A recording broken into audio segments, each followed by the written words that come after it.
Introducing the game Ether World, a virtual world full of mysteries and fantastical technological frameworks. 10 years ago, Ether World was released as a dating sim for women, but ironically, it attracted a large number of male gamers. The game features a diverse cast of characters, from the strongest and easiest to play to the weakest with terrifying difficulty. Among them, there was a character considered a good-for-nothing, known for their abysmal performance and insane difficulty. A pair of hands clenched tightly, knuckles cracking. "Should I begin?" The voice rang out, full of challenge. That eccentric person was Beck Usiol, a gamer sitting in front of a computer screen, eyes sharp. Outside the window, tall buildings were bathed in the brilliant sunset. Beck Usiol took a sip of coffee, scrolled through the game forum, and was surprised to see many unusual new posts. A series of posts complained about the appearance of a dark dragon, wiping out data and preventing players from logging in. A final boss? This isn't that kind of game, Beck Usiol wondered, questioning if this dating sim should end with pairing up with a male lead. A post from Bunny Princess, a top veteran player, revealed that the dragon had 99% magic resistance, constantly absorbing and releasing magic. The sound of the ceramic cup being placed on the table. Beck Usiol pondered. A final boss? He muttered that disabling magic in a magical world was absurd, and character deletion was definitely a serious game error. It must be this. The screen displayed an image of a colossal magic dragon, named Dark Magic Dragon 13th Moon of the Night. A decisive mouse click, and the story began to unfold. In the world of Ether, there existed a mysterious cult called the Dark Sorcerers Guild, with the goal of corrupting the world using the Persona Gate. Finally, when the Dark Sorcerers Guild spread the Persona Gate across the continent, a roar tore through space. The Dark Magic Dragon appeared, spreading terror across this world. The young man Beck Usiol stared in shock at the screen. 90% of the continent has been swallowed by the Persona Gate? I was only worried about PvP. Now the whole game world is ruined? He smirked, his eyes flashing with indifference. It can't be avoided anyway. There's nothing left to lose. A finger glided across the keyboard, stopping at the raise button to nurture. The screen displayed a fateful question. Do you want to fight the Dark Magic Dragon? The choice was clear. Beck Usiol's eyes were sharp. Well then, I'll just use all the control skills I've honed over the past 10 years. In the virtual world, Beck Usiol's avatar, a lone swordsman, bravely faced the colossal dark dragon. Now, let me tell you a little about Beck Usiol's in-game character. In Ether World, everyone could use magic. Only Beck Usiol was an exception, making him ostracized. And countless players abandoned this character. He was neglected to the point where he was considered less important than a side character, a redundant existence. But make no mistake, Beck Usiol wasn't entirely useless. He could only use one type of magic. The dark dragon roared, opening its mouth wide to unleash a torrent of blazing purple magic energy, destroying everything. The furious energy surged forward, creating a terrifying explosion that swallowed the entire sky. Facing the destructive power, Beck Usiol's eyes remained steadfast, unwavering. A challenging smirk appeared on his face. The battle of life and death had just begun. The good-for-nothing darted like lightning, dodging the destructive blow from the dark magic dragon. He shot into the air, preparing for a counterattack. The legendary skill Blink had been activated. His sharp purple eyes, his figure flashed past, leaving a dazzling trail of light. Terrifying speed, like a ghost gliding through chaotic magic. Landing gracefully, the sword in his hand was ready. Every movement of his contained chilling calculation and determination. His face was tense, his golden eyes blazing with fighting spirit. The good-for-nothing, now, was the embodiment of resilience.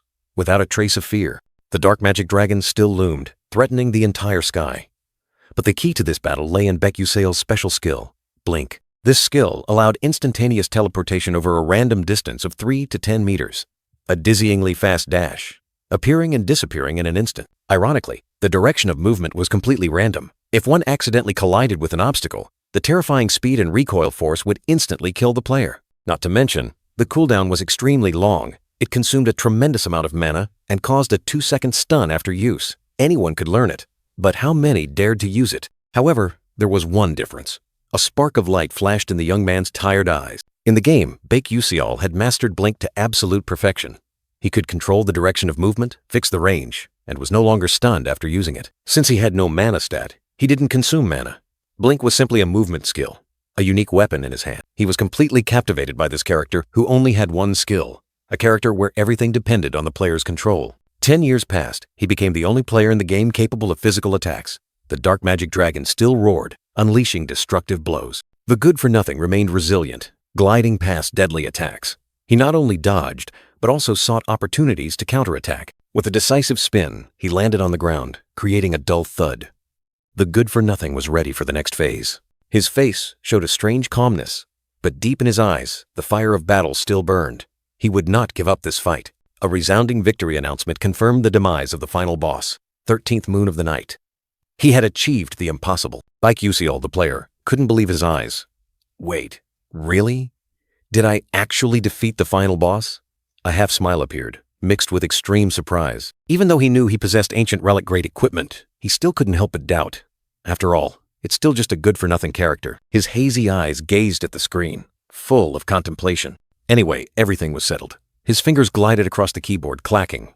A feeling of relief mixed with satisfaction. He intended to boast about his dark dragon slaying achievement on the community forum. The post button appeared, inviting a proud status update. A piercing beep tore through the peace. The game screen glowed red with a grim notification. You have reached a bad ending. 90% of Aetherworld has been destroyed. He was stunned. Amidst the fragmented data, another line of text appeared. However, you are the player who came closest to the true ending. What the hell is this? He was utterly bewildered. We hope you will achieve the true ending. The final message before another beep sounded. He widened his eyes, screaming in terror, feeling as if the whole world was collapsing. A blinding light enveloped everything, then vanished. Only the empty gaming desk remained. 2 screens, still glowing solitarily in the room, plunged into darkness. Aha! Escaped him, like a final gasp. His eyes wide open, he stared into space, pale golden light filled with panic. He woke up, his body heavy. His clothes had changed, no longer his familiar hoodie, but an ancient outfit.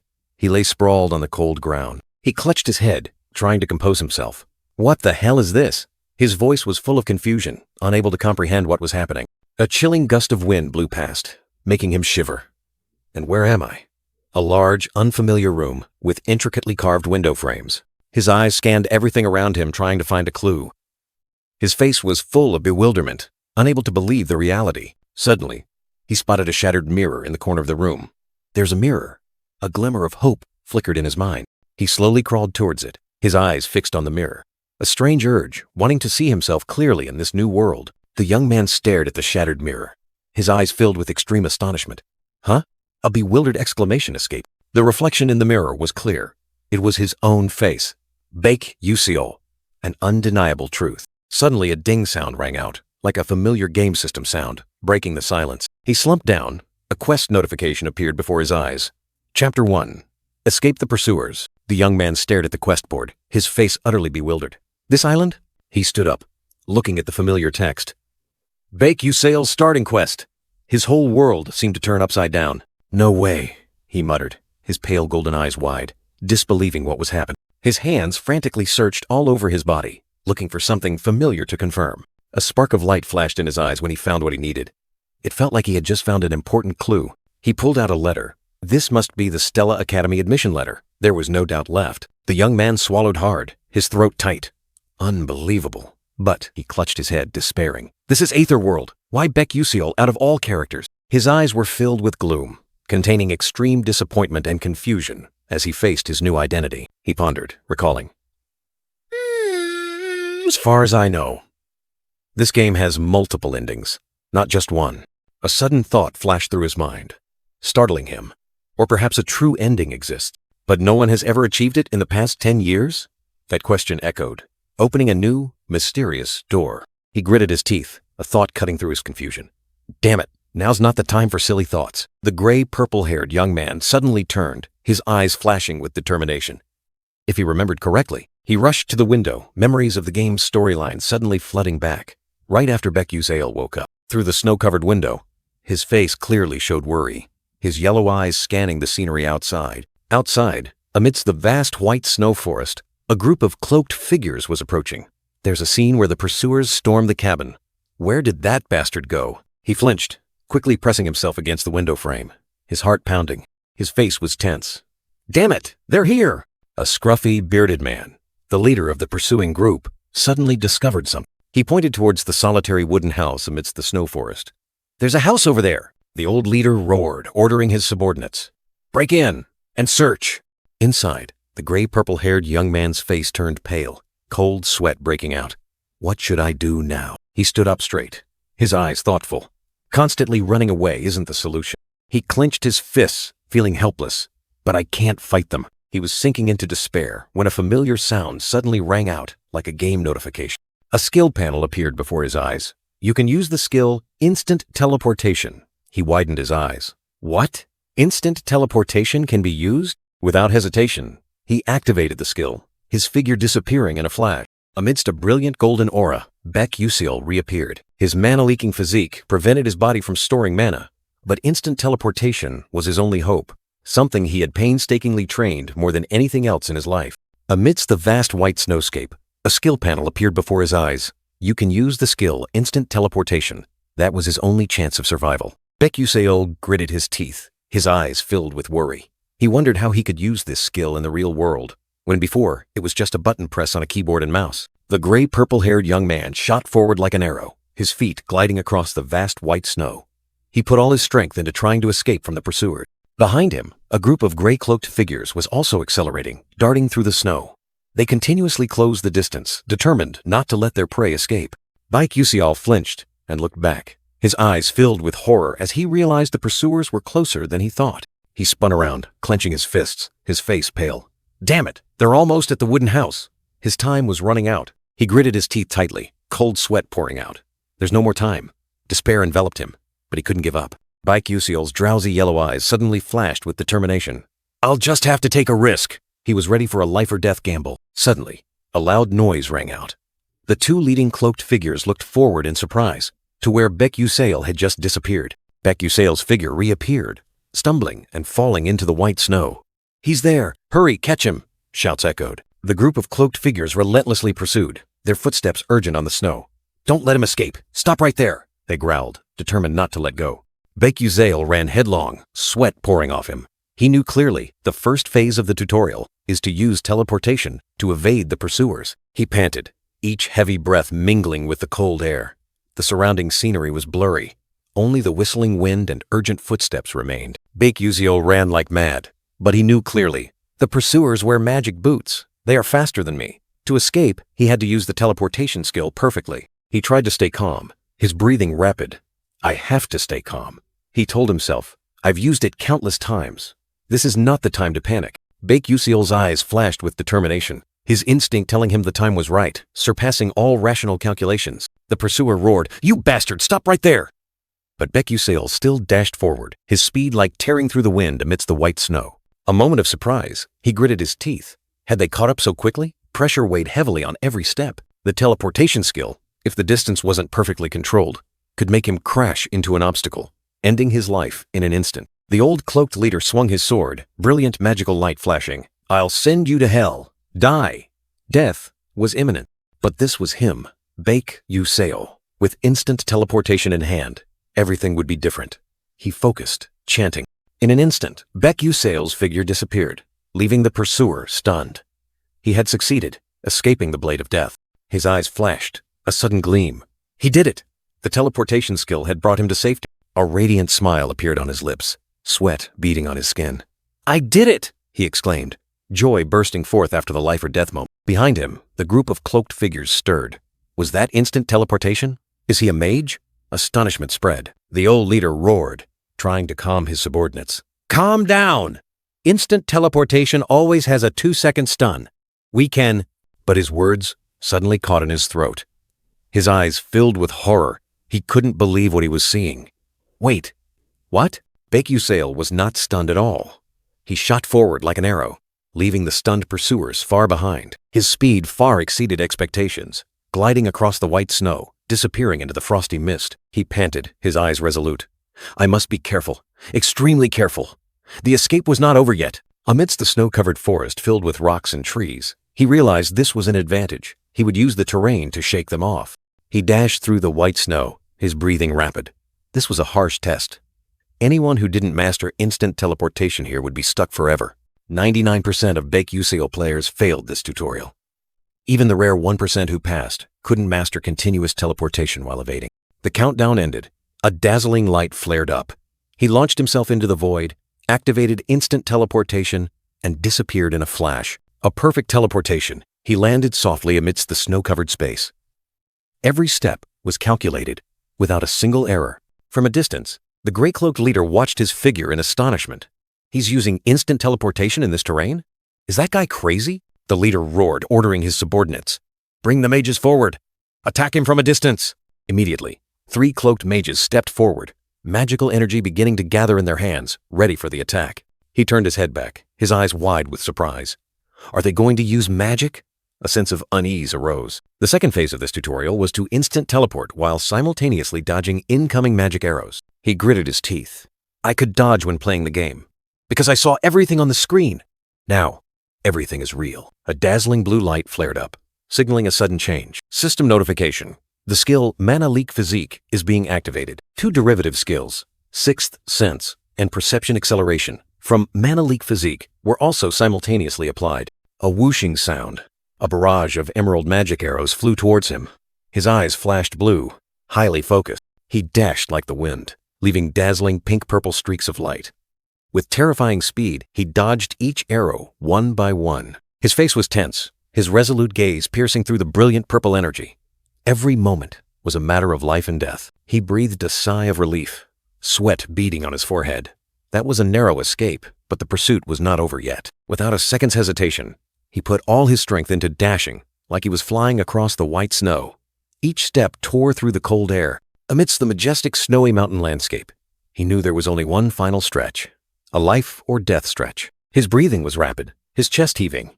Exhaustion enveloped him, but his pale yellow eyes still shone with strange resilience. Before him was a bottomless abyss with precarious floating rocks. This was the final challenge, to use the teleportation skill to cross. The wind howled, snow flew blindingly. The abyss was like a giant scar on the earth, swallowing all sound. He stood firm at the edge of the abyss, his eyes sharp as knives.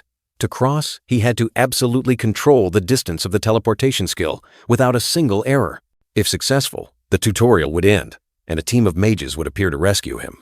A faint hope, but enough for him to cling to. Crossing this abyss required a perfect teleportation cancellation within 0.1 seconds.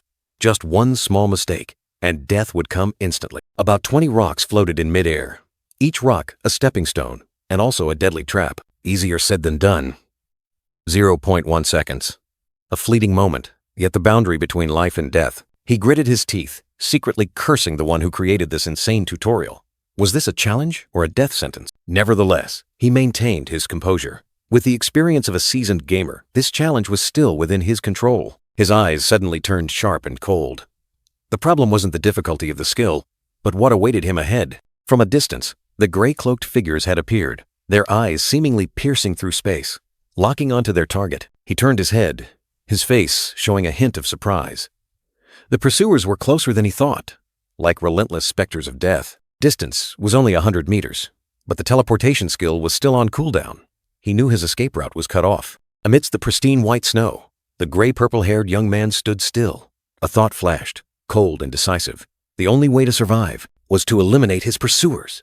A surge of momentum erupted, sweeping away the hesitation in his eyes. The snow wind howled over the floating mountain peaks, like a prophecy of the coming battle. Amidst the desolate landscape, he hid behind a snow-covered rock, his drowsy eyes scanning every corner, searching for an opportunity.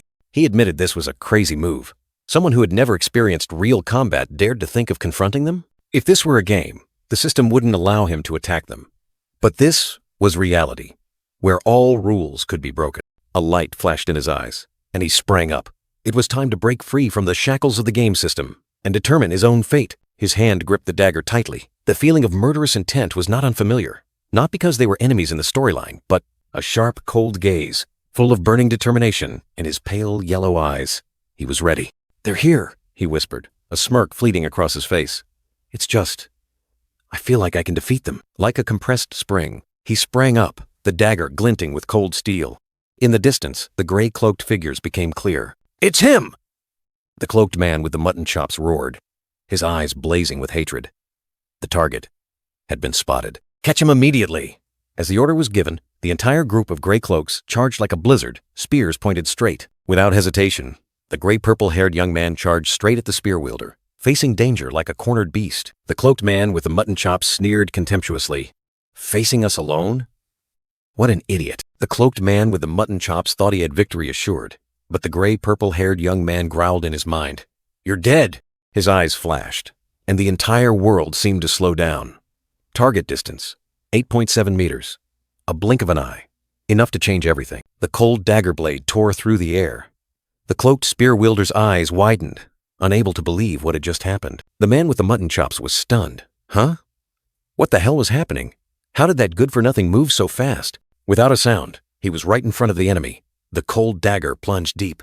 A fatal blow, swift as lightning. The cloaked man spat out a mouthful of fresh blood, his body convulsing in extreme pain. Life quickly left him. Blood splattered on his face, but his pale yellow eyes remained cold. His heart pounded, a rhythm of survival. His hand gripped the dagger hilt tightly, feeling every pulse of the surging life force. This was pure survival instinct. I can feel the blood flowing under my fingertips, he thought to himself, but not a single regret. I only kill to survive. With a decisive motion, he pulled out the dagger. The enemy collapsed. He only killed to exist. Nothing more, nothing less. Without a second's hesitation, he shot forward like an arrow. The wind whistled past his ears, carrying his life or death determination. Another cloaked figure charged, but he dodged, the attack narrowly missing him. He delivered a powerful punch, causing the entire group of cloaked figures to stumble and fall. The man with the mutton chops and his companions were horrified. This good-for-nothing. How was he so strong? He's escaping! A cloaked figure shouted, surprise mixed with anger. The gray purple-haired young man ran with all his might, his breath coming in ragged gasps. The chase was not over yet. He had just taken down one enemy, but the battle was far from over. The young man's eyes blazed with determination, but a nagging question remained in his heart. What do I do next? Suddenly, the space fell into an eerie silence. He held his breath, his vigilant eyes scanning left and right, wondering if the cloaked figures had given up the chase. No! A shadow flashed past, and a cloaked figure appeared right in front of him. The gray purple-haired young man realized the pursuit was not over yet. Magic again! He gritted his teeth, his body aching but his will unwavering. As long as he dodged well enough, he still had a chance. Just then, he stumbled. Damn it, he exclaimed, a sudden loss of balance washing over him. Now! Two cloaked figures roared in unison, magical energy erupting from their staffs. A blinding light flared, a complex magic circle clearly visible beneath the cloaked figure's feet, signaling a terrifying attack. Fierce flames engulfed everything, throwing the gray purple-haired young man into the air. He groaned in pain, the scorching heat and pressure from the explosion tearing at his body. The furious flames erupted like a giant pillar of light, sending him flying, his body spinning wildly in midair. Damn it, what do I do? He wondered, his eyes a mix of panic and despair. Time was running out. Suddenly, a light flashed in his mind. That's right, he stared at the cracked ice cliff. With iron determination, the gray purple-haired young man reached out, as if to grasp a fragile hope. A blinding orb of energy suddenly appeared, then exploded with terrifying power, shaking the very ground. Smoke, dust, and heat billowed up, obscuring vision, leaving a desolate scene after the explosion. Amidst the thick smoke, a heavy boot stomped down on the cracked ice, signaling someone's arrival. The old cloaked man with the mutton chops sneered, disdainfully declaring, "That arrogant brat deserves it." Snow continued to fall, blanketing the desolate scene in white. He looked down into the bottomless abyss, where smoke and dust still swirled, seemingly having finished off the enemy. But a sense of unease suddenly arose. His eyes narrowed, and a doubtful, "Huh?" escaped his lips. From the abyss, a figure shot up like lightning, carrying a brilliant aura. "He's gone!" the cloaked man exclaimed in horror. His face changed color, his eyes wide with disbelief at the sight before him. In that moment, Baek Yuseal's eyes flashed with determination. One of the unique aspects of Blink is that it maintains momentum right before activation. He gritted his teeth, pouring all his strength into the upcoming attack. A blink sound echoed. He vanished and then reappeared right in front of another cloaked figure. Slash! The sharp, cold blade tore through the air. Ugh! A desperate scream rang out, fresh blood splattering. The other cloaked figures were stunned. What happened? Without hesitation, he stabbed through the enemy. Magic and blood mingled, staining the white snow red. What's hap? The victim's scream was cut short. The old cloaked man with the mutton chops witnessed the scene, his face contorted with extreme horror and rage. Thud! He pulled out the blade, and the cloaked figure's body collapsed onto the snow, lifeless. He panted, sweat beading on his forehead. Despite his exhaustion, his eyes still burned with the fire of determination. Only 2 enemies left here, he muttered, his gaze sweeping over the 2 remaining cloaked figures, one of whom was the old man with the mutton chops. I have to finish this before the other 2 catch up. He gripped the dagger tightly, preparing for the next attack. The old cloaked man with the mutton chops looked at him, his eyes full of surprise. Well, you truly are unusual. Your reaction speed is too fast for a mage. The cloaked man stared, a question piercing deep into his mind. What exactly are you? His reflexes might surpass those of professional gamers, but that was only in the virtual world. In this reality, everything was life or death. He couldn't keep dodging forever, especially with the enemy closing in. Time was running out. Every step carried a decision. Without hesitation, he charged straight at the cloaked man. I have to end this as quickly as possible. The cloaked man sneered, drawing his sword. I've seen through your tricks, he thought contemptuously. The young man only had the blink skill and a dagger. A simple, predictable opponent. The old man confidently gripped his sword, believing that as long as he protected his weak points, that dagger couldn't touch him. The young man's eyes blazed with determination. The cloaked man charged like a blizzard, his icy sword glowing brightly. If you dare, come at me, the old man roared, unleashing a powerful ice wave skill intending to freeze everything. At that very moment, a flash of light appeared. He used blink, vanishing from the old man's sight. The icy wave swept through the air, but only struck emptiness. The enemy had vanished. The cloaked man laughed triumphantly, believing he had caught his prey. Now, I'll slowly torture you. A painful groan escaped him. The sharp, cold dagger had pierced his body. His eyes widened. From behind, he appeared like a ghost, the blade slashing across. The cloaked man turned his head in shock. The icy sword slipped from his hand, falling onto the white snow. The fatal blow had been struck. Damn it. The old man gritted his teeth, unable to believe it. Just a moment ago, you were running away like a rat. Becusale looked down at the person he had just stabbed, his eyes hazy but full of confidence. He recalled the previous taunts, when he was still considered weak. That was in the past. A contemptuous smile curled Becusale's lips. He had seized every opportunity to train, to become stronger. I'm very grateful for this training session. The cloaked man roared in anger, his face contorted with resentment. You bastard! He couldn't accept this defeat. He gritted his teeth, his entire body erupting with killing intent. The icy sword reappeared in his hand, enveloped in a cold light. This time, I'll definitely kill you. Without hesitation, Becusale shot forward like an arrow. His footsteps glided over the snow, so fast he was just a blur. He lunged forward, two gleaming daggers in his hands, his eyes sharp and cold. The blink skill had been activated, turning him into a phantom amidst the blizzard. The cloaked man swung his sword, creating a wave of ice. He was ready for a counterattack. Becusale skillfully dodged the attack, his body twisting like a death dancer. His eyes remained intensely focused. He used blink again, appearing behind his opponent. Blinking forward risks a counterattack. He analyzed. So he's luring me to block a frontal attack with a spear while he aims for my flank. The cloaked figure spun around, his icy sword blocking Becusale's dagger strike. The clash of metal echoed in the cold air. I won't let you achieve your goal! The cloaked man sneered, confident in his judgment. Good, he'll move to my side, so I'll. He had calculated every move of his opponent. He swung his sword to the side, creating a chilling gust of wind. This strike was aimed at the spot where he thought Becusale would appear, but there was nothing there. The cloaked man was stunned, his eyes wide. Huh? He couldn't believe what was happening. He looked around desperately, his face pale. Don't tell me. A bad premonition rose within him. A cold dagger pierced his chest. Fresh blood splattered onto the white snow. He was aiming for my front, all along. He realized the painful truth. After the life or death battle, the game system unexpectedly announced, "You have gained EXP and unlocked unique storyline, received additional rewards." But the young man only had enough strength to collapse onto the cold snow. He gasped for breath, each heavy breath tearing at his chest. His hazy yellow eyes stared into nothingness, filled with exhaustion and depletion. His blood-stained hand trembled, resting beside the crimson dagger.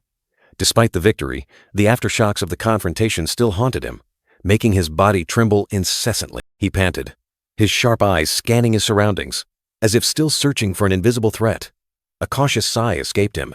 At his feet, the cloaked man's corpse lay motionless, fresh blood staining the white snow, painting a tragic picture of life and death.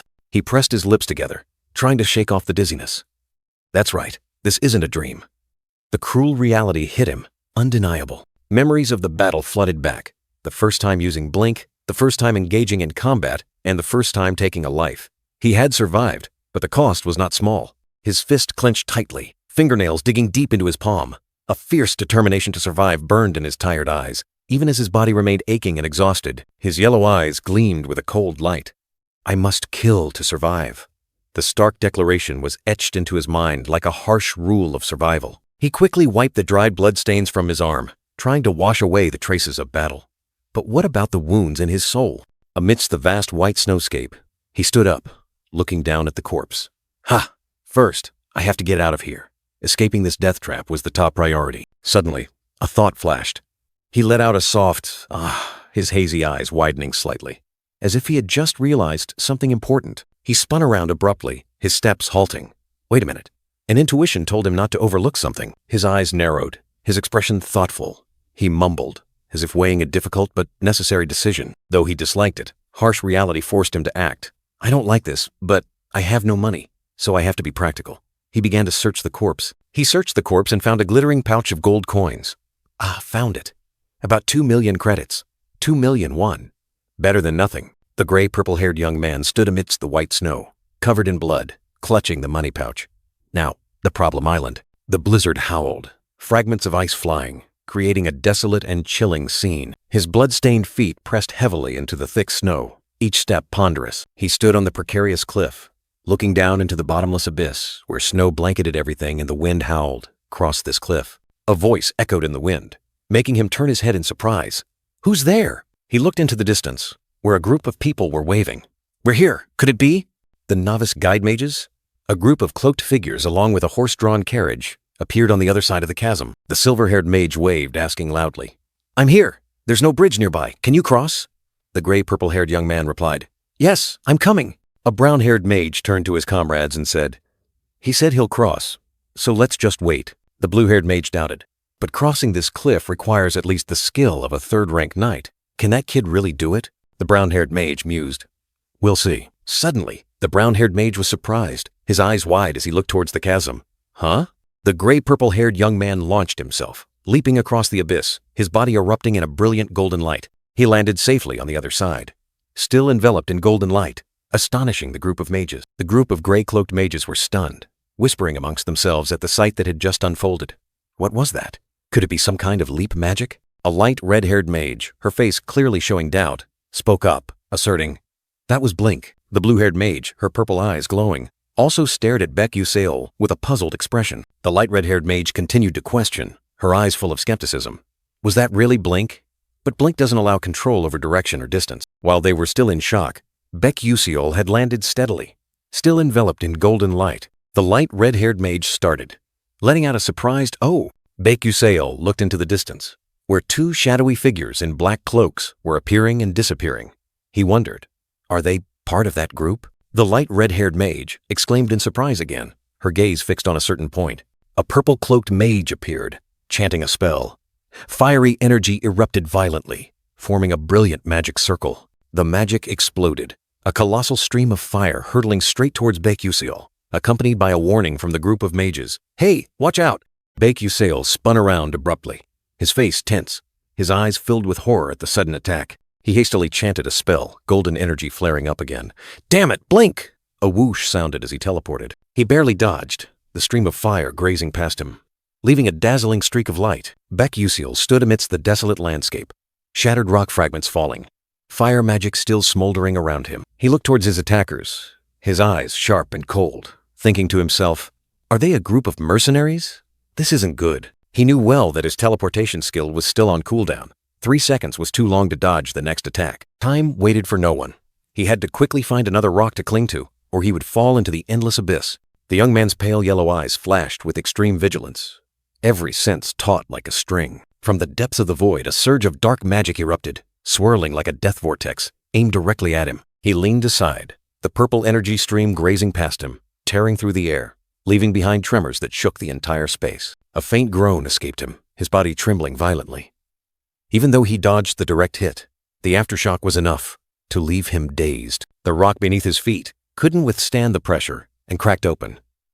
The ground was shattered, with no stable place to stand. His entire body flailed in midair, falling freely into the abyss. A helpless cry escaped him. Without hesitation, he twisted his body in midair, trying to find any foothold to cling to. Damn it! The floating rocks were all too far, out of reach. It was a desperate situation. He gritted his teeth, his eyes burning with determination. Just to touch one piece of rock. Just one. The decisive moment. He gathered all his strength, activated the blink skill, and instantly teleported towards the nearest rock. His hand reached out, gripping firmly onto the edge of the rock. A moment of life and death. A desperate effort had succeeded. He gasped for breath, dragging himself up. I made it. A tired whisper that was also immense relief. But the joy was short-lived. A colossal flame erupted behind him, devouring all hope. Perhaps it wasn't time to breathe a sigh of relief yet. Hellfire erupted behind him, consuming everything. The gray purple-haired young man clung to the cliff face, his eyes wide with horror as he looked down into the glowing red abyss. Death was imminent. He felt it clearly. I'm going to die. The desperate whisper was like a final echo in the fiery space. Suddenly, a powerful blue light swirled, like the vortex of ancient magic, erupting in mid-air. The terrifying power from the blue light collided with the flames, creating an earth-shattering explosion, sending everything flying. Amidst the smoke, dust, and shattered ice fragments, the scene gradually revealed itself. A vast, snow-covered land where two cloaked figures stood. The gray purple-haired young man was thrown back, once again clinging to the cliff face, trying to steady himself amidst the blizzard. He wondered in shock. What kind of magic is that? An ice spear with lightning? Who uses two attributes in a tutorial? His eyes were full of doubt. Moreover, they calculated the perfect trajectory without expending mana. Who could do this? In the distance, a group of gray-cloaked mages stood beside a carriage. Amidst the pristine white snow and glittering ice shards, among them, a light blue-haired young woman, holding an ice staff, had resolute eyes, exuding a cold and powerful aura. Two other mages in the group trembled, exclaiming in horror, "No way!" They seemed to have witnessed something extraordinary. Suddenly, the young man fell into the abyss again, his desperate scream echoing through the cold air. He plummeted rapidly, his small figure amidst the pristine white snow and treacherous cliffs. Fortunately, he managed to cling to a rock ledge again. He sighed in relief. Phew, I'm still alive. Below, the group of mages was closer. Finally, he landed safely, facing two cloaked mages. Where would this unexpected adventure lead him? As soon as he landed safely, the gray-purple-haired young man faced two cloaked mages amidst the pristine white snow. A look of surprise, an exclamation mark flared in his mind. He stepped forward, forcing a smile, and quickly thanked the light blue-haired mage for saving his life. "Excuse me, thank you for helping me." But the light blue-haired mage coldly turned her back, stating firmly, "I don't need your thanks." The gray-purple-haired young man could only stare blankly, awkwardly watching her receding back. He thought to himself, her voice was breathtakingly beautiful, but her attitude was truly difficult. A hint of disappointment, a touch of curiosity crept into his mind. His eyes flashed with determination. After all, he had successfully shaken off his pursuers. A brutal scene appeared in his mind. Villages plundered, fires raging to the sky. The newspapers called them ruthless bandits. But the horrifying truth was that most incidents were orchestrated by the dark magic church. A dark force was lurking. But it's all over, he told himself, standing on the precarious cliff. Once past here, he would be safe in the mage's territory, free from the clutches of the dark magic church. He smirked confidently. They had no idea who he was or where he came from. A significant advantage. Suddenly, a ding sound rang out, and a brilliant blue quest panel appeared before his eyes, breaking the silence. The quest panel clearly displayed. Chapter 2. Enroll in Stella Academy. A new challenge, a new path had opened. "This is Chapter 2? He muttered, a surprised look on his face. It shouldn't be too difficult, but a shock hit him. How can I go back to school at this age? He inwardly screamed, worry clearly etched on his face. Night fell, and the mage's carriage continued to roll along the snowy road under the faint crescent moon. Inside the carriage, the gray-purple-haired young man had fallen asleep, his head resting against the side. The clatter of the wheels carried him into an uncertain future. His sleep was restless. The gray-purple-haired young man's mind dragged into a nightmare, or perhaps a memory. He softly groaned, silently calling his mother's name. In the mist of memory, a boy with radiant eyes, clutching a book, joyfully called for his mother. "I'll become a mage!" The boy's innocent vow was met by his mother's warm smile and gentle encouragement. "You can do it, my Useol." The old magic book, the parents' carefully saved fortune, encapsulated a child's dream of reaching for magic. In the ancient library, the boy diligently read books, determined to study hard to repay his parents' kindness and make them proud. The mother's hands gently tucked in the blanket, placing the boy, who had fallen asleep on his book, into a sweet dream where magic was still a hope. But then, a shadow fell. The smile faded, replaced by the mother's anxious face, uttering the doctor's name. The grim diagnosis echoed. Mana leak constitution. The mana leakage disease, a death sentence for all mage dream. His innocent golden eyes filled with shock. The boy couldn't believe the cruel truth that had just been pronounced. No way. Tears streamed down, soaking his clothes. The gray-purple-haired young man wondered, was this Becusale's memory or his own? The boy burst into sobs, his dreams shattered in tears. Could it be that this pain was also his, the one currently occupying this body? Startled awake, the gray-purple-haired young man's eyes snapped open, the painful memories still haunting him. His head aching, he clutched his temples, trying to shake off the terrifying images. A cloaked figure silently observed from behind. The pain subsided, but fatigue was still evident on his face.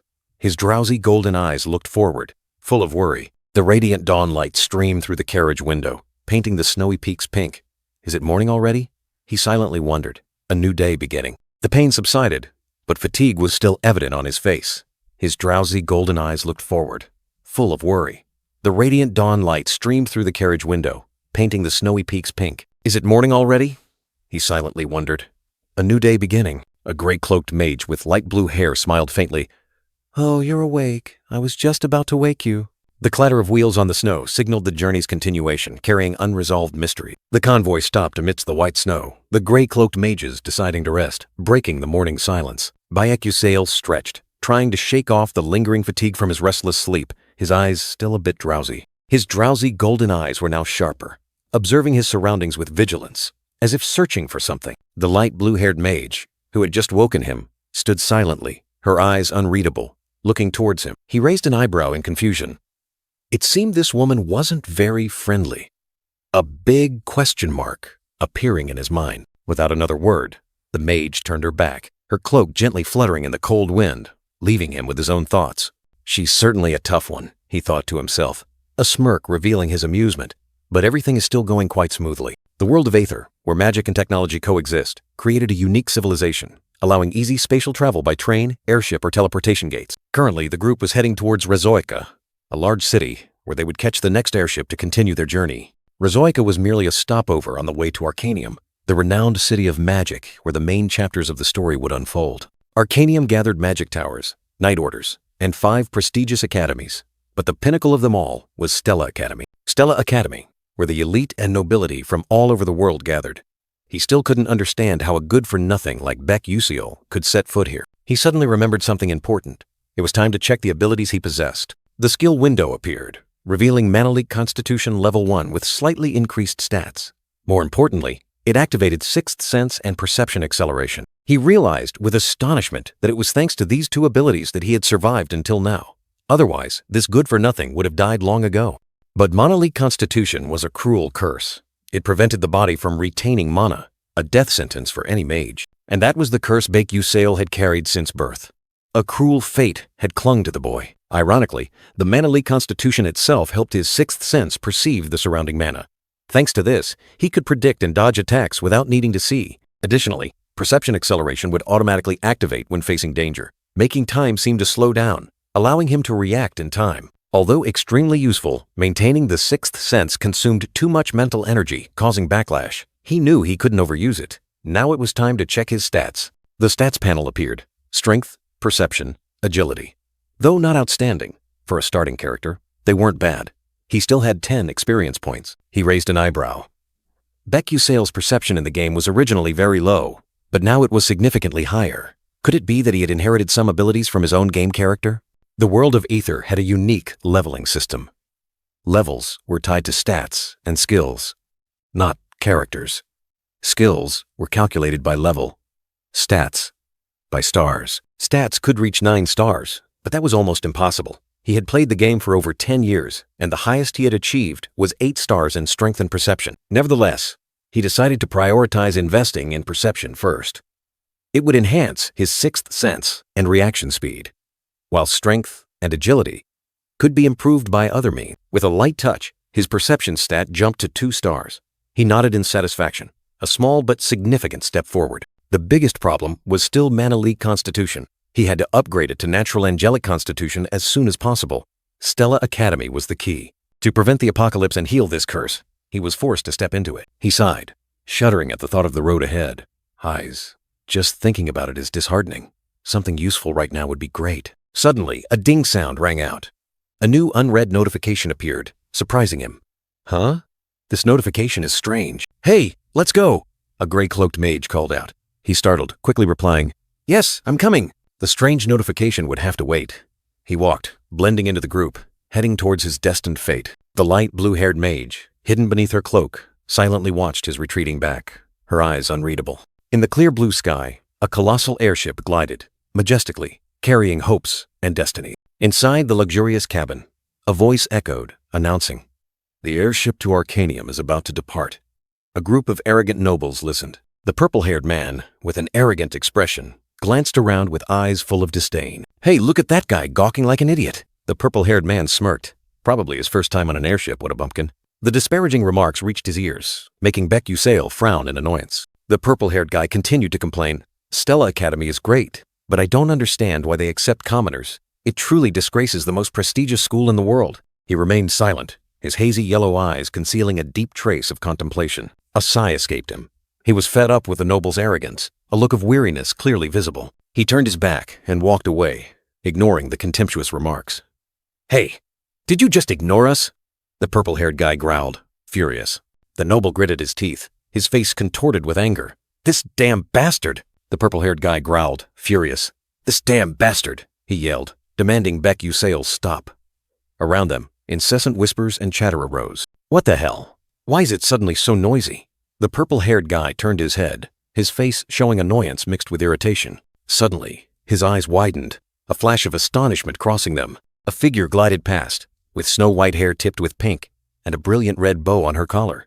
The princess appeared, exuding a noble aura. Princess Unveiling, a stammering voice rang out. Beck Usail was also surprised, softly uttering, Huh? Did they just say, Unveiling? In Beck Usail's mind, the image of an elegant young woman appeared. She was the princess of the Apolev kingdom, Unveiling Apolovit. The proud princess walked on, her long hair fluttering. Around her, whispers and chatter arose again, mixed with admiration and awe. The purple-haired guy quickly bowed, forcing a smile and stammered, Your Highness? The princess's fiery red eyes glanced over, sharp and cold as ice. The purple-haired guy immediately recoiled, his face pale with fear. She ignored him, continuing to walk, her long hair gently swaying in the wind. The purple-haired guy could only stand, stunned, speechless. Light footsteps echoed as Princess Unveiling glided past the crowd heading towards the stairs. Beck Usail stood there, watching her back. The princess stopped, turned her head to look at Beck Usail, her fiery red eyes holding something inscrutable. He stood motionless, feeling that gaze. So, this is the female antagonist of this world, Beck Usail thought to himself, his gaze resolute. Unveiling, one of the game's key characters, had clashed with the female protagonist countless times. Through countless storylines, she was destined to meet a tragic end. In one ending, she was even brutally murdered. Unveiling, alone in the library, was haunted by a cruel fate. In another ending, she was ostracized by the entire school and then mercilessly expelled. Or a more brutal ending, where she had to endure such humiliation that she couldn't lift her head. It seemed the character Unveiling was cursed to suffer tragedy. The gray purple-haired guy looked at her thinking, I heard she's many male gamers type. She really is beautiful. But just looking at her face, she seems difficult to deal with. If I talk to her, I might get sliced. Suddenly, his stomach rumbled, breaking his train of thought. The gnawing hunger reminded him of reality. The guy turned and walked away, a thought suddenly flashing in his mind. So hungry. Maybe I should go find something to eat? Before him was a sparkling pastry stall with all sorts of tempting sweets. The sweet aroma spread, making his stomach rumble even more. He held an empty cup in his hand, his face contorted in surprise. The prices here were definitely not cheap at all. He sighed, stepping out of the store. Seriously, everything is devilishly expensive. Fine, I'll wait until Arcanium to eat. An electronic buzzing sound rang out, followed by a buzz notification sound that made him look up in surprise. What was happening? A gray-haired woman, with a dignified demeanor, spoke in a formal tone. May I have your attention, esteemed passengers? A blue-haired girl who was reading also looked up, listening. The announcement continued, signaling that something was about to happen. A dark brown-haired young woman, with a black bow in her hair, also listened intently, her eyes showing anticipation. A dapper gentleman in a red suit sat on a chair, also turning his ear towards the announcement. The airship will arrive at Arcanium in 10 minutes. All passengers. The guy swallowed hard, his eyes full of focus. He knew this moment was the beginning of everything. He took a deep breath, telling himself, No matter what, this is my reality now. I will face it.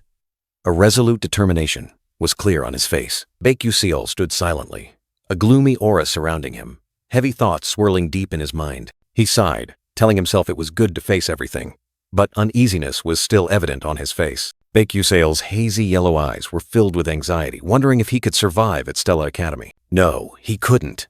Images of black dragon magic and black-robed mages appeared, drowning him in the cruel question, can I survive in this world? Baek glanced out the window, secretly wishing for something useful to appear right now. Suddenly, a light flashed in his eyes. Oh, I almost forgot! There's an unread notification! A system window appeared, presenting 3 reward options. Baek smirked. The system has some basic conscience, huh? He began to ponder. He wondered if he could bring powerful skills like Glorious Resurrection or Flash of Glory. But the system reported that they were too high level and would be severely downgraded. Baek continued to ask about hyperspace teleportation, but this skill was an upgrade of instant teleportation, and thus unobtainable. He frowned. Seriously, do I always have to get downgraded? The system explained that his plot power was insufficient for full realization. Baek asked again in surprise, and the system explained it was the energy that drives the story forward. He summarized. In short, I'm too much of a noob to get veteran-level items. Baek pondered deeply, his eyes full of calculation. He suddenly had an idea. Then, what about the warbler glasses? After the system checked, it confirmed it was feasible. All right, I'll choose that, Baek decided. A pair of glasses appeared in his hand. Baek picked up the glasses, never expecting to actually use them one day. He knew the warbler glasses stored all the data he collected while playing the game. Because Aetherworld didn't allow players to review monster information or existing knowledge, gamers created items like these glasses to store data. He put on the glasses, and a dry click echoed as if a new door had just opened. His usually hazy eyes suddenly gleamed with a sharp light, reflecting another world through the lenses. Warbler glasses, a miraculous item that stores all memories, from last night's dinner to bank account numbers. With just a bit of mental energy, every piece of information that ever passed before his eyes was carefully recorded. He concentrated and gave a command. A blue virtual screen appeared before his eyes, opening the Warbler folder, a gateway to a treasure trove of knowledge. Inside were countless clearly categorized folders: alchemy ingredients, hunting spots, dungeons, monsters, and even character information. Familiar icons appeared, recalling the days of grinding in the game. All right, this is enough, he muttered to himself. Now that the game world had become reality, he wasn't sure if the old grinding methods would still be effective. But with the warbler glasses, he could at least recover half of his lost power. Suddenly, a voice reached his ears, making him look up. Hey, isn't that Isel? Amidst the whispers, a blue-haired young woman walked by. Isel, the eldest daughter of the traitorous Duke Morph. Isel maintained a calm expression, despite the malicious whispers. How dare she show her face here? Shh, she might hear you. Baek watched the girl's figure, the name Isel softly echoing in his mind. He lightly touched the frame of his glasses, and a blue light flashed again. One of the Warbler glasses' overpowered features was its ability to record and display character information. All secrets about Isel Morph appeared. A lightning and ice mage, the eldest daughter of Duke Morph, who would lose her father, have her family shattered, and ultimately die. What? She's the fake heroine? He was stunned. To better understand Isel, a truth needed to be clarified first. Although he was in the game world of Aetherworld, he knew this game was originally based on the romance novel Don't Love the Unfortunate Grand Duke's Daughter. In the original work, the heroine Isel lost both her father and her family. She entered the magic school, fought against the schemes of the villain Hong Biyan, matured, and finally ended up with the male lead. Her revenge plan was abandoned, leaving only the protection of the male leads. That tragic ending enraged readers, pushing the original work into a chasm of criticism. The purple, gray-haired young man remained pensive, his hazy eyes hidden behind his glasses. However, this game, though set in the novel's world, had a completely different storyline. An original character named Flame was added, becoming the true heroine. She was an ordinary, modern woman who suddenly transmigrated into the world of her favorite book. Unlike the original work, Isel in the game was merely a fake heroine, while Flame was the true protagonist. Pushed from her position as heroine, Isel repeatedly died and revived in every storyline, despite the countless players' efforts to save her. But what did that have to do with him? The young man took off his warbler glasses, his hazy, pale yellow eyes revealing indifference. He suddenly saw a familiar figure. In the crowd, a light blue-haired girl with a long cloak walked, attracting all eyes. Could it be? That back, that light blue hair. Why did it feel so strangely familiar? Her eyes remained calm, But around her, whispers continuously echoed. He must have been mistaken. The young man put his glasses back on, hiding his tired eyes. It was time for him to prepare to get off the vehicle. The vehicle stopped.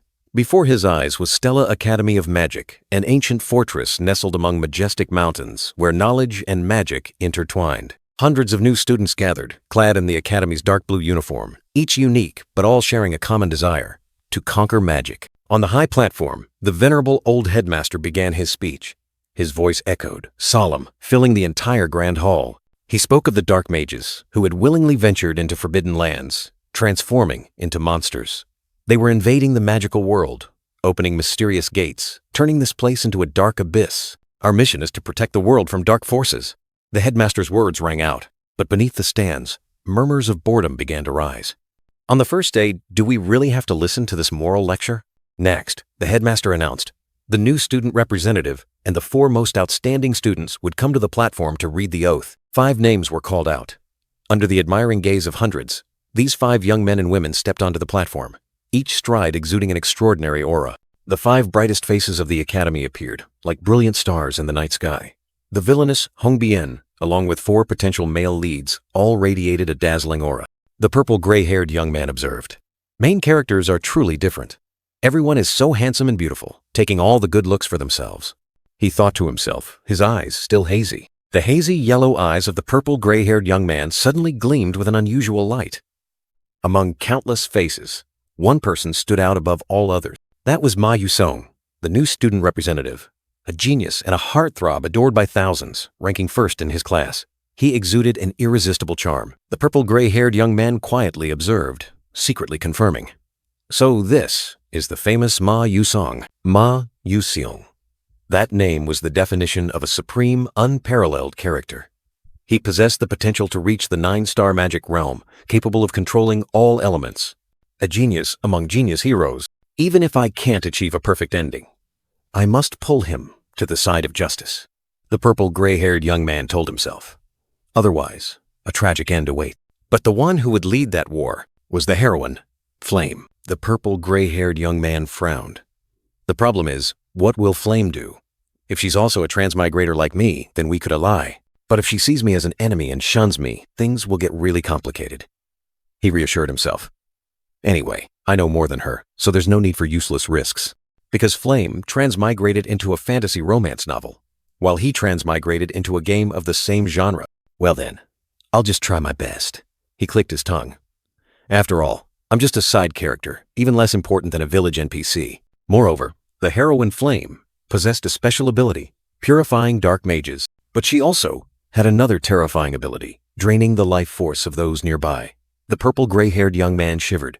If I get close, I'll definitely be affected. My role is merely to silently support the main characters from behind. He told himself, his eyes resolute.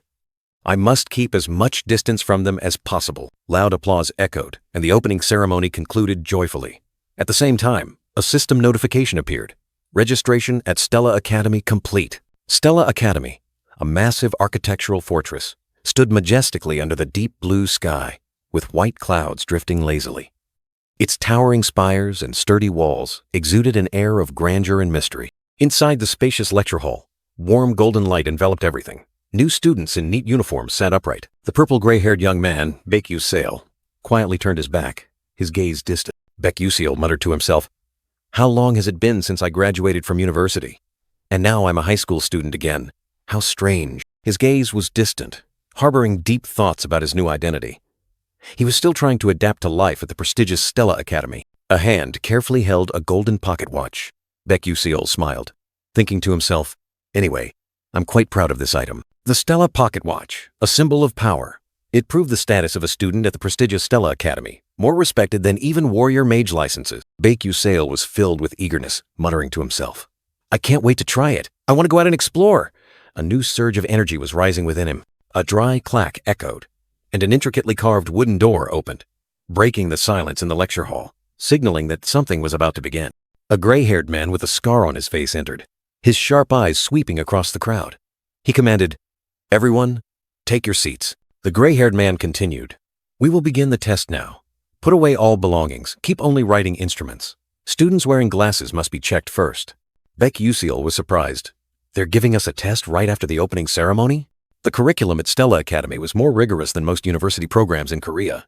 They even had a test on the very first day. The gray-haired man explained, "This is a placement test. Basically, it will determine which class you belong to." He decisively declared, "The test will begin now." A Dodun sound echoed. A test paper with incomprehensible magical characters was placed on the desk. Baek Yuseol's eyes clearly showed confusion. Baek Yuseol frowned, staring at the paper. He sighed, "Oh my God, I don't understand anything on this paper. What a difficult situation." This placement test was different from the notoriously difficult entrance exam. Based on scores, students were assigned to classes from F to A, with S being the highest. A blonde female student was diligently taking the test. Naturally, most of the main characters ended up in S class. Hongbyun, with her white and pink-streaked hair, was also highly focused, her face serious. Baek Yuseol, who ranked last among 1,141 new students, wondered if he should just submit a blank paper. He had been accepted anyway, and was sure to be placed in Class F. Baek Yuseol's hazy yellow eyes flickered with a hint of thought. In the large classroom, Baek Yuseol sat with his chin propped, his gaze unfocused on the empty test paper. He let out a long yawn, his bored expression evident. In his mind, the name Ma Yusong suddenly appeared. Baek Yuseol thought to himself, that genius must also be fed up with this test. Indeed, Ma Yusong had finished all the questions. His pen stopped on the paper, with nothing left to do. Baek Yuseol mused. No wonder life was so boring for a genius like him. Ma Yusong, born into the world's most powerful family, possessed superhuman intellect and unparalleled talent, making everything too easy. Ma Yusong's future, whether he would side with good or evil, all depended on the female lead's actions. The Dark Sorcerers Guild's declaration of humanity's destruction would surely pique his curiosity. A Ma Yusong, with a sneer, blazing red eyes, and dark magic surging. Baek Yuseol sighed, thinking that Ma Yusong's biggest problem was still family troubles. He yawned again. Comparing a genius's test paper to his own blank one only made him feel worse. Suddenly, a thought flashed. Wait, could the test be obscured by warbler glasses? He recalled reading a lot of content in the game library to build up his sub-skills. Well, he might as well try. Baek Yuseol reached into his uniform shirt and pulled out the warbler glasses. Just as he took out the glasses, a tall figure suddenly appeared. Wait, what kind of glasses are those? The gray-haired man with a scar on his face asked, "Didn't I tell you to check the glasses beforehand?" Baek Yuseol was confused. It seemed he had heard something like that. The gray-haired teacher reached out and coldly snatched the warbler glasses from Baek Yuseol's hand. "Let me check." He silently examined them, a faint surge of magic emanating from his finger, probing the glasses. The teacher's expression was pensive, hard to read. Baek Yuseol froze, cold sweat pouring down. "Oh no, what do I do? If he finds out the glasses are enchanted, I'll be expelled immediately." In the midst of his extreme panic, an electronic zood sound echoed in his head. Huh? Baek Yuseol was bewildered. The emotionless system suggested. "Lost warbler glasses detected. Do you want to retrieve them?" Baek Yuseol screamed in his mind. "No, don't do anything, system!" The gray-haired teacher still stared intently at the glasses, his gaze piercing as if to uncover every secret. Time seemed to stand still. Finally, he returned the glasses, instructing, "I don't sense any magic. Be more careful next time." Baek Yuseol breathed a sigh of relief. Fortunately, the glasses' original function was broken. Putting the glasses back on, a faint blue light flashed. "All right, let's see," Baek Yuseol murmured, a sly smile spreading across his lips. Immediately, the test in front of him seemed enchanted. The answers appeared clearly in the magical light. "Whoa, I can see all the answers. Fantastic, I hit the jackpot." Baek Yuseol laughed triumphantly, his handwriting nonstop. "At this rate, I might even come in first," he wrote enthusiastically, dreaming of a bright future. "I can avoid Class F and even be placed in Class A." Suddenly, the teacher's cold voice rang out like a clap of thunder. "Time's up. I'll collect the tests." Baek Yuseol was stunned. "What?" Before he could compose himself, the test papers automatically flew up, rushing towards the teacher. "Wait, what?"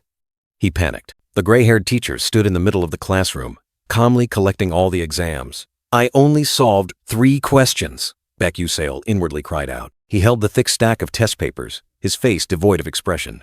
The entire class was silent, no one daring to utter a sound. The teacher's sharp gaze swept over each student, as if evaluating every soul. A terrifying silence enveloped the room. The purple gray-haired boy gently pushed up his glasses, his heart heavy. He had thought he would escape Class F this time, but perhaps everything was still too much for this Baek Yuseol. A feeling of helplessness crept in. Suddenly, A figure rushed forward. Beck Uziel started, looking up, his hazy yellow eyes showing a hint of surprise. What was happening? "You! Give me the glasses!" Immediately, Teacher Lee Hanwol growled, his black-gloved hand reaching out. Beck Uziel was stunned, his heart pounding. He held the warbler glasses, his sharp gaze sweeping over every detail. Ridiculous. There was no trace of magic.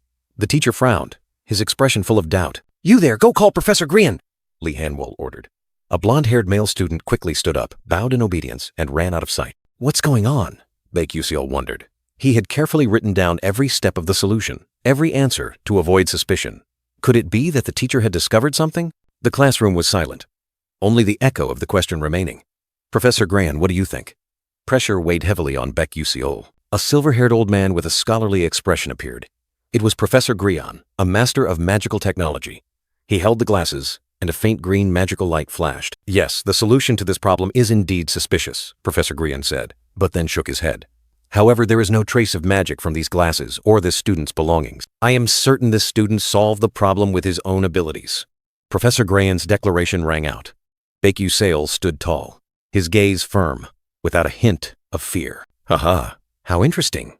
Life is about learning, after all." Professor Grian laughed heartily, patted Beck Uziel's shoulder, then turned to Lee Hanwol. "Professor Lee, please apologize and guide the boy well." He nodded. Teacher Lee Hanwol bowed, his gaze complex. "I misunderstood. I sincerely apologize." The unexpected apology eased the tense atmosphere. "Actually, I cheated, so he wasn't wrong." Beck Uziel thought to himself, a sly smile spreading. Luckily, the glass's original function wasn't discovered. Otherwise, it would have been big trouble. "It's all right, just be more careful next time," he replied. But another thought appeared in his mind.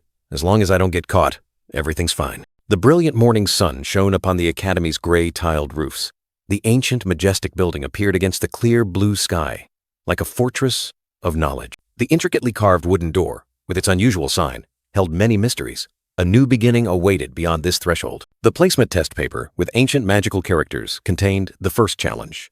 Question number 1. The starting point for a new journey. Lee Hanwol, the stern professor, turned each page. His gaze was sharp, as if scrutinizing every stroke, every thought of the students. A soft escaped him, his eyes showing a hint of surprise. Perhaps this exam was not as simple as he had thought. "Hello, Professor Lee Hanwol." A warm voice rang out. Professor Edelman appeared, her gaze kind yet sharp, asking about the new student's test. "This year seems to have many interesting students." Edelman's radiant smile seemed to light up the entire room. She was full of hope for the new generation. "Indeed, so they say." Lee Hanwol replied concisely, his gaze still profound. He knew these seeds were far from ordinary. From the renowned fire kingdom of Adolevit, where power blazed, Princess Hongbian Adolevit appeared. She carried the Empire's flame of pride. And from the Skarlvin Empire, where magical talent determined everything, Jeremy Skarlvin had surpassed all his siblings to become crown prince at only 12 years old. From the great full moon magic tower, Hei Wonriang, the future successor, carried the wisdom and power of peak magic. "I heard it's quite difficult to set questions for these elite students, isn't it?" Edelman smiled. Lee Hanwol nodded. "This year's exam has a few tricky questions. I'm glad the professor is satisfied." He subtly smirked, his gaze sweeping over the papers. Self-satisfaction was subtly evident in every line. His eyes were as sharp as knives, seeing through everything.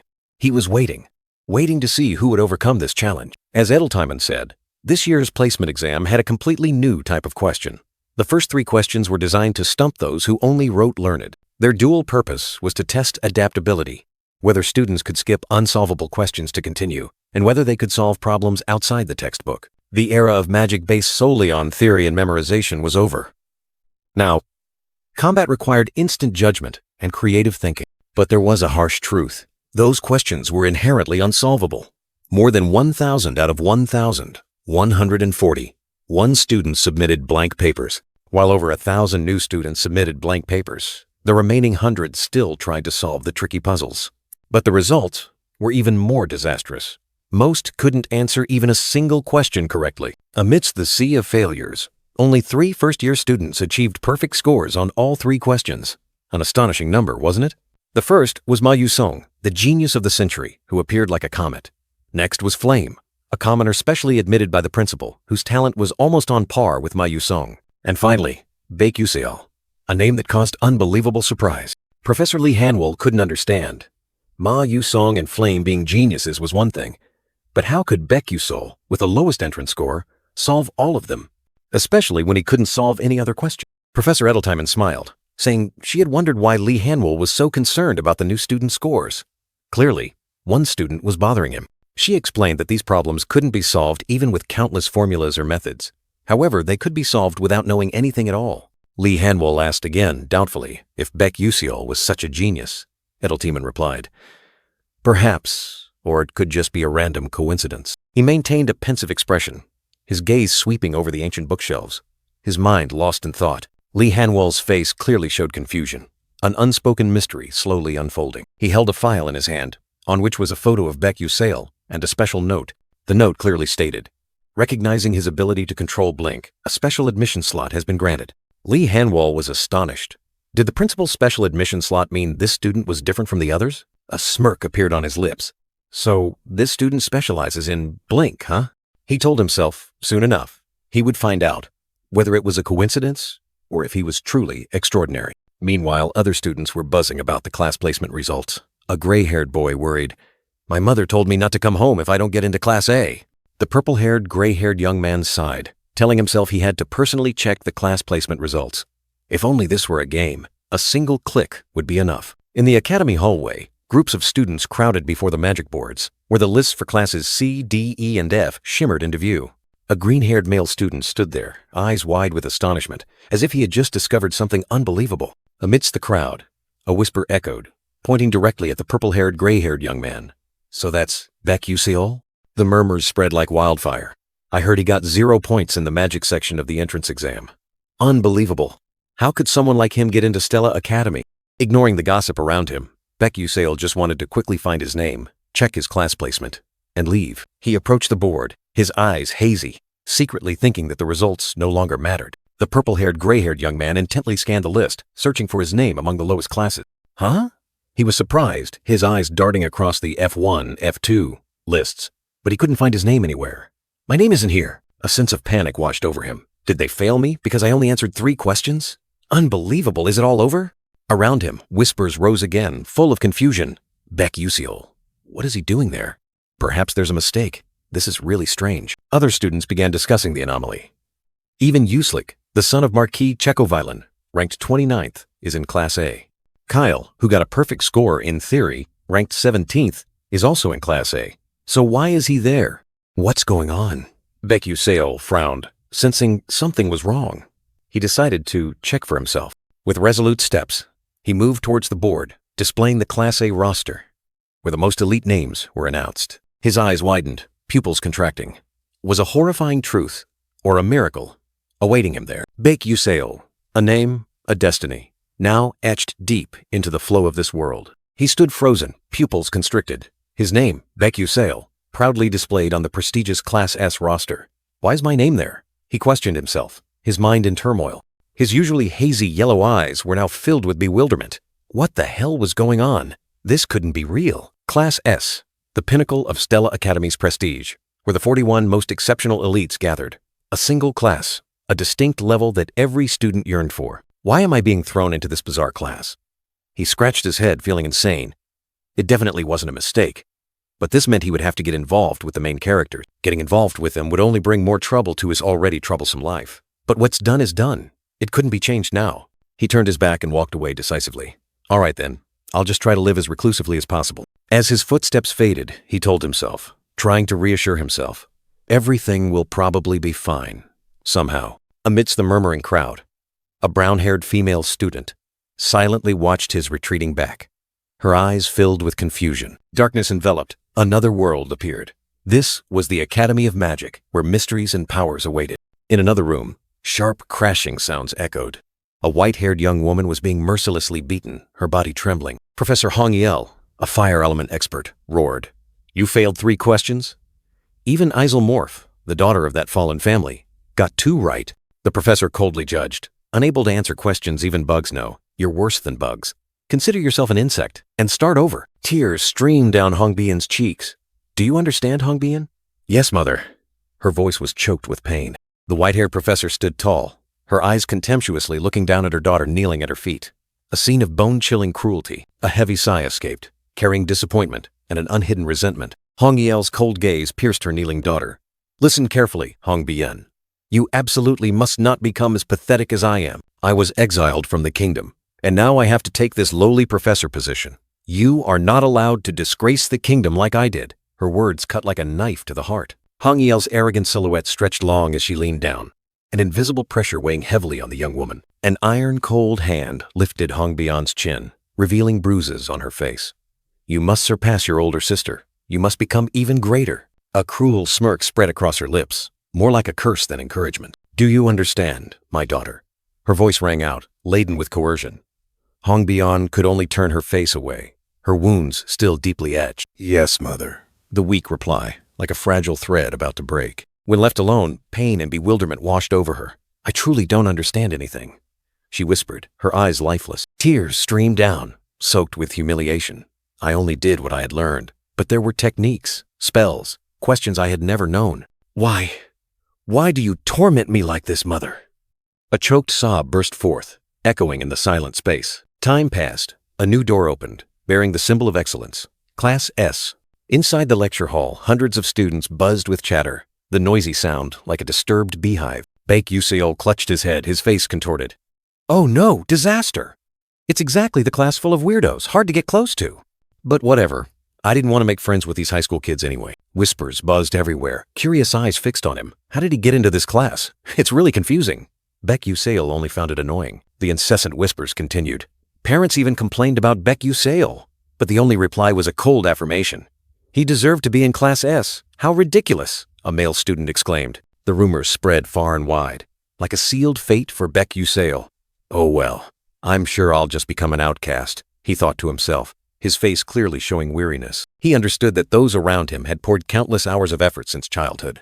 Being grouped with a good-for-nothing like him, it was natural for them to be frustrated. Nevertheless, Baek Yuseol knew that class rankings could change after each exam. Even Class S was no exception. But to drop down to a lower class? That was almost unthinkable, rarely seen in the academy's history. He suddenly remembered that there was once a male student who rose from a lower class to join Class S. That name had faded into oblivion, but Baek Yuseol believed he would know it sooner or later. In any case, seeing these faces with his own eyes was still incredibly astonishing, because all of them were characters from the game he had grinded day and night, a virtual world that had now become reality. Most of these elite students, in just a few years, would become renowned figures throughout the land. But there were also about 5 who would betray the magic world. And among those traitors there was also Ma Yusung, a name he could never forget. His gaze swept across, as if searching for a familiar figure or a sign of a predetermined future. He secretly wished the female lead could prevent those tragedies from happening. But currently, he was just an outsider, powerless against the flow of fate. The door swung open. A man walked in, his deep voice resonating decisively. Everyone, sit down. Each resolute step echoed, drawing all eyes. Baek Yuseol looked up, his gaze showing a hint of surprise. The man stood before the podium, his eyes sweeping across the class. It's a pleasure to meet you all. Some of you may have seen me, but allow me to introduce myself. With a stern face and sharp eyes, he spoke. I am Lee Hanwol, the professor in charge of Class S, a name that carried authority and strictness. 2 male students whispered to each other. So that's the famous Professor Lee Hanwol? One boy murmured. I heard he's hunted down thousands of dark mages. Professor Lee Hanwol stood on the podium, his sharp gaze sweeping across. Indeed, a level 7 warrior mage. He said in a low voice. Everyone, silence. The professor continued his lecture, his voice full of authority. We have many excellent students here. His gaze swept past, pausing briefly on Baek Yuseol. And a very special one too. He explained about the academy. As you all know, this is an academy for training warrior mages. His tone was stern. Over the next 3 years, you will undergo rigorous, advanced training. The professor looked down at the students, including the brown-haired girl and 2 gray-haired female students who were listening intently. I don't expect all of you to keep up. He added, however, I want to see you all put in your best effort. Lee Hanwol's eyes were as sharp as razors. Does anyone have any questions? The entire lecture hall fell into a terrifying silence. Not a sound, not a hand raised. Silence enveloped, heavy to the point of suffocation. All right then, we shall. The professor's words were cut short. The lecture hall door swung open, and a graceful figure stepped in. A girl with long white hair, pink-tinged ends, and eyes as fiery red as flames appeared. Her beauty made the space seem to freeze. Baek Yuseol was so surprised he couldn't believe it. Hong Bian, who always puts principles first, could she really be late? He thought to himself. This was truly bizarre. The white-haired girl stood opposite Professor Lee Hanwol, her proud demeanor no less imposing. Both were like opposing poles, yet both exuded an irresistible charisma. Baek Yuzail continued to ponder. What happened? He wondered. This event was completely outside his predictions for this character. He raised his hand, adjusting his glasses. Perhaps I should check with the warbler glasses. Baek Yuzail wanted to delve deeper into the reason for her lateness. An information panel appeared before his eyes. Hong Bian Adelevit, villain, fire mage. Likes to eat red ginseng candy. Easily angered. Only drinks Akalia-style espresso. Terrible mother. Will definitely die. Baek Yuzail squinted, his face full of worry. This alone isn't enough. He needed more information. Much more to fully understand the current situation. Baek Yuzail mused, his hazy eyes concealing calculations. She will definitely die, huh? The question echoed in his mind, full of doubt. He continued to deduce, pieces of information gradually becoming clear. If Izal dies because of flame, Hong Bian will die because of both flame and Izal. A loop of fate. Nothing can be done. She's a villain after all. He sighed, accepting the harsh reality of this game world. He took off his glasses, his heart heavy. I really want to save them, but I'm still in turmoil myself. How can I help anyone? Just then, a voice rang out. Go to your seats. Baek Yuzail looked away, deciding to keep his distance. It's a shame, but I have to stay away from her. Suddenly, he slightly raised an eyebrow, a flicker of surprise crossing his pale yellow eyes. A tall figure swept past, Hong Bian Adelevit standing imposingly beside his desk, her brilliant white and pink hair flowing. Her fiery red eyes swept over him, chilling him to the bone. A cold shiver ran down Baek Yuzail's spine. He flinched, his expression bewildered. Huh? What was happening? Hong Bian placed her hand on the desk, a dry clack echoing and breaking the silence. She casually pulled up a chair and sat down next to Baek Yuzail, as if it were the most natural thing in the world. Baek Yuzail broke out in a cold sweat, his palms drenched. What just happened? Why do I feel like everything has started to go wrong? Professor Lee Hanwol stood on the podium, his deep voice echoing. Before we begin class, we will hold your personnel succession ceremony. Baek Yuzail listened in surprise. Class S and Class A will have a joint ceremony. Details will be provided. He suddenly realized, it's the personnel succession ceremony. He smirked slightly, touching his chin. Although it's a bit troublesome to go through the whole process, it's also a little interesting. Stella Academy, a gathering place for elites, had two major events, the Pet Covenant Ceremony and the Personnel Succession Ceremony. The Personnel Succession Ceremony was particularly impressive, reflecting the Academy's prestige and status. In the vast lecture hall, Lee Hanwol stood in the center, his gaze sweeping over hundreds of students. Is everyone present? The professor continued, his voice resonating. Here, countless staves have been prepared, from the lowest to the high intermediate level. Your task is simply to step forward and choose a staff that you like. Baek Yuzail and the other students listened intently. Lee Hanwol cautioned carefully. Changing staves later is very complicated, so make your decision thoroughly. But he knew. The staff was the one that chose its wielder. In the world of ether, staves would react to their true masters, creating a mysterious phenomenon of resonance. That meant, even if one yearned for a high-level staff, not everyone could wield it. Baek Yuzail walked, his eyes scanning the staves. Stop! A resounding shout. Lee Hanwol signaled the crowd to halt. Baek Yuzail stopped, looking at the shimmering staves. He wondered, which one should he choose after all? In the game, he would have chosen an F-grade staff. But now, in Class S, he wasn't so sure anymore. Given his current position, a wand would probably be more suitable. Staves are usually categorized into short wands and long staves. Wands are used by knight-type magic warriors for quick spell casting. Long staves are for bishop-type magic warriors, requiring time to cast powerful incantations. Baek Yuzail looked at another student, thinking to himself, I wonder what that guy will choose. Whispers arose. Even if he's in Class S, he probably can't resonate with any staff. Baek Yuzail frowned slightly, hearing every word clearly. Scoffs echoed, but Baek Yuzail merely smirked, ignoring the whispers behind his back. He told himself, let them think what they want. Suddenly, an arrogant voice rang out. Hey, you! Along with the command, stop! A figure blocked the way. A tall, light gray-haired male student stood with his arms crossed, blocking the path. Baek Yuzail looked up, his drowsy eyes responding. What is it? The person opposite asked directly. Who are you?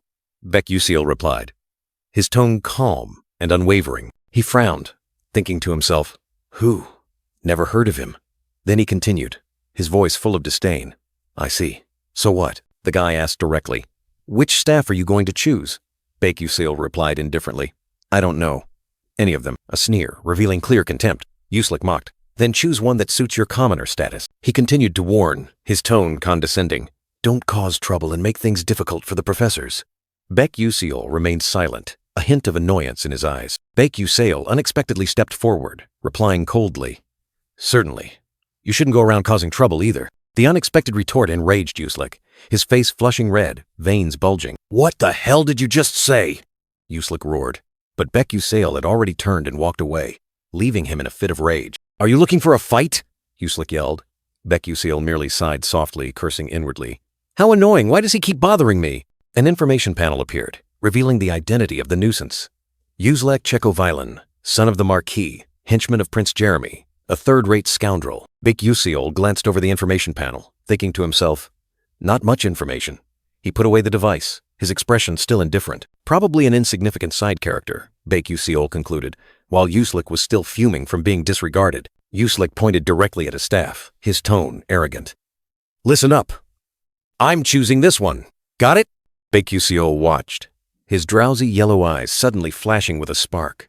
Recognizing what it was, the staff shimmered in midair, bearing the legendary name, Edmori Etamiri. He thought to himself, this was a high intermediate level staff, the highest grade available here. This type of staff was usually reserved for professional mages, those who had reached the pinnacle. Even professional mages found it difficult to control low intermediate level staves, let alone ordinary students who couldn't even touch them. Besides Edmori Etamiri, there was another high intermediate level staff, but it was only for display, and no one was allowed to choose it. At that moment, the long-coated teacher spoke.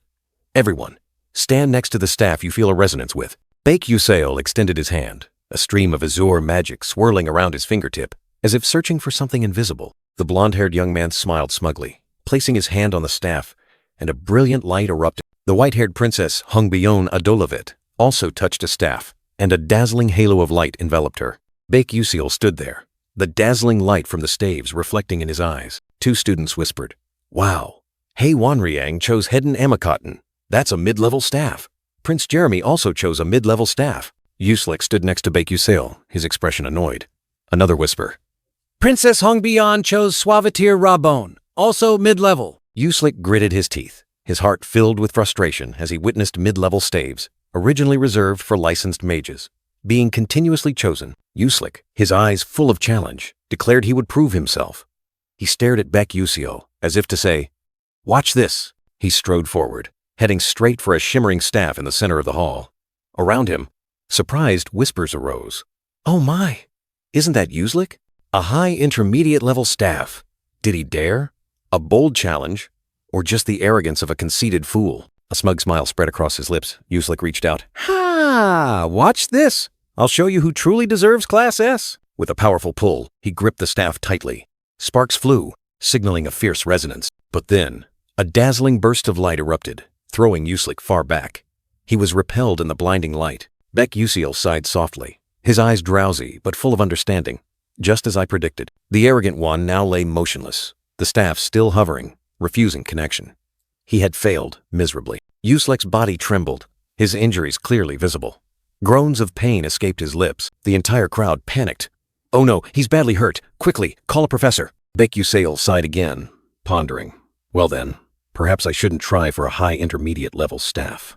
It's best to give up now. While everyone was still in a state of confusion, a steady footsteps echoed. He strode forward, passing the astonished gazes, heading straight for the hovering staff. A hidden smile played on his lips, his pale yellow eyes flashing with an unpredictable glint. He stood there, beside the staff. The declaration echoed. Its master had been decided. A smug smile appeared on Ma Yusong's face, his eyes sharp, as if to devour everything. The entire hall buzzed as Ma Yusong, a rookie, aimed for a mid to high-grade staff. The dark-haired young man reached out, ignoring whispers that even resonating with Edmori Etamiri was difficult. His hand gripped the staff's hilt tightly, light erupting fiercely, as if the weapon was awakening. The entire space exploded in dazzling light. The staff had chosen its master, and Ma Yusong stood there, majestic and awe-inspiring. In the distance, Uslik Chekovilen clutched his chest, his face contorted in pain as the staff's light vanished from him. Ma Yusong flashed a triumphant smile, his red eyes burning with pride. The Edmori Etamiri staff now rested firmly in his hand, emitting a brilliant light, affirming its new master. Murmurs spread through the crowd. No one could believe a first-year student could resonate with a mid to high-grade staff. The dark gray-haired male student pondered, wondering if this could happen, then told himself it wasn't surprising. Ma Yusong maintained his smug smile, knowing that with this staff, his talent would shine even brighter. His face tilted slightly, his fiery red eyes sweeping across the crowd, full of challenge. Baek Yuseol stood there, his drowsy eyes mixed with surprise, a big question mark hanging over his head. Ma Yuseong smirked, his eyes filled with confidence and satisfaction. Baek Yuseol thought to himself, "What the hell is this? Is he not well?" Then muttered, "Whatever, just ignore it." While Ma Yuseong had acquired his staff, another mid to high-grade staff, Terraphon, was supposed to belong to Flame. But wait. The story could take a different turn right here. A lone silhouette of a young woman appeared, holding the power to shape the future. If Flame chose Terraphon, Ma Yusong would take notice of this new talent, opening up a storyline where he became interested in her. But if she chose a different staff, everything would change completely. Baek Yuseol thought to himself, ideally, he should use Flame to draw Ma Yuseong to his side. He stood there, his eyes fixed thoughtfully ahead. There she island, Baek Yuseol murmured, watching the silhouette of the young woman walking through the illusory space. The girl, Flame, with ash-gray hair and resolute eyes, continued to advance without hesitation. Good. Terraphon is right there too. Baek Yuseol nodded, his eyes fixed on the hovering azure staff. He clenched his jaw, a vague anxiety creeping in. Everything had to go according to script. What will you do, Flame? Baek Yuseol wondered, watching the girl's every step as she approached her destiny. Each light step of Flame echoed in the space, moving towards the fated staff. That's right, pick up Terraphon, Baek Yuseol urged silently, hoping the girl would do exactly as he knew. He believed that when she did, Ma Yusong would start to notice Flame, opening up the path he had laid out, and that would increase the chances for a happy ending. Baek Yuseol's monologue suddenly choked. The girl had walked past. Huh? He was stunned. Flame looked around blankly, while Baek Yuseol was aghast. Wait, could it be that she isn't interested in Terraphon at all? What is happening? Could she not know about Terraphon's existence? Or is she lacking information because she only read the novel? No matter what, this is a big problem. As the female lead, Flame should be able to resonate with any staff. What if she chooses something strange? Not only Ma Yusong's route, but all other potential routes could be lost. Things had come to this. He couldn't just stand by. With a resolute step, magical light flared around him. His eyes sharp, Baek Yuseol told himself. At all costs, he had to skillfully guide her to choose the Terraphon staff. Amidst the ethereal space, Flame's silhouette advanced, enveloped by a brilliant halo as if destiny awaited her. In the blink of an eye, Flame appeared. But even more surprisingly, a familiar figure had quietly stood behind her at some point. The young woman frowned slightly, her eyes showing a hint of displeasure. Clearly, this sudden appearance did not please her at all. Oh my, when did he appear? Flame gasped. Baek Yuseol grinned. Haha, hello, he asked. Hey, I'm wondering which staff you'll choose. The dark-haired girl coldly retorted. What's it to you? Baek Yuseol explained. I just wanted to help because you seemed confused. But Flame only frowned. Mind your own business. Choose your own staff. If that's all, I'm leaving. With that, Flame turned her back. Huh? Baek Yuseol was stunned, hastily reaching out. Wait. He quickly followed, but the dark-haired girl just walked away without looking back. The purple-gray-haired young man pondered, his finger lightly touching his chin. Something's not right here. He felt uneasy. Flame should have been very sociable, friendly with everyone, regardless of status, he recalled. So why is she so cold? I can't give up so easily. My life is at stake, he shouted. Hey, wait! He tried to smile. I really want to help you choose a staff. The dark-haired girl retorted sharply. Stop interfering. Mind your own business. It seems there's a staff that suits you very well. Before Baek Yuseol could finish, Flame's displeasure was evident, her eyes showing anger. The young woman growled, her eyes bloodshot with anger. What do you know to say that? A furious question rang out. He forced a smile, his heart in turmoil. Had he done something wrong? Or was she simply uninterested in ordinary people like him? But clearly, he had heard quite a bit about her. The young man tried to suggest, pointing forward. Don't you think you could use a staff like that? The young woman beside him remained cold. The Terraphon staff, a legendary weapon, shone brilliantly. Blue light enveloped it, as if awaiting its true master. That's right, that's it. He nodded excitedly, his eyes sparkling with hope. Suddenly, a strange sound echoed. Beck Uziel's pale yellow eyes narrowed, and his expression became serious. What was that sound? He turned his head in surprise, trying to find the source of the mysterious sound tearing through the space. His eyes widened, a sense of unease surging. Something had just happened, so fast he couldn't react in time. A dazzling flash of light streaked past, leaving Beck Uziel with a look of discomfort. He mumbled, feeling as if he had just been electrocuted. What is this? He looked down in astonishment. In his hand, what had just appeared was not an illusion. The Terraphon staff, which should have belonged to Flame, now rested firmly in Beck Uziel's hand. He froze, completely bewildered by what was happening. A chill ran down his spine. His eyes widened, fear and confusion clearly visible. Why? Why is it in my hand? He clutched the staff tightly, sweat pouring down. This was Flame's weapon. There was no mistake. "I'm screwed!" he exclaimed in panic. A feeling of helplessness enveloped him. He didn't know how to handle this situation. He softly called her name, turning to look at Flame's cold back.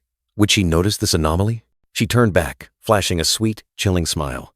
But her eyes were obscured, and a dark aura enveloped her heart. Beck Uziel flinched and stepped back, cold sweat streaming down. He hastily waved his hand, trying to hide the terrifying truth. No, it's nothing. Twilight fell upon the Magic Academy, signaling the end of another day. But the stories and mysteries remain. A brown-haired female student walked through the schoolyard, her eyes distant as if searching for something. Suddenly, a whispered voice echoed, making her stop mid-step, the air around her seeming to thicken. 2 male students were buzzing about shocking news. This year, 2 new students are compatible with mid to high-grade staffs. Really? In the Academy's entire history, only 5 people have managed it. And now 2 more. They continue to whisper, their faces puzzled. But it's strange that one person only used a teleportation spell in the test. How could such a basic spell do it? My parents said teleportation spells are useless. The brown-haired female student listened, her eyes thoughtful, telling herself, something isn't right. She sought out the study hall, where the brilliant sunset shone through Gothic windows, bringing a rare moment of peace. Each last ray of sunlight filtered through the window, painting streaks of light on the stone floor, like an invitation to tranquility. She stepped inside, sighing in relief.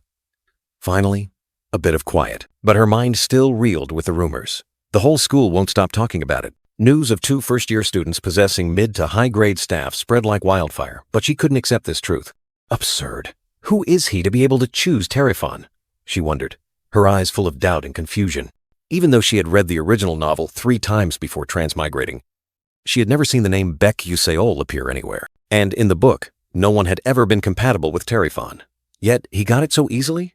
A chill suddenly ran down her spine. It's as if she saw Beck Uziel's image in her mind, him flashing a sinister smile. He's deliberately showing me something. She shook her head, trying to dispel the haunting thoughts. Well, there's no point in thinking about it anymore. The brown-haired girl was lost in thought, a name suddenly flashing in her mind, like a stop signal amidst the chaotic flow. In the academy hallway, the light blonde-haired girl and Jackie approached Flame, their faces radiant. Are you also going to class? Flame smiled faintly, a forced smile hiding the complex thoughts within. Then she broke into a bright smile, trying to cast away all worries and blend into the cheerful atmosphere of her friends. Come on, you guys. Do you think I'm a bookworm? Flame said with a laugh.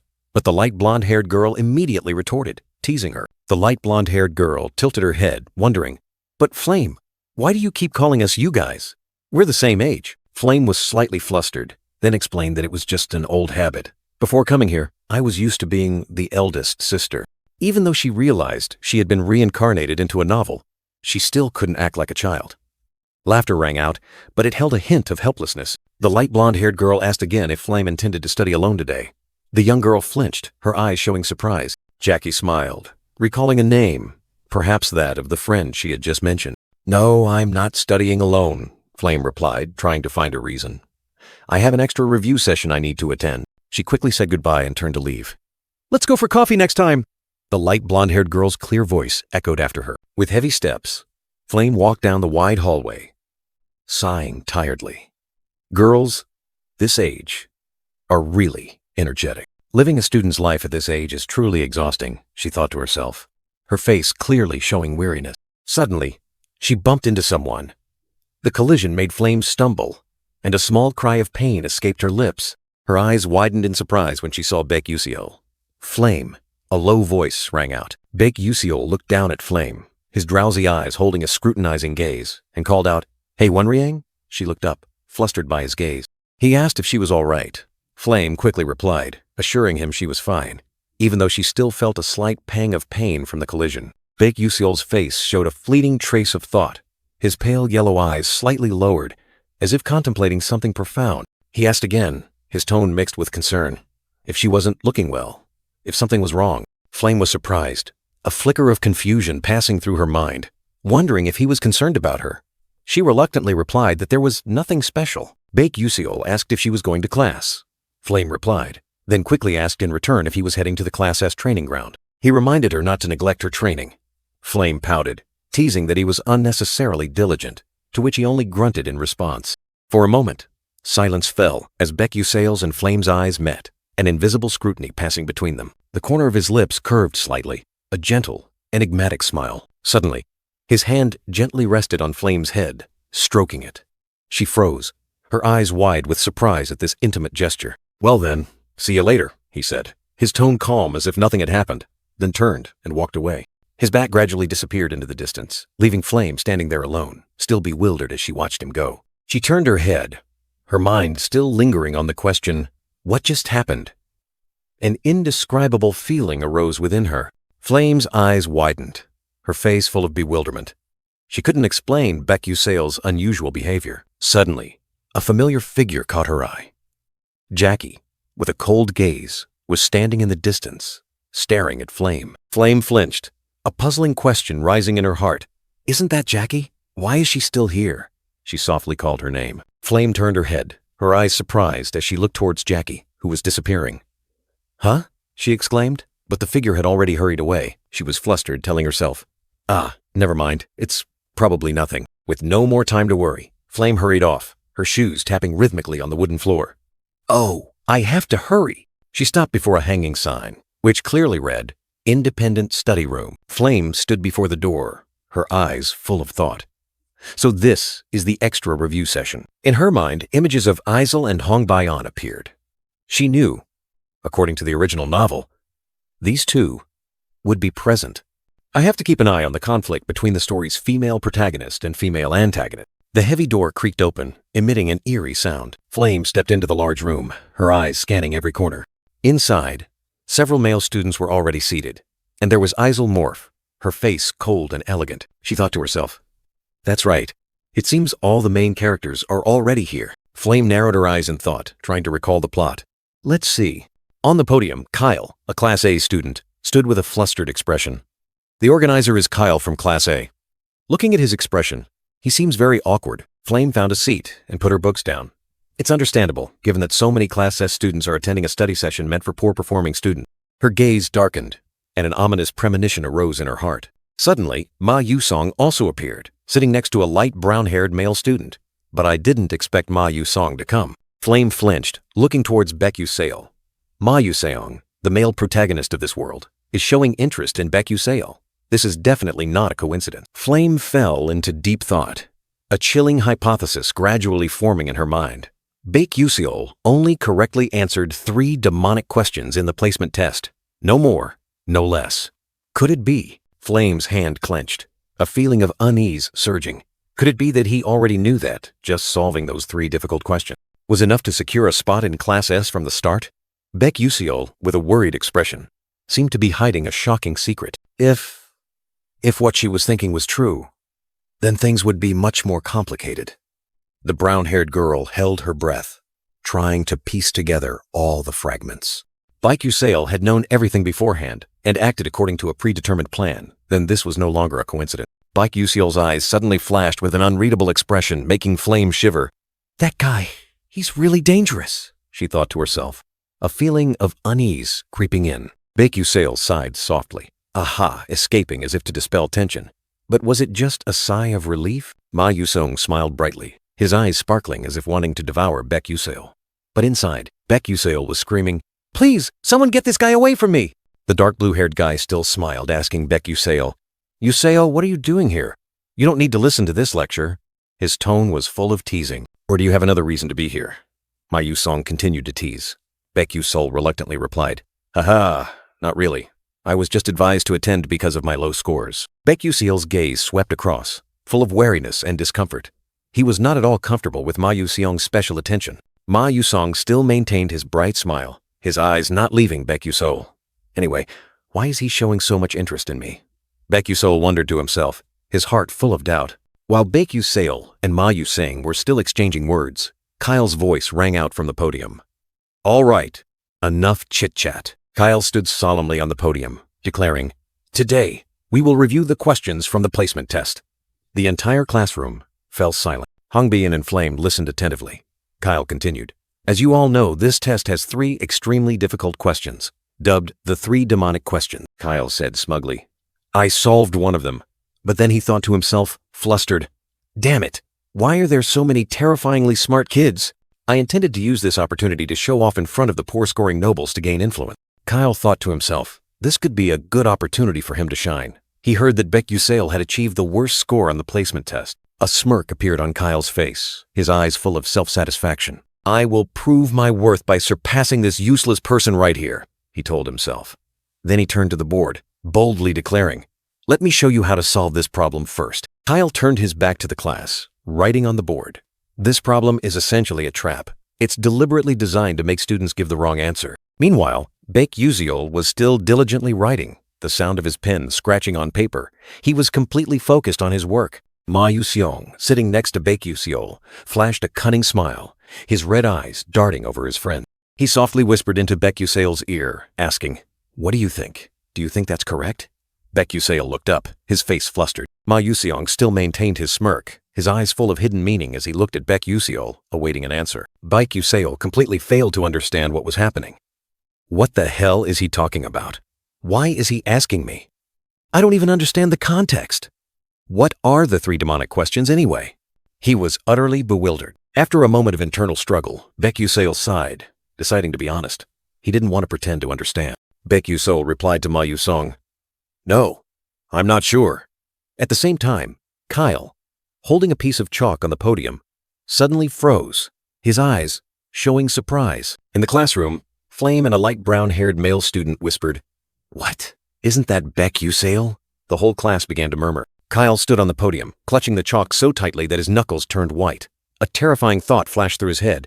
Could my solution be wrong? The atmosphere was tense. Baek Yuseol looked around blankly, seeing all eyes fixed on him. Huh?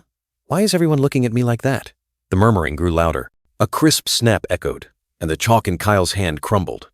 That small sound was like a declaration of his extreme anger. Kyle spun around, his eyes blazing as he stared directly at Baek Yuseol, questioning, Are you saying my solution is incorrect?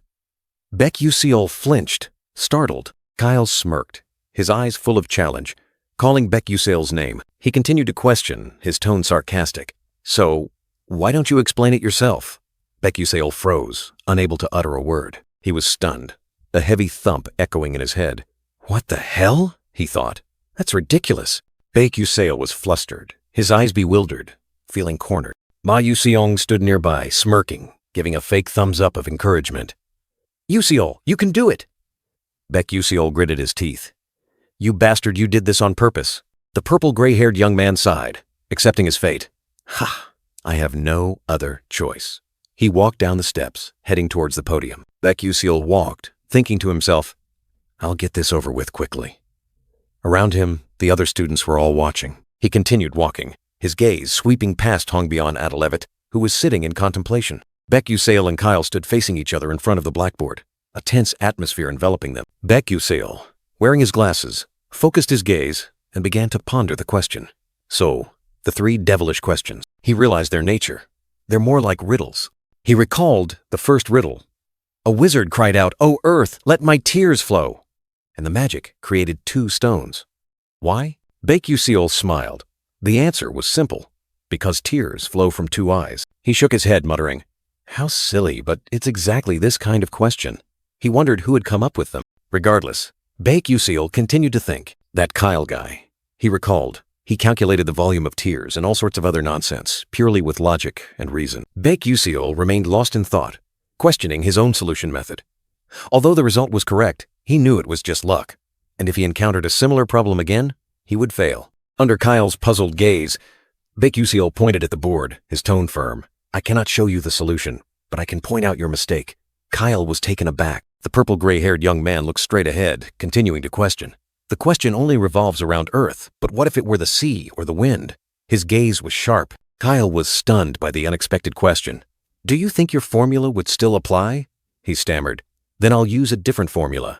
Baek cut him off, his words like a knife. But then, you'd have to start all over again.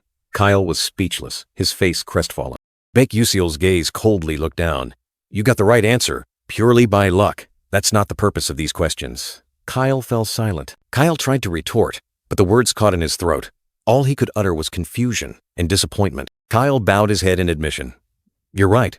Baek was slightly startled, wondering if he had gone too far. Nevertheless, he continued to explain the correct solution. The purple-gray-haired young man began to present the detailed solution, step by step. Kyle stood beside him, listening intently and taking careful notes, not missing a thing. In the classroom, not only Kyle, but many other students were also diligently taking notes. They listened attentively to every word Baek explained. Pins glided quickly across paper, recording every formula, every argument. Knowledge was being seriously imparted and absorbed. From a corner of the classroom, the brown-haired girl, Flame, looked up in surprise. What was happening?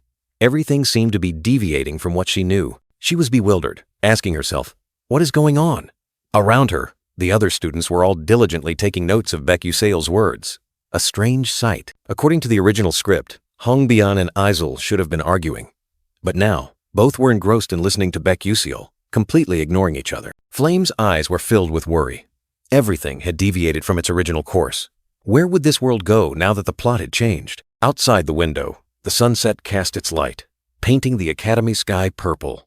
Another day ended, but the changes that had just occurred were only the beginning. After the intense class, Ma Yusong waved goodbye to Baek with a radiant smile, promising to meet again tomorrow. He continued to wave enthusiastically, while Baek just stood there, his back turned, his expression unreadable. Baek reluctantly turned his head, giving a slight wave in return, a faint smile on his lips like a polite greeting. But in Baek mind, a terrifying thought struck him. This isn't good. I shouldn't get involved with someone like Ma Yusong. Forget about meeting tomorrow. It's better if I don't see him again. A heavy sigh escaped him. Baek pale yellow eyes clearly showing worry, as if he had just escaped a disaster. He looked down at his hand, muttering to himself, it must be Terrifon. Baek walked on, his inner monologue continuing. I can't even use it. Yet it attracted Ma Yusong's attention. Why did it even come to me? He turned his back and walked away, his gaze inadvertently sweeping past a familiar figure. In his mind, a name just bloomed. It has never been used by anyone else besides Fla. It was Hongbian, standing there with her long white hair and fiery red eyes, her face stern as if waiting for something. Baek recognized the girl, thinking, isn't that Hongbian? Who is she waiting for? Never mind, it's not my business. He clicked his tongue, walking quickly past her, trying to glide away like the wind. But a cold voice rang out, stopping him in his tracks. Baek. He flinched and turned around, his eyes wide with surprise. She strode closer, her blood-red eyes locking onto him, not allowing him to escape. Her face was resolute, her voice decisive. I have something to ask you. Baek was stunned, thinking, what could the great Hongbian want to ask me? He replied, his voice slightly hesitant. What is it? She didn't beat around the bush, directly questioning him, her eyes sharp. Why didn't you explain the solution to that problem sooner? Baek was aghast, his mind a jumble. He didn't explain, not because he didn't want to, but because he couldn't. How could one explain a joke with logic? The purple-gray-haired young man thought to himself. The white-haired girl had clearly misunderstood. He simply had nothing to say. Hongbian's fiery red eyes narrowed slightly, then widened. She nodded, as if she had found the answer herself. I understand, she said, her voice firm. The white-haired girl looked straight at him, her gaze piercing. You didn't want to reveal the solution in front of everyone, did you? She questioned, confident in her deduction. Baek flinched, his drowsy yellow eyes wide. Huh? That's not it, he stammered, but the words caught in his throat. Hongbian's gaze was resolute. Then, I will give you something in return. Her words rang out, full of mystery, making Baek even more bewildered. What? Baek asked again. The white-haired girl didn't flinch, continuing. I will compensate you fairly. If you show me what's going on in your head. Her words were like a declaration, direct and bold, making the atmosphere tense. Baek was stunned, his face drained of color. What? He screamed in his mind, feeling an invisible threat looming. The space shifted, warm yellow lights illuminating towering bookshelves. An ancient library, where knowledge condensed, now became the setting for a strange dialogue. They both sat opposite each other at a large wooden table, amidst silent stacks of books. Hongbian remained calm, while Baek Yusail seemed tense. On the table was an old piece of paper, covered in incomprehensible handwriting. That was probably the solution Hongbian was looking for. Baek Yusail still didn't understand. "Why do you want to pay to see the solution to a trivial placement test?" she replied concisely. "I have my reasons. Just tell me what you know." He reluctantly agreed. He pointed at the paper. "But you only got these 3 questions wrong. Aren't you ashamed to ask someone who got the whole test wrong for help?" His eyes were full of confusion, as if trying to probe her. The white-haired girl replied bluntly, "No, it's more shameful to be wrong and still not find the solution." Her voice was firm, without hesitation, showing strong will. "I am willing to do anything to find the correct solution," Hongbian declared. Baek Yusail looked at her, thinking to himself, "Sounds like a model student." The white-haired girl turned her face away, her blood-red eyes hiding a question. "But why are you asking me?" Baek Yusail was bewildered, looking at the proud princess, wondering, "You're a princess. You must have many friends." She replied to him, beginning to explain. Hongbian revealed a shocking truth. Among 1,141 first-year students, only 3 people, including you, correctly solved all 3 devilish questions. The purple-gray-haired young man was aghast, his eyes wide, unable to believe his ears. "What? What are you talking about?" the princess continued, her tone full of hidden meaning. "Those were originally trick questions that couldn't be solved, but you, Ma Yusong, and Flame solved them." Hongbian frowned slightly, saying that it also gave her a headache. Baek Yusail trembled, hastily asking, "Wait a minute." He shot up, his eyes wide with surprise. "These are trick questions? They're not meant to be solved?" The white-haired girl calmly asked back, "That's right, didn't you know?" Baek Yusail slumped back into his chair, muttering, "This is insane." Then he suddenly understood why he was pushed into Class S. A thought flashed through his mind. "I also understand why Flame is wary of me," Hongbian explained, her red eyes looking into the distance. "I don't know the details of this world. I had no idea there were trick questions. But Flame is different." Her voice lowered, as if telling a secret. "Because she read the original novel, even if it wasn't the game version." She continued, asserting that Flame understands the plot and most of the background, including knowing about trick questions like these. Baek Yusail gritted his teeth, realizing the problem. And now there's an additional character who wasn't in the original story. So Flame can't help but be wary of Baek Yusail's existence. Damn it. So that's why she was so suspicious of me. Baek Yusail thought to himself. Hongbian remarked that he wasn't happy, and he quickly replied, "Don't worry." Baek Yusail's pale yellow eyes were full of thought, reflecting worry and confusion at the truths just revealed. Hongbian looked straight at him, reminding him in a firm voice, "Don't forget, you agreed to help me with something related to these questions." He replied, "I won't forget." The purple-gray-haired young man made a cold request. "My request is very simple. Turn my staff into a magic sword." The white-haired girl was startled, her crimson eyes flashing with confusion. This isn't difficult for a royal blacksmith, but cold weapons are only used by low-level mercenaries. Why would a mage like you need one? He shrugged, his expression indifferent. "Ah, that's just what I like." A curt answer, yet it implied much. A thought flashed through his mind. No need to explain that he couldn't use magic. "So, can you fix it for me, or not?" The white-haired young woman looked directly at him, her deep red eyes filled with a heavy silence. Finally, she nodded. "All right, this is simple enough." A faint smile appeared on the purple-gray-haired young man's lips. "Good." She gently touched a piece of paper, beginning to explain. "All right, I'll explain the approach to solving this problem." The purple-gray-haired young man smiled, pointing at the paper. "It's all just a change in perspective." The white-haired girl looked up, her red eyes wide. "A change in perspective?" he affirmed. Exactly. Hongbian's fatal flaw was her lack of creativity in using magic and her textbook-like, rigid fighting style. She would realize this in her second year, but by then she would have already faced a crushing defeat at Flame's hands. The purple-gray-haired young man told himself that he couldn't make her realize it right now, but he could offer some sound advice. An idea suddenly sparked in his mind, forming a bold plan. "Let's begin." He looked directly at her, a cryptic smile on his face. "Do you know what a pun is?" The white-haired girl looked at him, her red eyes blinking, her expression full of confusion and bewilderment. She tilted her head, trying to search her memory. "A pun? I think I've heard of it." He began to explain, posing a tricky riddle. "Let me give you an example. What kind of tree can fit in the palm of your hand?" The white-haired girl thought in silence. then hesitantly offered an answer. A small tree? Wrong. Beck Uziel chuckled. The answer is a palm tree, she asked in surprise. Why? Because it fits right in the palm of your hand, he grinned triumphantly, while the white-haired girl froze, a chill running down her spine. A surge of killing intent erupted. Hong Bian's crimson eyes glared at him, making Beck Uziel quickly try to appease her. Hey, don't look at me like that. He forced a smile, trying to divert her attention. All right, calm down. Let's take a closer look at this problem. He pointed to a stack of documents filled with strange formulas and spells. This problem contains things you don't know. You must solve it with creativity. The white-haired girl looked up at him, her red eyes reflecting doubt.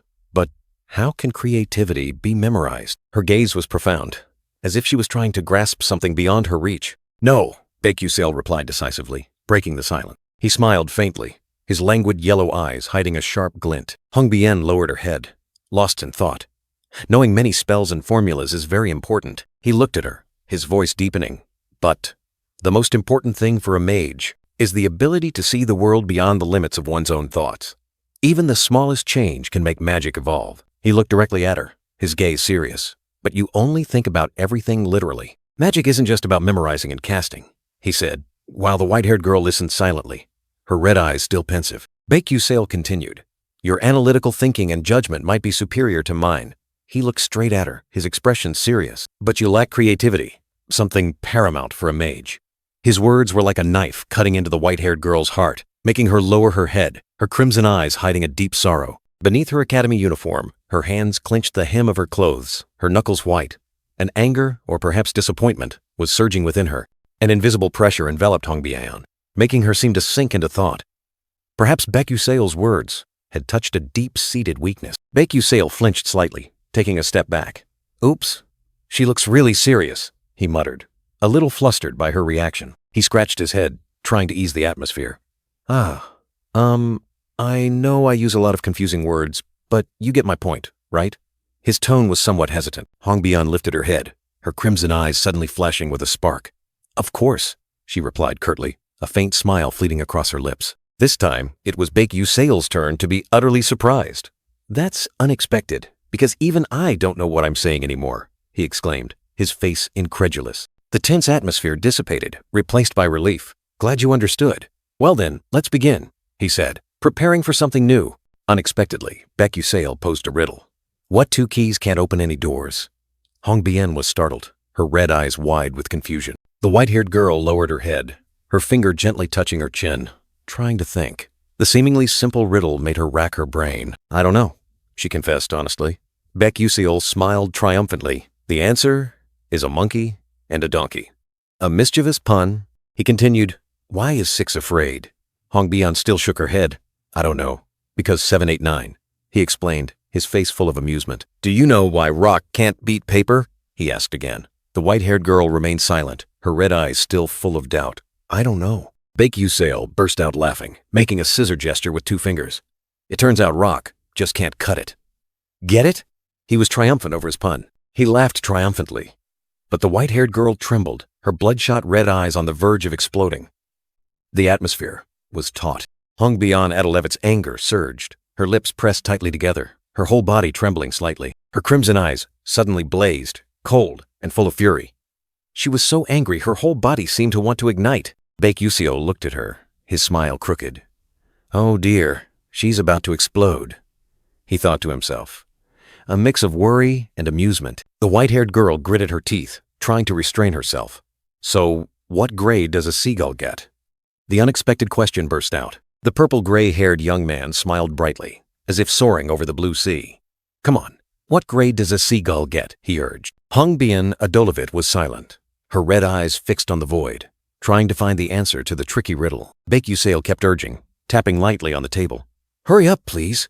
He wanted her to understand quickly. Suddenly, a spark flashed in her eyes. Is it a C grade? Her voice whispered, full of surprise. Beck Uziel was stunned, his yellow eyes wide. Huh? He hadn't expected her to solve this pun. The white-haired girl subtly turned her face away, a little shy. Yes, that's right.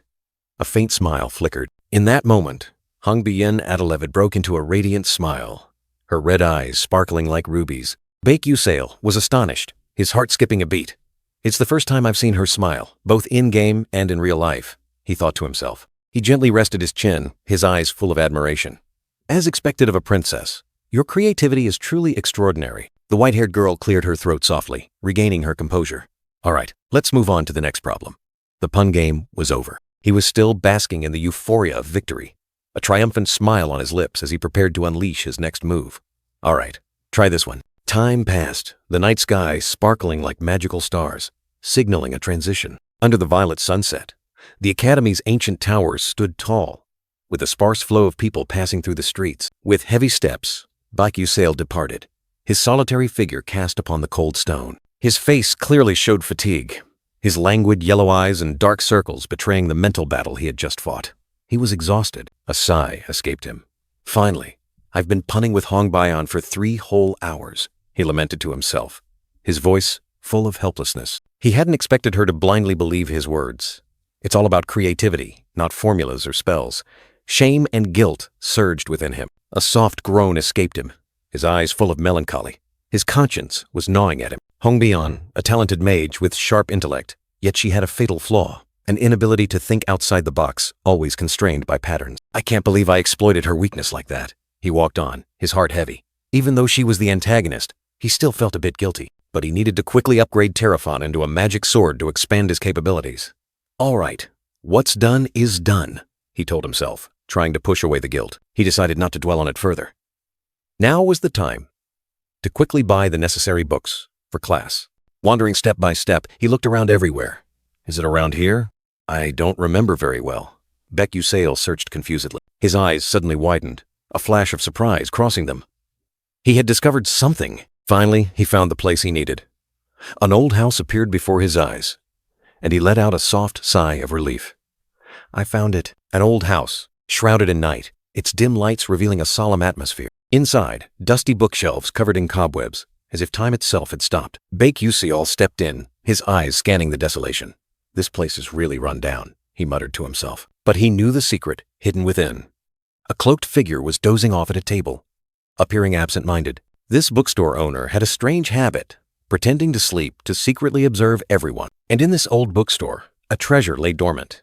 It was the notebook of Maya, a brilliant former student of Stella Academy 10 years ago. In the game, everything could be fast-forwarded with a single button, but real life was completely different. He needed textbooks, and each one offered different benefits for his grades. Initially, he only looked for books in large stores, but then he realized that the real treasures were hidden in small, lesser-known bookstores. With Mayella's notebook, the magic technology class would be a piece of cake, perfect scores within reach. He scanned the shelves. His eyes gleamed with determination. He had to find it, the thing that would change everything. And then, his gaze stopped.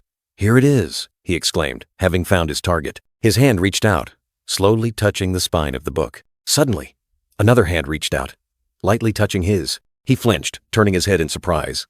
Huh? Before him was Isel Morph, the light blue-haired girl, her purple eyes looking back at him in confusion. Isel Morph asked in surprise if he knew her. Baek Yusail replied that she was quite famous. Isel suddenly remembered that he was Baek Yusail, whom she had met during a supplementary review session. He was stunned. Did Isel not remember their fated encounter before enrollment? Isel remarked that his debate was interesting, but it was a pity he didn't explain it thoroughly. Baek Yusail secretly thought that she hadn't answered everything correctly either. The girl politely said goodbye and turned to leave, leaving Baek Yusail alone among the old books. He quickly reached out, swiftly pulling a book from the shelf just as Isel disappeared from view. Holding the book firmly, he secretly breathed a sigh of relief.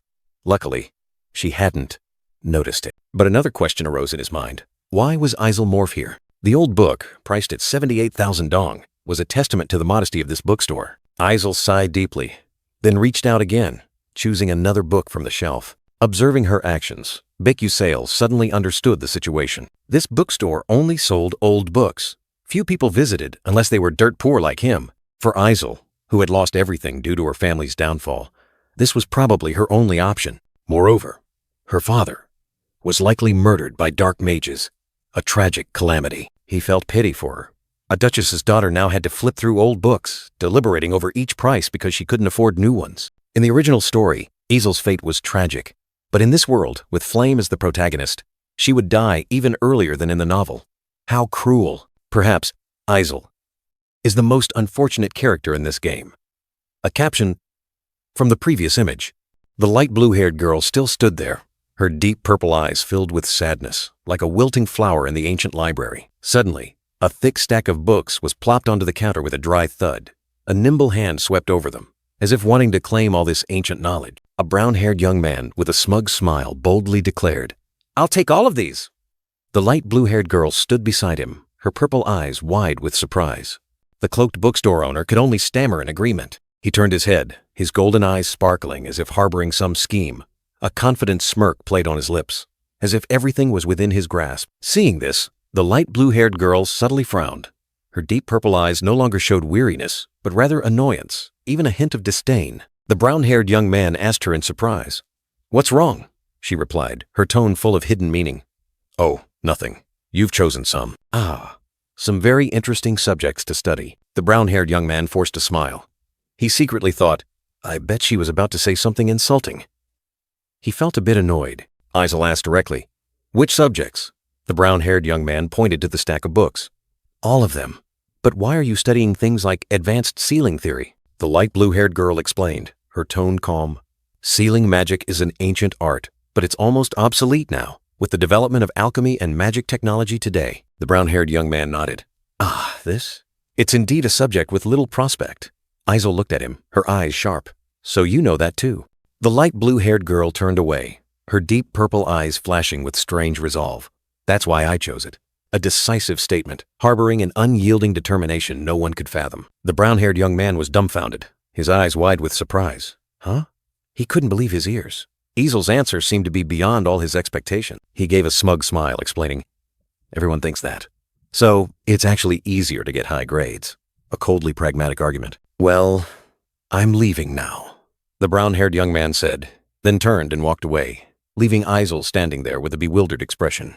She seemed unable to fully process what had just happened. As Isel said, very few students chose to study sealing theory, but precisely because of that, the brown-haired young man believed he could achieve high grades more easily, with less effort than in other subjects. He left, satisfied, clutching the stack of books, a triumphant smile still on his lips. For him, this many books was enough for the semester.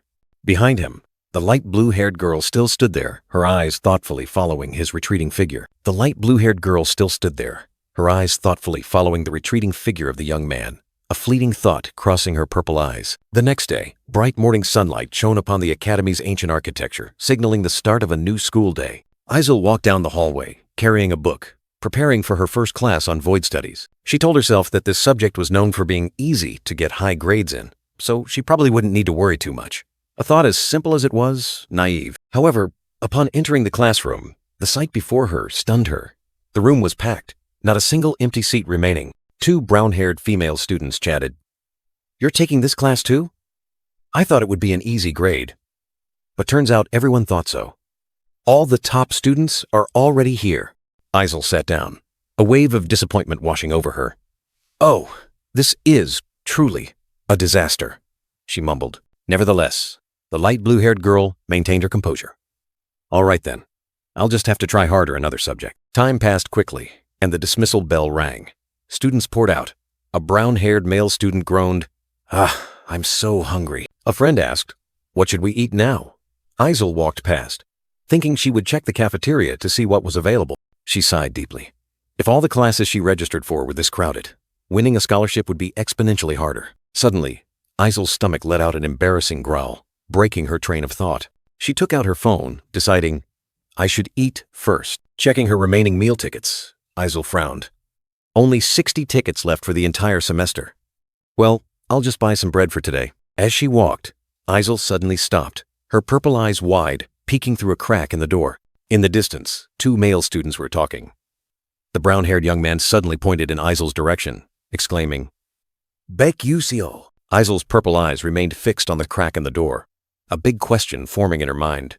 What is he doing there? Suddenly, she realized it was the Moon God's Studies class, where Professor Misen was standing at the podium.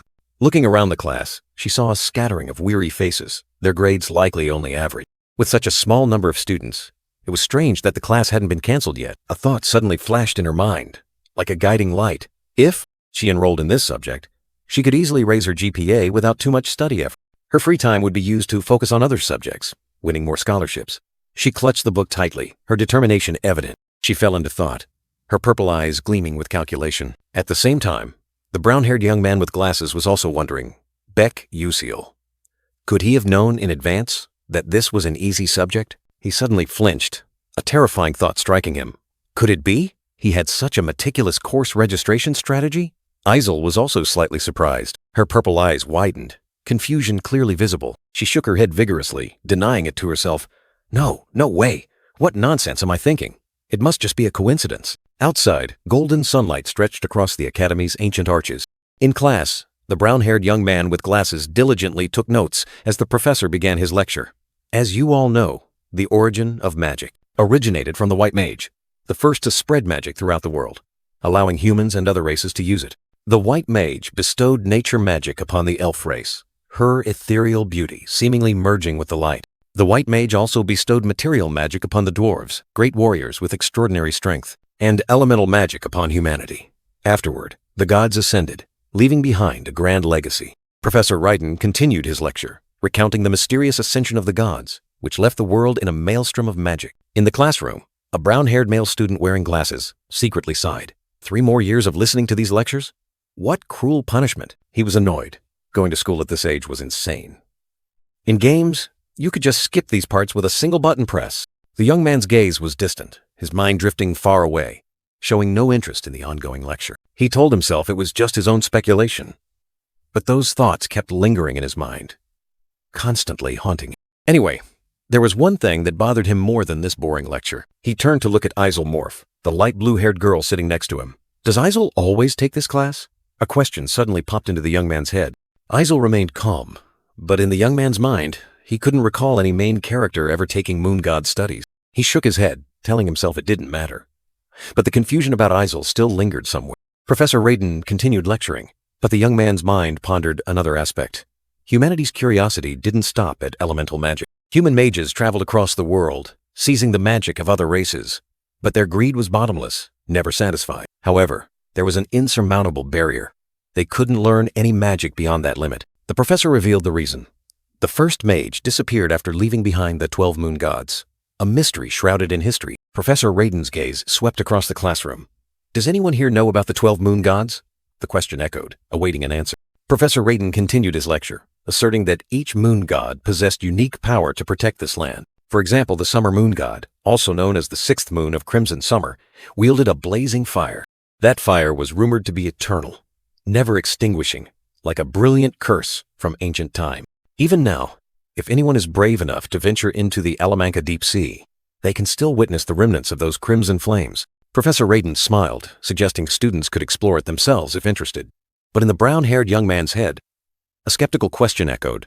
Are you kidding? The professor continued, explaining that the Alamanca deep sea was an absolute forbidden zone, where the Sea King Alamanca reigned and would destroy any trespasser. Then he moved on to the Levian coast, where a colossal whirlpool had been permanently frozen by the 12th moon of azure winter. In summary, the moon gods all possessed special abilities, and it was rumored that when all the guardian gods gathered, something extremely special would happen. A blonde-haired male student couldn't contain his curiosity and hastily asked, "What exactly will happen, Professor?"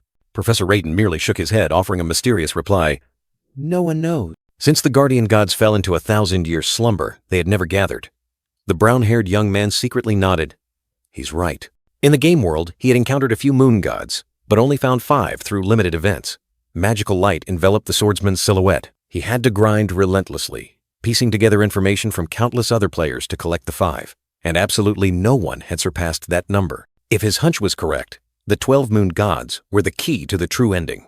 For the past 10 years, no one had reached it, so the answer must lie in the unlocked content. He recalled that to collect those 5 moon gods, he had to experience countless near-death situations in the game. He told himself that if he wanted to reach the true ending, he had to keep searching. He couldn't give up. There was no other way, only forward.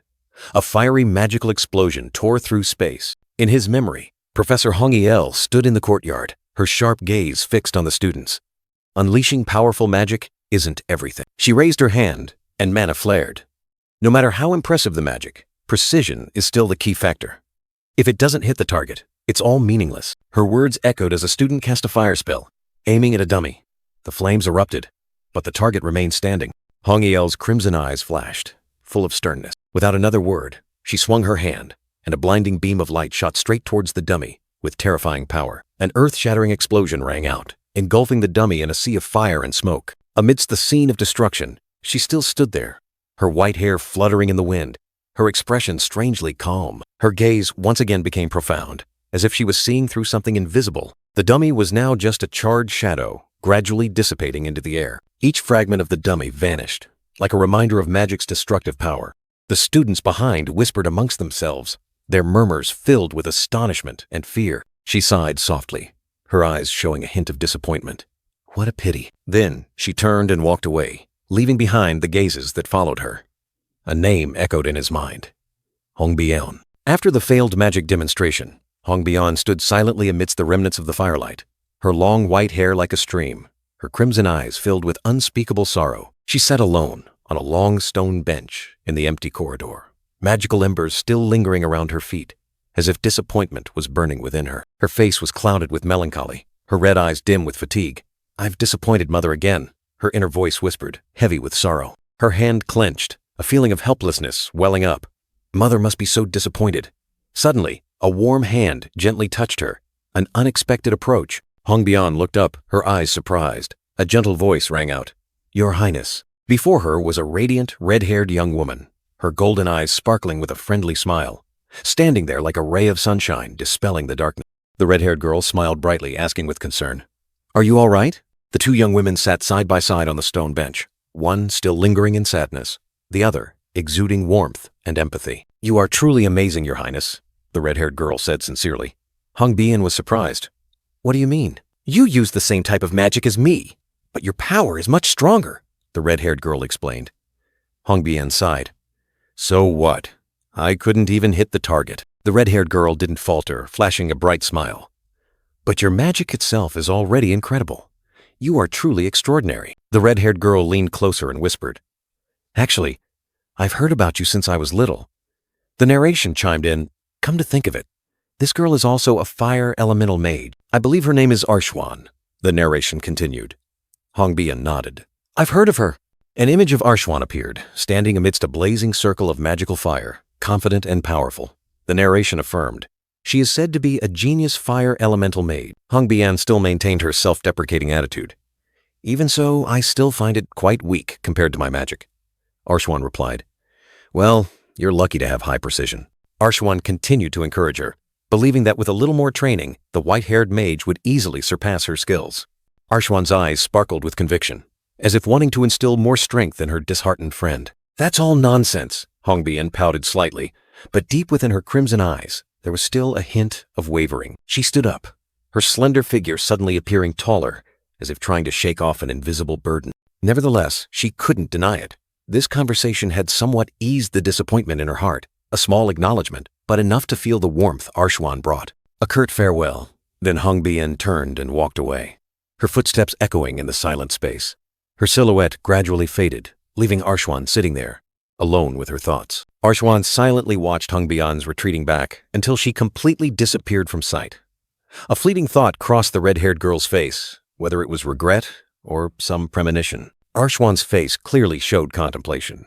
Her golden eyes gazed into the distance, as if trying to understand something hidden deep within the white-haired mage's soul. Dusk fell, painting the sky crimson above the ancient academy. The towering spires and solemn brown-tiled roofs stood as witnesses to countless ongoing stories. A dry clack echoed, breaking the silence. Perhaps it was the sound of a door closing or something being set down, signaling a return or a new beginning. Unveiling returned, looking tired and heavy-hearted. She let out a soft sigh, a tiny sound, yet containing a sky full of worries and disappointment after the less-than-smooth lesson. A warm, deep voice rang out, addressing her as Your Highness. Unveiling looked up, her crimson eyes still tinged with sadness, but now mixed with a hint of surprise. In the luxurious room, a woman with low-tied brown hair stood perfectly straight, her demeanor professional. She was Yeterin, Unveiling's close bodyguard. Yeterin bowed, her voice calm. Welcome back, Your Highness. The loyal bodyguard, Yeterin, was always ready to serve and protect her master. A warm cup of tea and ginseng candy were placed on the table, Yeterin said kindly. Unveiling nodded her thanks, reaching out to take them, a small gesture showing the trust between master and servant. After Unveiling had settled down, Yeterin began her report. She mentioned Her Highness's request to upgrade her magic staff, an important matter that needed to be addressed. Yeterin revealed that the staff was of extraordinary quality, with the potential to become a top-tier magic sword. Hongbian was surprised, her eyes wide, seemingly unable to believe what she had just heard. Bodyguard Yeterin continued her report, but something strange about the staff puzzled her. Hongbian nibbled on the candy, her crimson eyes fixed on her, awaiting an explanation. Bodyguard Yeterin was pensive, as if weighing every word. She was about to reveal a shocking secret about the magic staff, making the atmosphere in the room tense. That staff constantly drains the user's mana, Yeterin said, her voice dropping.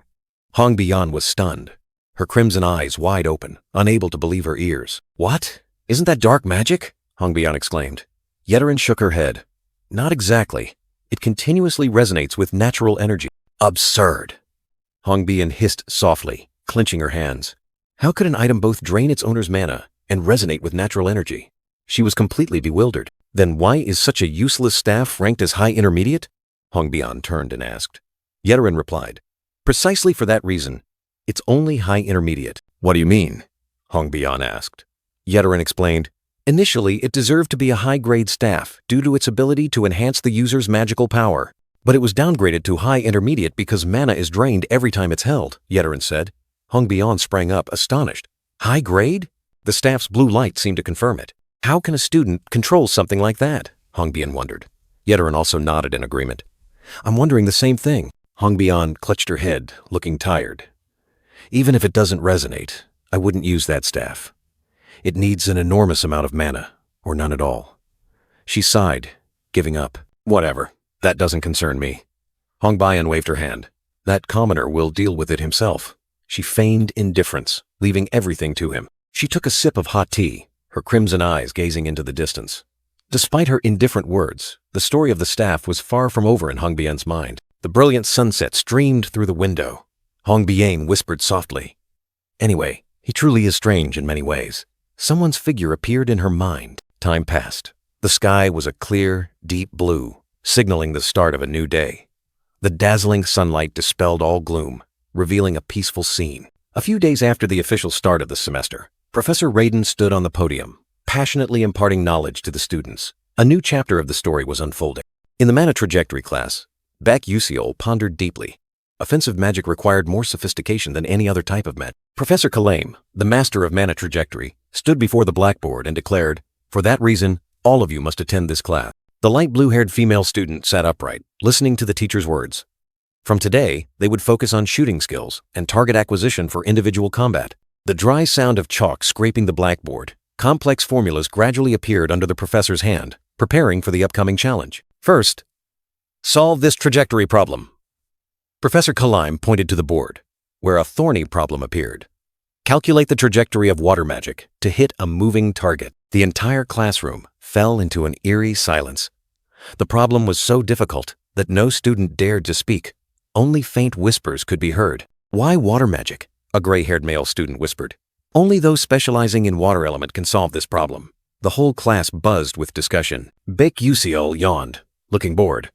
He thought the professor was deliberately making it difficult, and this lesson was truly too tedious. Suddenly, a shadow loomed. Professor Kalame stood towering behind him, startling Baek Yuseol. Why is this class even harder than Korean? Seriously, he muttered. Baek Yuseol, come up and solve this problem, Professor Kalame ordered. Yes, Professor, Baek Yuseol replied, but secretly cursed. Damn it, I'm caught. Just a moment later, Baek Yuseol stood before the blackboard, quickly completing the solution.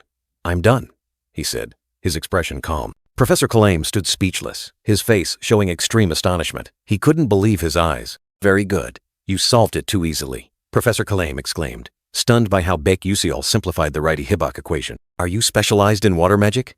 Professor Kalame asked, his gaze probing. No, Professor, Baek Yuseol replied curtly. The light blue-haired female student silently watched Baek Yuseol. Professor Kalame then assigned more homework, still somewhat bewildered by his talent. Students poured out of the classroom like a disturbed beehive. A light brown-haired male student stood at the door, his eyes darting around in search. He called back a hurrying figure. Excuse me. His tone was a bit cold, but full of purpose. The light blue-haired girl startled and turned around, her violet eyes showing a hint of surprise. Huh? She looked straight at him, her expression serious and determined. I have something to ask you. The light brown-haired male student tilted his head slightly, his golden eyes sparkling with curiosity mixed with a bit of confusion. The light blue-haired girl asked again, her tone a bit confused. What do you want to ask me? In her mind, Baek Yuseol's image appeared clearly.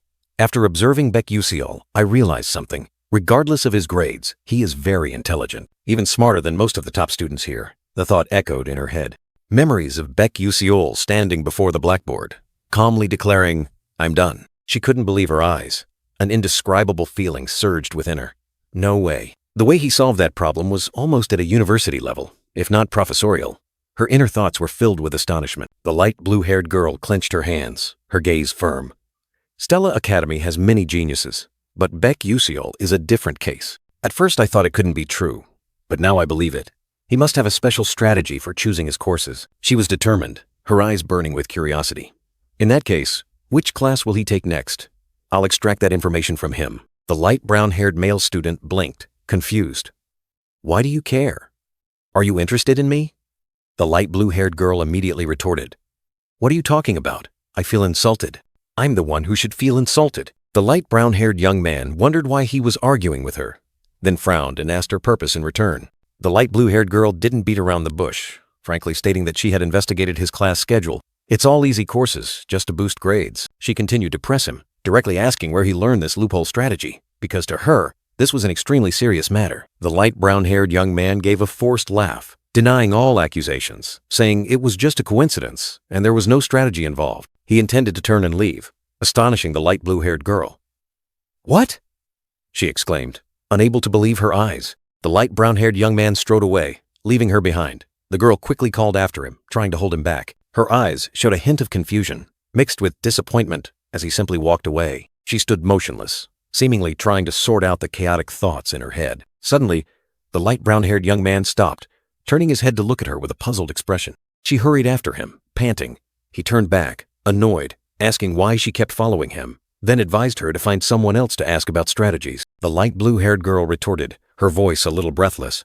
You already told me to investigate your class schedule. Why don't you follow it yourself? He explained that everyone got high scores in Moon God studies, but if she followed his other courses, his grades might be affected. The light brown-haired young man secretly thought this girl really needs a scholarship, yet she's worried about someone else's grades. He clicked his tongue, thinking that even though she was a bit difficult, ultimately, she was still the female lead of this story. She suddenly put on a cute expression, begging him to recommend an easy A course. He looked at her and asked directly, "Do you think that will work on me?" She maintained her cute demeanor, confident that her cuteness could make him drop his guard, but he only felt a shiver, wondering if she was being sincere. She laughed, saying she was just kidding, then revealed she had prepared a contingency gift. He immediately asked if it was compensation. He sighed, secretly lamenting how pragmatic kids were nowadays, only knowing how to demand compensation. Suddenly, she changed the subject, asking him about the secret of the Phantom of the Seventh Tower. He flinched, astonished. He quickly replied that of course he knew. She seemed surprised, saying that only a few people knew about this. She continued, explaining that the tower was now just a desolate ruin. The area around the tower was sealed off by a barrier. No one could enter, but she continued to tell, as if she knew something special. He abruptly cut her off, asking her to stop. She looked up, her eyes puzzled. He clutched his head, his face panicked, secretly thinking this was insane. He realized this was extremely valuable information that could change the situation. With this information, the female lead Flame could easily increase her favorability with the male lead she chose. That meant, if Flame knew, then Isel, the novel's protagonist, must also know. And Isel should convey this information to the male lead, not a supporting character like him. He suddenly changed his tone, brushing it off, saying he didn't want to hear this boring ghost story. She scoffed, teasing him for being a coward, then decided to tell him for free anyway. He asked, confused, why she changed her mind so quickly. She just shrugged, replying curtly, "I felt like telling you." The light brown-haired young man looked at her, his golden eyes narrowing slightly, seemingly contemplating something. After a moment of hesitation, he spoke, mentioning a name. The light blue-haired young woman tilted her head slightly, clutching the book. She replied that Isel's genuine desire to give a gift was already enough. No further compensation was needed. The light brown-haired male student turned around, saying that this advice wasn't related to grades, but would definitely be useful. He suggested she try the elective course meditation Into the Abyss. The light blue-haired young woman frowned. The meditation course sounded superfluous. She wondered, from moon god studies to meditation, was he leaning towards spirituality? He quickly denied it. He gave a puzzled smile, scratching his chin.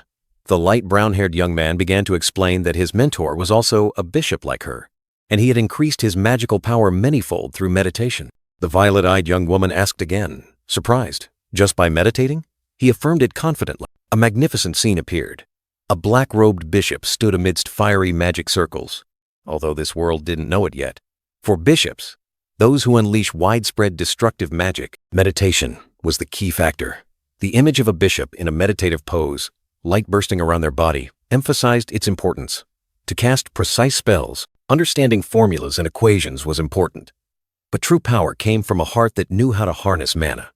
A glowing heart, symbolizing the source of magical energy. The light blue-haired girl said that normally she wouldn't share this information with anyone, but because he was cute, she made an exception. He was surprised, repeating her earlier words that he wasn't cute. She just smiled mysteriously, saying nothing more, her purple eyes sparkling as if they held an entire starry sky. The light brown-haired boy sighed, saying that even though he learned nothing related to scores, he still thanked her and would try that course.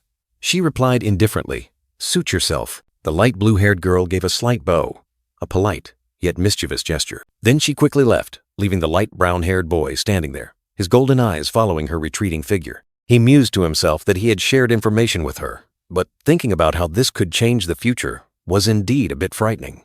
A vague worry appeared in his eye. The light brown-haired boy remained lost in thought, the image of Isle appearing in his mind, enveloped by a brilliant red glow. He knew that if he abandoned her just out of fear, she would face a tragic end again.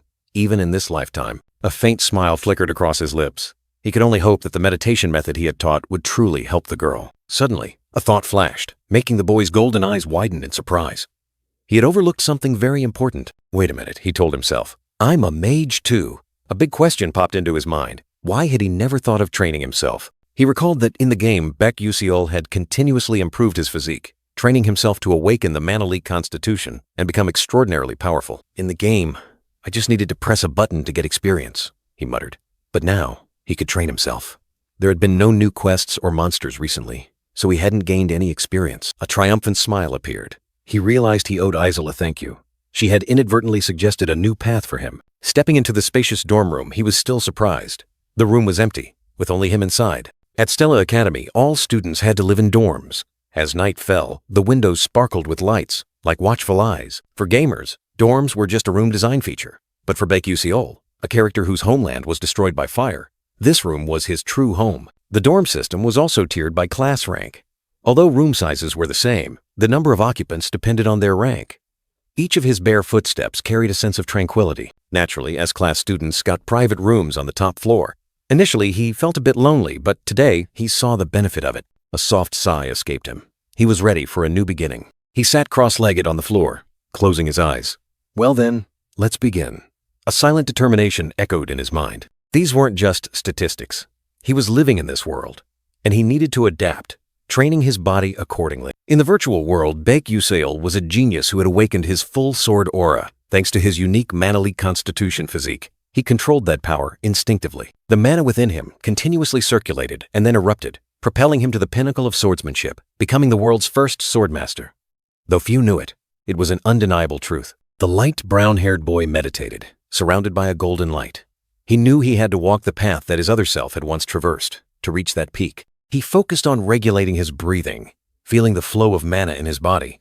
With each steady inhale and exhale, he gradually increased the mana circulation, aiming for maximum efficiency. Skills didn't just level up with experience points. They evolved through frequent use. Therefore, training was the only way to strengthen them. Time passed. The steady ticking of the clock's hands seemed to count each moment he sank deeper into meditation. Outside the window, the sky gradually changed color. Dawn broke, but the boy remained persistent, not distracted from his internal journey. The ticking echoed, and time continued to pass. He still had his eyes closed, his face calm, his breathing steady, immersed in the flow of mana. Suddenly, his golden eyes burst open. A dazzling light from within, as if shattering the night, marked the end of a phase. "This island!" he exclaimed, looking at his hands in astonishment. A brilliant golden mana enveloped them, an unprecedented surge of power flowing through him. That was the feeling Baek Yuseol had when he accepted and lived with the Mana-Leak constitution since childhood. Though only a small part, he had felt it. Ding! The familiar sound rang out. The Mana-Leak constitution skill had leveled up. Then, ding! Again, the blink skill also advanced. Amazing! A satisfied smile spread across his lips. The fruits of his perseverance had been duly rewarded. He clenched his fists, his gaze resolute. "I've taken another step forward. I will definitely find the true ending." The wind gently blew across the lush green field, carrying hope and the promise of a new journey. The adventure had only just begun. A soft step landed on the lush green grass, opening a new chapter. The wind gently swept past, bringing an oddly realistic sensation. Though a magical illusion, this grassland felt real, leaving the black-haired girl astonished. This was the Stella Dome, a subspace created by magic, hidden within the academy, a magnificent structure amidst the starry cosmos. It allowed for spatial manipulation, changing its structure at will. From sports matches, school events, to harsh practical training sessions, where dungeons, warp gates, and monsters awaited. Hundreds of students gathered, their murmurs echoing throughout the vast space. A new beginning, a promising assembly. The black-haired girl was pensive, her eyes scanning the crowd. A sense of unease crept into her mind. "There are 141 students here in total," she murmured, beginning to count. A habit hard to break. Classes AI and AZ had 50 students, while S-Class had 41. But in the original storyline, S-Class only had 39 people, a suspiciously divergent detail. "I thought the total would be 40, including myself. I didn't expect there to be one more student." She frowned, her confusion deepening. The image of Becusol suddenly appeared in her mind. Where did Becusol come from? This big question lingered, haunting her. The total number of first-year students was 1,140, but when she enrolled, it became 1,141. So, did Becusol already exist in the original storyline? "I'll figure it out eventually. I can do this," she told herself, her eyes resolute, determined to uncover the mystery, because she was the only one in this world who held the entire original storyline. That was her advantage, and also her burden. It must be almost time for class. She walked on, carrying her thoughts and a new mission, heading forward. She was walking on the illusory grassland, lost in thought, when a voice spoke up, asking about course registration. "Your Highness, have you completed your course registration?" Prince Jeremy, the blonde-haired boy, smiled in reply. Of course, he and his retinue had registered for soft magic, according to her choice. He flashed a radiant smile, surrounded by a golden light like a halo, making him seem friendly and captivating. "Really? Then let's do our best together." She stood from afar, observing Prince Jeremy. That dazzling exterior concealed a dark secret that only she knew well. He was Jeremy, the crown prince of the kingdom.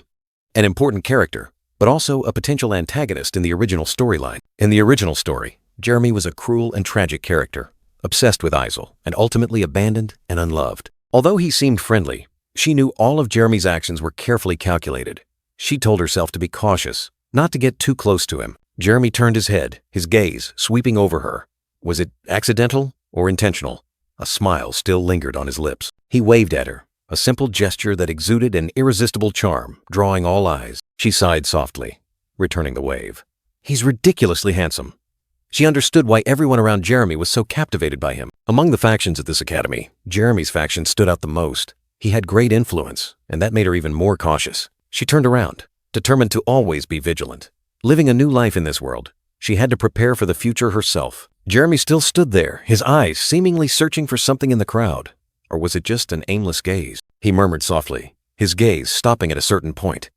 "So, she's Flame." That name was the original story's female protagonist. A deep voice rang out, signaling for attention. The decisive footsteps of a long-robed teacher cut through the bustling air. Amidst the lush green grass, the long-coated teacher stood tall, announcing a short training session before official classes began. He coldly explained that the purpose was to assess each student's abilities to provide suitable lessons. "If you don't like my methods, just endure it in silence." The warning rang out. "The professor has the right to adjust your final exam scores, and if your scores fall below the threshold, you will be expelled." He continued to explain the training session. The training session was called Dungeon Practice, simulating anomalies, traps, and monsters from real dungeons to challenge the students. Images of glowing monsters and treasure chests appeared. The teacher explained, defeating level 1 monsters earned 4 points, and level 2 earned 8 points. He casually tossed a point stick into the air, declaring it worth 20 points, like a tempting invitation. The top 5 students would receive rewards, while those with no points or who were eliminated would have points deducted. A harsh set of rules awaited. He allowed teams to be formed if students feared elimination or being alone, but scores would be divided equally. Flame bowed her head, seemingly contemplating something. "If you cause others to be eliminated, you will get all their points," he said, as a force field enveloped them. "Good luck." The ground suddenly shook violently. the green grass seemingly torn apart by an invisible force. A rumbling sound echoed, and the students screamed in panic. "What the hell is happening?" The shaking intensified, the ground cracking and deforming beneath their feet. The ground is suddenly shaking. Giant tree trunks suddenly shot up from the ground, tearing through the space, making the students scream in terror. Flame stood stunned, her eyes wide as she watched the surrounding landscape transform. This island, the grassy field, transformed into a giant beanstalk forest, reaching sky high. Jack's beanstalk field? A new world unfolded. Giant trees stretched upwards, and vines intertwined like colossal pythons. Ethereal mist enveloped everything, creating a scene both majestic and mysterious. In the ancient forest, a group of academy students appeared in a daze. Whispers and murmurs broke the silence of the woods. Where were they? Amidst the bewildered crowd, a black-haired girl with resolute eyes walked forward. Around her, other faces were still hazy, not yet recovered from their shock. Flame raised her staff, her eyes filled with determination. "It's time for me to go," she murmured to herself, ready to face the challenges ahead. Her name echoed like a reminder. Flame stepped forward steadily, each stride imbued with confidence and unwavering resolve. A red-haired girl, Arshuan, appeared with a friendly smile. "Are you going alone for this training session?" she asked. Flame replied, "Oh, hi Jackie," Arshuan explained. "Dungeon training in a team has many benefits, but if you want a higher score, it's best to go alone." Flame listened, her expression thoughtful. "Yes, I apologize. I'll be participating alone this time," Flame replied. Arshuan wondered if she had just detected a hint of sarcasm in Flame's words. Arshuan turned and called back, "Next time, we definitely have to team up." Flame gave a slight nod, replying curtly, "Sure." Flame continued walking, leaving Arshuan behind.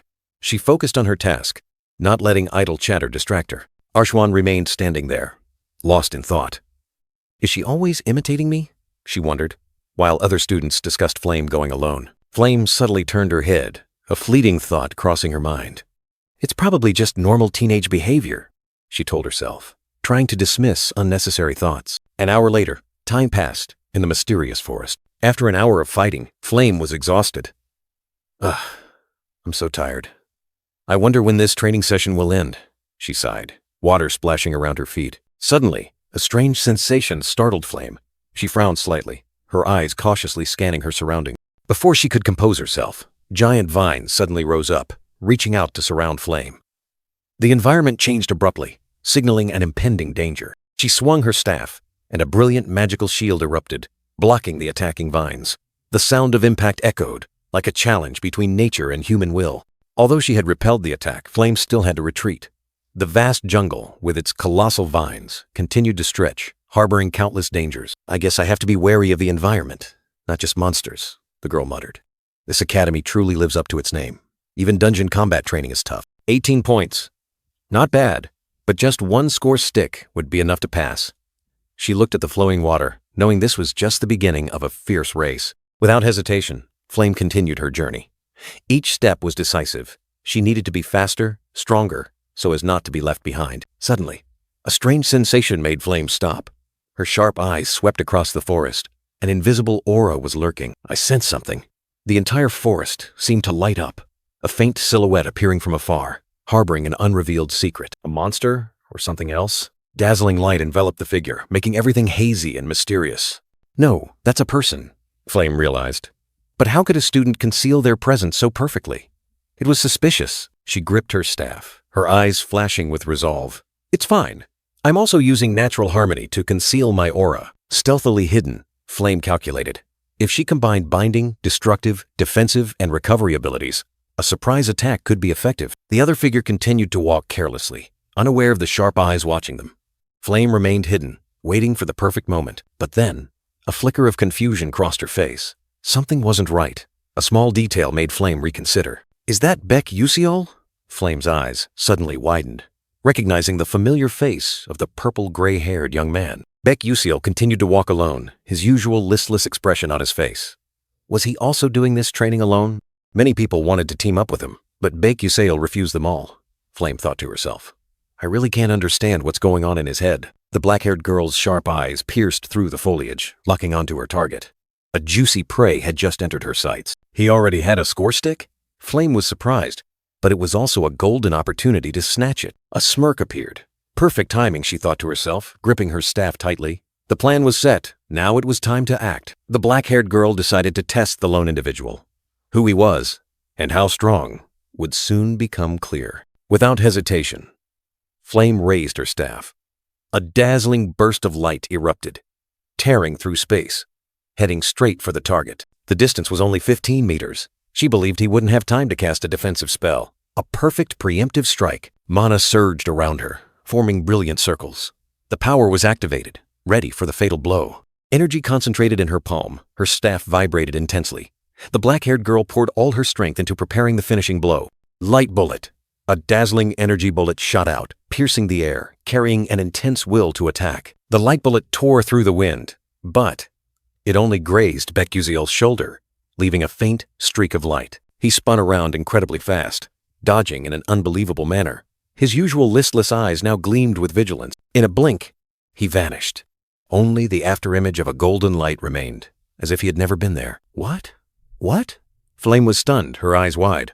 All her calculations were off. The purple-gray-haired young man had vanished without a trace, leaving a bewildered void in the silent forest. How was that possible? Her hand trembled, gripping her staff tightly. A feeling of helplessness and disbelief surged within her. He had dodged a Tier 2 spell at that distance. He was not someone to be underestimated. Meanwhile, elsewhere, a brilliant golden flash tore through space, and Becuziel glided like a phantom. He had just used his instant teleportation skill to escape the surprise attack. Does she want to kill me? He thought to himself, looking at the distant figure of his attacker. A light bullet from nowhere. It was fortunate that his mana leakage physique had improved. Otherwise, it would have been big trouble. The skill instant teleportation was clearly displayed. Level 1, maximum range 12 meters, can be stored 2 times, 3-second cooldown. A powerful tool for dangerous situation. Now he could use 2 teleports, enough to retaliate if he used the terrain to his advantage. But it was best to avoid combat if possible. Trouble was never a good option. Without hesitation, he continuously cast instant teleportation. Whoosh, and he was far away. Each light step touched the ground, extending the safe distance. This should be safe now, he told himself. His goal was only 5th place. There was no need to take excessive risks. Safety was paramount. The 5th objective was far from ordinary. Edelric root.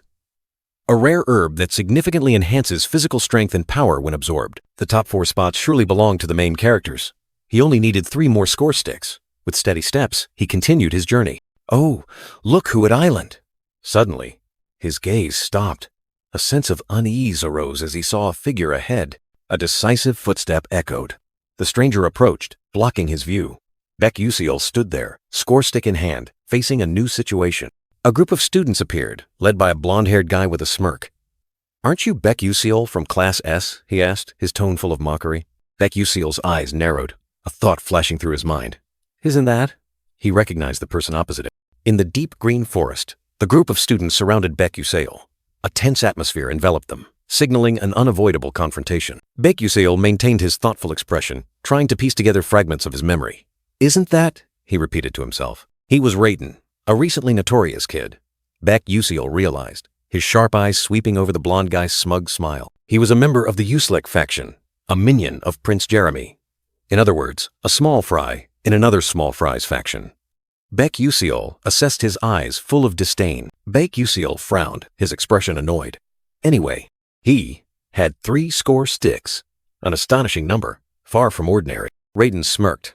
A small fry of a small fry actually managed to get quite a few. I heard he's trash, only got into Class S by luck. Got into Class S because of 3 stupid questions? Academy standards have really dropped lately, he sneered. This act is getting old. Got anything new? Becuziel maintained his cold expression, not responding.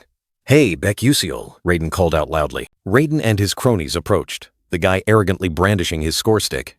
"Since we've met here, hand over your score stick." "No," Becuziel replied curtly. Raiden was surprised, then sneered.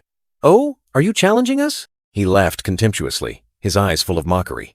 "You really intend to face all of us alone?" Raiden asked, surrounded by his lackeys. He was completely outnumbered. Becuziel pondered, gripping his score stick tightly. Is he going to use that flashy stick? I heard he can't even use magic. What should I do?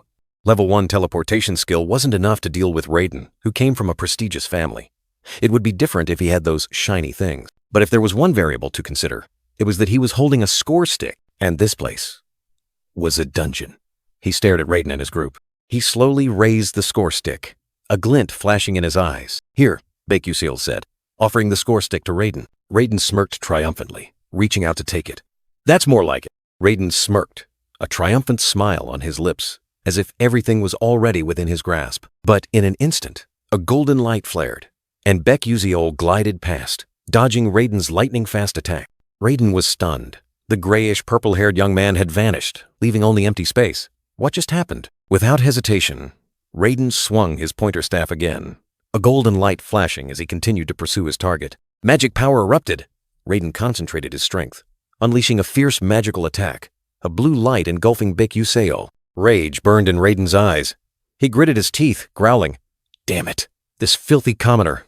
He frantically swung his hand, magic power surging, forming a fierce blue vortex that swept across everything. Raiden roared in fury, "You bastard, just you wait." But when his anger subsided, Baekuseal had vanished without a trace. Raiden and his group could only stand there, dumbfounded. The blonde-haired one flinched, then a flash of realization sparked in his eyes. Impossible! Not far away, Baekuseal had safely escaped.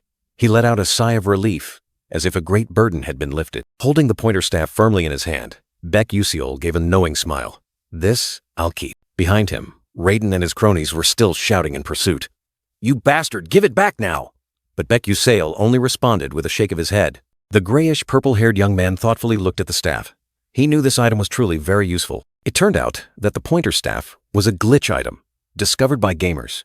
Its durability was incredibly high, as sturdy as a magic weapon. While other mages should use magic, for Baekuseal, who specialized in physical strength, this was a perfect weapon. He gripped the staff tightly, his gaze resolute. Raiden gritted his teeth, his eyes blazing with hatred. His pointer staff had been stolen, and the thief had made a clean getaway. "What are you all still standing there for?" Raiden yelled, urging his companions to chase. He shot off like an arrow, determined not to let his prey escape. Suddenly, the ground shook violently. Giant vines rose up, and magic power swirled. It turned out the dungeon had activated. Damn it! The dungeon activated at this very moment. Raiden fumed, but quickly ordered, "Everyone focus. Prepare your magic. Don't let him escape." Amidst the chaos, a figure darted swiftly. "This is my chance," Baekuseal thought to himself, disappearing in a flash of light. "Look, Baekuseal is escaping!" another student shouted. He leaped over the crack, his body as light as the wind. "Stop him! Don't let him get away!" Two other students simultaneously unleashed magic, brilliant emerald energy streams hurtling forward. Baekuseal weaved through the air, dodging the magical attacks like a dancer. He moved with astonishing speed. "These guys are stronger than I thought." Baekuseal glided, then used his lightning-fast blink move, vanishing in a dazzling golden light. "Damn it, teleporting again? Where is he?" Raiden and his companions were bewildered. Too fast, can't keep up. But in Baekuseal's mind, he knew clearly.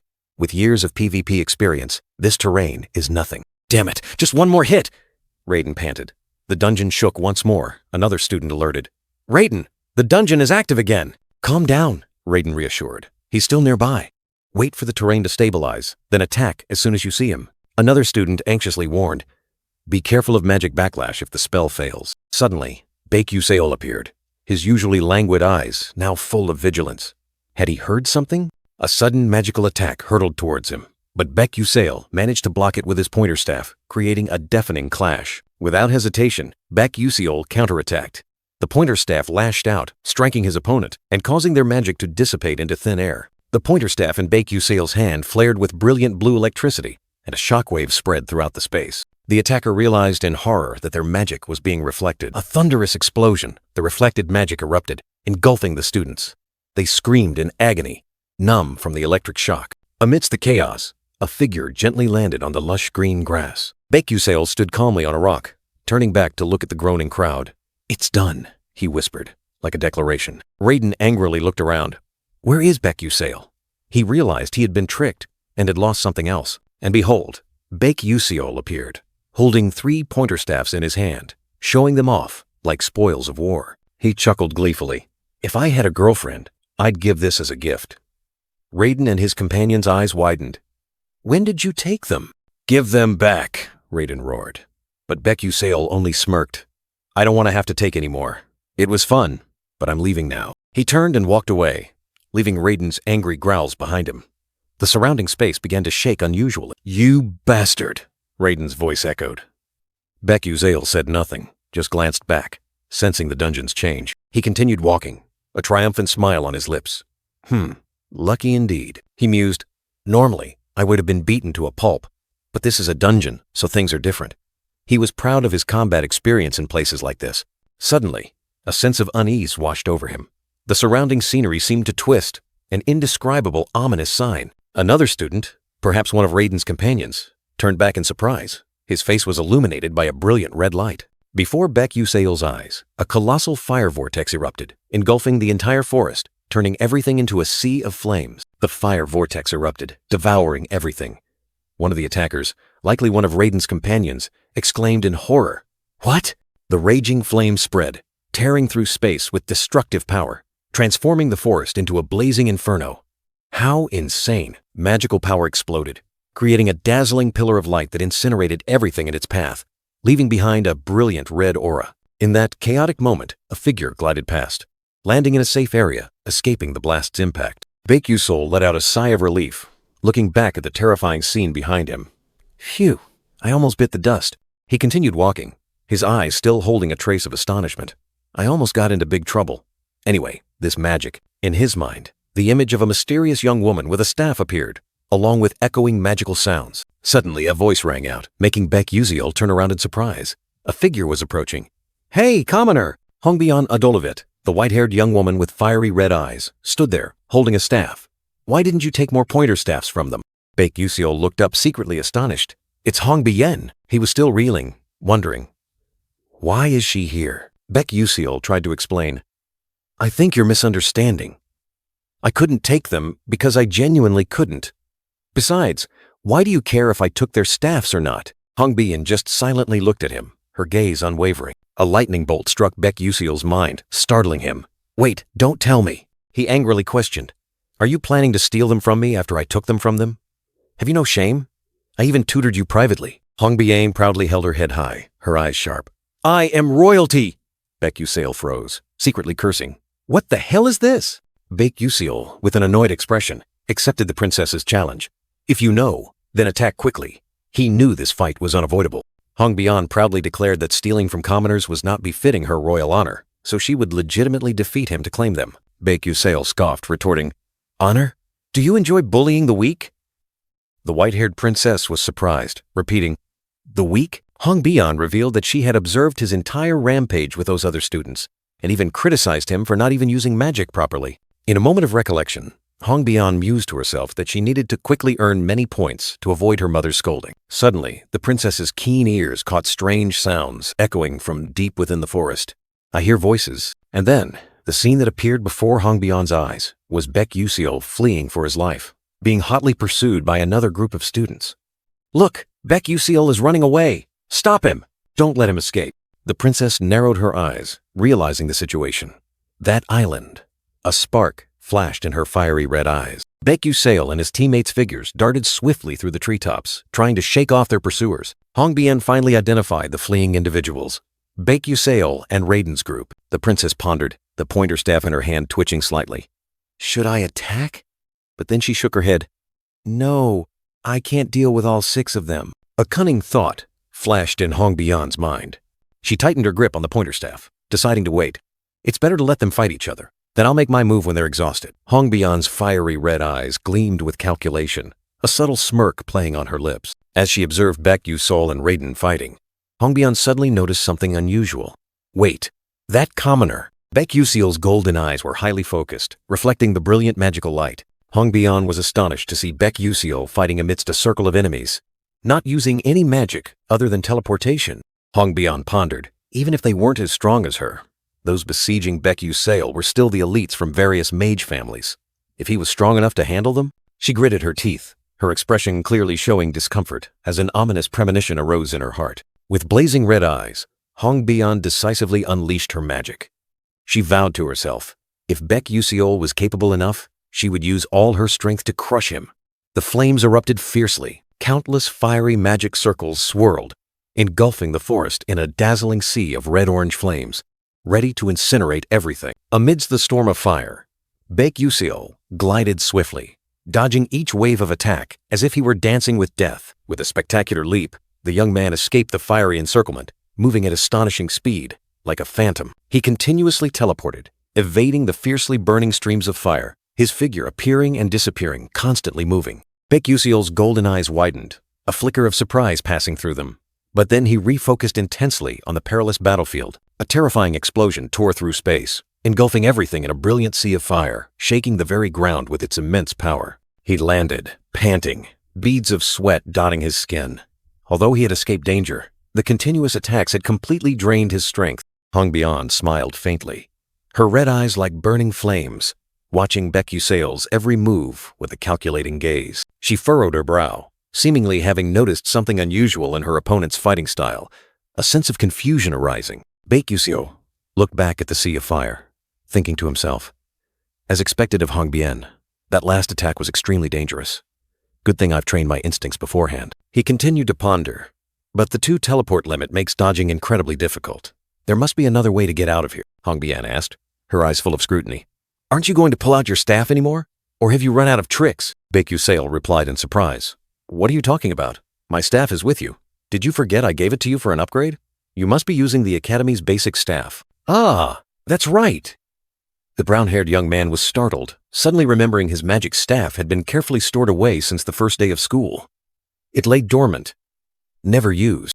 Amidst the raging sea of fire, Hongbian subtly curled her lips, her eyes sharp and cold. She whispered, her words like daggers. Do you still want to play games? The white-haired young woman's blazing red eyes suddenly became even more fiery, as if something was igniting within her. An ominous premonition was slowly manifesting. The sea of fire behind the brown-haired young man grew even more intense, reflecting Hongbian's despair. She cursed under her breath. I've risked this much, and that idiotic commoner keeps messing with me again and again. Hongbian's eyes were full of contempt. Your tricks might work on other fools, but you'd better get serious with me. Under the immense pressure, Baek-Yuseol could only sigh inwardly. Wait, I'm always serious. It's just that I can't use magic. The young man's golden eyes widened, his pupils contracting. An extreme panic was surging, engulfing his reason. The white-haired young woman stood amidst the raging sea of fire, her mana burning fiercely. Space trembled, as if about to shatter under her terrifying power. The smile on Hongbian's lips was now cruel, chilling to the bone. Today, you will truly die. Without another word, she unleashed blazing fireballs, hurtling like comets towards the young man. The sea of fire devoured everything. The white-haired young woman stepped forward, each stride seemingly crushing the air. Today, I will definitely crush this commoner. Successive explosions erupted, engulfing the brown-haired young man in the heart of the firestorm. He was like a small boat in a raging ocean. Amidst the surrounding sea of fire, Baek-Yuseol's golden eyes flashed with surprise. But deep down, there was an unshakable resolve. A fireball grazed past, almost incinerating him. The young man gritted his teeth, his body twisting to narrowly dodge. Another wave of fire rushed in, its brilliant light shining directly onto his astonished face. The situation was more perilous than ever. He teleported once more, escaping the scythe of death in an instant. Cold sweat poured down, but Baek-Yuseol continued to dodge resiliently. Baek-Yuseol's astonished eyes widened as the merciless flames once again swallowed his vision. A terrifying explosion tore through space, devouring everything. He was thrown into the air, amidst the blazing sea of fire. Damn it! Even teleportation is useless. The attack range is too wide. Baek-Yuseol gritted his teeth, realizing the despair. What should I do? He panicked, then suddenly flinched when he heard a strange sound, a vibrating noise. The sound grew louder, like an earthquake. He was still struggling amidst the fierce, fiery encirclement, with no escape. Suddenly, he realized something. Over there!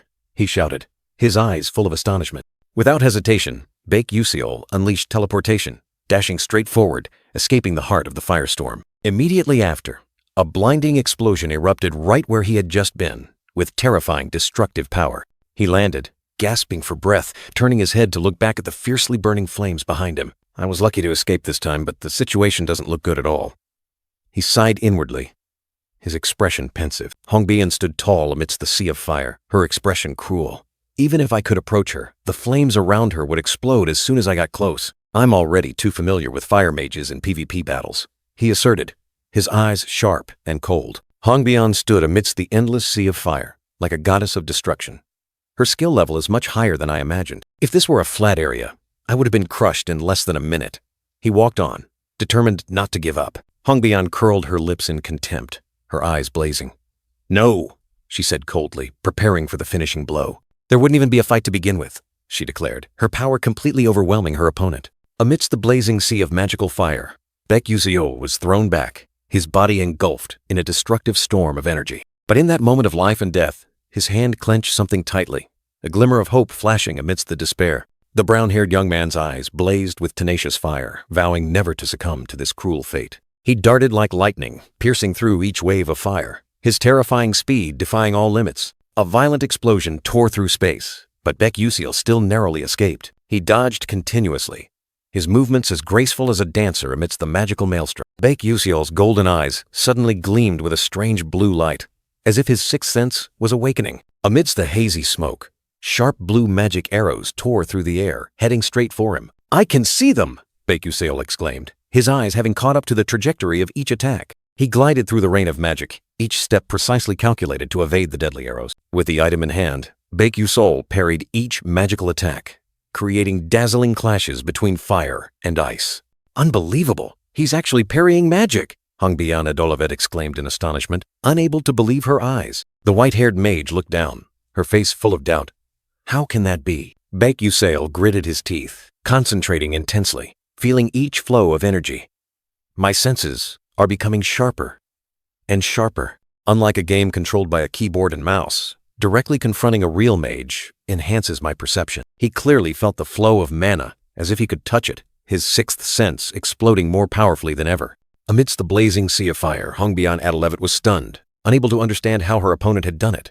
She told herself that with this forest terrain, a fire elemental mage like her should have had an absolute advantage. Her anger flared. She gritted her teeth, determined not to lose easily. There was only one way left. Unleash her strongest spell, crushing the obstacle. With blazing eyes, she poured all her mana into her staff, and a dazzling burst of light erupted. Amidst the swirling sparks, Baek Yuseol dodged continuously, each step like dancing on the scythe of death. He couldn't keep defending forever. With the staff in hand, he had to find a way to break through Hongbian's magic shield. Another fire attack rushed in. He glided past like a phantom, narrowly escaping. His feet slid on the scorching ground. Yet he maintained his balance, his eyes resolute. "Now!" he roared, pouring all his strength into a charge straight forward, his speed tearing through the wind. A blink, a whoosh. He had passed her, incredibly fast. Hongbian Adelevet was utterly astonished, her blazing red eyes wide open, unable to react in time. The sudden blow made her clutch her stomach in pain, a soft groan escaping her lips. Unwilling to give up, Hongbian Adelevet concentrated her power, unleashing a new spell. A blazing red magic circle erupted beneath her feet, engulfing the space. Baek Yuseol immediately recognized it. This was Ether Crash, a close combat spell used by fire bishops, creating a repulsive explosion within a 2-meter radius. But he merely smirked, a flicker of confidence in his eyes. "This attack I've faced countless times," he roared, leaping high into the air, escaping the explosion in the nick of time. Hongbian Adelevet stood frozen, her blazing red eyes filled with astonishment and disappointment. Baek Yuseol's feet sprint across the fiery ground, a blur. He escaped the explosion, darting away like an arrow tearing through the wind. Two streams of magic clashed fiercely. Blinding light erupted, pushing everything back. A resounding clang echoed, signaling a fierce confrontation. Hongbian Adelevet stood frozen, her crimson eyes wide. Unbelievable. "No way!" she exclaimed in horror, the magic around her seemingly shattering. Baek Yuseol's counterattack was like a storm, crushing her magic. Hongbian was pushed back, her brilliant blue light scattering. With a heavy thud, Hongbian Adelevet fell to her knees, clutching her pointer staff. "Ah!" She groaned in pain, her strength completely depleted. Baek Yuseol lowered his staff and stopped. "Stop!" he signaled, ending the match. Hongbian Adelevet knelt, accepting defeat. The battle ended, and both sat down. "I won," Baek Yuseol calmly declared, his eyes full of confidence. Hongbian Adelevet lowered her face, her cheeks flushed. She was embarrassed, not expecting to lose so quickly. She looked up, her eyes suspicious. "Who are you, really?" Baek Yuseol replied, his expression calm. "I'm just a normal student," he mused, his gaze sharp. But more importantly, another thought suddenly flashed in the young man's mind. Baek Yuseol directed his gaze towards the ancient tree trunk.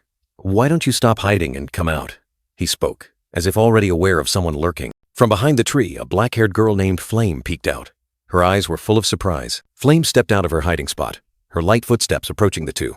"I wasn't hiding," Flame denied, then wondered, "How did you know I was here?" She looked at Baek Yuseol with a scrutinizing gaze. Baek Yuseol chuckled softly, explaining, "Ah, it was just a hunch," he added. "More precisely, it was my sixth sense from my mana, leaking physique that told me." Flame mused, her eyes suspicious. Just a hunch? She still didn't fully believe him. The brown-haired young man was confused, wondering how he could break through a magic shield with just an ordinary pointer staff. The young woman Flame looked at him suspiciously, asking if this time was also just a hunch. Baek Yuseol hesitated, telling himself he couldn't reveal the truth about the bugged items not present in the original novel. He chuckled softly, trying to explain that it was just a study tool, and asked if she thought it was strong enough to break a magic shield. Baek Yuseol sternly asked back, "Why have ordinary knights disappeared from this world?" He answered himself, "It's true that I don't have an answer for that." Flame's eyes were sharp and cold. She had been suspicious of him from the start, a hunch that was not wrong. She questioned him directly. "Baek Yuseol, who exactly are you?" The atmosphere was tense. Baek Yuseol remained silent.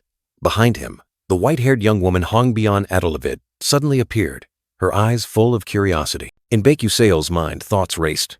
Has it really come to this? I haven't even been here for a month. He wondered if he should reveal his true identity, but then dismissed the thought. No, it's too risky. Flame already has no good feelings towards me. Baek Yuseol tried to reassure her. You might find me suspicious, but I'm not a bad person to you. Flame was surprised. What? She continued to wonder. What do you mean? Baek Yuseol chuckled softly, affirming. As I said, I truly want to help you. Flame was completely bewildered, her eyes wide. You want to help me? Who are you to? Baek Yuseol turned his back, hastily saying, It's time to go. I want to say more, but there's no time. See you later. Hongbian Adolovitz stood there, a meaningful smirk on her face, her crimson eyes glinting with cunning. Suddenly, an unexpected attack struck Baek Yuseol from behind, making him cry out in pain. Baek Yuseol staggered, his pointer staffs falling scattered. He looked in shock at Hongbian and her companion, not understanding what had just happened. Hongbian questioned, her tone full of annoyance. Hey, just say it if there's something. I thought you'd catch them. Why couldn't you catch these things? Baek Yuseol clutched his head in pain, explaining, I couldn't do anything else. The sixth sense of my mana-leaking physique has its limits. It hurts so much. He continued his monologue, explaining that the duration of his sixth sense depended on mental energy, and now he was suffering from a severe headache. Hongbian coldly said, I lost. Just take them. Baek Yuseol secretly wondered if she did that out of pride. But if he took everything, his rank would be too high, and he didn't need the other rewards. He bent down and picked up a pointer staff. Hongbian and her friend stood watching, their expressions unreadable. Baek Yuseol smirked, holding up the pointer staff.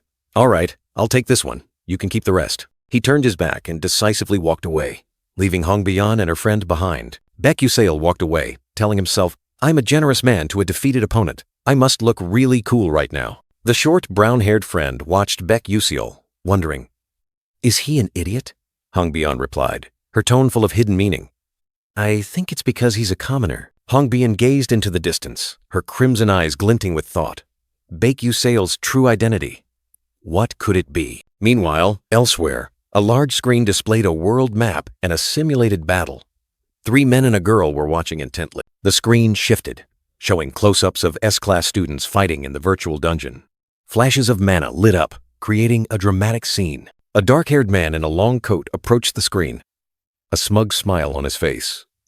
Haha, this year's S-class students are truly outstanding. Elder Talix, a member of the Mage Council, and Zarina Aeon, director of the Blue Magic Tower Council, were also present. They all seemed pleased with the performance. Indeed, the most powerful organizations had gathered here to witness the first dungeon practice of the academic year, a momentous event. The teacher in the coat mused, his gaze fixed forward. They have to do this if they want to find talent, he told himself. Surely other professors are also watching this practice session. Eerie blue light from the simulation screen illuminated his face, creating a mysterious scene. A crackle echoed, signaling that something was about to begin. In the deep blue illusory space, 2 young men met. A fated confrontation, or just the beginning of a peak performance? As expected, Hei Wonriang and Ma Yusong met. The 2 young prodigies now stood amidst the ancient forest, ready to display their power. Without hesitation, Ma Yusong swung his sword. A surge of emerald magic erupted, tearing through the air like a challenge sent to his opponent. Hei Wonriang swiftly dodged, but the energy stream pursued relentlessly. The entire forest trembled, signaling that a fierce battle was about to unfold. That terrifying power finally hit the ground, creating a small explosion. but enough to affirm Ma Yusong's might. Ma Yusong continued to move, repeatedly activating the level 3 jump spell. He appeared and disappeared, like a ghost gliding through the air, making him difficult for his opponent to grasp. "Wow," Elder Telix exclaimed. "He's constantly activating the level 3 jump spell. It's unbelievable that a 17-year-old youth can do that." The teacher in the coat mused. Normally, a mage would have to be over 20 to reach level 3. Yet Ma Yusong, at just 17, could freely cast high-level magic. What a monster! "I can hardly believe this," the dark blue-coated man whispered, his eyes fixed on the screen. Even the red-cloaked person beside him showed signs of doubt. "Look!" An astonished cry rang out. Both of them can even use 3 different attributes. Flames, ice, and lightning erupted simultaneously, creating a magnificent spectacle. He explained, "An ordinary mage can only control 1 attribute, and it takes a lot of arduous training to master 2. But these 2 youths, to master 3 attributes, it's not just arduous training, but innate talent. He Wanriang and Ma Yusong, clearly, are the chosen ones, born with astonishing magical talent." Suddenly, a piercing shriek rang out, startling the teacher in the coat. "That's," he stammered, his eyes wide. A colossal monster, in the form of a blue fire phoenix, suddenly appeared from the void. "It's the hidden boss." A shout rang out, signaling a life-or-death challenge awaiting the 2 young mages. The blue fire phoenix monster roared, magical energy erupting around it. A piercing shriek tore through the space, signaling extreme danger. With terrifying speed, the monster charged, leaving dazzling blue streaks of light. It was like an arrow of death, piercing through all obstacles. He Wanriang and Ma Yusong stood stunned, their eyes wide. The sudden appearance of the hidden boss left both of them astonished. A strong gust of wind swept through, carrying the breath of magic. The atmosphere grew tense, signaling that something was about to happen. Suddenly, the colossal monster collapsed to the ground, its body cracking. It had been defeated. He Wanriang and Ma Yusong were still in shock. A light, blue-haired girl appeared, innocently asking, "Oh, are you 2 fighting?" She looked as if she had just been strolling around. She stood atop the recently defeated monster, her staff glowing with blue light. An unbelievable sight, as if she were the master of this battlefield. The girl smiled, bowing her head in apology.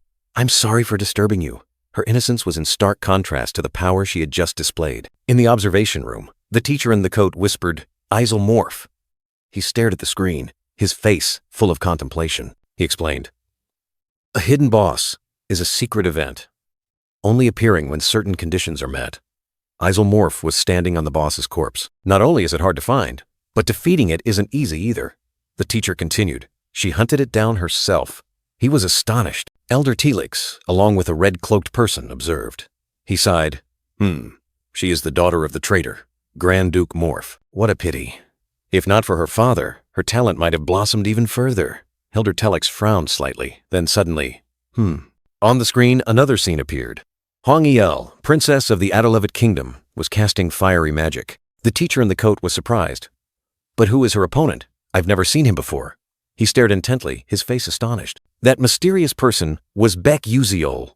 He was casting a teleportation spell, his eyes sharp and full of determination. An unpredictable confrontation. Teleportation magic, a legendary skill that has consumed countless scholars over hundreds of years. Everyone failed, was crippled, or gave up. This is a tragic magic, an unconquerable legend. Yet, right here, a student wielded it as if it were a part of his own body, astonishing the long-coated teacher. Amidst the blazing simulation screen, a light brown-haired young man moved like lightning, powerfully casting teleportation. Everyone wondered, who exactly was he? The long-coated teacher revealed his identity in a low voice. That student's name is Baek Uziol. The red-cloaked figure standing nearby silently observed, his eyes full of doubt. He continued to explain to the purple-cloaked students. He is a very special student, specializing in teleportation magic. A shocking truth. Teleportation is his specialty? Whispers arose. This was a talent completely different from the renowned Ma Yusong, He Wanriang, and Easel. Elder Telix wondered, why does he keep moving around without using other spells? If he used magic, the match would have ended already. How absurd. Suddenly, a light blue-haired figure appeared, interrupting the elder. No, he is fighting very seriously. The purple-cloaked students exclaimed in surprise. The young man with a confident smile was none other than Eltman Eltwin, a mysterious character who had just appeared. Eltman Eltwin affirmed. He has been serious from the very beginning of the match. Didn't everyone realize? His words made all eyes turn to him. He smiled meaningfully, his eyes sparkling with amusement. How interesting, he whispered, as if he had seen through everything. On the screen, Baek Yuseol continued to fight with dazzling swordlight.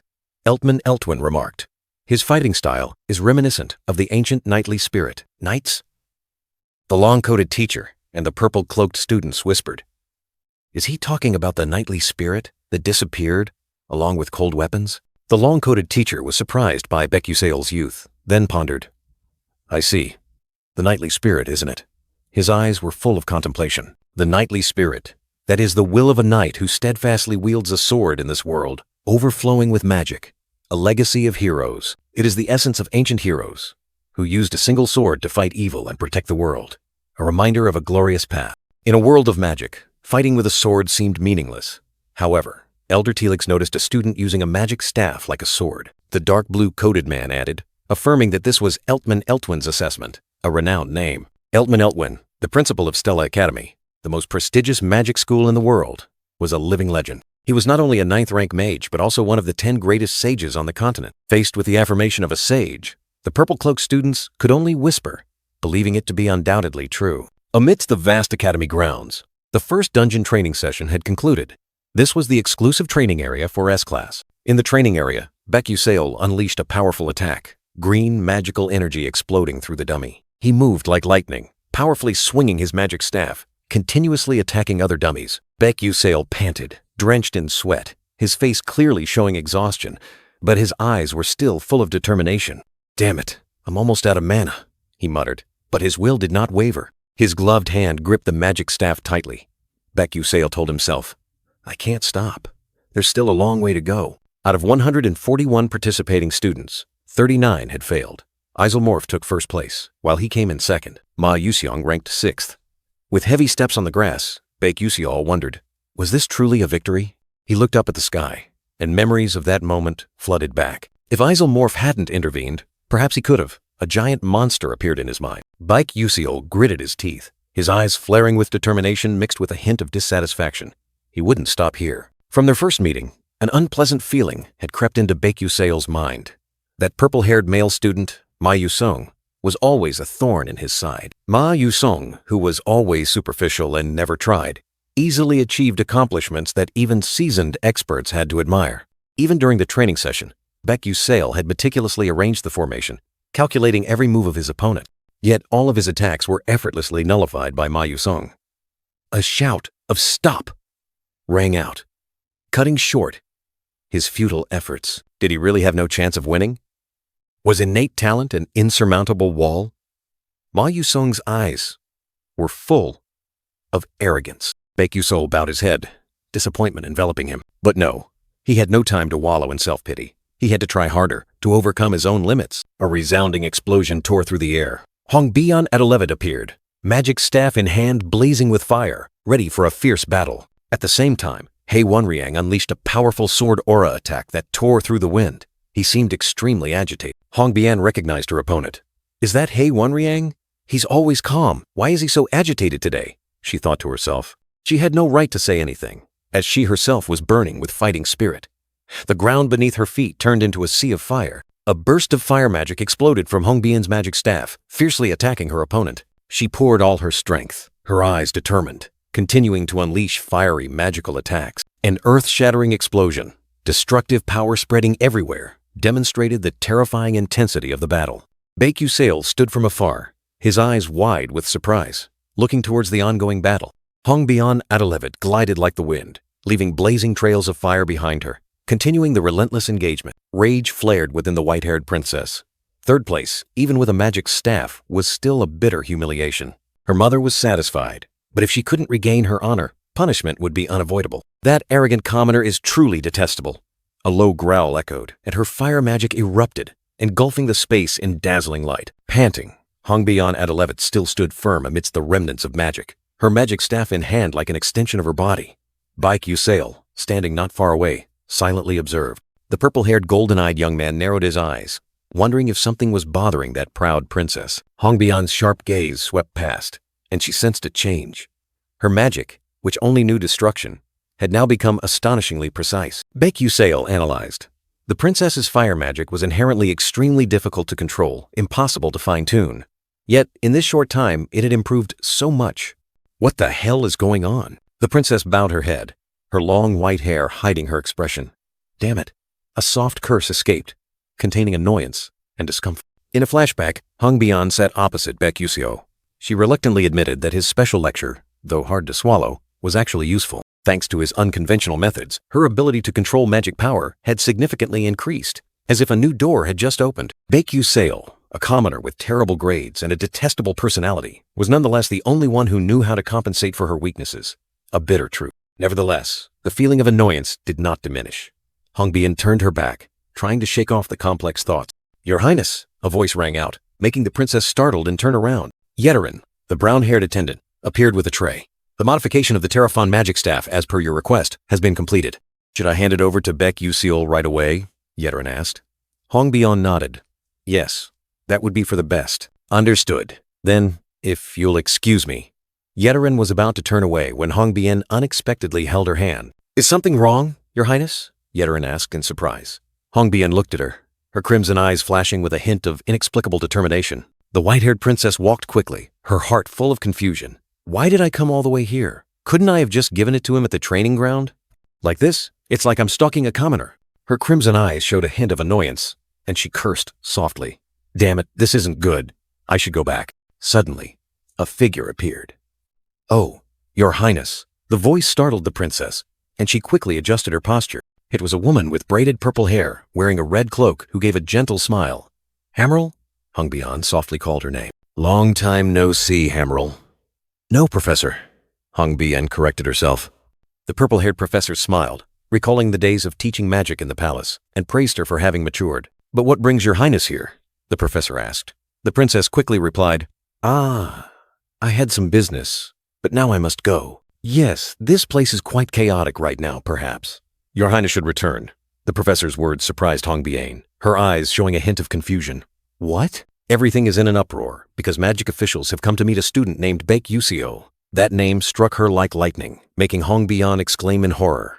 "Baek Yuseo? What do they want with that commoner?" the princess questioned. Professor Hammerl explained that even though he didn't use magic, Hong Bian herself had experienced his power in the match. Hong Bian's crimson eyes flared with anger.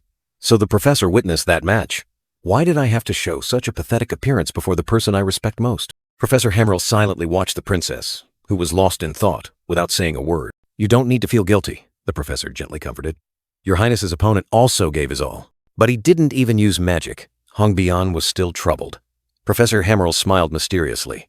"That is because of his belief." "What belief?" The professor revealed that the principal had speculated that Baek Yuseo might be trying to revive the knightly spirit lost since ancient time. Baek Yuseo reviving the knightly spirit. Hong Bian's eyes widened, her face showing disbelief. How ridiculous! In that moment, all the princess's thoughts seemed to stop, plunging her into extreme shock.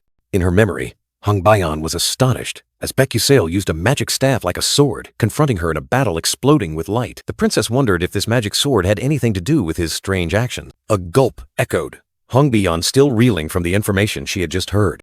Professor Hammerl explained that not using magic at a magic school would incur severe penalties, but Baek Yuseo had chosen that path. The princess mused.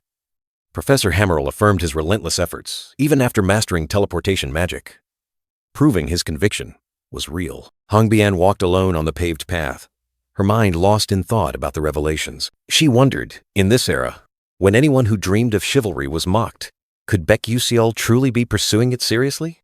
Hong Bian recalled the time she had angrily told him not to trifle with such things. Suddenly, a brown-haired young man appeared, nibbling on an edelrick root, asking her what she was doing there. Hong Bian flinched, her face flushing with surprise, not expecting to meet him here. The princess hastily denied it, loudly stating that she wasn't there because of him, which puzzled the brown-haired young man. They both looked at each other in silence, the atmosphere growing tense, a big question mark appearing in Hong Bian's mind. The brown-haired young man broke the silence, handing her an item. Hong Bian took it, recognized it as Terraphon, and thanked him. The brown-haired young man's eyes gleamed with surprise, as if he had just discovered something interesting. He marveled at the invisible sword, a masterpiece of the Adelivet kingdom, and was glad to have helped the princess acquire it. The brown-haired young man smiled brightly, asking to keep the box to sell, and Hong Bian coldly replied, "Suit yourself." The white-haired princess frowned, looking contemptuously at the gleeful brown-haired man. Truly a commoner, only cares about money.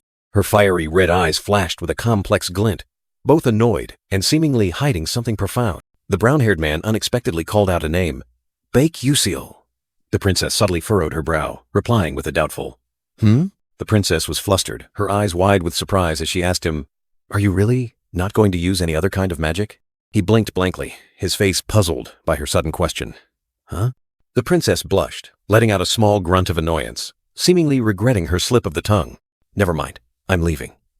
She turned her back and hurried away, leaving the brown-haired man standing dumbfounded behind her. He watched her retreating back, still vague about her previous question. "Hmm?" The princess's hurried footsteps swept past, as if she wanted to escape the recent embarrassment. "Other kinds of magic?" The brown-haired man mumbled, recalling what Professor Lee Hanwol had once said. He remembered Professor Lee Hanwol's words about understanding and respecting beliefs, but he didn't understand a thing. Whatever. He looked at the magic sword in his hand, telling himself, "Now that I have it, it should be fine for the next episode." He decided to examine the new weapon more closely. Dusk fell, painting the entire academy grounds red, a serene beauty before the upcoming events. In the middle of the vast schoolyard, the brown-haired man stood, raising the sword to examine it, his face full of contemplation. "Let's see." The sword in his hand suddenly glowed brightly. Just channeling mana into it is enough? He silently wondered, a spark of insight flashing. The magic sword flared, mana surging around Bake Usil, creating a powerful aura. He gripped the hilt tightly, his eyes wide with surprise. A close-up of Bake Usil's face, his golden eyes shining with extreme astonishment. "Amazing!" he exclaimed, unable to believe what he was seeing. Bake Usil's back was turned, the sword soaring straight up into the sky, emitting a dazzling light against the fiery backdrop.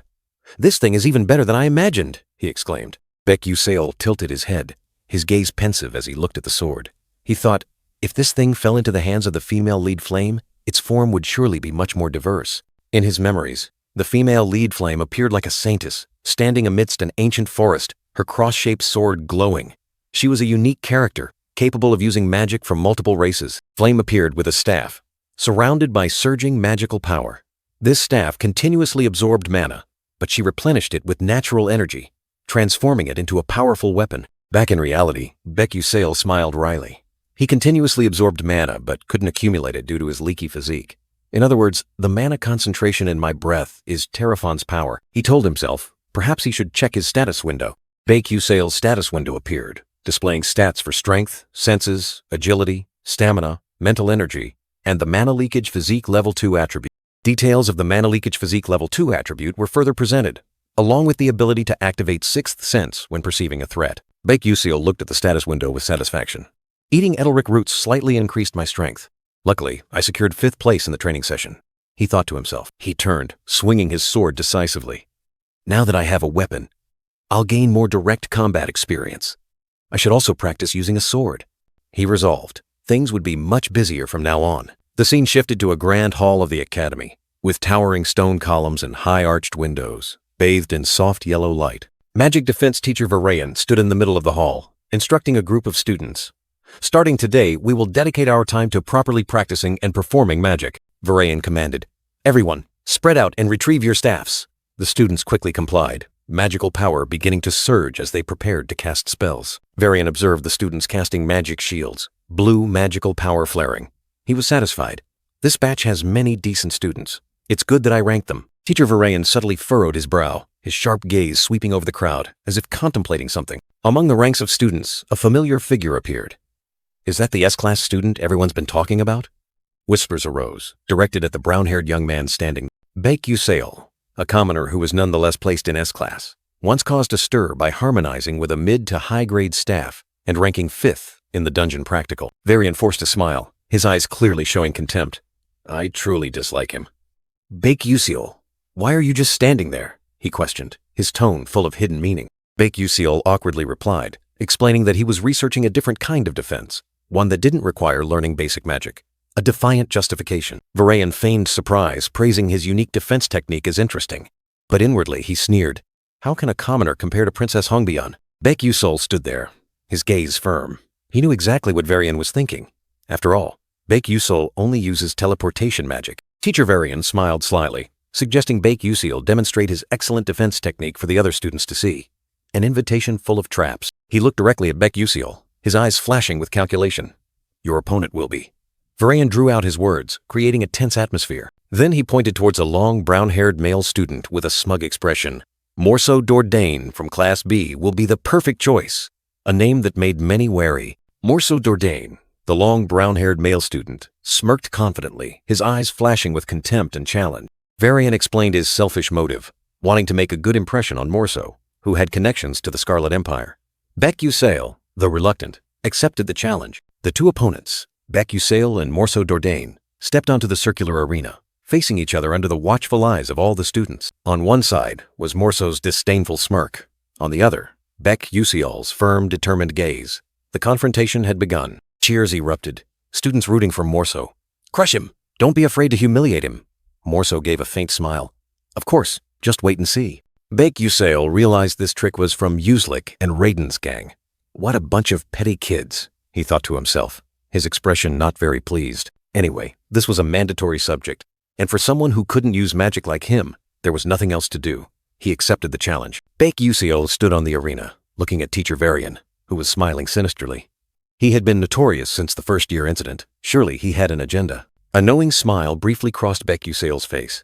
He was ready to face anything. "It's time to test the results of my training," he whispered, gripping the dagger tightly, his eyes resolute. Teacher Varian announced the rules of the duel.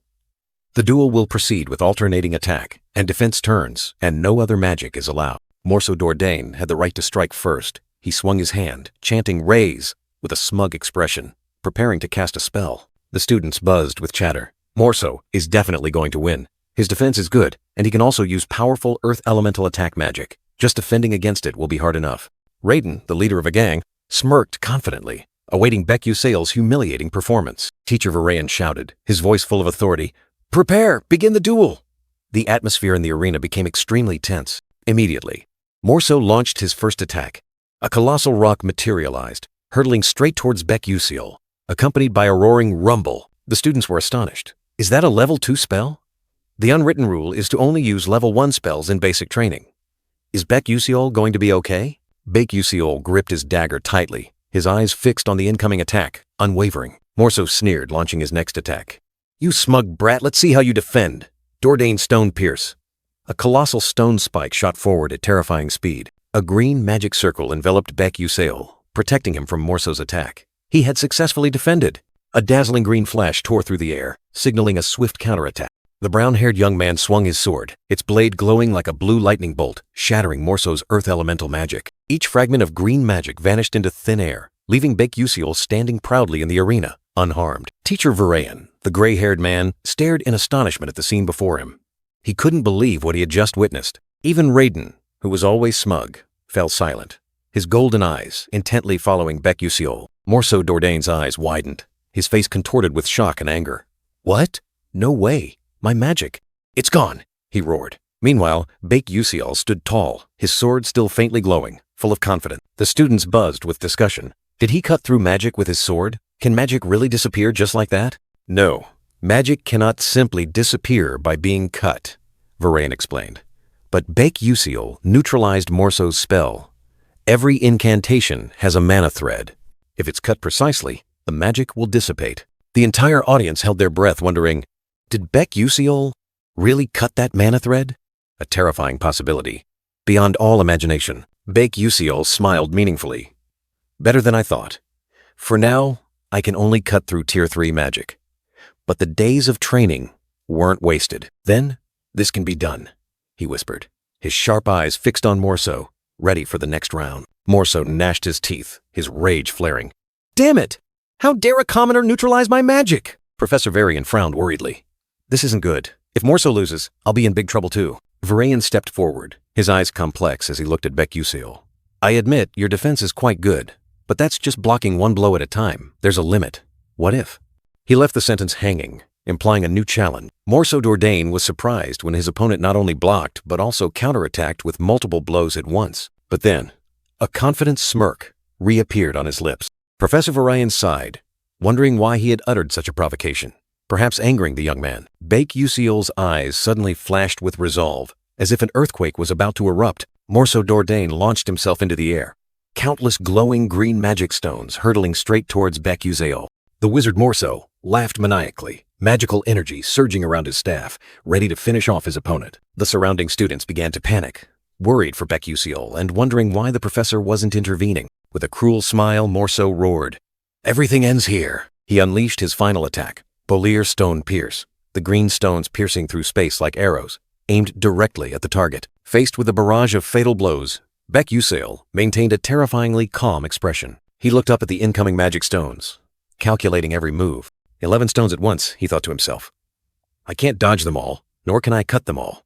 There's only one way. Block them all. His glowing sword spun wildly, forming an impenetrable shield, deflecting every fatal attack. Morso Dordain's eyes widened in horror. His teeth clenched, unable to believe what he was seeing. The wizard Morso recoiled, stunned as his strongest spell was easily neutralized. Baek Yusail still stood there, defiant as a god. Professor Varayan's face paled, his heart burning. If Morso lost, he'd be in deep trouble too. But Baek Yusail, who had just neutralized the fatal blow, was nonchalant. Oh, I just imitated a move from a game. Who knew it would work? He called it the card fan technique. However, this technique came at a cost. His stamina would plummet uncontrollably, as it consumed several times the normal amount of mental energy to maintain Terrafon's form. Furthermore, its defensive capability was weaker compared to blocking a single target. In a life-or-death battle, this move would be difficult to utilize effectively. Fortunately, this was just a duel. The brown-haired young man breathed a sigh of relief, his eyes locked on his opponent. Around them, the students whispered in astonishment, while Morso gnashed his teeth. Damn it! The wizard was unwilling to accept defeat. How dare a commoner insult me? Morso roared, his entire body erupting with fierce green magic. He prepared to unleash his next attack. The students were astonished. Is he going to use magic again? Morso's turn to attack is over. Professor Varian smirked, thinking to himself, keep attacking. Baek Yusail, get ready. Morso charged wildly, magic surging. This time, I will definitely defeat you. Just then, a cold voice rang out. Professor! Varian flinched, turning his head. Prince Jeremy stood there, his eyes sharp. What is it, Jeremy? Varian stammered. Jeremy subtly smirked, his smile hinting at authority. Why aren't you giving Baek Yusail a chance to attack? The prince's question startled Varian, leaving him speechless. The students whispered worriedly. This doesn't look like a first-year student's duel at all. If this continues, they could be seriously injured. Hasn't the match ended yet? He doesn't deserve to be a professor.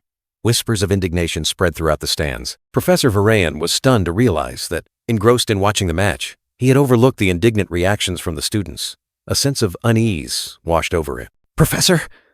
A student's voice rang out. But Varayan only felt a chill run down his spine. His eyes were filled with horror. On the arena floor, Baek Yusail stood defiantly, his glowing sword pointed directly at the neck of the fallen Morso Dordain. The battle was over. Baek Yusail wins. The declaration rang out, and Morso could only gnash his teeth in bitter defeat, his face pale. The students buzzed. Oh, Baek Yusail finally won. He's much more impressive than I thought. Jeremy, the prince, wore a smug smile. A sneer echoed. Jeremy curled his lips, his eyes flashing with calculation. He had achieved what he wanted. Suddenly, the scene shifted.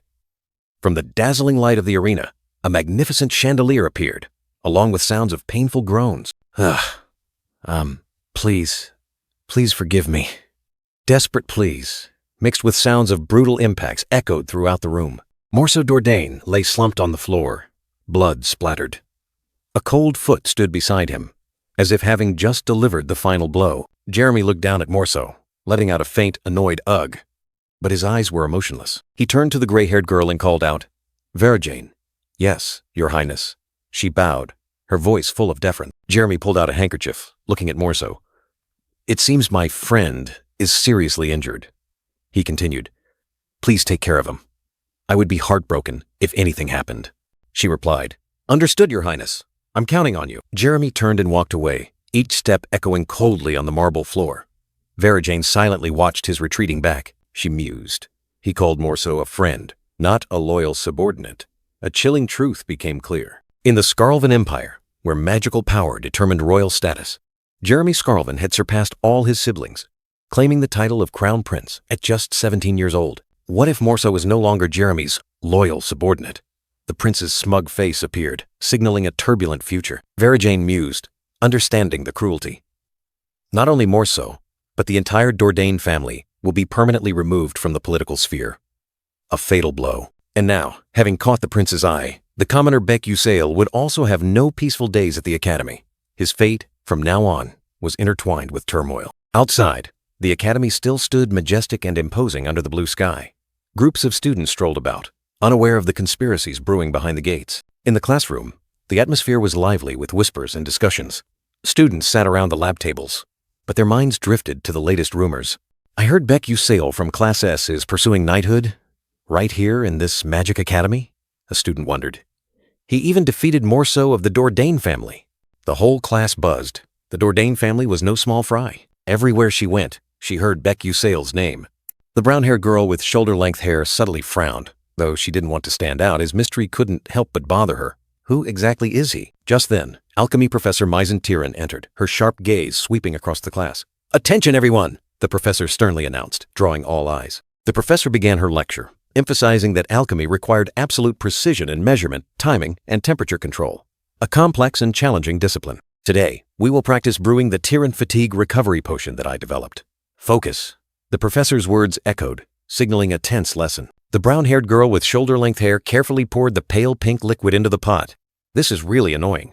Just one small mistake, and everything will be ruined. She sighed in exasperation. Alchemy was too complex and troublesome. She always wanted to stay away from it. Suddenly, the professor's sharp voice snapped. "Altarisha, what are you doing? That's very dangerous." Professor Misen was furious, questioning the blonde student. "Are you truly an alchemist?" Altarisha trembled, quickly bowing her head in apology. But the brown-haired girl with shoulder-length hair knew well that, in the future, Professor Misen would transform into a dark sorceress. To prepare for that, she had to continue this class, gathering more ingredients. Hee. A sinister smile spread across the lips of the purple-haired young man with glasses holding a pink potion bottle. "That's right, this is it," he mumbled. Then suddenly a name appeared. Bake Usiol? In the brown-haired girl's mind, the image of the purple-haired young man appeared, smirking sinisterly beside the potion bottle. She once thought he was approaching Isel, but now she only found him terrifying. Never mind, she needed to focus on gathering ingredients. The lab table sparkled under the light, 2 vials of shimmering crimson potion, the result of a meticulous brewing process, ready for further experiments. Breathing a sigh of relief, the brown-haired girl wiped her forehead, feeling satisfied. Thanks to Flame's innate talent, she had completed the task faster than expected. Her gaze suddenly became confused, thoughtful. Anyway, what about Isel? She couldn't help but wonder about her friend's situation. In the laboratory, Isel Morph, with her long, light blue hair, was highly focused, carefully brewing a pink potion, every movement incredibly meticulous. Isel bowed her head, carefully pouring the solution into the test tube, muttering, "So I put this in here," the brown-haired girl observed, secretly thinking Isel seemed to be doing quite well. Wait, quite well? The brown-haired girl flinched, her eyes wide, a sense of unease rising within her. In the original storyline, Isel accidentally found Maella's magic technique notebook, from which she created a more advanced Tyran Fatigue Recovery Potion. Thanks to that notebook, Isel was able to create a superior version of the Tyran Fatigue Recovery Potion in this class. That's what happened in the original work. But why did Isel only concoct an ordinary potion? The brown-haired girl was confused, feeling that something was amiss. Suddenly, Professor Misen's stern voice rang out, startling the brown-haired girl.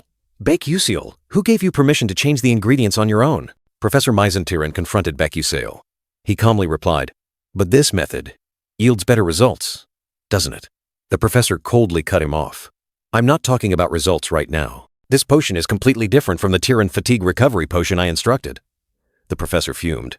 The brown-haired girl standing behind was utterly astonished. "What?" Bake Usiol's eyes gleamed with confidence. The brown-haired girl was stunned to realize, could it be that the advanced potion Isel was supposed to make was actually concocted by Bake Usiol? The feeling of unease grew stronger and stronger. The brown-haired girl stared intently at the scene before her, a premonition of ill omen rising in her heart. Something is wrong. Could it be that the advanced potion Isel was supposed to make was actually concocted by Bake Usiol? The brown-haired girl was stunned, her eyes following the brown-haired boy. Everything was deviating from its original course. Sighing, Professor Misen shook her head in exasperation. "Unbelievable. Your attitude is utterly rude." Her voice rang out with annoyance, like a warning. "That's why I dislike commoners." Professor Misen's harsh words startled the brown-haired girl. A shiver of unease ran down her spine. Could this be the beginning of a tragedy? The brown-haired girl was stunned to realize the professor's dialogue had been changed from the original storyline. The original line was, "This is why your family was destroyed." A horrifying change. That venomous curse, in the original work, became a terrifying obsession, tormenting Isel, who had lost her family, until the very end of the story. An indelible scar. Could Baek Yusil have known this beforehand and deliberately endured it to protect Isel? The brown-haired girl looked at him, a big question rising in her mind, full of doubt and surprise. Professor Misen held great power in the academy. If she hated someone, their grades and other subjects would also be severely affected. What's wrong with this guy? The brown-haired girl cursed silently. I don't like your rude tone, Professor Misen growled, her face flushed with anger. The atmosphere in the laboratory became extremely tense. Call your parents here immediately! The professor's shout startled Baek Yusil. A spark flashed in his eyes, as if he had just remembered something extremely important. Ugh, I completely forgot. Baek Yusil suddenly realized this troublesome plot point. He had no parents. Cold sweat broke out, and his face went blank. Professor Misen's face turned beet red, unable to utter a word at his attitude.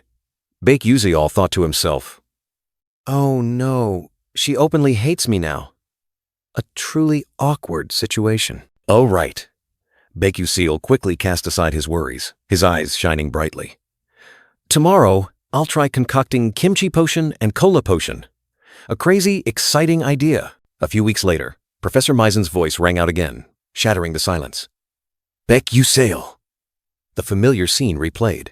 The brown-haired girl standing there, her eyes full of worry. Don't use ingredients I haven't mentioned, Professor Misen scolded. Baek Yusil replied. But when I changed your formula, the results were much better. What? Why, you.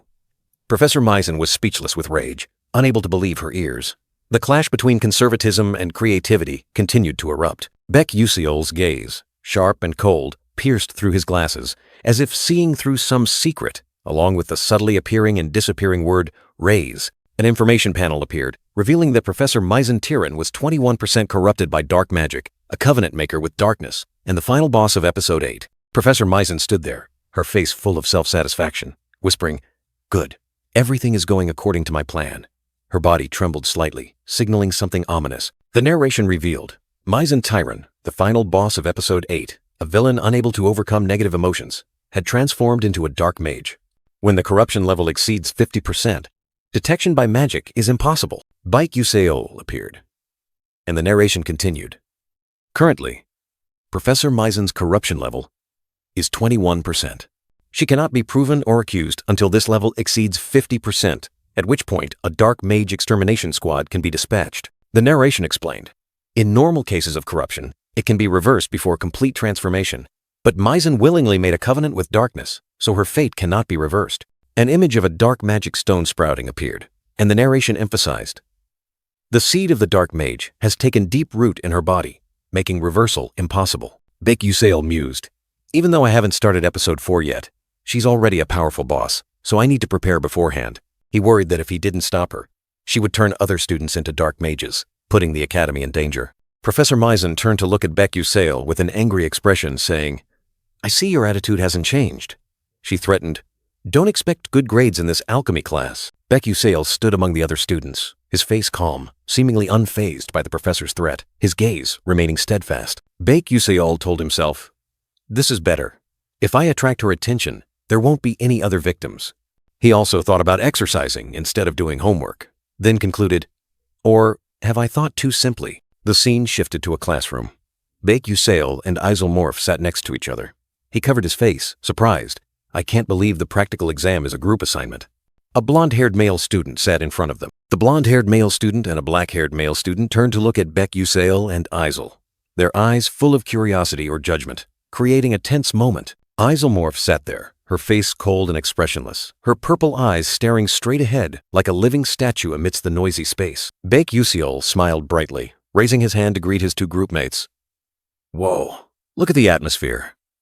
It's like we're at a funeral, isn't it? He introduced himself. Hello, I'm Baek Yusil. The other two group members, blonde-haired Kasahun and brown-haired Maliwan, introduced themselves in turn, along with the aloof Isomorph. However, the atmosphere quickly dampened. Kasahun and Maliwan lamented their group's tragic fate, having to face Professor Misen, who was notorious for giving bad grades to students she disliked. Baek Yusil didn't accept giving up easily. He asked directly, so, are you just going to give up that easily? Isomorph, with a resolute expression, unexpectedly revealed important information. At least 3 alchemists from the Alchemist Guild will come to supervise the exam. Her words were like a ray of light tearing through the darkness of despair. Kazahun and Malawan were astonished to realize that Professor Misen would no longer be able to arbitrarily ruin their grades. Bright smiles returned to the two boys' faces, dispelling all their initial worries. Kazahun and Malawan were filled with determination. Then I'll have to try my best. Baek-Yuseol secretly breathed a sigh of relief, glad that his plan had succeeded. Isomorph subtly turned her face away, a warm glint passing through her purple eyes, as if she, too, was slowly beginning to trust this mysterious boy.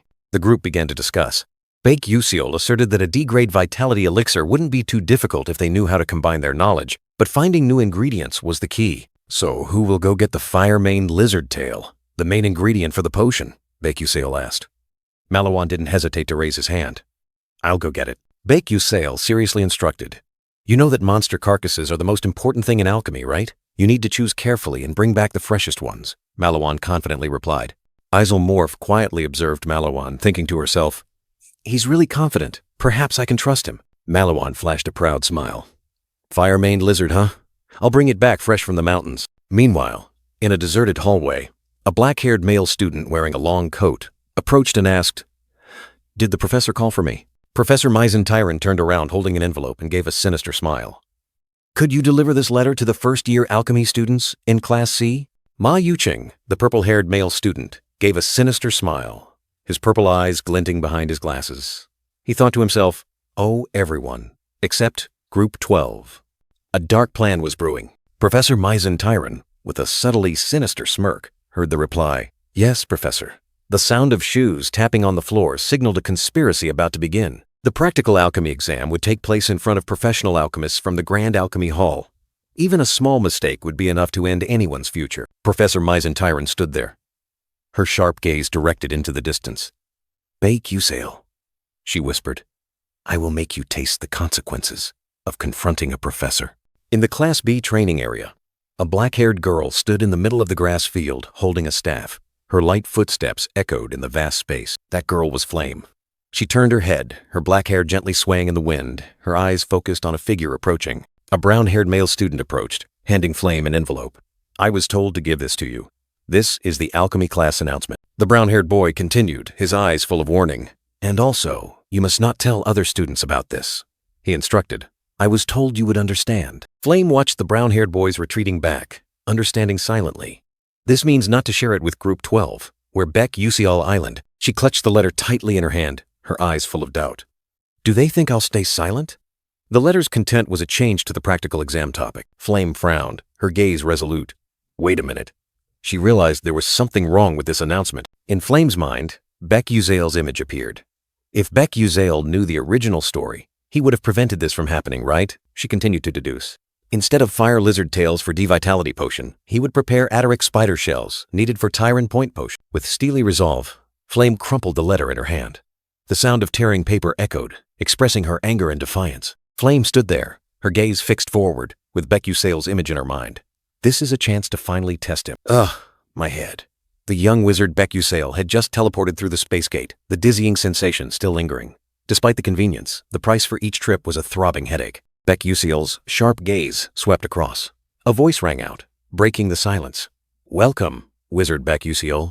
Before the magnificent Darable Gate, a radiant blonde-haired woman welcomed him. Welcome to Darable. The surrounding scene was bustling, but his gaze remained calm. I'm not an official wizard yet, just a student, he replied. The woman smiled. As a Stella Academy student, you receive the same treatment as an official wizard. Her words caused a stir among those around them. Hey, look, that's a Stella Academy student. Baek-Yuseol's gaze briefly acknowledged the crowd's attention. Envious whispers arose. That's right, I've never seen their uniform before. I'm so jealous. He's handsome too. His charm was undeniable. The blonde-haired woman bowed. If you need any help, don't hesitate to ask. Baek-Yuseol nodded slightly. Thank you. Then turned and walked away, leaving admiring glances behind him. He walked, the Academy's privileges flashing through his mind. With my Stella Pass and pocket watch, I'm treated like an official wizard anywhere. Free teleportation gates, a huge bargain. Thanks to that, every weekend, I use the teleportation gates to neighboring cities. He had confirmed that most of his game knowledge was still valid. A breeze swept by, and the scenery shifted. Now, Baek-Yuseol was in a wilderness, his eyes searching intently. It must be around here somewhere. He moved through the foliage, each step steady. Today's target, the fire lizard, a dangerous level 2 monster. Its health and strength far surpassed ordinary beasts, with formidable magic defense and speed. Only level 2 magic or higher could control it. He recalled the easy hunts for level 1 monsters. Level 2 monsters should be fine too. A subtle confidence gleamed in his eyes. A rustling sound came from the bushes. Beccusiol immediately turned, his gaze as sharp as a hawk's. There at Island, he drew a glowing dagger, magical light enveloping the blade, ready for battle. The dagger transformed into a long sword, light surrounding its blade. He stood tall, in a perfect combat stance, ready to face the challenge. In the dense darkness, a pair of glowing red eyes flashed. The fierce gaze signaled an impending merciless battle. The young man shot forward like an arrow tearing through the foliage, his terrifying speed sweeping away all obstacles. The target was close. His eyes flashed with a cold, sharp light. His sixth sense erupted, and not even the slightest movement escaped his control. The sword of light swung, striking directly at the growling rock monster. Fire and energy erupted in the moment of clash. A painful shriek tore through the air. Fresh blood splattered, the monster taking the full force of the fatal blow. He maintained a cold expression, as if everything was within his expectations. The monster let out its final whimpers, its life slowly fading. Its massive body collapsed to the ground, creating a heavy thud. The first enemy had been defeated. "All right, one down," he calmly declared, his gaze sweeping across the battlefield. The hunt was not over yet. The young man turned his head, his keen eyes scanning the surroundings. He knew that enemies never appeared alone, and just as expected, from within the dense foliage, other rock monsters were stealthily approaching, ready to ambush. "Well then," he smirked, drawing his sword from its sheath. A confident smile spread across his lips, signaling a new battle was about to begin. Time to gather materials. He dashed off like the wind, his figure darting past the waiting monsters. The light blue-haired girl's purple eyes blinked, staring at something. It seemed she was very surprised. The monster scales sparkled. Still fresh. They're really fresh. Of course. A brief dialogue ensued. "So you have an eye for it," the light blue-haired girl said. Then Beccusiol replied, "Ah, at least you know." She smiled with satisfaction. "Good. Now it's just a matter of turning it into something perfect." Her eyes were filled with determination. "Let's do our best," the three young men said in unison, nodding firmly, ready for the upcoming task. Professor Misen appeared, her voice echoing through the hall. "Is everyone present?" A solemn atmosphere enveloped the room. She continued, announcing the important alchemy exam that would determine their future. A great opportunity awaited those who excelled. A mysterious smile appeared on the professor's lips. "Shall we begin?" The task was announced. Brew Tyrant Point Potion Type B. The group of students was stunned, exclaiming, "What?" Professor Tyrant calmly asked. "I trust you all brought the necessary ingredients." Isel Morph, the light blue-haired girl, quickly spoke up. "Excuse me, Professor. I thought the task was to brew D-Vitality Potion." Professor Tyran smiled meaningfully. "That's right, but I already announced that it would be changed to Tyrant Point Potion." She swept her gaze across the bewildered students. "Isn't that right, everyone?" The entire hall was plunged into confusion and anxiety. Beccusiol thought to himself, playing a prank? It's fine if it's just me, but if others fail, that's not good at all. He turned to look at Flame, wondering, was this in the book? A big question mark about the plot was present. Flame turned away, her eyes unreadable. Beccusiol was bewildered, not knowing what was happening. Flame's eyes were sharp, she questioned herself. What is this? Doesn't Beccusiol know the original storyline well? She continued to ponder, but why can't he prevent this from happening? A mystery slowly unfolded. Professor Tyran questioned Isel Morph. "Isel, did you bring the wrong ingredients? Would an alchemist lose their purpose and mix up ingredients?" Isel stammered. Professor Tyran's smirk became even more pronounced. "What a pity. It seems Group 12 will fail." "Wait," a voice rang out, interrupting her. Beccusiol stood up, his gaze firm. "We just need to brew the Tyrant Point Potion, right?" Professor Tyran exclaimed in surprise. "What?" The brown-haired young man looked straight ahead, declaring confidently, "We will do it." A spark of hope ignited amidst the despair. Professor Tyran smirked, announcing the condition, "Use materials different from my method." Thousands of eyes turned to the brown-haired young man. Beccusiol responded with a confident smile. "It will be a more effective potion than yours, as it always, Island." The declaration was like a challenge. He smirked, his sharp gaze sweeping over the crowd of red-robed students who were whispering. A silent battle had begun. And here was the secret of the Tyrant Point Potion. Ataric spider carapace, a rare ingredient containing countless nutrients. From the Ataric spider carapace, a powerful vitality potion was created, known as the Tyrant Point Potion. Professor Tyron sneered, her eyes flashing with cunning. So he intends to use fire lizard tails to make a vitality potion? She continued to scheme, her smile growing more malicious. This is good. I'll use this opportunity to ruin his alchemy future in front of everyone. Professor Tyron, with a challenging expression, announced, Very well, the time limit is 1 hour. Complete the Tyron Point potion within that time. A gasp of astonishment echoed, Are you crazy? Confusion spread as the image of the giant fire lizard appeared. The blonde-haired male student looked worriedly at Beck Uziol. That's right, Uziol. I just think this is impossible. The whole group was plunged into despair. Beck Uziol offered a reassuring smile, his gaze firm. Since it's come to this, we have no other choice. He looked directly at his teammates, his words resolute. Just trust me and follow me. A small spark of hope was ignited. The group gradually regained their spirits, their determination blazing. Better to try than to be eliminated from the start. Yes, I'll try. I want to try too. Beck Uziol smirked, his eyes blazing.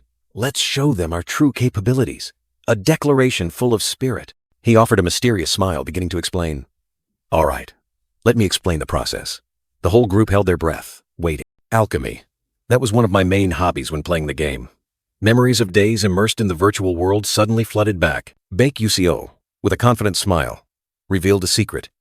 He had recorded every formula, no matter how minor, from his past life's memories. Among them was also the formula for Tyron Point Potion Type B, an invention that Professor Misen took many years to create. He explained that the Atteric spider carapace was rich in nutrients because it was needed for egg incubation, and he had found a similar substitute ingredient. It was the blood vessels in the tail of the fire lizard, a surprising and potential discovery. He continued to present, stating that the Alakar tribe in the southern desert used these blood vessels to enhance their chieftain's health and prolong their lifespan. The black-haired young man volunteered.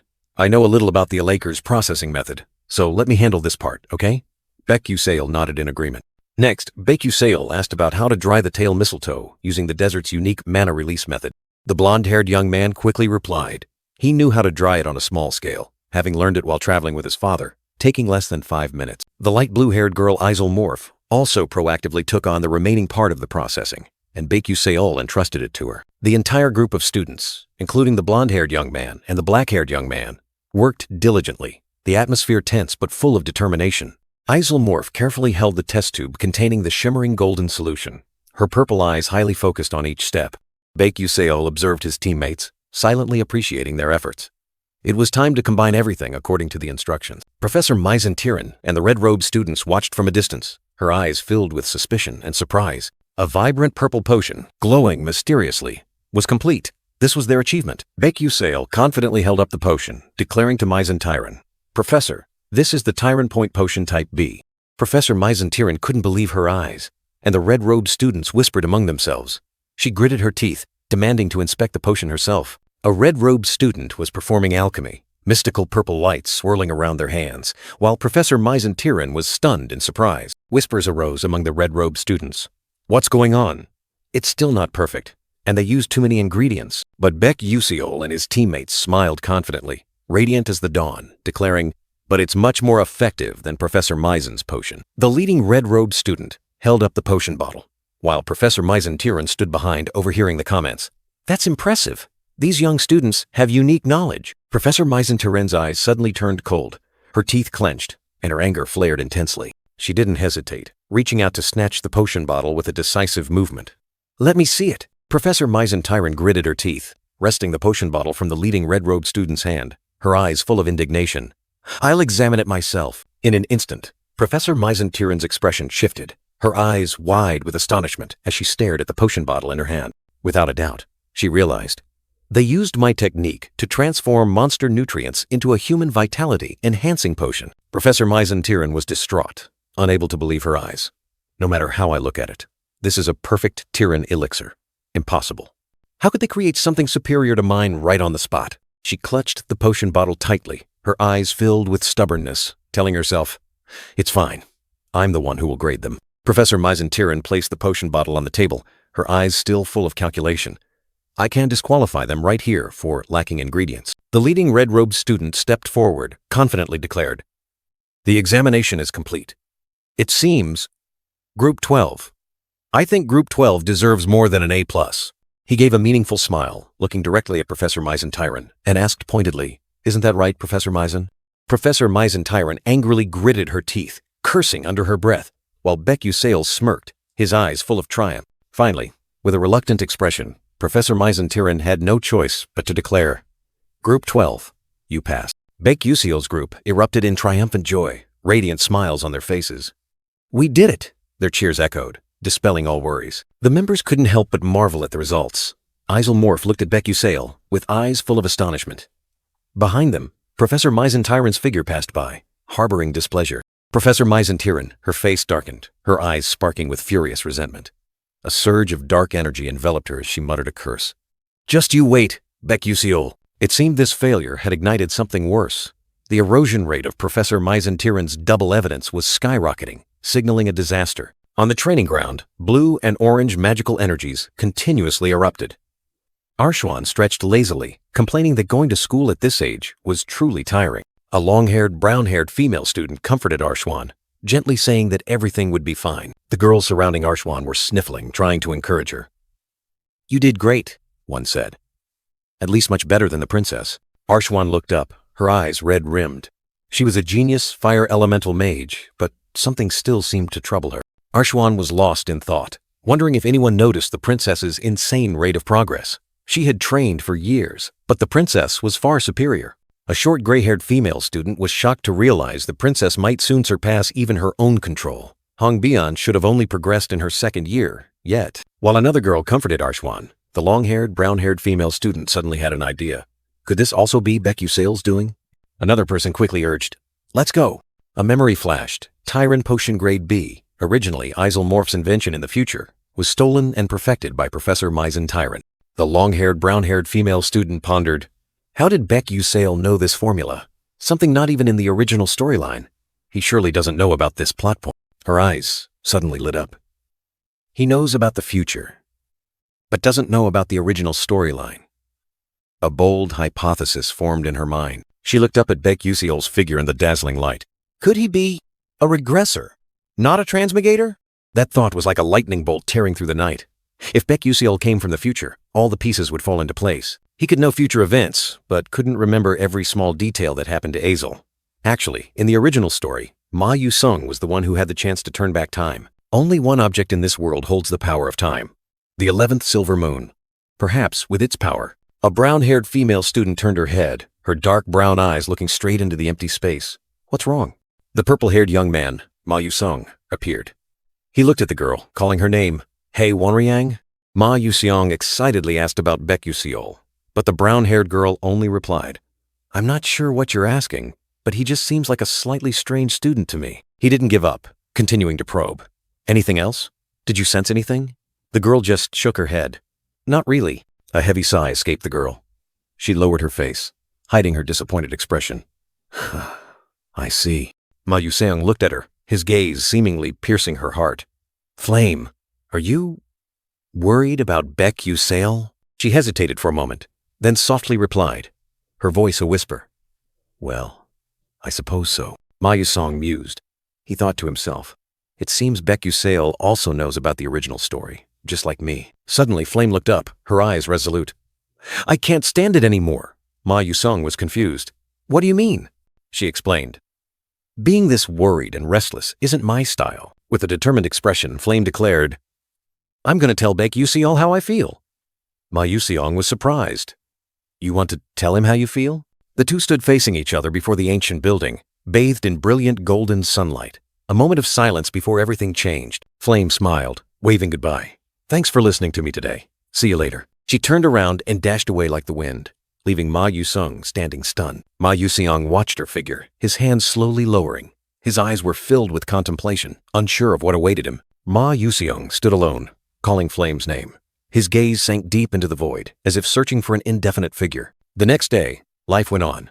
The morning sun shone down on the ancient rooftops, signaling a new beginning. In a corner of a crowded cafe, Ma Yusong sat alone, separated from the lively chatter of the crowd. He was lost in thought, oblivious to the whispers around him. A heavy sigh escaped him. What should I do now? He wondered, his eyes filled with anxiety about the burdens weighing him down. Professor Misen dark magic erosion rate had reached 37%. This meant a terrifying incident would occur within the next 3 months. Ma Yusong pondered who would be the one whose erosion rate would be accelerated by dark magic. He listed 3 candidates: the cheerful red-haired girl Jackie, Arshwan from Arshwan's faction, and finally himself, the new leader of the Full Moon Tower. He suddenly stood up, words echoing in his mind. Hei Wonriang being affected by dark magic would be the worst-case scenario. Stepping out of the cafe, Ma Yusong knew clearly. This was a rare event in the game, but if it happened, it would be the end. He had to be very careful. With resolute steps, he told himself. Among the 3 candidates, the most likely one, Island. A chilling speculation flashed through his mind. Suddenly, a voice rang out. Flame? The brown-haired girl stood there, arms crossed, her sharp eyes looking directly at him. Flame questioned, "Who are you?" Ma Yusong replied in surprise, "What the hell are you talking about?" She didn't let up. "Last time you never explained your true identity." He sighed. That again? This girl kept putting him in a difficult position, making him unsure how to handle. Ma Yusong's eyes subtly glanced at Flame, a thought flashing in his mind. He was considering something significant. Perhaps I should trust Flame and find out more information, he told himself. That might increase my chances of reaching the true ending. There's nothing to lose, should I tell her? He hesitated, words caught in his throat. I am. A secret was about to be revealed, but did he have enough courage? The system continuously warned. Blood-red letters appearing, threatening. Do not reveal to the Transmigrator. Do not share information. His secret was being sealed. An invisible wall blocking his words. He clutched his head, his face showing extreme discomfort. This is insane. All right then, let's go all out. A thought flashed, and he proposed. We both have secrets, so let's share half, okay? The brown-haired girl looked at him, her dark brown eyes flashing with calculation. Finally, she nodded, accepting the proposal. All right, that works. He breathed a sigh of relief, thinking he had escaped. But the brown-haired girl didn't give him a chance. I'll ask first. Her voice was decisive, her eyes sharp as knives. You know the future, don't you? She's not holding back at all, Ma Yusong thought to himself, full of surprise. He replied with a sharp question. Asking that way means you know too. What is your purpose for coming to the academy? The brown-haired girl didn't hesitate, her eyes resolute. I'm looking for a way for this world not to perish. This world is in danger. Her words were like a tragic prophecy. He sighed in relief. At least her purpose wasn't to harm people. Though I'm not sure if she's telling the truth. He decided it was his turn. All right, my turn, he asked, his eyes probing. Why are you acting that way? Inside, he was confused, not understanding what she was implying. The brown-haired girl shrugged, her expression calm. I'm not too sure myself, so I'll just give a vague answer. Simply put, because I want to. A flicker of determination passed through the brown-haired girl's eyes. She believed this was the best way for her to act. He gave a forced laugh, thinking to himself, is this answer vague enough? An awkward smile appeared on the young man's lips. Suddenly, the brown-haired girl trembled, her voice choked. Don't lie. He was surprised, not understanding what was happening. How? How can someone be so kind? The brown-haired girl yelled, her eyes full of indignation. You definitely have a purpose, something you want to achieve. He calmly replied. I don't have anything like that. She was surprised. What? He continued, his tone a little awkward. Actually, if you ask me what I want, I don't know anymore. The brown-haired girl questioned, You don't know? He looked at her, his eyes resolute. That's right, I just want to live. The brown-haired girl was stunned, her purple eyes wide. You just want to live? Baek-Yusail bowed his head in apology, his tone a little awkward. He wondered if his apology was sincere enough. His eyes still a little confused, Flame suddenly turned her back, covering her face, as if sobbing uncontrollably. Baek-Yusail was bewildered, not understanding what was happening, only managing to utter an unfinished question. A cold voice rang out, calling Baek-Yusail by name. He flinched and turned his head, his golden eyes wide, sensing something ominous. Ma Yusong appeared, his heavy footsteps thundering with each strike. Enveloped by a terrifying purple dark aura, Baek-Yusail recoiled, horrified by the immense pressure. Ma Yuseong's gaze was as sharp as a knife. He looked directly at Baek-Yusail, questioning him with indignation. Answer me. Why did Flame leave in tears? Ma Yuseong's chilling threat made Baek-Yusail shiver. He thought to himself, facing the rival of the world's strongest was truly terrifying, and suddenly remembered Hei Wonriang's feelings for Flame. Baek-Yusail tried to explain, asserting that nothing had happened to Flame, but Ma Yusong maintained a suspicious expression, not believing his justification. Baek-Yusail tried to reassure him, forcing a smile and waving his hand. He insisted that things weren't as Ma Yuseong thought, then wondered if he had been convincing enough. Ma Yuseong remained silent, his gaze still fixed downwards in thought. Suspicion and discomfort lingered on his face, making the atmosphere tense. Suddenly, Ma Yusong bowed his head and apologized for his rudeness. Baek Yusol was completely flustered, hastily waving his hand, not expecting his opponent to act this way. Ma Yusong decisively turned around, said goodbye, and walked away. His figure gradually disappeared into the distance, leaving Baek Yusale still bewildered. Baek Yusale waved goodbye, but his heart was full of questions. He wondered why Hei Wonryang, who was usually calm, could act so worried. Night fell over the academy, the silver moonlight illuminating the ancient buildings. But in Baek Yusale's heart, a vague worry still lingered, refusing to fade. A hand gently touched the old book on the table. That small sound was like a sign, foreshadowing the appearance of a new character. Isomorph sat at her desk, her light blue hair flowing long, her purple eyes tired. She sighed, lamenting that she couldn't focus on anything today. Isomorph, with tired purple eyes, remained lost in thought. She couldn't concentrate, her mind drifting somewhere far away. Suddenly, Baek Yusale spoke, breaking the silence.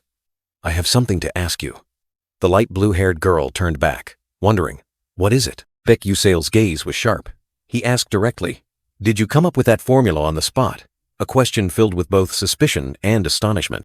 Isa looked at him, her purple eyes showing a hint of confusion, but she still replied, "For now, yes." The ambiguous answer made the person opposite her even more puzzled. He nodded slightly, a whispered "I see," escaping his lips. Perhaps countless thoughts were swirling in his mind. In Isel's mind, the universe suddenly opened up. She once considered herself a genius, believing that with perseverance she would overcome her enemies. She had clung to that belief for so long. But the cruel reality struck, and she gritted her teeth in pain. "This time, I'm useless." Her hands clenched tightly, fingernails digging deep into her flesh. It couldn't be like this. She couldn't avenge her father if she remained weak. The Adelevit family, filthy, hateful. They were the ones who turned her father into a traitor, pushing him to his death. She swore to take revenge at any cost. A loud slap echoed. She slapped her own cheek. The stinging pain woke her from the depths of despair, pulling her back to reality. Her purple eyes lit up. She told herself, "I can't stay like this forever." Determination blazed in her heart. Under the stormy night sky, she looked towards the academy. "I will try even harder," her vow echoed, powerful as a lightning bolt tearing through the night. The bright moonlight shone upon the ancient castle, as if witnessing the maiden's ironclad vow. Another long night began. Chattering voices rang out. Flame lay on her bed, thinking to herself, "I chose a 4-person room because I like the lively atmosphere. But perhaps I should have chosen a private room for S-class students instead." A hint of worry crossed her face, her mind turning to a name. Baek Yusale. What was bothering her so much? In a hazy memory, the brown-haired girl wondered about Baek Yusale. He once said he didn't know his goal. Clear proof that he was someone who had returned from the past. Flame's mind delved into the memories of the original novel, where the 11th moon had told Ma Yusong about the ability to turn back time. But the price was cruel, losing precious memories. And once the mission was complete, the existence of the one who returned would vanish. No one would remember the one who saved the world, and even loved ones would forget his presence. Do you still choose to turn back time? The question echoed, Ma Yusong in his tattered red cloak, his eyes resolute as he accepted his fate. But then a figure appeared. Isomorph, with her light blue hair fluttering in the wind, stopped Ma Yusong. "Wait!" she cried out, her face pained, her eyes pleading towards Ma Yusong. "I would rather accept this world's destruction, as long as my memories of you remain intact, than live in a world where you no longer exist. Come with me." Her earnest plea convinced him. Thus, Ma Yusong gave up turning back time, and the world plunged into destruction. Startled awake from her dream, Flame realized she was in bed. The morning light streamed through the window, but her mind remained heavy. If this world was truly different from the novel, and Baek Yusale was the one who had turned back time with the power of the 11th moon, then Baek Yusale would disappear as soon as his mission was complete.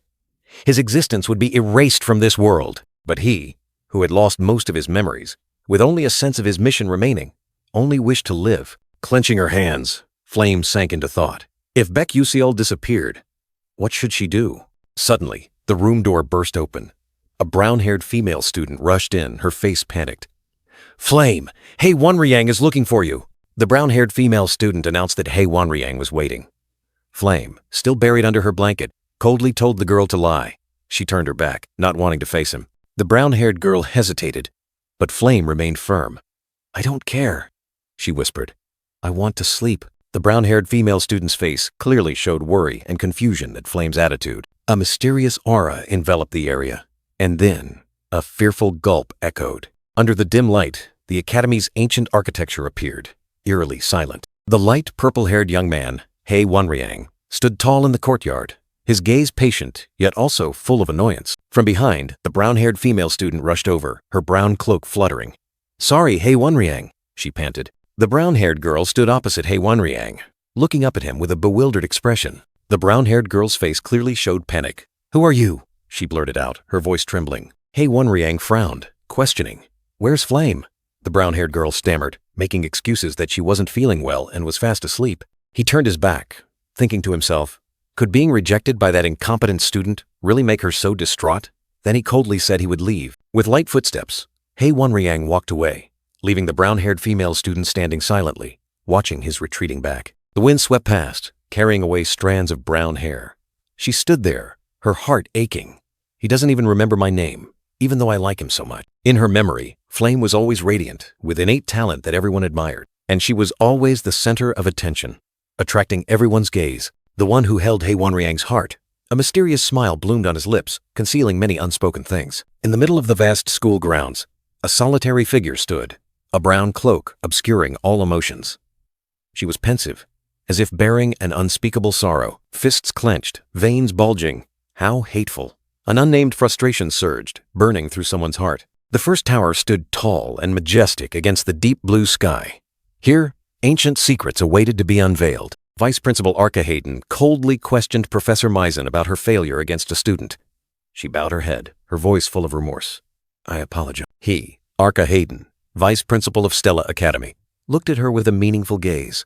"I have very high expectations for you." Misen Tyran smiled confidently, answering Arca Hayden's question about the research into alchemy magic techniques.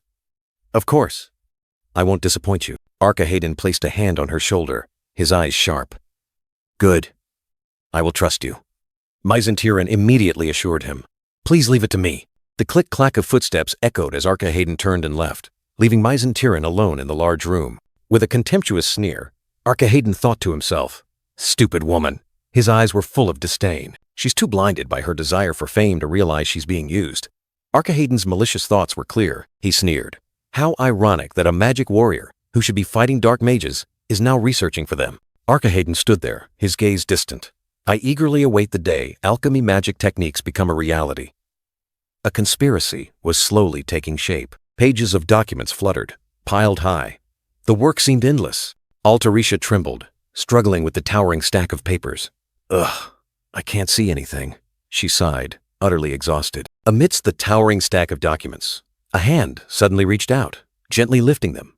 Altarisha was startled, her eyes behind her round glasses wide with confusion. Baek Yusail appeared, a faint smile on his face, taking the heavy stack of papers. He kindly asked if she was all right with this mountain of work. The stack of documents was neatly placed down, returning space to Altarisha.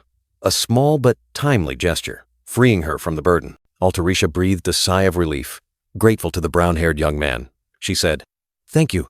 If it weren't for you, Professor Misen would have scolded me fiercely."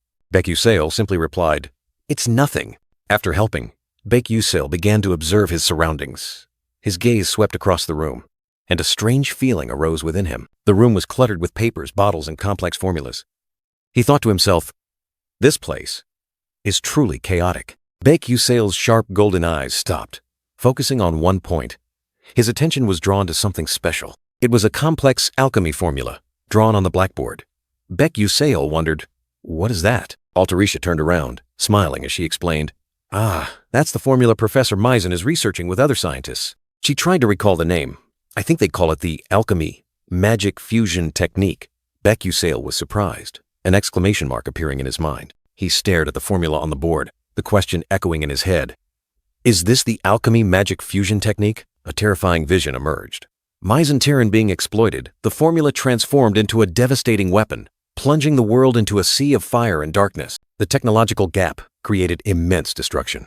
But then, Altarisha's image appeared, like a ray of hope, changing the situation. Baek Yusail looked at Altarisha, a thought flashing in his mind. What if she discovers this technique before the dark mages do? Altarisha turned back, smiling as she asked, "Me, Altarisha? Would you like some coffee?" She remained carefree, unaware of his thoughts. "No, I was just wondering. Don't you find Professor Misen's treatment of you bothersome? Beck Usail's words were like a sharp knife, shattering Altarisha's carefree demeanor. Huh? The blonde girl was stunned, her eyes behind her glasses, reflecting confusion. His sudden question startled her, and an indescribable emotion welled up within her. He maintained his mysterious smile, his sharp gaze seemingly piercing her soul. What if there was a way for you to truly get back at her? His words were like magic, planting a seed of doubt in Altarisha's heart.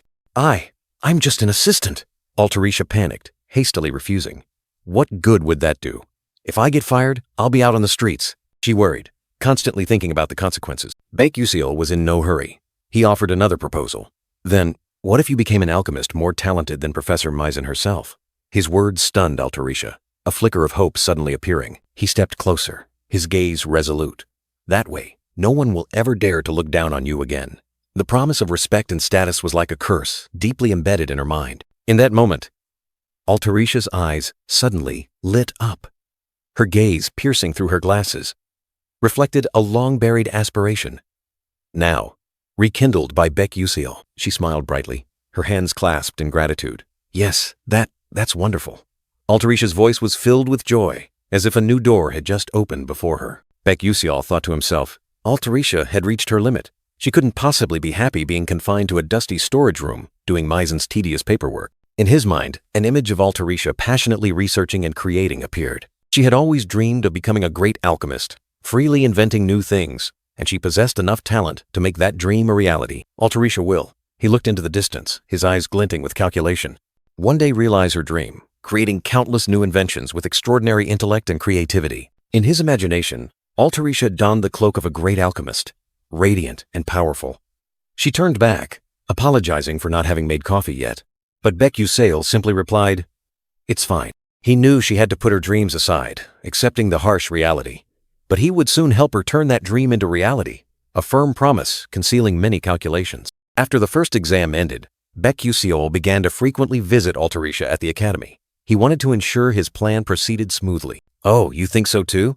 Altarisha was excited, her eyes sparkling. She shared her idea of adding a color-changing button to the magic pen, a small but promising invention. Beck Usail suggested adding an eraser function to the magic pen, making Altarisha as excited as if she had discovered the truth. She exclaimed that this idea was wonderful, just like a mechanical pencil. He observed silently, his eyes gleaming with satisfaction. Altarisha was inventing more and more new items, exactly as he had planned. Everything was unfolding perfectly, but a dry clack echoed from the door, pulling him back to reality. There was still a core technique they hadn't been able to break through. A worry crept into Beck Usail's mind. He walked, his mind heavy. Beck Usail knew he needed to guide Altarisha to solve this problem before Professor of Alchemy Misen Tyron could intervene.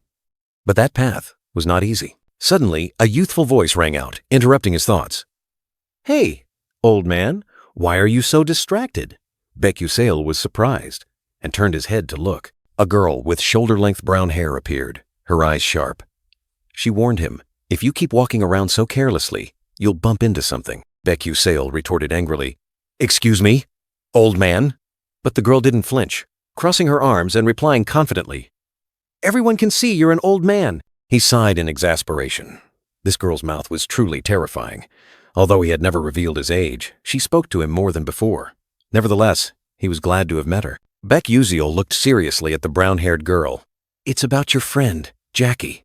The girl's eyes showed a hint of surprise, while Jackie appeared in her mind with a worried expression. The brown-haired girl quickly misunderstood, exclaiming in panic, She's still young, you know, that's a crime. Beck Usail retorted angrily, I haven't even said anything yet. The brown-haired girl looked at him, her eyes stern. You should keep an eye on her. Her words were both a reminder and a warning. Beck Usail pondered, explaining Jackie's dangerous situation. She might not be okay at all. If corrupted by dark magic, she could be very unstable. Although the brown-haired girl didn't fully understand, she firmly stated, We're going hunting together this weekend. I'll keep an eye on her then. Beck Usail nodded, entrusting the task to her. He muttered about the hunting season, his eyes sharp. It's clear where they're going. A light flashed in his head, and the plan gradually became clear. And that was Martiva Cemetery, where the 4th episode of the story would take place. A gloomy location, harboring many secrets waiting to be discovered. The scene opened to a grand hunt, where Ma Yusong, Easel, Flame, and other key characters would be drawn into a large-scale battle. Although I wouldn't directly participate, the goal was to seize the relics hidden within the family ritual. Cloaked specters and skeletons were present, signaling a merciless war. Baek Yuseo, with a calm demeanor, handed a piece of paper to the dark-haired man. It was a permit to leave the academy, a mysterious move that initiated his plan. The long-coated teacher looked at Baek Yuseo in surprise. "Are you going for training?" he replied with a cryptic remark about things the academy couldn't teach, confusing the other person. Baek Yuseo's eyes flashed with determination. He knew clearly the path he had to take, and nothing could stop him. Surprisingly, the permit was not Baek Yuseo's, but Ma Yusong's. A small note revealed further mysteries. Baek Yuseo muttered softly, deciding to investigate further. The teacher revealed that many students had recently left school to hunt, all heading towards Marteva's cemetery to earn points. The teacher looked puzzled when mentioning Ma Yusong and Hei Wonryang, who already had many points but were still diligent. The news from the teacher startled Baek Yuseo. Ma Yuseong had gone home, and Hei Wonryang went with Flame. Without Ma Yuseong, how will they survive the necromancer's ambush? He panicked. Baek Yuseo pondered. Ma Yuseong rarely went home without a special reason. One thing was certain. Those who went to the cemetery wouldn't be able to defeat a level 5 necromancer on their own. He was in a difficult position. There wasn't enough evidence to call for aid, and his storytelling skill prevented him from revealing what he knew. Baek Yuseo's hand clenched, veins protruding. "But I can't let them die like this." An ironclad determination became clear. With a resolute gaze, Baek Yuseo made his final decision. "There's no other choice. I have to handle this myself." A few days later, the scene shifted to Marteva's cemetery. The gloomy sky, ancient tombs, and gnarled, dry trees created an eerie atmosphere. A loud, deafening sound rang out. A gigantic monster, lizard-like in form, with black skin and glowing red scales, collapsed to the ground. A young man stood there, holding a glowing shield. The red-brown-haired young man smirked. "No wonder those fretted fish are so easy to kill. This place is only risk level 2. He was Doc Chaelguang, a second-year student. The red-brown-haired young man, Doc Chaelguang, had just defeated the monster, but an annoyed voice rang out. "Idiot! You can't just destroy everything you see." It was Casif Derek, a second-year student, with an angry expression. "Why do you never listen to me? I'm the leader." Doc Chaelguang just chuckled dismissively. "Huh? Oh, sorry." Casif Derek became even more annoyed. "This is not something to laugh about." A girl with shoulder-length gray hair, Bandian, appeared with Isomorph, saying indifferently, "Just ignore him. He won't listen to you anyway." Isomorph hesitated and agreed. Casif Derek heard this and turned back to grumble. "Hey, we heard that!" Bandian retorted defiantly. "So what?" Bandian smirked, declaring, "I'll say whatever I want." Isomorph stood beside her, looking at her with a puzzled expression. Isomorph thought to herself, she only came along because there was an open spot in the club that allowed them to leave school. She reassured herself that, luckily, they didn't seem like bad people. Bandian turned to call Isomorph, her tone calm. "Let's go, Isol." Isomorph was about to reply when a sudden earth-shattering explosion rang out, startling the white-haired girl, Hongbian Adalavet. Another loud explosion.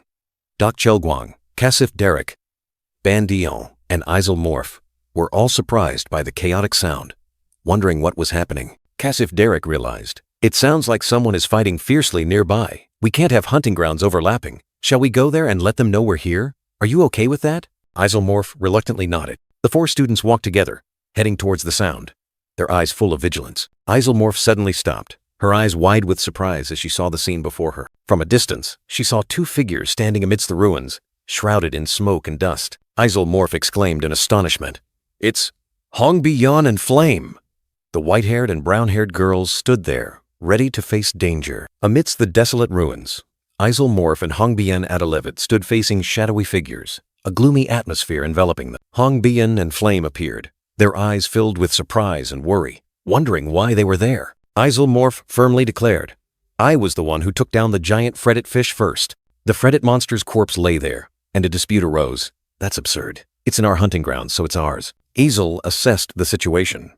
A rare level 3 monster had caused a fight for points. Intervening would only make things worse. Isomorph's eyes narrowed, harboring a deep thought, as if something more important was urging her on. Hongbian Adalevet coldly uttered, "I don't want to face the sister of the one who killed my father." Isomorph decided to retreat, thinking it best to leave. But a sudden voice rang out, "Now! Now, freshmen!" The seniors appeared. Doc Chaelguang tried to mediate, but Flame angrily retorted, "Shut up and move aside, please." Casif Derek angrily yelled, "You can't talk to a second-year senior like that." Flame defiantly replied, "If you want respect, then give an order." A cracking sound echoed. Flame and Hongbi and Adelevet were stunned, their wary eyes fixed on the mysterious tremor.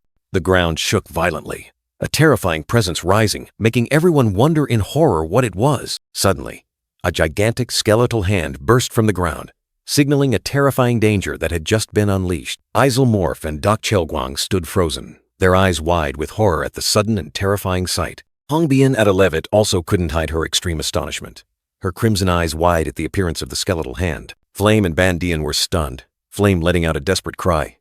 "No! It can't be! It can't be!" Before the horrified scream faded, countless withered skeletons rose from the ground, their fiery purple eyes signaling a merciless battle. There are skeletons here too? Amidst the desolate landscape, an ancient stone tablet stood tall, inscribed with strange characters. At its base, a chilling warning appeared. Warning: do not enter alone. The familiar ding sound echoed, signaling a skill and stat level up. But the brown-haired young man still sighed in exasperation, wishing, "Sigh, I wish I could use magic too." He stood there, his sword still stained with blood, his face full of frustration. Why can I only use instant teleportation? A question filled with helplessness in a dangerous place. Nevertheless, he remained alert. His sharp golden eyes glanced around, muttering, "Anyway, it's about time they appeared." Suddenly, his gaze stopped.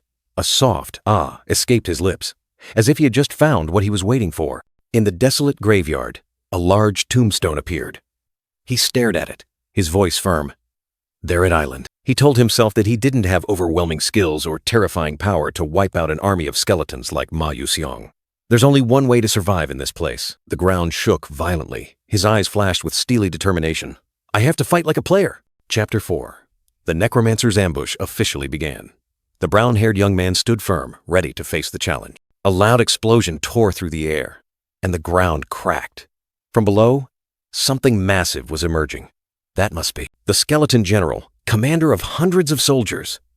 A colossal skeleton with golden horns and glowing red eyes roared, its oppressive aura enveloping everything.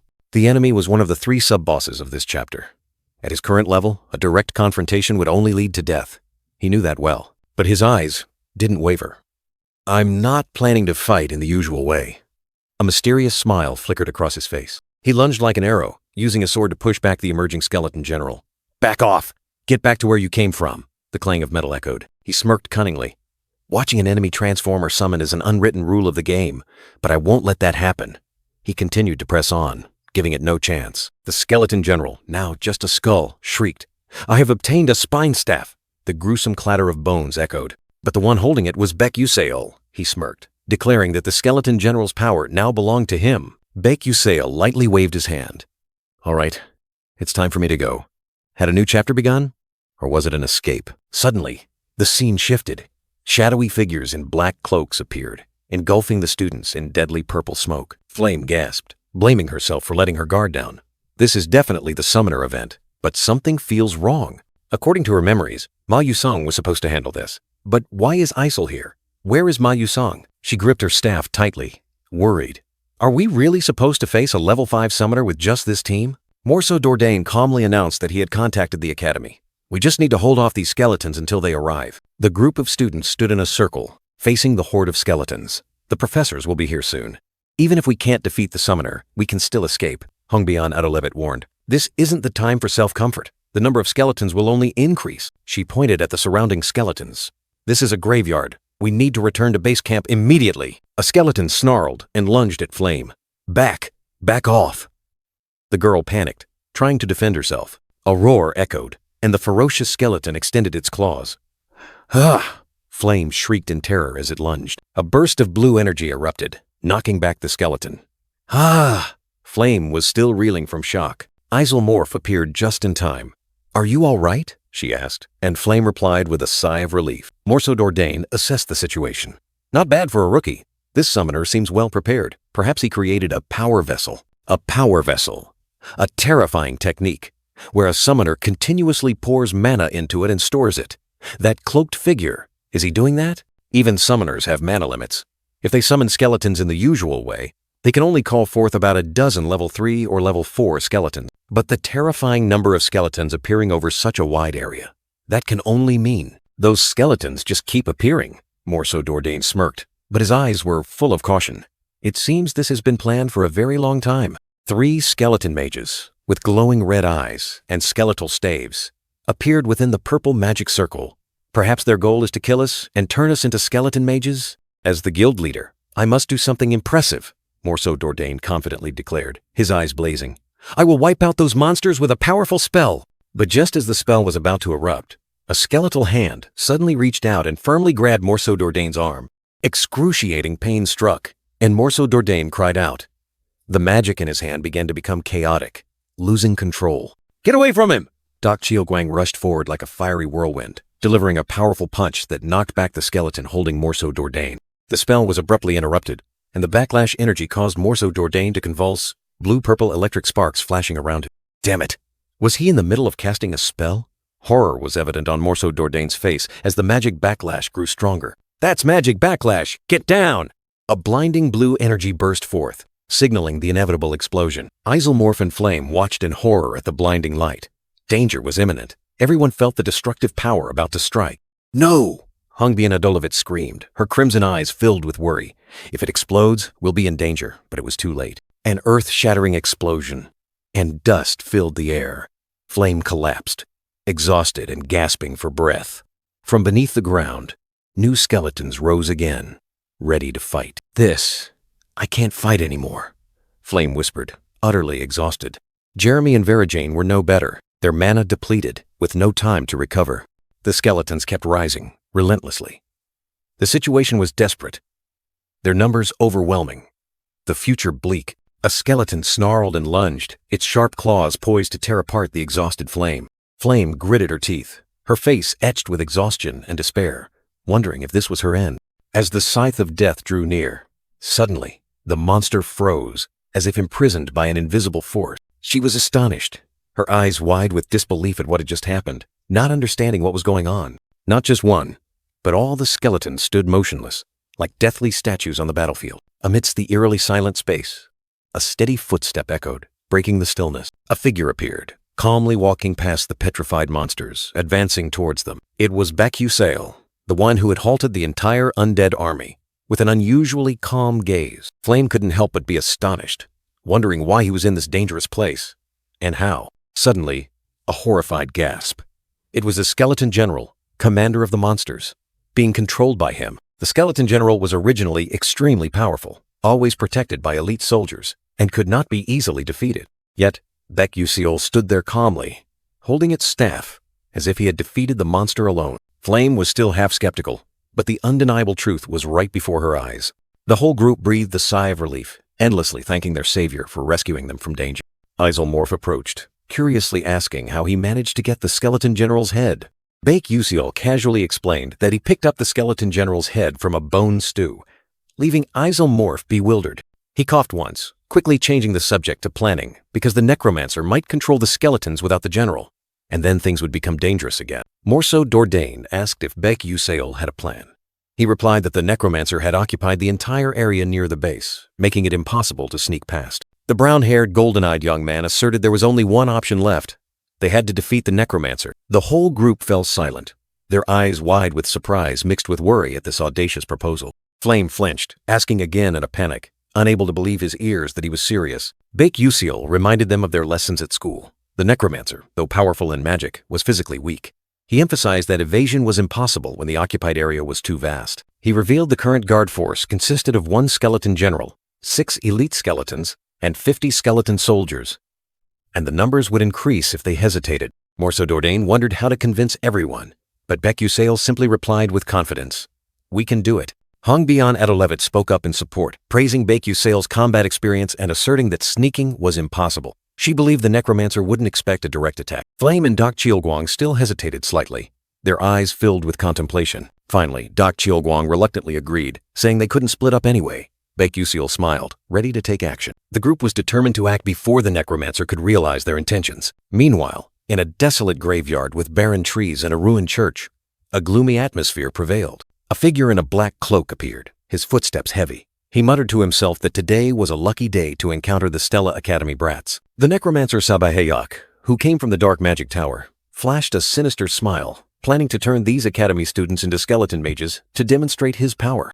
The necromancer Sabahayak stood amidst the desolate graveyard, smug about the magical power he had accumulated over 7 years and the 700 skeletons buried there. He flashed a sinister smile, triumphantly declaring, "From now on, no one will dare to look down on me." Suddenly, a sense of unease washed over him, startling him, his eyes widening in surprise. Cold sweat ran down his back as he realized in a panic. What's happening? My senses have suddenly been cut off. Could it be that a skeleton general has been defeated?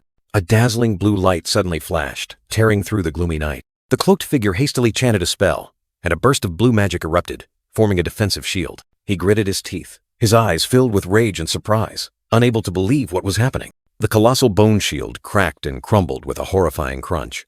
The necromancer clutched his chest, groaning in pain. "My level 4 bone shield is shattering! You bastards! I won't let you escape!" he roared, his face filled with hatred. A brilliant golden light erupted, illuminating the astonished face of a brown-haired young man wearing glasses. A terrifying orange-yellow explosion ripped through the air, engulfing the cloaked figure in a sea of flames. Amidst the blazing pillar of fire, 2 female figures stood firm, witnessing the terrifying destructive power. Fragments of bone rained down, dissolving into nothingness, evidence of the devastating attack. The necromancer staggered amidst the desolate scene, his hand still clutching his staff, but his eyes clearly showed horror. He clutched his chest, staggering backward, his face pained and surprised. "I was too careless. I didn't expect them to dare attack directly." Through the thick smoke and dust, the young students of Stella Academy appeared, their eyes resolute. Though still young, the Academy's reputation was not for naught. The necromancer Sabehyok was cornered.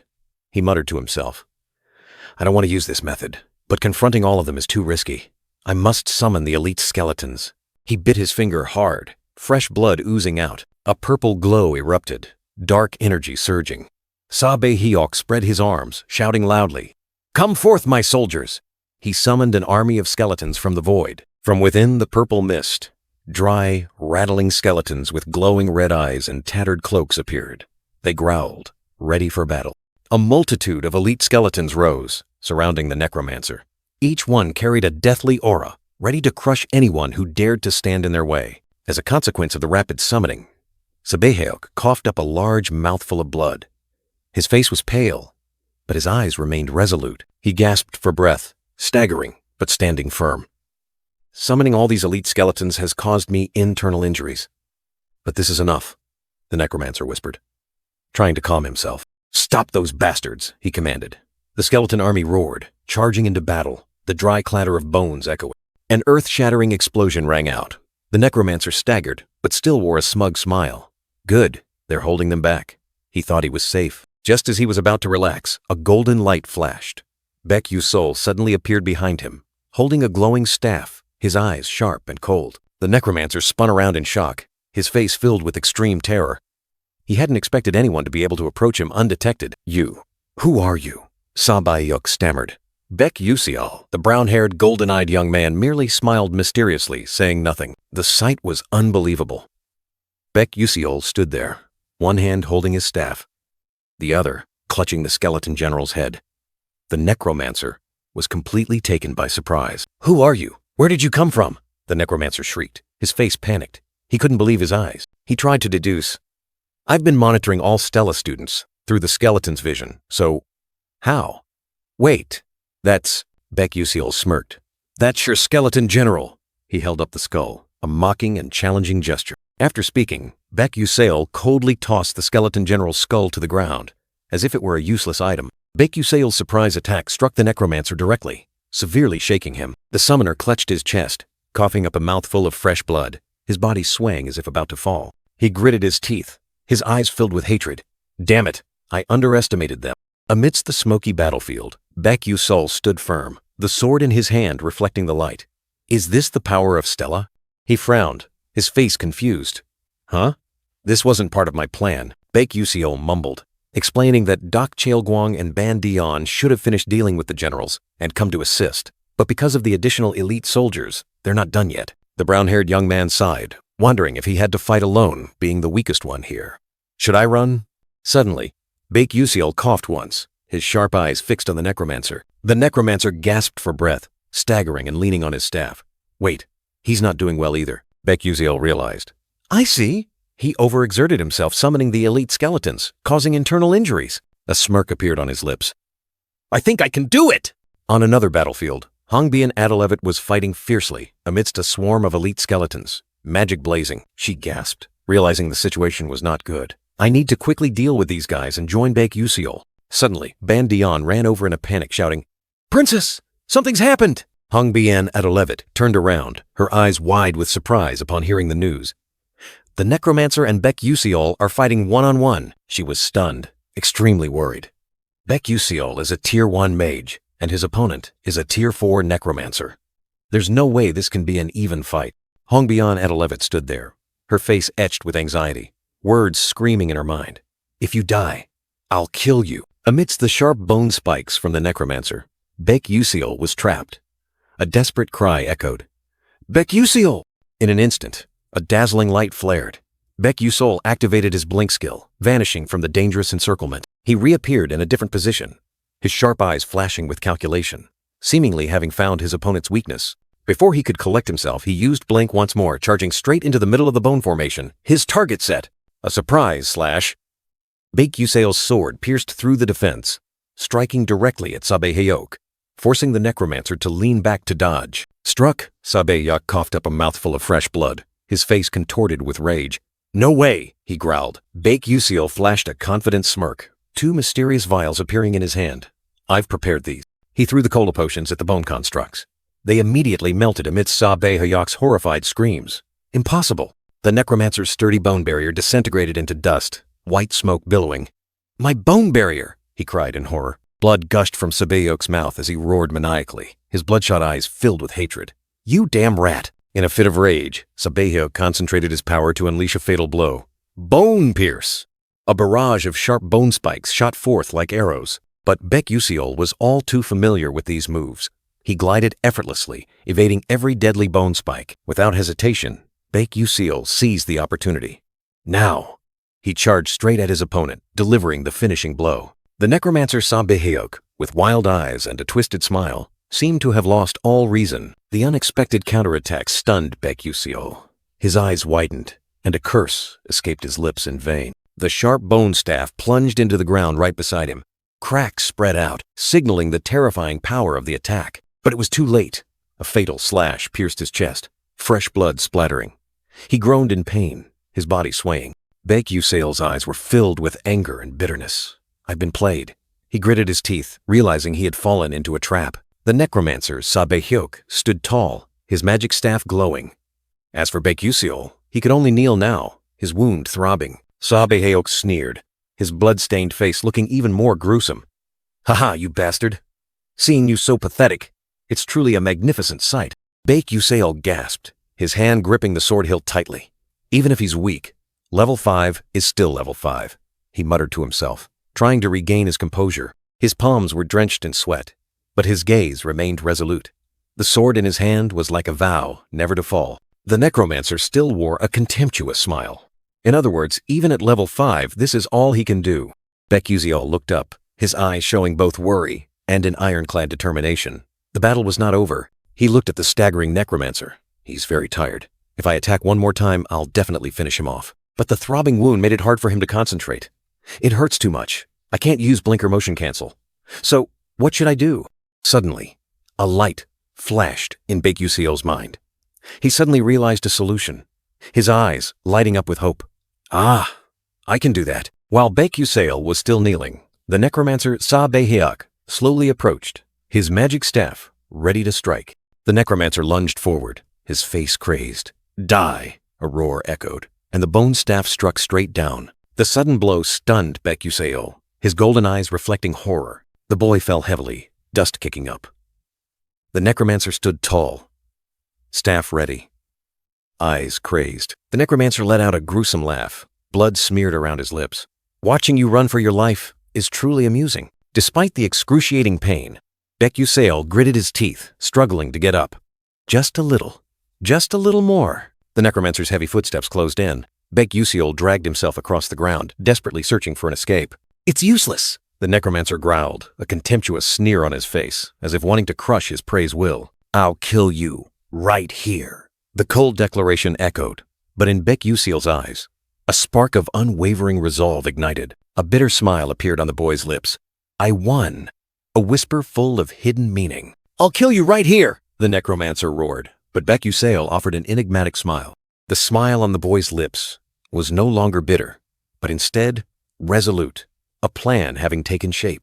The distance between me and the necromancer is 13 meters. Becusale calculated silently, his sharp gaze sweeping across the battlefield. In other words, this is a distance where I don't need to use the blink skill to close. He gripped his sword tightly, his determination clear. A flash of light. The blink skill activated. Huh? The necromancer flinched, his bloodshot eyes wide with astonishment, unable to believe what had just happened. In an instant, Becusale lunged forward, his sword flashing as he delivered a fatal blow to the enemy. The fatal blow landed.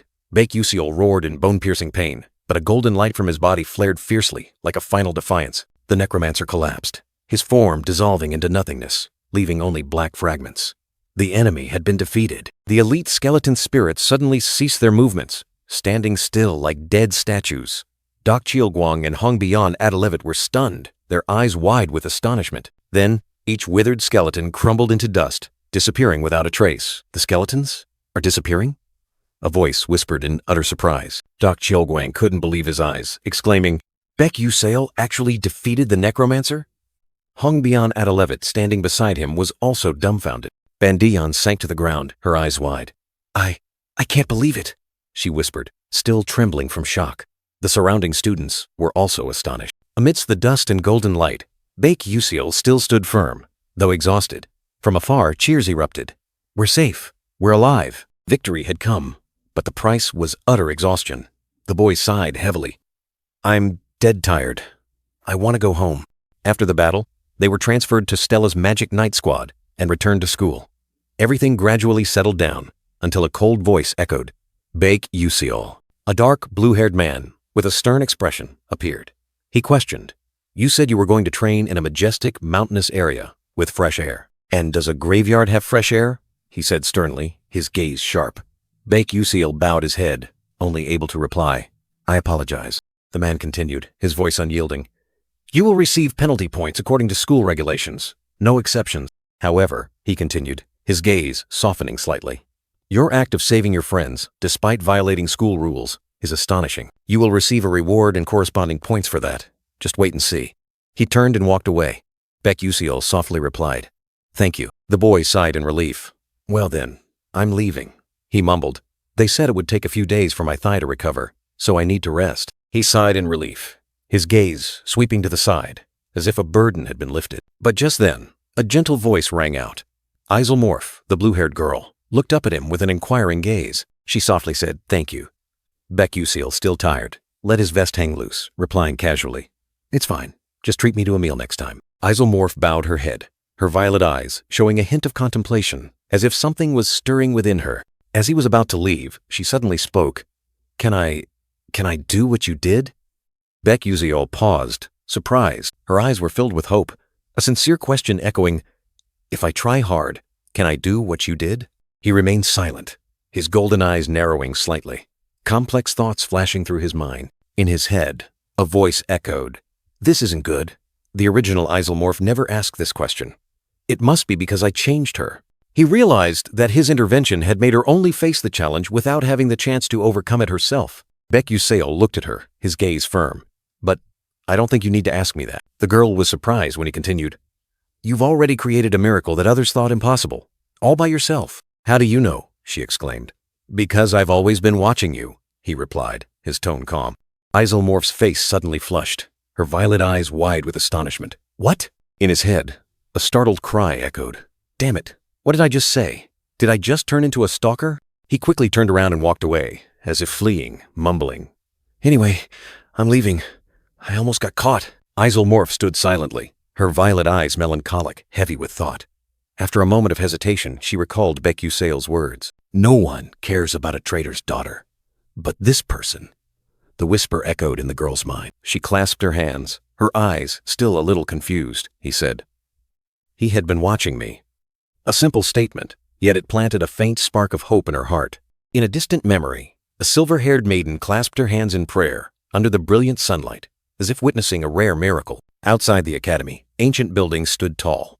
Groups of students strolled on the paved courtyard, the atmosphere seeming livelier than usual. A crowd of adults, including nobles and professors, gathered whispering and discussing, creating a solemn yet curious atmosphere. Ma Yusong whispered to Hongbien Adolovit, his face annoyed. I can't believe the Department of Magic, the Mage Tower, and the nobles are all here just for an award ceremony. It's too ostentatious. He looked straight ahead, still maintaining his dissatisfied expression. Anyway, Hongbien Adolovit stood beside him, her crimson eyes sparkling with excitement, her bright smile clearly showing extreme exhilaration. She suddenly glanced at Ma Yusong with a sharp look, then turned away. He asked confusedly, "What are you looking at?" She replied curtly, "Nothing." On the podium of honor, the stern, dark blue-haired man gestured for the crowd to be silent, his voice echoing, "Order." He continued to announce, "Today, I will present commendations to 12 brave students who fought against the dark demon race." A white-haired man, wearing an academy hat, stepped onto the podium. The principal stood on the podium, the dark blue-haired man beside him.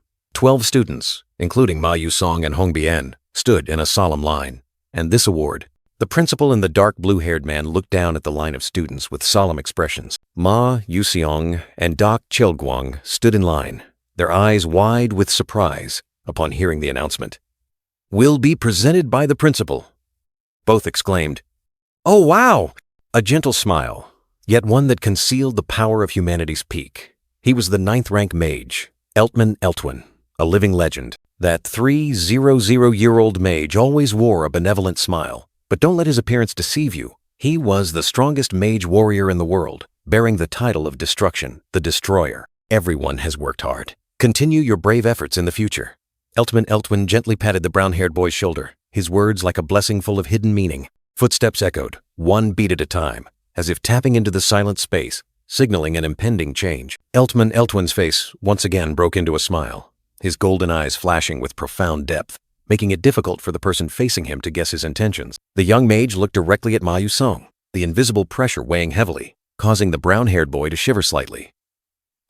Terrifying pressure emanated. Just meeting its gaze was enough to make one suffocate. Is this the power of a 9th-rank mage? There are only 10 such people in the entire world. Despite breaking out in a cold sweat, the brown-haired young man's gaze remained resolute. He couldn't turn away, couldn't show weakness before this immense pressure. A fleeting look of surprise crossed Eltman Eltwin's face before his enigmatic smile returned. "You're as diligent as ever, just as I expected." Eltman Eltwin laughed heartily, his words carrying an indescribable satisfaction. The brown-haired young man looked bewildered, not understanding the profound meaning behind the 9th-rank mage's words. Huh? What did he mean? The award ceremony concluded.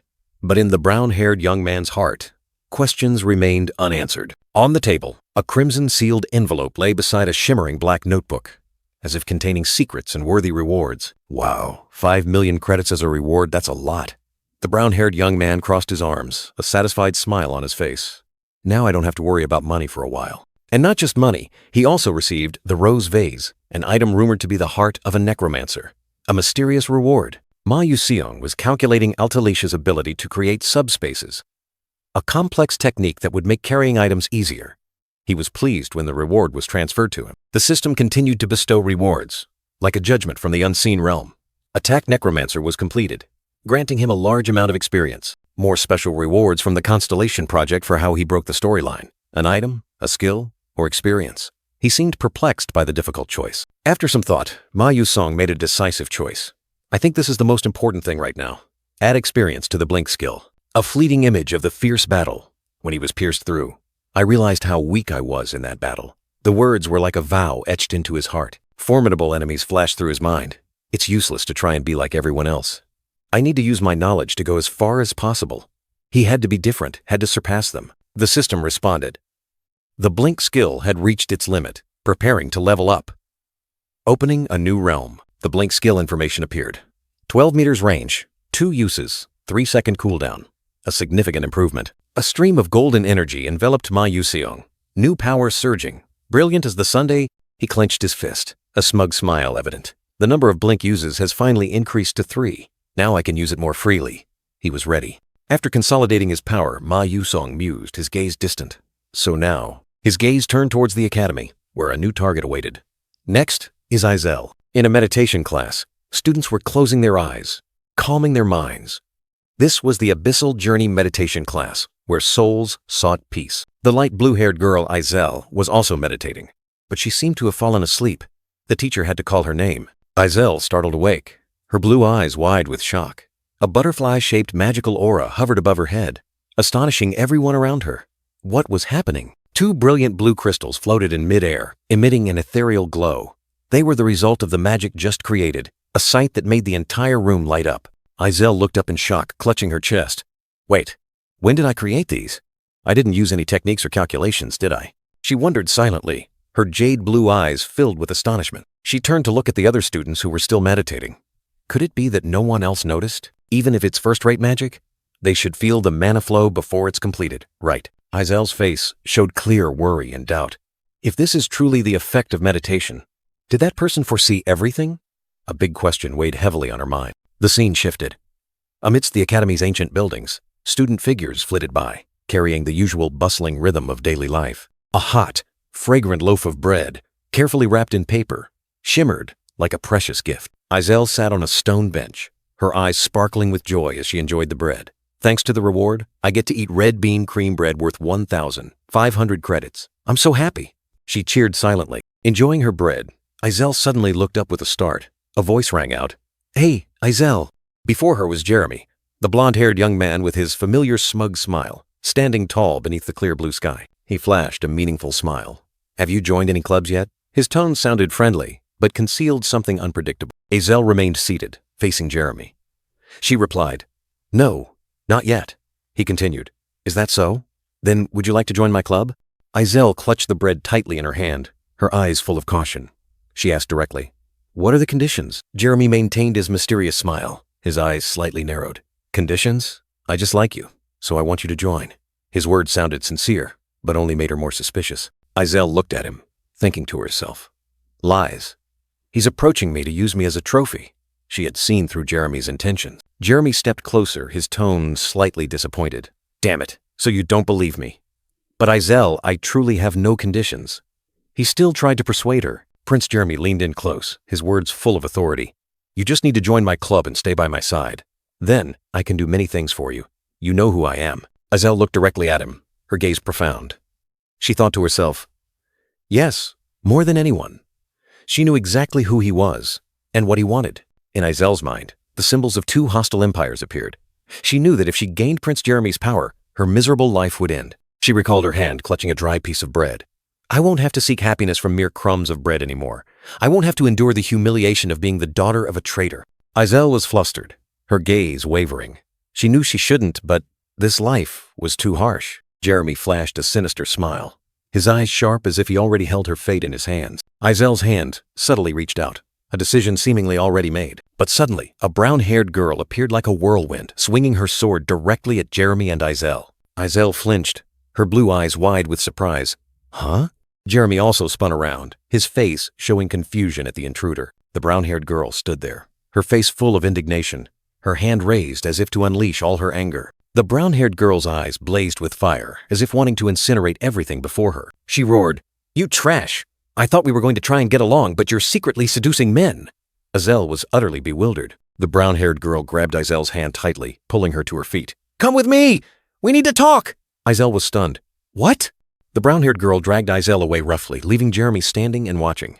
Izel could only stammer, Wait. Jeremy maintained his expression from the previous panel, his meaningful smirk still present, his eyes flashing with an unpredictable glint, as if he was harboring a scheme. Leaving the prince's enigmatic gaze behind, the academy scene remained peaceful, its ancient stone walls standing tall under the Sunday gaze behind. The brown-haired girl sighed in relief, wiping sweat from her forehead.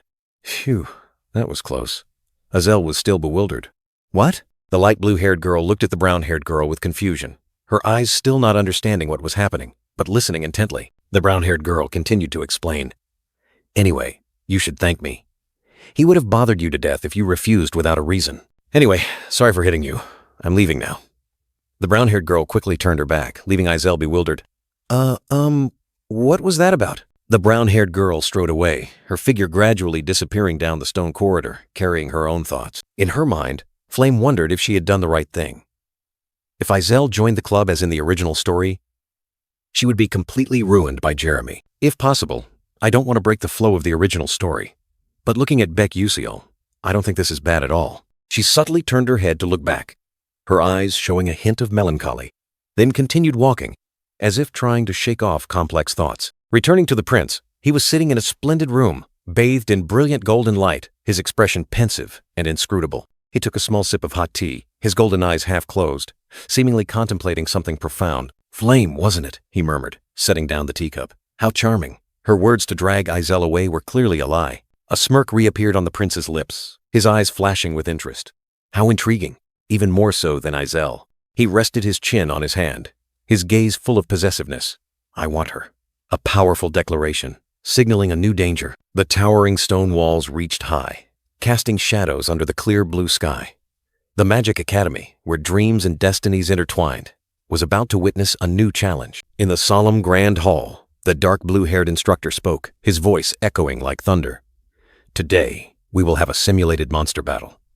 The illusion screen displayed terrifying figures. Izel, Flame, and the other students listened intently. This battle isn't against level 1 to 2 monsters like before, but level 3 monsters, much more dangerous. The atmosphere suddenly grew tense. The professor continued, his gaze sharp. "This is strategy. You will form teams, analyze the monsters, and defeat them using standard tactics. A challenge requiring both intellect and strength." Baekyu, the young man with glasses, mused. "If you choose a mid-level monster to suppress, you will have time to practice facing it." An opportunity was given, but the pressure also increased. Find suitable terrain in the Stella Dome. Hunt mid-level monsters.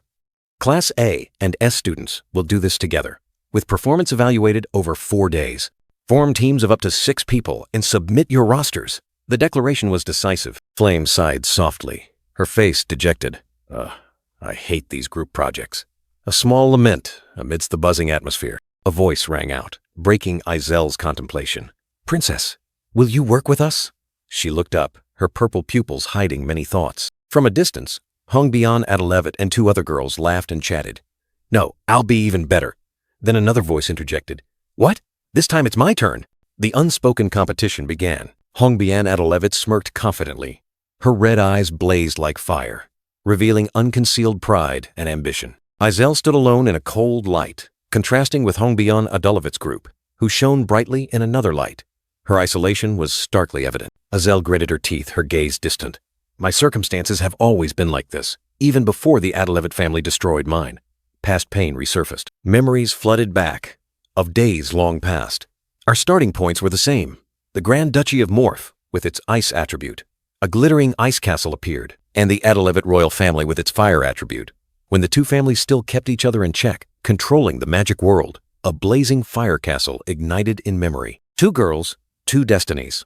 2 children born with innate talent were Hongbian and Izel, ice and fire, opposing yet sharing a common beginning. Izel's hand clenched her clothes, her eyes filled with determination, yet also doubt. "Back then I thought I was chosen. But can my current self truly get revenge on the Adelevet family?" A solitary figure stood in the empty hallway. Izel Morph, her light blue hair hanging down, quietly hugged a book. Another young man, Baekyu, stood opposite her, his tall figure almost filling the frame. Izel's purple eyes looked up, full of reserve. "Hey, are you alone?" Her question was soft, as if afraid to break the silence. Baekyu replied with a confident smile, his golden eyes sparkling behind his glasses. "What's up?" His expression exuded nonchalance, mixed with a hint of mischief. His smirk lingered, hinting at an unpredictable intention. Was it confidence to the point of arrogance, or just a joke? He gave a thumbs up, bluntly suggesting, "Let's team up." Simple words, yet carrying an irresistible weight. From a distance, 3 figures watched. Hongbian Adelevet, with her characteristic white and pink hair, smirked meaningfully. Hongbian's red eyes gleamed with curiosity, mixed with a hint of disdain. Baekyu? What was he doing? Izel Morph was stunned, her purple eyes wide. "Did you just say, team up?" Her voice was full of disbelief, as if she had just heard an absurd story. Baekyu explained about the bonus points for smaller teams, but Izel immediately objected. "Are you crazy? How can just the 2 of us defeat a mid-level monster with level 3 risk?" Her worry was clear on her face. Izel Morph's eyes were filled with bewilderment, her fear of the impossible task starkly evident. Was this a trap? Baekyu maintained his smug smile, pressing her. "So, yes or no?" He gave her no retreat, forcing her to make a decision. Izel Morph stood there, her eyes wavering, her mind torn. On one side was unease, on the other, the pressure from the offer. She let out a long sigh, accepting her fate. Whew. A sigh containing both helplessness and reluctance. Izel reluctantly agreed. "Fine. It's not like there's anyone else to team up with anyway. Baek Yu-sail cheered happily. Great. I'll go submit the roster then. He quickly turned away. 2 figures, one tall, one short, walked side by side. A new beginning, a reluctant alliance, had just been formed. Each step echoed on the tiled floor. 2 people, 2 destinies, now bound by a hasty decision. Isel's purple eyes widened, a fleeting look of astonishment clear on her delicate face. Hongbyan Adalevit's elegant back stood opposite, her cold words echoing. You. Isel instinctively stepped back, her eyes wary. What's wrong? If you're wary of me then. Hongbyan Adalevit cut her off. What nonsense are you spouting? A sneer appeared on Hongbyan Adalevit's lips, her words sharp as a knife. Know your place, because now you're nothing but a pig wearing a pearl necklace. The shock hit. Isel froze, her purple eyes filled with bewilderment and hurt. Hongbyan Adalevit turned her back, her white and pink hair sweeping past, leaving Isel in heavy silence. Isel clenched her fists, her heart in turmoil. It wasn't that she was wary of her abilities, but because of Baek Yu-sail. A question burrowed deep into Isel's mind, her suspicion growing. Hongbyan Adalevit's footsteps echoed, and extreme annoyance welled up within her. How annoying does she think I'll lose to a failure and a commoner? Hongbyan Adalevit glanced back, her eyes sharp. Even if she teams up with her own faction, still. She looked towards Ma Yuseong, a new strategy forming.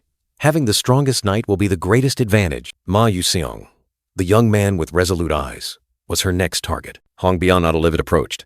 Ma Yuseong. The young man turned, surprised. Oh, hello, princess. What's wrong? She asked directly. Have you formed a team yet? Ma Yuseong replied. Not yet. I want to act alone. Ma Yuseong smiled confidently, asking back. So, how about with me? Why should I do that? Ma Yuseong's eyes suddenly widened, utterly astonished upon hearing the news. Baek Yu-sail and Isel have teamed up. Hongbyan Adalevit, with sharp eyes, dismissed the idea of mid-level targets, as if it were an insult. I don't think they'll aim for mid-level monsters, she stated firmly. Rather, a special monster, medium to large size.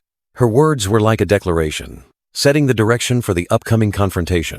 Hongbyan Adalevit's fiery red eyes locked onto Ma Yuseong. So, I'll ask again. Do you want to cooperate with me? The offer was like a challenge. Ma Yuseong smirked, his smile hinting at calculation. He understood her meaning. I see. A plan was slowly forming in his mind. He laughed loudly, his eyes flashing with excitement.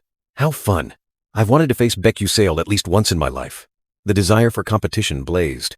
Hongbyan Adalevit smiled contentedly, accepting this unexpected alliance. Very well, let's proceed then.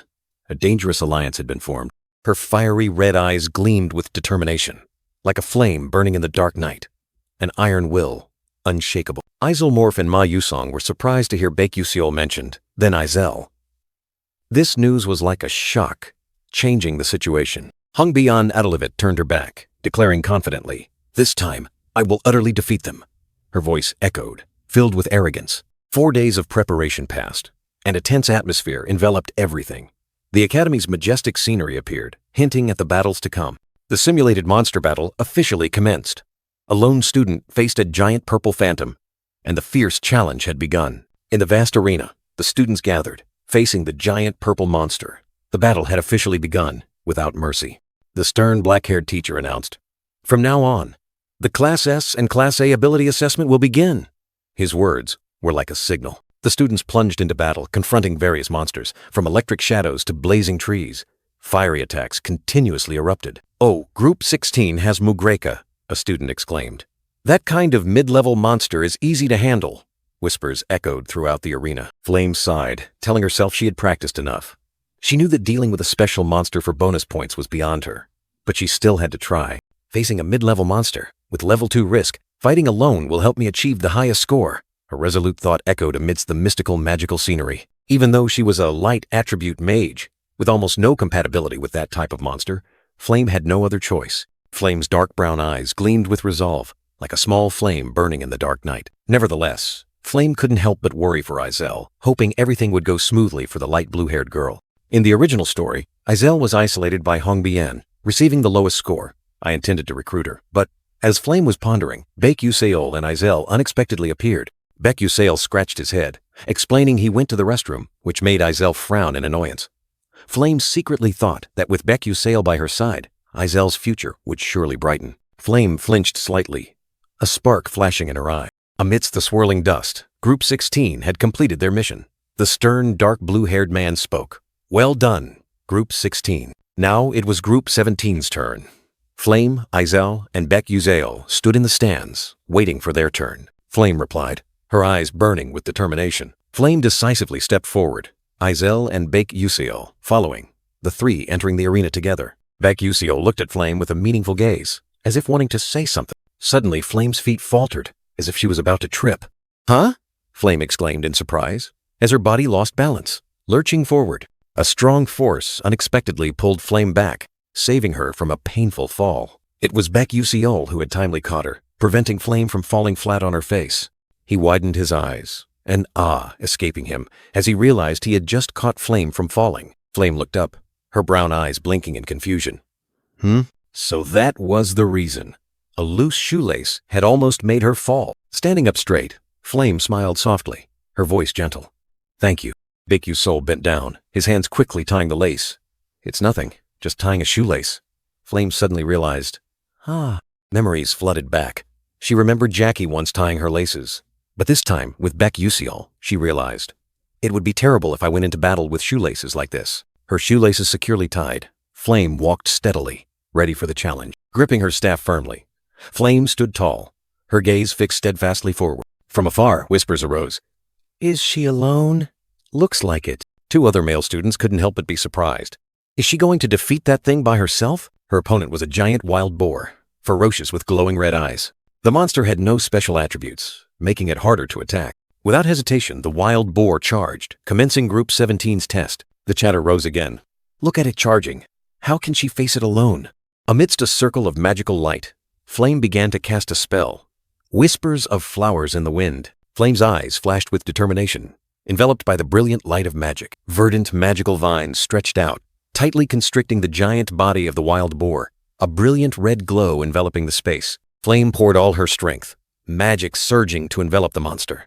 The wild boar roared in fury, thrashing wildly within the encirclement. The staff in her hand glowed brightly, a brilliant blue light signaling an imminent matter transformation spell.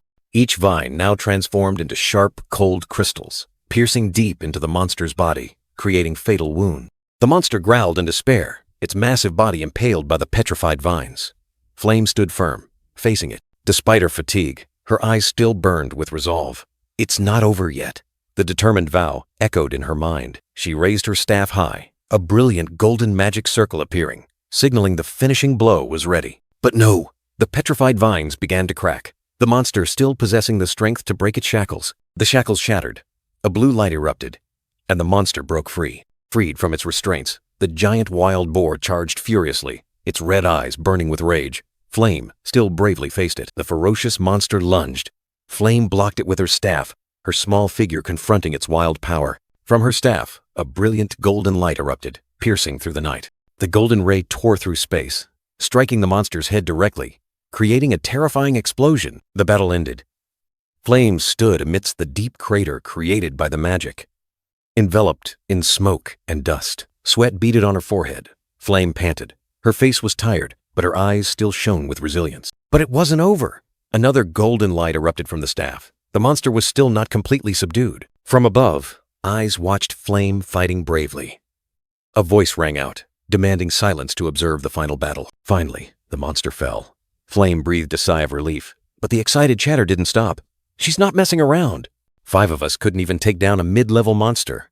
Who exactly is she? With heavy steps, Flame left the arena, her eyes still showing a hint of fatigue after the arduous battle. Suddenly, a strange feeling came over her. Flame frowned slightly, wondering if she had misseen something that just happened. A decisive voice rang out, breaking the silence. Next, a new performance was about to begin. Group 31's ability assessment officially began.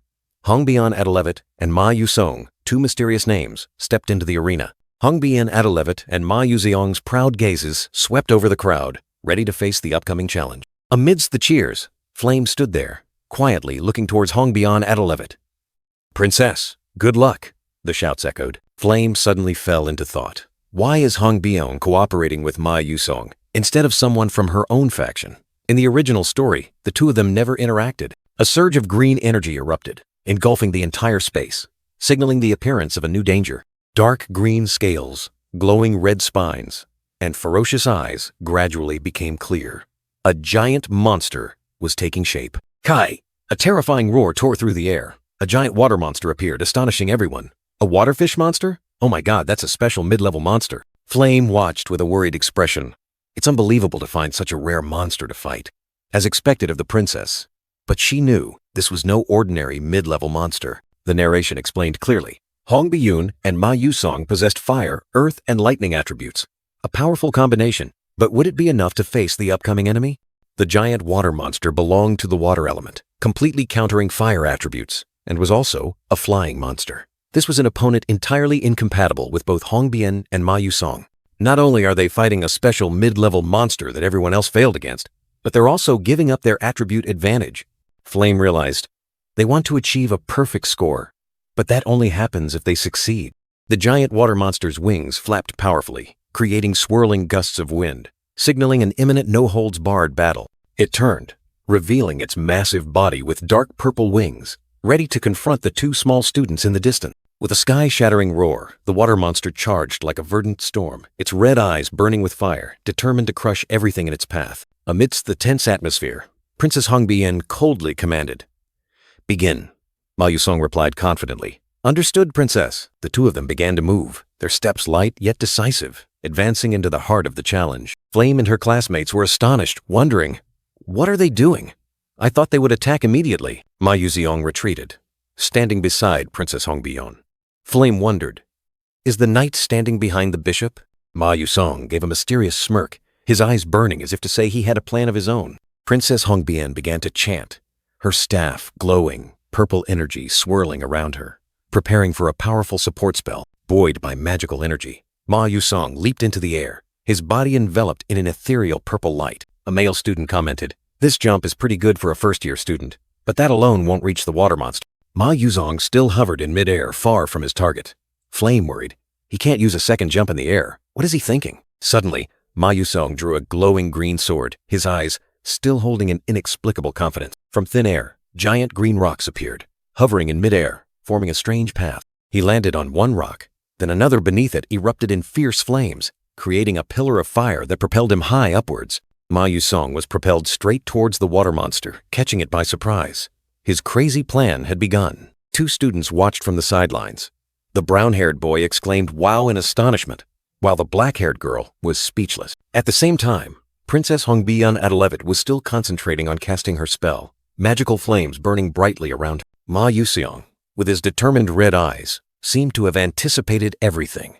"No way," he muttered. He plunged into battle, unleashing a giant fist from above, a massive green energy mass striking directly down onto the water monster. The terrifying punch tore through the air. With destructive power, it plunged straight into the monster below. The giant water monster roared in pain as the unexpected attack struck it, its massive body shaking violently. Ma Yusong maintained his composure, drawing his sword, preparing for the next strike. Blue light enveloped the blade, ready to cleave through anything. He didn't stop, continuing to summon a massive rock wall, encircling the water monster in a sturdy prison. The water monster was trapped, growling angrily, trying to break the stone shackles imprisoning it.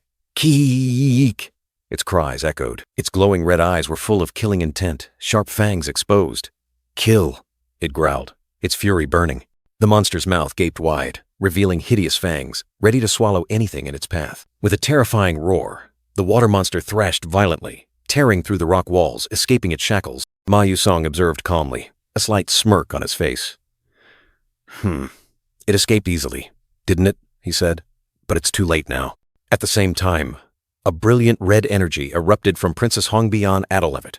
The princess's spell is complete. She stood there, her staff glowing brightly, magic surging like a firestorm. Now, the real game was about to begin. A brilliant red firestorm erupted from Princess Hong Bian Adelevet, engulfing the waterfish monster in dazzling light. Two male students stood watching, one exclaiming in surprise, "Oh my god." Although the waterfish monster was known for its fire resistance, it still growled in pain, its body chained by magic. Ma Yusong and Isomorph stood there, each with a staff, ready for the finishing blow. Ma Yusong smirked, declaring, "It's over." Two streams of blue and red light merged, striking the monster and creating a fierce, magical explosion. The waterfish monster roared in agony, struggling to break free from the magical chains. A brown-haired male student with a bandage on his cheek exclaimed in surprise, The waterfish monster lost before it even had a chance to counterattack. This year's freshmen are truly insane. They'll definitely become like that guy from the third-year S class. Ma Yusong and Morph walked calmly, the light brown-haired boy muttering, "So, this is what a genius is like." Princess Hongbian Adelevet looked directly at the readers, her eyes full of challenge. "How about it, Baek Yuseol?" she continued to provoke. "At this rate, no matter what you choose, you can't win against me." She smiled confidently, her eyes blazing as if to burn away all doubt. Ma Yusong and Morph stood side by side. The brown-haired boy declared, "I won this time." However, Ma Yusong didn't stop. He requested, "Please summon 5 more." The surrounding students were stunned. What did I just hear? It's already hard for 5 people to fight one mid-level monster, but those 2 are facing 5? The students buzzed with chatter, their gazes fixed on Ma Yusong and Morph. "We've heard the rumors, but that Baek Yuseol," a light brown-haired male student exclaimed, his face utterly astonished. "Is he really insane?" Beneath Ma Yuseong's feet, magical circles glowed brightly, signaling an imminent, large-scale summoning ritual. The blue smoke dissipated, and 5 colossal monster silhouettes gradually became clear, summoning complete. The monster scholar Weichin, who was overseeing the match, frowned in confusion.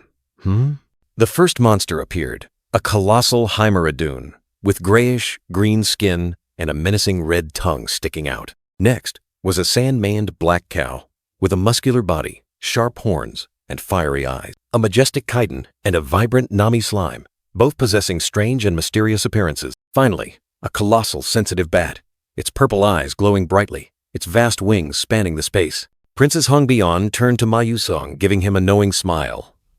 "Ma Yusong, you understand, don't you?" He smirked in response, his eyes full of interest. I wonder what Yuseol is thinking." Ma Yusong and Morph stood facing the 5 monsters, their aura soaring, and I'm very excited too. A man with dark gray hair, his expression cold, spoke up. "Let me ask something. Who chose this monster combination?" "It was me." The 5 monsters surrounded the 2 students. The man with dark gray hair continued, his tone challenging. "Knights can earn points even in harsh situations, but mages cannot. Is this strategy too cruel for a mage?" Ma Yusong chuckled softly, his eyes flashing with terrifying confidence. "Not at all."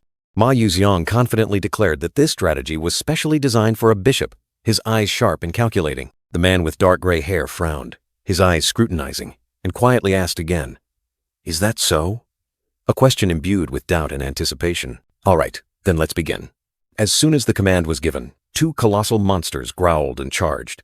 Morph stood firm, staff in hand, ready to face the challenge. Rewinding time, Ma Yusong leaned close to Morph's ear, whispering confidently, "You can do it, right? Just trust me."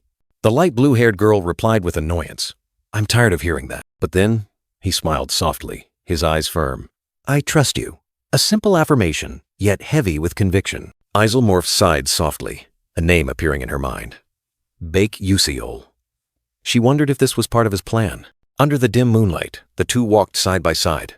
Morph continued to ponder. "I really don't understand what he's thinking anymore." The light blue-haired girl walked, her expression pensive, her purple eyes holding many concerns. She called softly, and Ma Yusong turned his head, his eyes questioning. Morph seemed to be struggling with herself. Finally she spoke, questioning him. "Why me?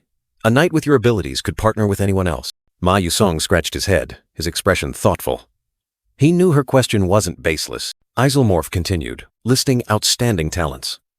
"As you said, there are many talented students. No mage can compare to Hongbian in firepower, nor anyone to flame and control. Ma Yusong is the strongest among the first years, which speaks for itself. Shin, Hwaryan, and Adeline are also very strong in one-on-one battles and have good compatibility with me." She continued. Then Ma Yusong interrupted. "Then why?" He smiled mysteriously, his eyes flashing with confidence. "But still, I think partnering with you is best." Ma Yusong smirked, his eyes full of hidden meaning. "That's all.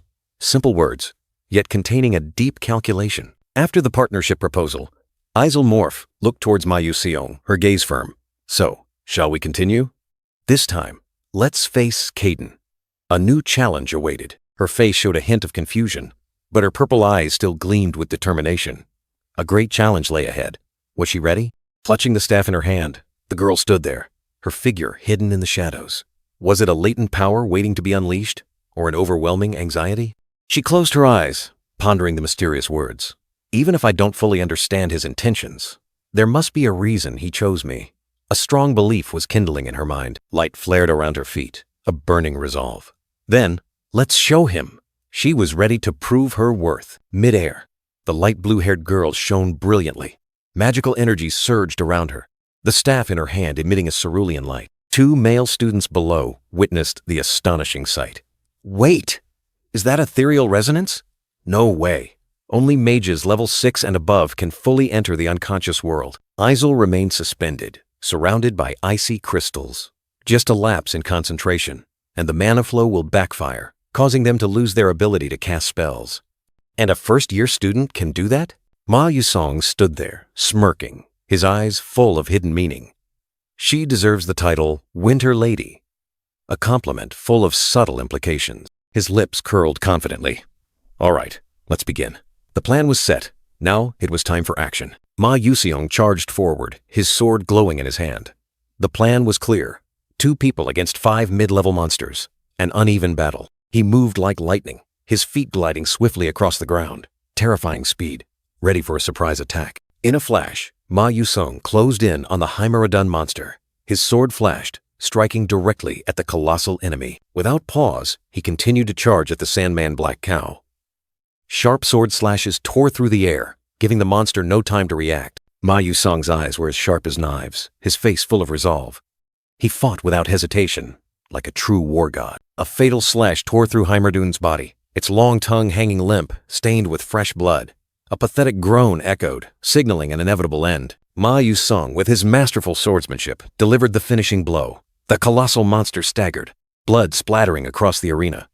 He did not falter, his gaze still sharp. The brown-haired boy casually looked at the dying Heimeradun. Heimeradun is temporarily dealt with, he whispered, his tone chillingly calm. His gaze shifted, fixing directly on the next enemy. Now it's your turn, Sandman, Black Cow. A firm, confident declaration of war. Heimeradun collapsed completely, its massive body falling, blood splattering everywhere. A mid-level monster had been eliminated from the fight. The sand-maned Black Cow's fiery red eyes blazed with anger. It sensed the threat, and fury boiled in its veins. In the enveloping darkness, Heimeradun lay motionless, its eyes closed. Its life force was completely depleted. The Sandman Black Cow roared furiously, stomping its feet, ready to charge into a new battle. Its savage power was being unleashed. Ma Yusong subtly smirked, his eyes flashing with satisfaction. Excellent, just as I predicted. Everything was going according to his calculations. The method to deal with 5 mid-level monsters simultaneously. Island. The narration echoed, revealing a daring strategy. A blue energy mass suddenly appeared, emitting an ethereal glow. It vibrated, as if containing some mystery. In the strange blue light, Kaiden and the sensitive bat were furiously attacking each other. A chaotic, dramatic scene. 2 male students in the stands watched in astonishment. "Oh my God, what the hell is that?" one exclaimed, unable to believe his eyes. They were actually tearing each other apart. Are the monsters attacking each other? The skeptical question rang out, but the truth was evident before their eyes. Ma Yusong smiled with satisfaction. His plan had succeeded perfectly, turning the battlefield into a bloody play where he was the director. Ma Yusong smirked confidently, his plan unfolding exactly as intended, creating a situation for the monsters to tear each other apart. A perfect borrowed knife to kill strategy. He recalled how veteran warriors of Aetherworld had struggled to eliminate countless monsters with limited numbers, and after numerous trials, they discovered a method to exploit the monster's own aggressive instincts. As a first step, Ma Yusong attacked the Heimeradun monster, a decisive opening strike. Immediately, Heimeradun cried out in pain, its forehead glowing fiery red, a blazing danger signal, and as expected, this triggered the attack instinct of the lurking sand-manned Black Cow. It growled, ready to charge. The Black Cow furiously flung sand from its body everywhere, creating a blinding dust storm. When those sand particles touched Nami's slime, the pale blue monster flinched, reacting instantly. To prevent its skin from drying out, Nami's slime began secreting a large amount of water, forming a vast puddle. Ma Yusong stood amidst the water, his shining sword in hand, smiling with satisfaction. The experimental barrier had prevented the water from overflowing. Everything was still under control. "Next," he whispered. His sharp gaze fixed forward, the Kaiden perched on his shoulder, stirring slightly. The Kaiden, sensing the humidity in the air, began to let out a resounding shriek, a sharp sound piercing through space. Kaiden's piercing scream echoed everywhere, disturbing the quiet space, like a challenge sent to others. Finally, the sensitive bat, with its extremely keen hearing, was completely agitated by the sound. Its fiery purple eyes flashed. The sensitive bat charged straight at Kaiden. A sudden and powerful attack. Kaiden was hit. Its body flung back, water splashing everywhere, creating a chaotic and tragic scene. The sensitive bat growled ferociously, its glowing red eyes blazing with hatred, preparing to unleash a fatal blow. Water splashed, signaling a merciless battle. The giant bat's form transformed into a stream of emerald energy, charging straight at Kaiden. Eerie light enveloped it, promising a destructive attack. Not just one, but two monsters appeared simultaneously, their purple and green eyes glowing brightly in the darkness, creating a terrifying sight. They were surrounding their prey. Kaiden shrieked in despair, its body pressed down by the sensitive bat, sinking deep into the splashing water. Waves of green energy surged, engulfing everything. From a distance, the dark blue-haired man and the brown-haired female professor observed. All the monsters are agitating each other, he mused. That kid understands their characteristics so well, it's quite surprising. The blonde female professor interjected, her eyes full of astonishment. But what's even more astonishing is Izel's concentration. Amidst the chaotic vortex, Izel stood firm, the magic power around her unbelievably stable. Her gaze resolute. She was like a lighthouse in a storm. She had absolute trust in her knight. Ma Yusong stood in front, his sword drawn, ready to face danger, protecting her at all costs. Ma Yusong's eyes flashed with iron determination, each golden ray burning brightly. He knew he had to fight, to protect the girl behind him. The giant monster struck from above, a dark shadow enveloping them. But Izel remained calm, her staff glowing, magic power surging around her. In an instant, Ma Yuxiong cast the blink skill, appearing directly before the attack. His sword swung up, blocking the danger. Ma Yuxiong's sharp blade clashed with the monster's claws, creating a fierce shockwave. He repelled the attack, protecting Izel. Amidst the splashing water, Ma Yusong stood firm as a rock. Izel hovered above, enveloped in magic power, forming an invincible duo. His gaze remained resolute, though a little weary. His fighting spirit still burned brightly. Ma Yusong would not allow himself to fall. An earth-shattering explosion rang out, and the monster was sent flying. Izel still stood there, magic power surging, witnessing her knight's strength. Izel concentrated intensely, magic power surging within her body, preparing for the decisive blow. Ma Yuxiong still bravely shielded her, his sword swinging to parry fierce attacks, protecting her from all dangers. Meanwhile, elsewhere, the dark blue-haired man smiled mysteriously, turning to the princess. "Hey, princess, what is it?" He narrowed his eyes, his expression full of hidden meaning. "About Baek. The princess's eyes flickered slightly, listening to his words. "Don't you think he's the most ideal knight?" Back on the battlefield, Ma Yusong remained a steel wall, shielding Izel like a knight protecting his princess. Darkness enveloped them, but Izel still shone brightly, magic power continuously flowing from her. She hovered in mid-air, ancient magic circles revolving around her, summoning power from the universe. A burst of emerald light exploded, brilliant as fireworks, tearing through the night, signaling an earth-shattering spell about to descend. Magic power surged, forming ripples of energy above Izel's head, her eyes still tightly closed in absolute concentration. Then slowly, her emerald eyes opened, brilliant magical light flashing, full of power and determination. "Ice crystal bloom," she declared, her staff raised high, the magic circle beneath her feet glowing, the power of ice and snow converging. Sharp ice crystals began to form, sparkling like crystal, carrying the cold breath of death. A barrage of colossal ice crystals surged forth like a storm, tearing through space, attacking the enemy with destructive power. Witnessing the astonishing sight, the brown-haired girl and other students could only exclaim, "Amazing!" The colossal ice crystal flower still shone brilliantly, magic power surging as if to swallow everything. "It's beautiful." A whisper echoed through the tense space. The icy energy compressed to its extreme. Cracks began to spread across the flower's surface, signaling a destructive attack about to erupt. With a resolute gaze, the blue-haired girl coldly commanded, her words like ice, "Shatter." Immediately, the ice crystal flower exploded, unleashing a terrifying surge of power that ripped through space, engulfing the surrounding monsters. The monsters were pierced by the ice crystals, their bodies shattering into pieces with pained roars, unable to resist this absolute power. The attack was relentless. The ice crystals continued to tear apart the remaining enemies, turning them into countless fragments, a horrifyingly brutal sight. As the icy mist dissipated, 5 mid-level monsters were completely annihilated, lying scattered on the ground. Is it over? Did those two defeat 5 mid-level monsters? But no. One monster unexpectedly stirred, the ice on its body beginning to crack, signaling something ominous. "Huh? No, look there!" From the ground, sharp ice pillars emerged, forming a sturdy defensive barrier, as if protecting something. The monster's glowing red eyes suddenly flared, dark magic power erupting fiercely, a new life rising from death. The seemingly dead monsters suddenly revived, growling in fury, ready for a new wave of attack. The monsters have awakened. More so Dordain and Weichin, the two men observing the battle from afar, couldn't help but be disappointed. In the end, they still couldn't finish things. What a pity. Princess Hongbyan Adolevit's slender hand gently rose, magic power beginning to converge. But they've already earned high scores with that performance. The white-haired princess unleashed her magic power, brilliant golden lightning swirling around her, forming a colossal energy vortex. Princess Hongbyan Adolevit's glowing red eyes flashed with determination, magic power surging relentlessly. This magic power and flow in the dark cave, a brilliant golden lightning bolt tore through the space, striking directly at the roaring giant bat-winged creature. A dazzling light enveloping Ma Yusong. Power erupted. Brilliant golden flashes spread everywhere, engulfing everything in a dazzling moment. The aftershocks of the magic lingered, brilliant golden lightning bolts tearing across the frame, as if affirming the power that had just been unleashed. The giant monster was struck, its body writhing in agony, brilliant golden electricity consuming it piece by piece, tearing it to shreds. Amidst the dazzling light, the light blue-haired girl appeared, a scepter in her hand, a gentle smile on her lips, as if everything was under control.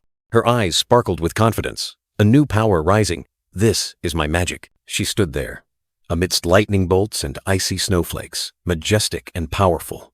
I can do this. She gently closed her eyes, feeling the power flowing. Just as he said, late at night, under the starry sky, Ma Yusong and the light blue-haired girl stood side by side. She suddenly exclaimed, "What? 5 at once?" She turned to him, her face utterly astonished. "Are you crazy?" He calmly replied, "No." Ma Yusang smiled confidently, his gaze firm. "You can do it, and I trust you." She looked at him, her eyes wavering, his words like a promise. "Then, trust me, the one who trusts you." Her hands clenched, a new determination ignited. "Until now, I had nothing." She recalled moments of solitude, vague figures surrounding her. I had no faith in the path I was on, nor did anyone tell me that path was right. But now, everything was different. A spark of hope ignited in her mind. But, amidst the brilliant light of faith, Ma Yuzong and the light blue-haired girl soared together, ready to face any challenge. The brown-haired young man stood there, his back to the reader, facing a brilliant halo of light, sparkling like 1,000 stars. A new beginning, a new path was opening before him. No more.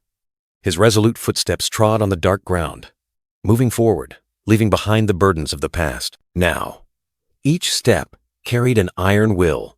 A mystical blue light flashed beneath his feet, as if guiding his upcoming journey. Follow that light. Ma Yuseong strode along the path of light, each footprint a testament to his unwavering will, heading towards a bright future. Then he would no longer be lost. Amidst the sea of golden light, the young man's soul found peace, a promise of a new destiny. And so, Team 22's ability assessment concluded. Amidst the magnificent space, Izel stood there, magical snowflakes gently falling, signaling an end and a beginning. She smiled gently, her blue eyes sparkling with joy, like a pristine flower blooming in an icy garden. A pure, ethereal beauty. He leaped into the air, his sword swinging with electric light. I almost got caught in that. She should have said something before casting the spell. He thought to himself, a little dissatisfied, but also full of admiration. The scoreboard was clear. Team 32 of Baek Yuseol and Izel Morph led with 199 points. Team 31 of Ma Yuseong and Hongbyan Adolevit ranked second with 137 points. Ma Yusong and Princess Hongbyan stood side by side, looking at the scoreboard. She sighed, her voice full of disappointment. We've completely lost. He turned to her, his expression calm. If we lost even after defeating 2 special mid-level monsters with opposing attributes, then we just have to accept it. She bowed her head, her red eyes gleaming with remorse. But if, a pang of regret crept into the princess's mind. If my knight were Baek Yuseol, she thought to herself, her gaze briefly passing over the figure of the brown-haired, glasses-wearing young man in the distance. Her hand gripped Ma Yuseong's arm tightly, a feeling rising within her. Perhaps then I could have displayed excellent magic like Izel. She knelt, her heart full of resentment. But why is that damn commoner so devoted to Izel? If there was the most perfect knight in the world, on the throne, she fantasized about a knight kneeling before her. Shouldn't he become my knight? The one who will be the most perfect queen in this world? Rage burned in the princess's heart, consuming her as she thought of that commoner. Her red eyes like fire, the white-haired princess looked up, her face cold and full of murderous intent. It would be a lie to say I've accepted that. I cannot accept it. I cannot understand it. With steely determination, the princess strode forward, Ma Yusing's figure passing behind her. I need to investigate Baek Yuseo more thoroughly. Her face showed a hint of surprise, as if a piece had just fallen into place, but there were still too many unknowns. A cold figure appeared. The black-haired girl with glasses stood there, her sharp gaze meeting the princess's. Siren Orkan. The name echoed, carrying solemnity and an unpredictable aura. The two faced each other, their gazes clashing like lightning. She came after hearing I lost to a group of commoners and a traitor? How troublesome. With decisive footsteps, the princess turned and walked away, leaving Siren Orkan standing there in the dim light. Siren Orkan merely watched silently, her expression unchanged, like a living statue. A cold judgment echoed from Siren Orkan. You still have a long way to go. In the vast library, a brown-haired female student was diligently taking notes, a soft golden light enveloping the space. The pencil glided across the paper, each stroke forming words, recording deep thoughts. The brown-haired female student looked up, her eyes astonished. I didn't expect she would learn crystal flower so early. The crystal flower magic appeared magnificently, a pristine ice flower blooming Izel's power in the distant future. The brown-haired female student continued to write, the pencil scratching softly. According to the original novel's progression, Izel should be even weaker at this point. The brown-haired female student continued to ponder that Izel could cast crystal flower so early. It must be thanks to Baek Yuseo. A brilliant golden light enveloped the brown-haired young man. In the original novel, Ma Yusong and Izel would end the world together. But what if there was a hidden story she never knew? An unnamed side character, Baek Yuseo, loved Izel. He held her tightly, while another figure of himself watched from afar. When the world ended, if he chose to turn back time, replacing Ma Yusong's position, the brown-haired female student bowed her head, lost in thought at that prospect. The brown-haired girl gripped the pen tightly, her eyes gleaming with contemplation. A bold idea was forming in her mind, to turn back time. To create a world where the one he loved could live. Even if, in the end, he was completely forgotten by her. Would Baek Yuseo truly have no regrets? A love so intense that he was willing to turn back time, sacrificing his very existence. What would that feel like? The brown-haired young man, Baek Yuseo, looked up, his eyes filled with contemplation. System notifications rang out rapidly. Episode 5. Monster Simulation Battle completed. You received a large amount of EXP and additional rewards from Story Continuation Project. What reward should I choose this time? Baek Yuseo mused, his eyes scanning the virtual notification board, weighing his options. My skills have gotten quite strong, he thought, his gaze firm. Now it's time to prepare for the upcoming next episode. I'll choose an item, he decided. Iffanel's grass key. The brown-haired young man frowned slightly, seemingly confused. The system appeared to be processing his request. System search complete. Reward has been distributed. A glowing key appeared in his hand. Great! This was not an ancient relic, but a super rare item, only for high-level players. A key leading to where the gods resided. But to use it, he had to go outside. The conditions for going outside had become stricter after the necromancer incident. He pondered what to do. Outside the ancient stone walls of the academy, a new day began, bringing brilliant sunshine and unsolved mysteries. On an old piece of paper, scribbled words told of a poor past, of instant noodle meals, and a mother's sacrifice. Back in the present, Baek Yuseo stretched leisurely, his face showing clear satisfaction upon completing the assignment. Done, he muttered to himself, a slight smile on his lips. The brown-haired young man wondered, now then, which club should I look for? He stood before a large bulletin board, covered with advertisements for all sorts of clubs, each carrying a different invitation. Baek Yuseo mused, hand on his chin, his eyes scanning each line. Which club would be suitable for me? He skimmed through the options, Rune Creation Club, Soul Chess, Book Club, but then frowned. Not many clubs allow outside activities. I need to think carefully. Baek Yuseo's eyes turned sharp, harboring a deep determination. But, suddenly, Izel appeared beside him. Her voice slightly surprised. Are you also looking for a club? Haven't joined one yet? Baek Yuseo flinched slightly, replying, it's not that strange. After the practice match, everyone's perception of Izel had changed significantly, an invisible burden weighing on her shoulders. She was the one who understood that change best. But no matter what, I still have to choose a club very carefully. Baek Yuseo and Izel walked together, but in the brown-haired young man's heart was a bewildered question. Why is she doing this to me? A hearty voice rang out. Ma Yusong appeared, slinging his arm around Baek Yuseo's shoulder intimately. Yuseo! Baek Yuseo flinched, a question popping into his head. Ma Yusong? Why is he here? Ma Yusong chuckled faintly. Haha, so cold to don't touch me. Ma Yusung continued, his eyes full of admiration. I really liked the practice match, and I heard you even led the necromancer hunt. That's truly impressive. Baek Yuseol merely replied curtly. Something like that. The black-haired Ma Yuseong looked at Baek Yuseol with a meaningful gaze, a smirk as if hiding something. Ma Yusong's cold gaze locked onto Baek Yuseol, and he whispered like a prophecy. As expected, you. Ma Yuseong's words echoed, his eyes turning fiery red, contrasting with Baek Yuseol's surprise. You seem to think differently from others. Baek Yuseol could only remain silent, a cold drop of sweat trickling down, unable to respond to Ma Yuseong's suggestive taunt. Ma Yuseong explained that as a commoner, he always sought to improve himself, even on weekends. Baek Yuseol nodded.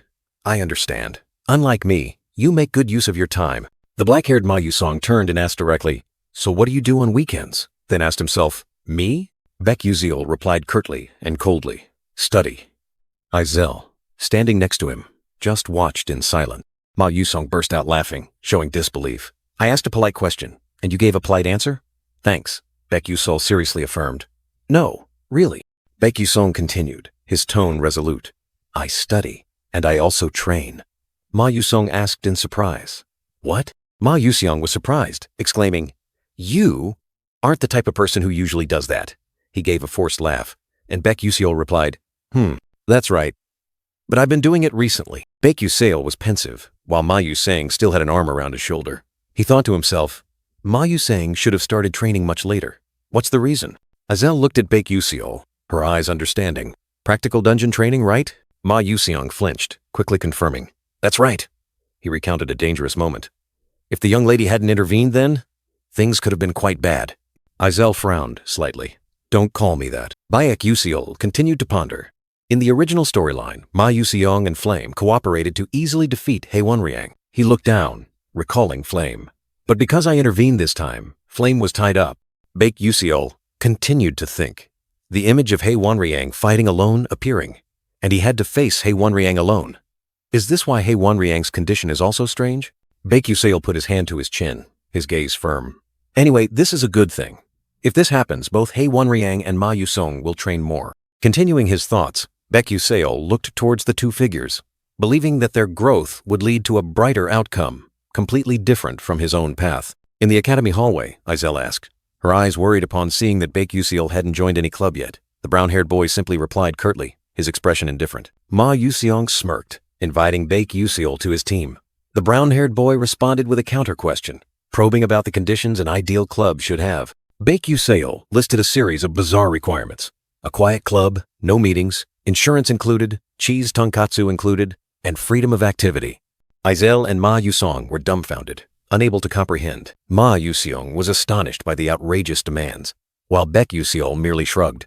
He casually admitted it was just a joke, because, after all, no such club could possibly exist. Izel softly asked, her blue eyes showing a hint of sadness, as if she was trying to understand the deep thoughts hidden within the boy's heart. Surprisingly, Ma Yuseong flashed a confident smile, asking if he should establish a club exactly like what Baek Yuseol had just described. Both Baek Yuseol and Izel were stunned, unable to believe their ears.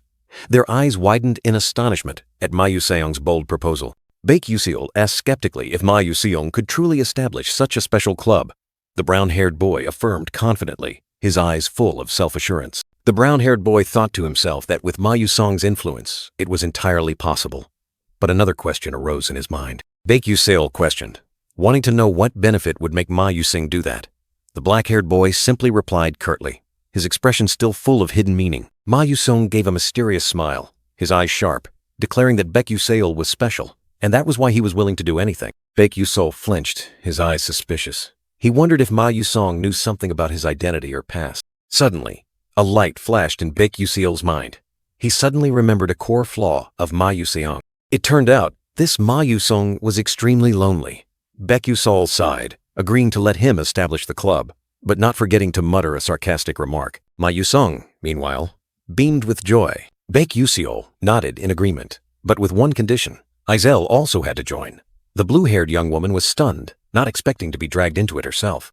Baek Yuseol thought to himself that Izel would be an inseparable companion, helping Ma Yuseong emotionally. Ma Yusong happily welcomed Izel, but the blue-haired young woman frowned, not wanting to be called lady. Baek Yuseol just smiled faintly, Still harboring his own calculations, he asked about the club's name, and Ma Yusong, with a mysterious expression, said he already had an idea. And here it was, the club registration form for Delicious Restaurant Exploration, with Baek Yuseol as the leader, along with Ma Yusong and Izel. The goal? Simply to eat. Izel worriedly asked if this was okay. Ma Yusong explained that they needed an advising professor and at least 4 members to receive the special seal. Ma Yusong confidently declared he would take care of the members and the seal. But finding an advising professor was truly difficult. Baek Yuseol asked in surprise, "Couldn't we just ask for special permission to go out?" Ma Yuseong sneered, his eyes darkening, and bluntly declared, "They're all trash." Baek Yuseol was simply dumbfounded. Seeing this, Baek Yuseol immediately suggested, "Then I'll get the seal." Ma Yuseong nodded, agreeing to entrust him with the task. Baek Yuseol knew well that not just anyone could stamp this special activity. The one with that authority, it must be one of those bastards. The scene shifted to the first main tower, a majestic architectural structure, and that was the vice principal's office, a place of power. The vice principal, with his elegant mustache, was sitting there, and suddenly looked up. A familiar figure walked in, striding confident. "Welcome, young master," the vice principal spoke. Ma Yusong replied with a smirk. "Long time no see, grandfather." The creator's words echoed, a farewell to the first season, promising a day of reunion. The old act closed, awaiting the explosion of a new chapter. Baek Yuseol's figure subtly smirked, his eyes holding many mysteries. He sent a promise that when the new act began, he would return. Ma Yusong casually took the vice principal's chair, declaring it more comfortable than expected. The vice principal could only force a smile, his eyes revealing helplessness. Inside, the vice principal screamed, wondering why this crazy person appeared at this moment. Was it a nightmare? He tried to remain calm, directly asking the purpose of the visit, his hand brushing over the paper on the desk, a sense of unease rising. Ma Yusong presented a form, casually asking him to stamp it. The vice principal remained silent, his expression puzzled, a bad premonition rising. He took the form, intending to check if it met the conditions for establishing a club, according to regulation. But a hand, quick as lightning, slammed down on the form, preventing his action, like a silent warning. Ma Yusong looked up, his eyes sharp as if wanting to pierce the vice principal's heart, sending a chill down his spine. "No need to review. Just stamp it." Ma Yusong's tone was cold, allowing no refusal. His eyes glowed red, a meaningful smirk on his face like an unspoken threat. "You'll do it, won't you?" The pressure was immense. The vice principal swallowed, hard, cold sweat breaking out. He knew he couldn't refuse this request, not even slightly. The figure of a powerful man appeared behind Ma Yusong, reminding the vice principal of his status. He couldn't resist. Finally, the vice principal had no choice but to agree, handing the stamped form back to Ma Yusong, but still having something to say. Ma Yusong merely adjusted his tie, his arrogant eyes replying, "I know, an affirmation of absolute power." Ma Yusong turned, walked out of the vice principal's office door, leaving a cold thank you. The vice principal watched his retreating back, his eyes holding complexity and discomfort. He bowed his head, his face shrouded in shadow, dark thoughts beginning to rise in his mind. He's truly a replica of his father, arrogantly detestable. The vice principal gritted his teeth, a bastard child daring to be so arrogant. "But not for long," he whispered. "One day, I will chop off his arrogant head." The sound of the dismissal bell echoed throughout the academy, breaking the tense atmosphere in the office. A young man walked out of the classroom, sighing in relief. "Phew, it's finally over." 2 other female students chatted. "That professor is always nitpicking, especially with commoners." Jackie sat alone, her expression sad. Jackie clutched the paper in her hand, her fingers white with anger and disappointment. She blamed herself. "I could have done better, but I fumbled due to anxiety. I can do better than Flame." Suddenly, Flame appeared, smiling and saying, "Jackie, you did very well in your presentation today." She continued to comfort her. "Don't worry about what the professor said. You did very well, anyway." Flame turned and walked away, leaving Jackie with a puzzled expression and a sigh. Jackie sighed, frowning. "Oh my." A sudden voice rang out, "Ignore her." She turned around. Ma Yusong stood there, flashing a charming smile. "Oh my, what's wrong? You're close with the professors, aren't you?" "I want to form a club. Could you ask a few professors for help?" In the empty classroom, Ma Yusong continued to question Jackie about finding a professor. She sighed, believing the professors didn't like her. He smiled, agreeing, because her attitude wasn't much better. Ma Yusong didn't hesitate to expose her, arguing with professors, falling asleep in class.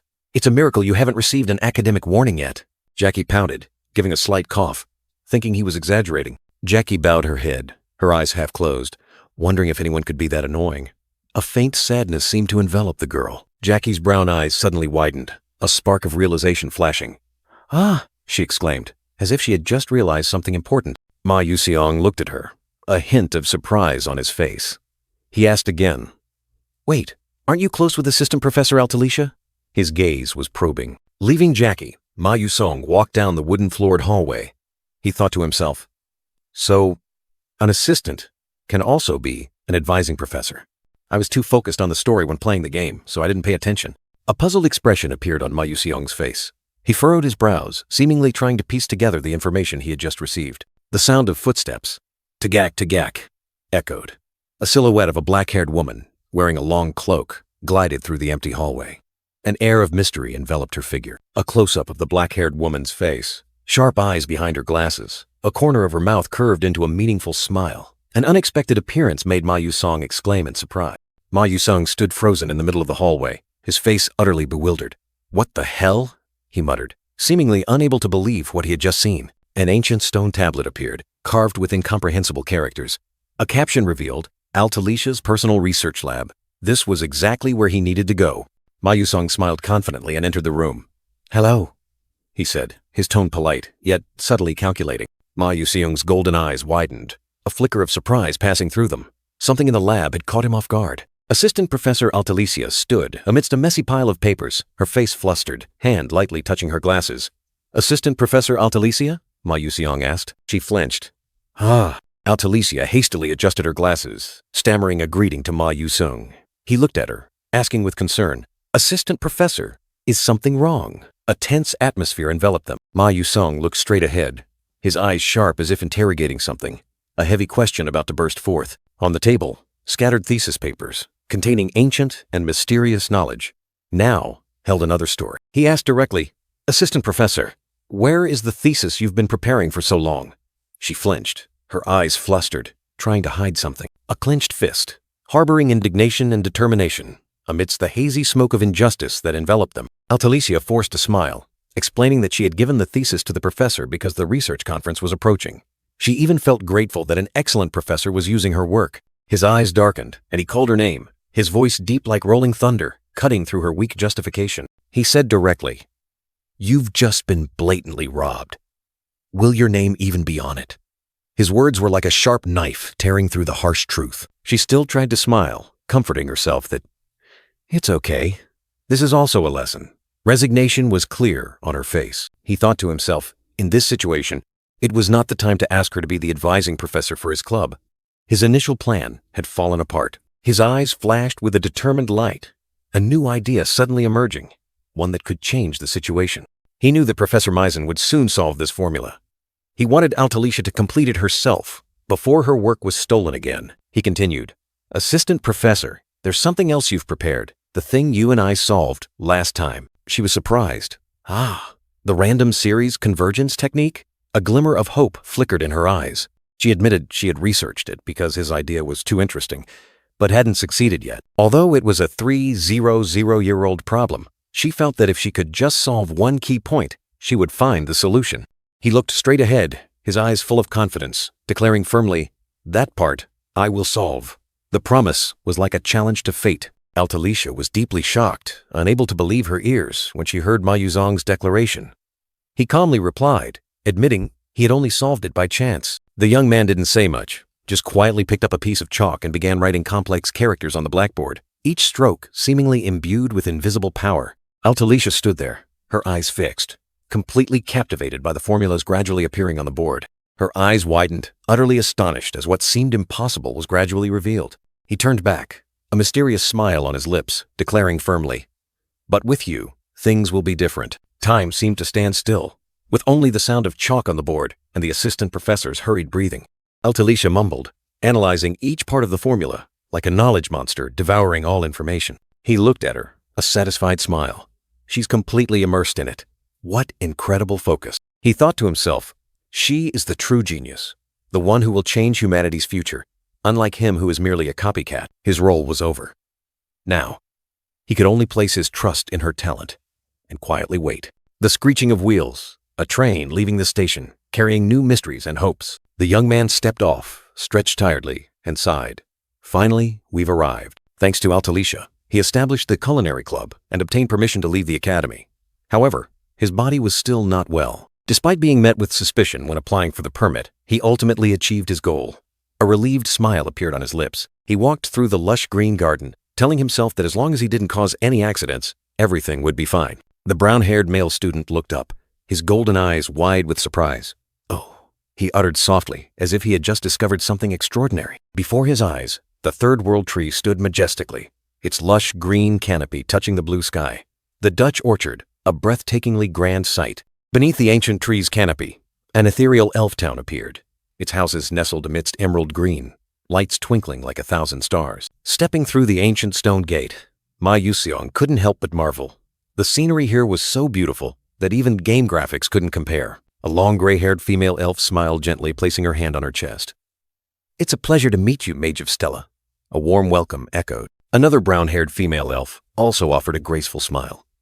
"May your sincere heart reach Mother Earth." The blessing was like a gentle breeze. Ma Yusing smiled back. Perhaps thanks to the 9th-rank Mage Eltman Eltwin, who saved the second world tree years ago. The elves here were very friendly with Stella Academy. He observed the surrounding elves. Indeed, just like in the game, this place gathered countless beauties. But among them, there was one who was more special than all. The Elf King, Flower Sioran, appeared with divine beauty, driving countless male hearts wild. He was the most fan-arted character in the other world. Elves are a special race, born without gender. Only when they find true love do they choose a gender that suits their beloved. Flower Sioran was the same. Though born female, they had no fixed gender.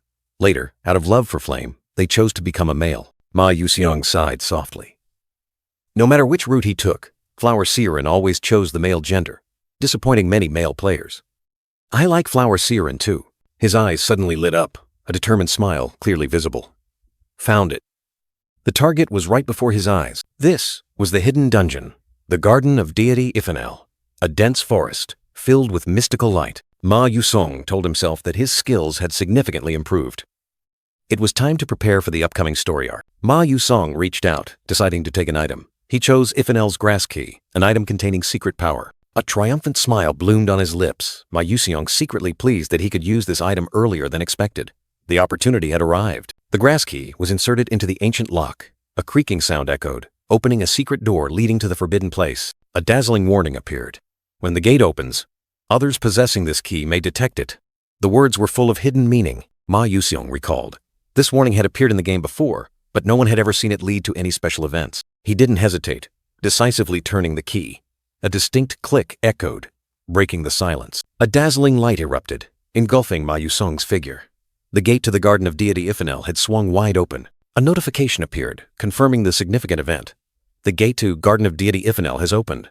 A new world awaited. Before his eyes was a fairy kingdom, suspended amidst the clouds, majestic and magnificent. This was the origin of the Soul Tree, the homeland of the elf race. Ancient castles nestled amidst waterfalls and greenery, a breathtakingly grand scene, as if stepping out of a legend. In a splendid room, a figure with long white hair was sound asleep on a luxurious bed, enveloped by shimmering light. A soft sound, a pale hand reached out, lightly touching the floor. It seemed something had awakened them from their dream. Bare feet gently touched down, each step like smoke, moving towards the light streaming into the room. She stood before the large window, arms outstretched, embracing the dawn, as if sensing the changes in the outside world. The Elf King, Flower Sioran, gazed at the peaceful scenery outside, telling himself, "The world today is truly serene." The Elf King Flower Sioran still stood before the window, his gaze distant, following the free birds, secretly wishing to escape his cage just once. A hint of sadness crossed his face, his purple eyes gleaming with envy as he watched the birds, longing to fly freely like. Suddenly, a mysterious surge of energy shook the space, startling Flower Sioran, his eyes wide with astonishment. He hastily stood up, clutching his head, bewilderedly asking himself, who dares to intrude into the secret garden where Iphanel sleeps soundly? No one is allowed there. Unable to hesitate any longer, Flower Sioran decided he had to act, despite the worries surrounding him. His hands still lingered with the warmth of sleep, but his mind was fully alert to the sudden turn of events. Flower Sioran donned his splendid attire, walking quickly towards the large door, preparing to face what was about to happen. But then, he paused, his hand gripping the hem of his robe. "No, I must restrain myself. I've waited for decades. I cannot act impulsively now." Fear was evident in her purple eyes. If the curse reactivates, I don't know who will go mad. Flower Sioran took a deep breath, making her final decision. "Let's wait until the upcoming World Tree's birthday. I'll check then." At the same time elsewhere, A brown-haired young man suddenly let out a loud sneeze, breaking the silence of the forest. He frowned, kicking a tree trunk hard. "Damn it! These cursed pollens!" The young man continued to struggle, dodging roots, reaching out like tentacles, muttering incessantly, "Damn it! These annoying roots!" Under the scorching sun, the brown-haired young man knelt on one knee, seemingly exhausted by the relentless attack of the roots. He looked up at the giant flower in front of him, sighing wearily. Just fighting them would take a lifetime. He smirked, raising a glowing red potion. "That's why I personally concocted a few fire potions using alchemy." A glint flashed in his golden eyes. Without hesitation, the young man forcefully threw the potion. A violent explosion erupted, engulfing the lunging roots, the fiery light illuminating a corner of the forest. Flames raged, incinerating everything in their path. The roots were swallowed by the fire, turning to ash in the blink of an eye. Amidst the smoke and fire, a blue glowing short sword appeared in his hand. Its sharp blade emitted a cold light, ready to finish off his enemies. Then, "I can't miss this opportunity."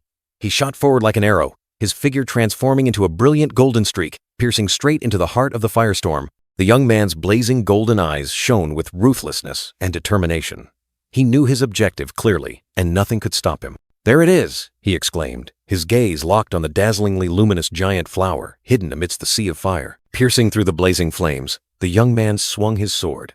The blue short sword tore through the air, delivering a fatal blow to its target. The giant flower trembled, disintegrating into countless tiny dust particles. Its final groan echoed before fading into nothingness. 2 experience notifications appeared, confirming his victory.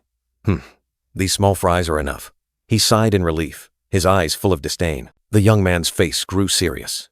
He had completed the prelude. Now it was time to move towards his true objective. "I should go pursue my true objective." He looked up where a swirling stream of emerald energy led the way to another world. A system notification appeared. "You have entered the dungeon's boss room." He stepped into an ethereal world where a crescent moon hung suspended in a star-filled night sky and emerald flowers bloomed. Wow! The young man was astonished by the beautiful sight. Sparkling light, like fairy dust, enveloped the space, creating a magical scene. So, this island. His eyes widened, shining with surprise. A familiar yet mysterious feeling washed over him, making him curious. Amidst the shimmering emerald sea of flowers, a majestic statue appeared, depicting the figure of a goddess. It was Iphanel, the mysterious deity the young man had just discovered. Deities, the most mysterious entities in the world, are pure souls who cultivate for hundreds of years to achieve enlightenment. Even in the world of ether, their numbers are incredibly rare. But what stood before him was not a complete deity. Her heart had been stolen before enlightenment, leaving her permanently sealed in that state. "Who?" The brown-haired young man let out a soft breath, his gaze fixed thoughtfully on the statue. A harsh truth about the deity made him ponder. With heavy steps, he advanced deeper into the ethereal space. Each step seemed to stir the invisible energy enveloping the area. Suddenly, an invisible pressure descended, weighing heavily on his entire body. The young man gritted his teeth, struggling against the terrifying force that sought to crush him. "This island mana pressure," he exclaimed, his body trembling. Even in death, the power of a deity was enough to make mortals kneel. "But I can't give up here." A roar escaped him as he mustered all his strength, every muscle tensing, determined to break the invisible shackles. The oppressive force intensified, making his steps heavier than ever. Every movement was an arduous battle. Huff, huff. Despite the pressure, he still pushed forward, heading towards the divine statue. His breath came in ragged gasps, but his will remained unshaken. His legs tirelessly ran, overcoming layer after layer of dense mana pressure. Each step was a testament to his resilience, a declaration of not surrendering. Finally, he reached the statue, kneeling down and panting heavily. The battle with the mana pressure had completely drained the young man's strength. A system notification appeared, indicating that his mana manifestation delay physique trait had gained experience. His efforts were not in vain. Now I can breathe. He sat down, feeling relieved. Immediately after, another notification appeared. His stats had increased. He realized this was a natural training ground, a mana goddess coveted by mages of the old world. Training here would yield exponential results and enhance mana compatibility. Now I can breathe. The brown-haired young man was stunned, realizing he had endured so much hardship just to find a premium gym. He told himself this was where he would train things he had never done in real life, right here in this mana sanctuary. But before he could begin, a brilliant purple rift tore through space, signaling an unexpected event. A mysterious energy spread, making the atmosphere tense. From the rift, a hidden item appeared, branch filled with resentment. The brown-haired young man picked it up in surprise, his eyes full of curiosity, feeling the gloomy power emanating from it. He carefully read the description. A high-grade branch, accumulating resentment over time, capable of inflicting a resentment effect on opponents, increasing damage based on level. A weapon with great potential, but also hidden dangers. The brown-haired young man smiled confidently. With this item, he believed he could deal with Misen, the final boss of the story arc. A glimmer of hope shone in his eyes. With the item then, he decided, let's start training. Now nothing could stop him on his path to becoming stronger. A few weeks later, time flew by in a flash. The young man panted, drenched in sweat. His status board appeared, showing that his physical stats and abilities had skyrocketed astonishingly. He rechecked his stats, now at 2.5 stars. However, he still had a long way to go, as other main characters all had 4 stars or more. The goal was still distant. Amidst the emerald manna flowers, the brown-haired young man began practicing swordsmanship. He had no teacher, so he had to train basic thrusts and slashes himself to accurately attack the enemy's weak points. His gaze was resolute, filled with determination. I must try harder. Every breath, every heartbeat was directed towards a single goal: to become stronger. He swung his sword, putting all his strength into each slash, determined to train to the point of cutting through bone and spitting blood. His fighting spirit burned fiercely. In an instant, mana exploded around him, a brilliant blue light enveloping him. A new surge of power arose. He seemed to have touched a hidden limit. But the price was a violent cough, blood gushing from his mouth. He clutched his chest, panting, exhausted, his body feeling as if it would shatter. Nevertheless, his efforts were rewarded. A notification appeared. He had acquired a portion of a special mana breathing method. The door to new power was opening, and then the skill breath of the deity was activated. In his mind, the image of a white-robed goddess appeared, mysterious and powerful, like a promise of the future. As soon as the breath of the deity skill activated, his eyes showed extreme fatigue and tension. A strange power was surging within his body. Suddenly, a voice echoed in his mind, questioning and urging. The young man flinched, startled to realize he was being possessed by someone. The mysterious voice relentlessly inflicted cruel punishment, making him clutch his head in pain. Amidst the splendid space, he frantically searched for the source of the sound. The voice spoke again, directly asking if he could hear it. The young man was stunned, muttering a sound, unable to believe what was happening. His gaze turned towards the white-robed goddess statue. Goddess Iphanel? A question full of astonishment escaped his lips. Amidst the ethereal space, he stood silently before the statue, unable to believe his ears. Had Goddess Iphanel truly spoken to him? A talking corpse! He exclaimed in horror. But the voice immediately retorted, full of anger. I'm not dead, you wretched human! He questioned how the statue could speak. The goddess replied that she had always spoken, but he was too deaf to hear. He then asked why he could only hear her now. Because you have become like me, the goddess explained. The young man bowed his head, pondering the cryptic words, feeling the change within himself. You have breathed in my way, she continued. The young man suddenly remembered he had just received a notification about a new skill. He checked the new skill. His power surged, but only for a short time. What was more terrifying was the price. Essence erosion. Losing my human body? He understood. This was death in disguise. This skill exchanged life for power, a price too steep. Nevertheless, he tried to stay positive. This was still a powerful skill, a trump card to use when facing danger. The goddess statue remained silent, harboring ancient secrets, seemingly awaiting something. The goddess spoke again, revealing he was the second to breathe the breath of a deity. His existence was faint, almost invisible. He asked in surprise who she was referring to. The goddess revealed a great swordsman, who used his sword to destroy both magic and deities, making the brown-haired young man exclaim in astonishment. What? The brown-haired young man pondered about the legendary swordsman who never appeared in the game, and immediately asked if he could meet that person. But the goddess coldly replied that the 12 disciples of the first mage were all dead. The brown-haired young man realized those were long-deceased characters. Suddenly, the goddess made an offer. Should I teach you? A glimmer of hope shone in the brown-haired young man's eyes. She revealed she was once close to that swordsman, having recorded all his breathing techniques and moves. The brown-haired young man couldn't help but exclaim in astonishment. However, the goddess set a condition. She was imprisoned, unable to move or converse with anyone else. In reality, she was dead. She pleaded with the brown-haired young man to retrieve her heart, to free her from this eternal imprisonment. Save me. Although he had anticipated it, the brown-haired young man still had to refuse, apologizing for being unable to fulfill the goddess's request. With his current abilities, he could not possibly obtain the heart of another deity. His words were like a knife cutting into the goddess's fragile hope. The goddess fell silent, lost in thought, darkness seemingly enveloping her. Breaking the silence, the goddess said that a divine heart wasn't necessary. The pure heart of a divine beast would also suffice. The brown-haired young man was surprised. She accepted, preferring to lose her power rather than be imprisoned forever. A great sacrifice for freedom. The brown-haired young man finally agreed, realizing that finding a divine beast's heart was not impossible. He was determined to accomplish. He confidently explained that he was practicing for the upcoming beast contract ritual, where he would meet countless divine beasts. This was much easier than a god's heart. The goddess joyfully thanked him, promising to wait. Then she suddenly remembered something else she wanted to give the brown-haired boy.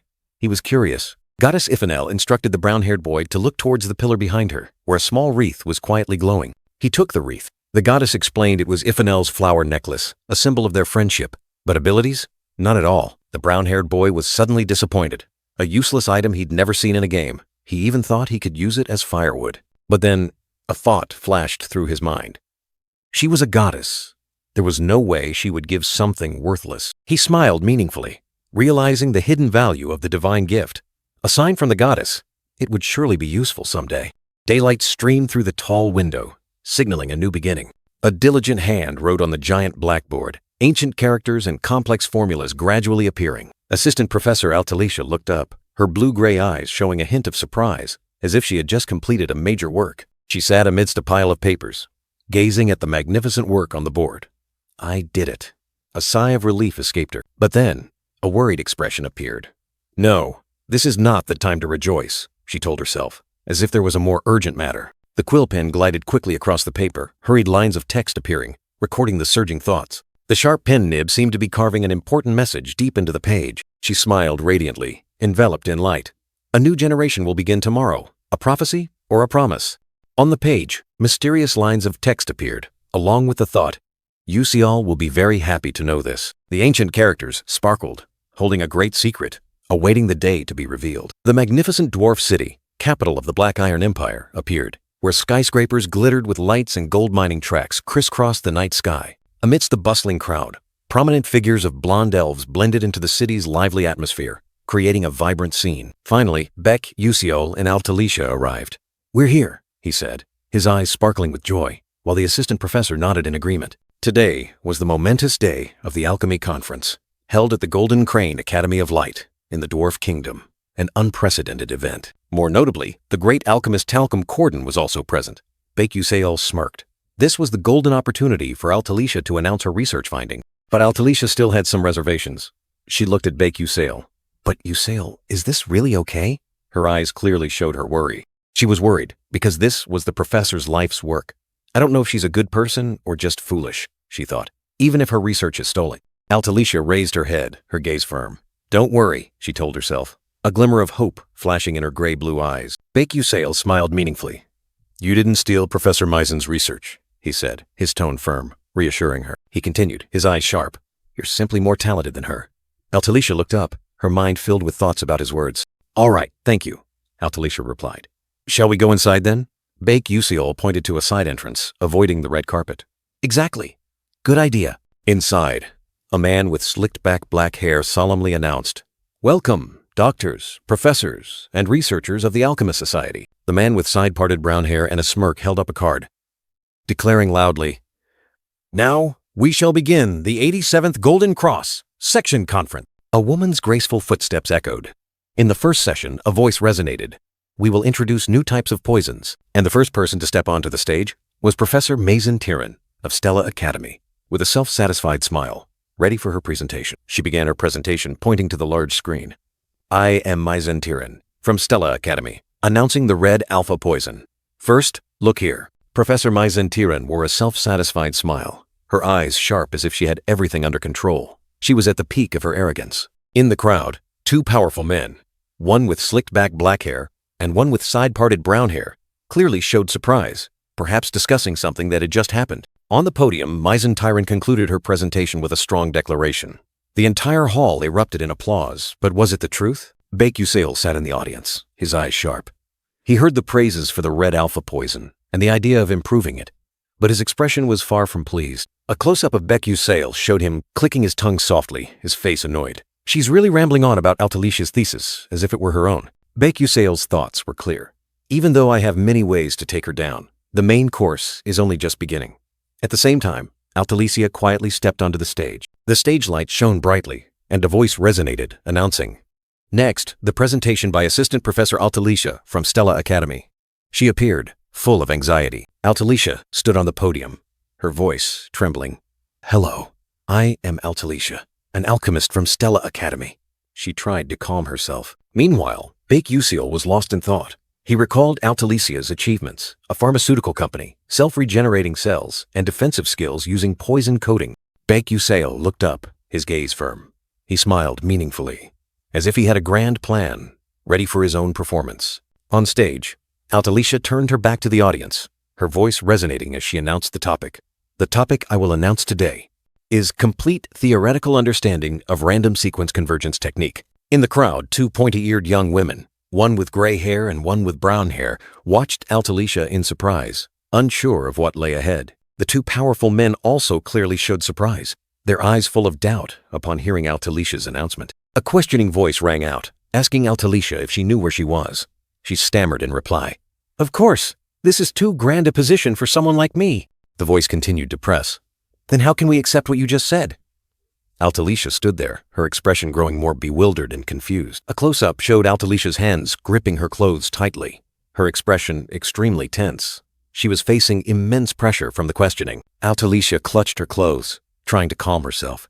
She reminded herself to accept everything the way an alchemist would, despite the heavy pressure. Below the stage, murmurs of questioning arose. "The random sequence convergence technique makes no sense at all. How can magic and alchemy be harmonized?" An old gray-haired alchemist, Talcum Corden, pondered.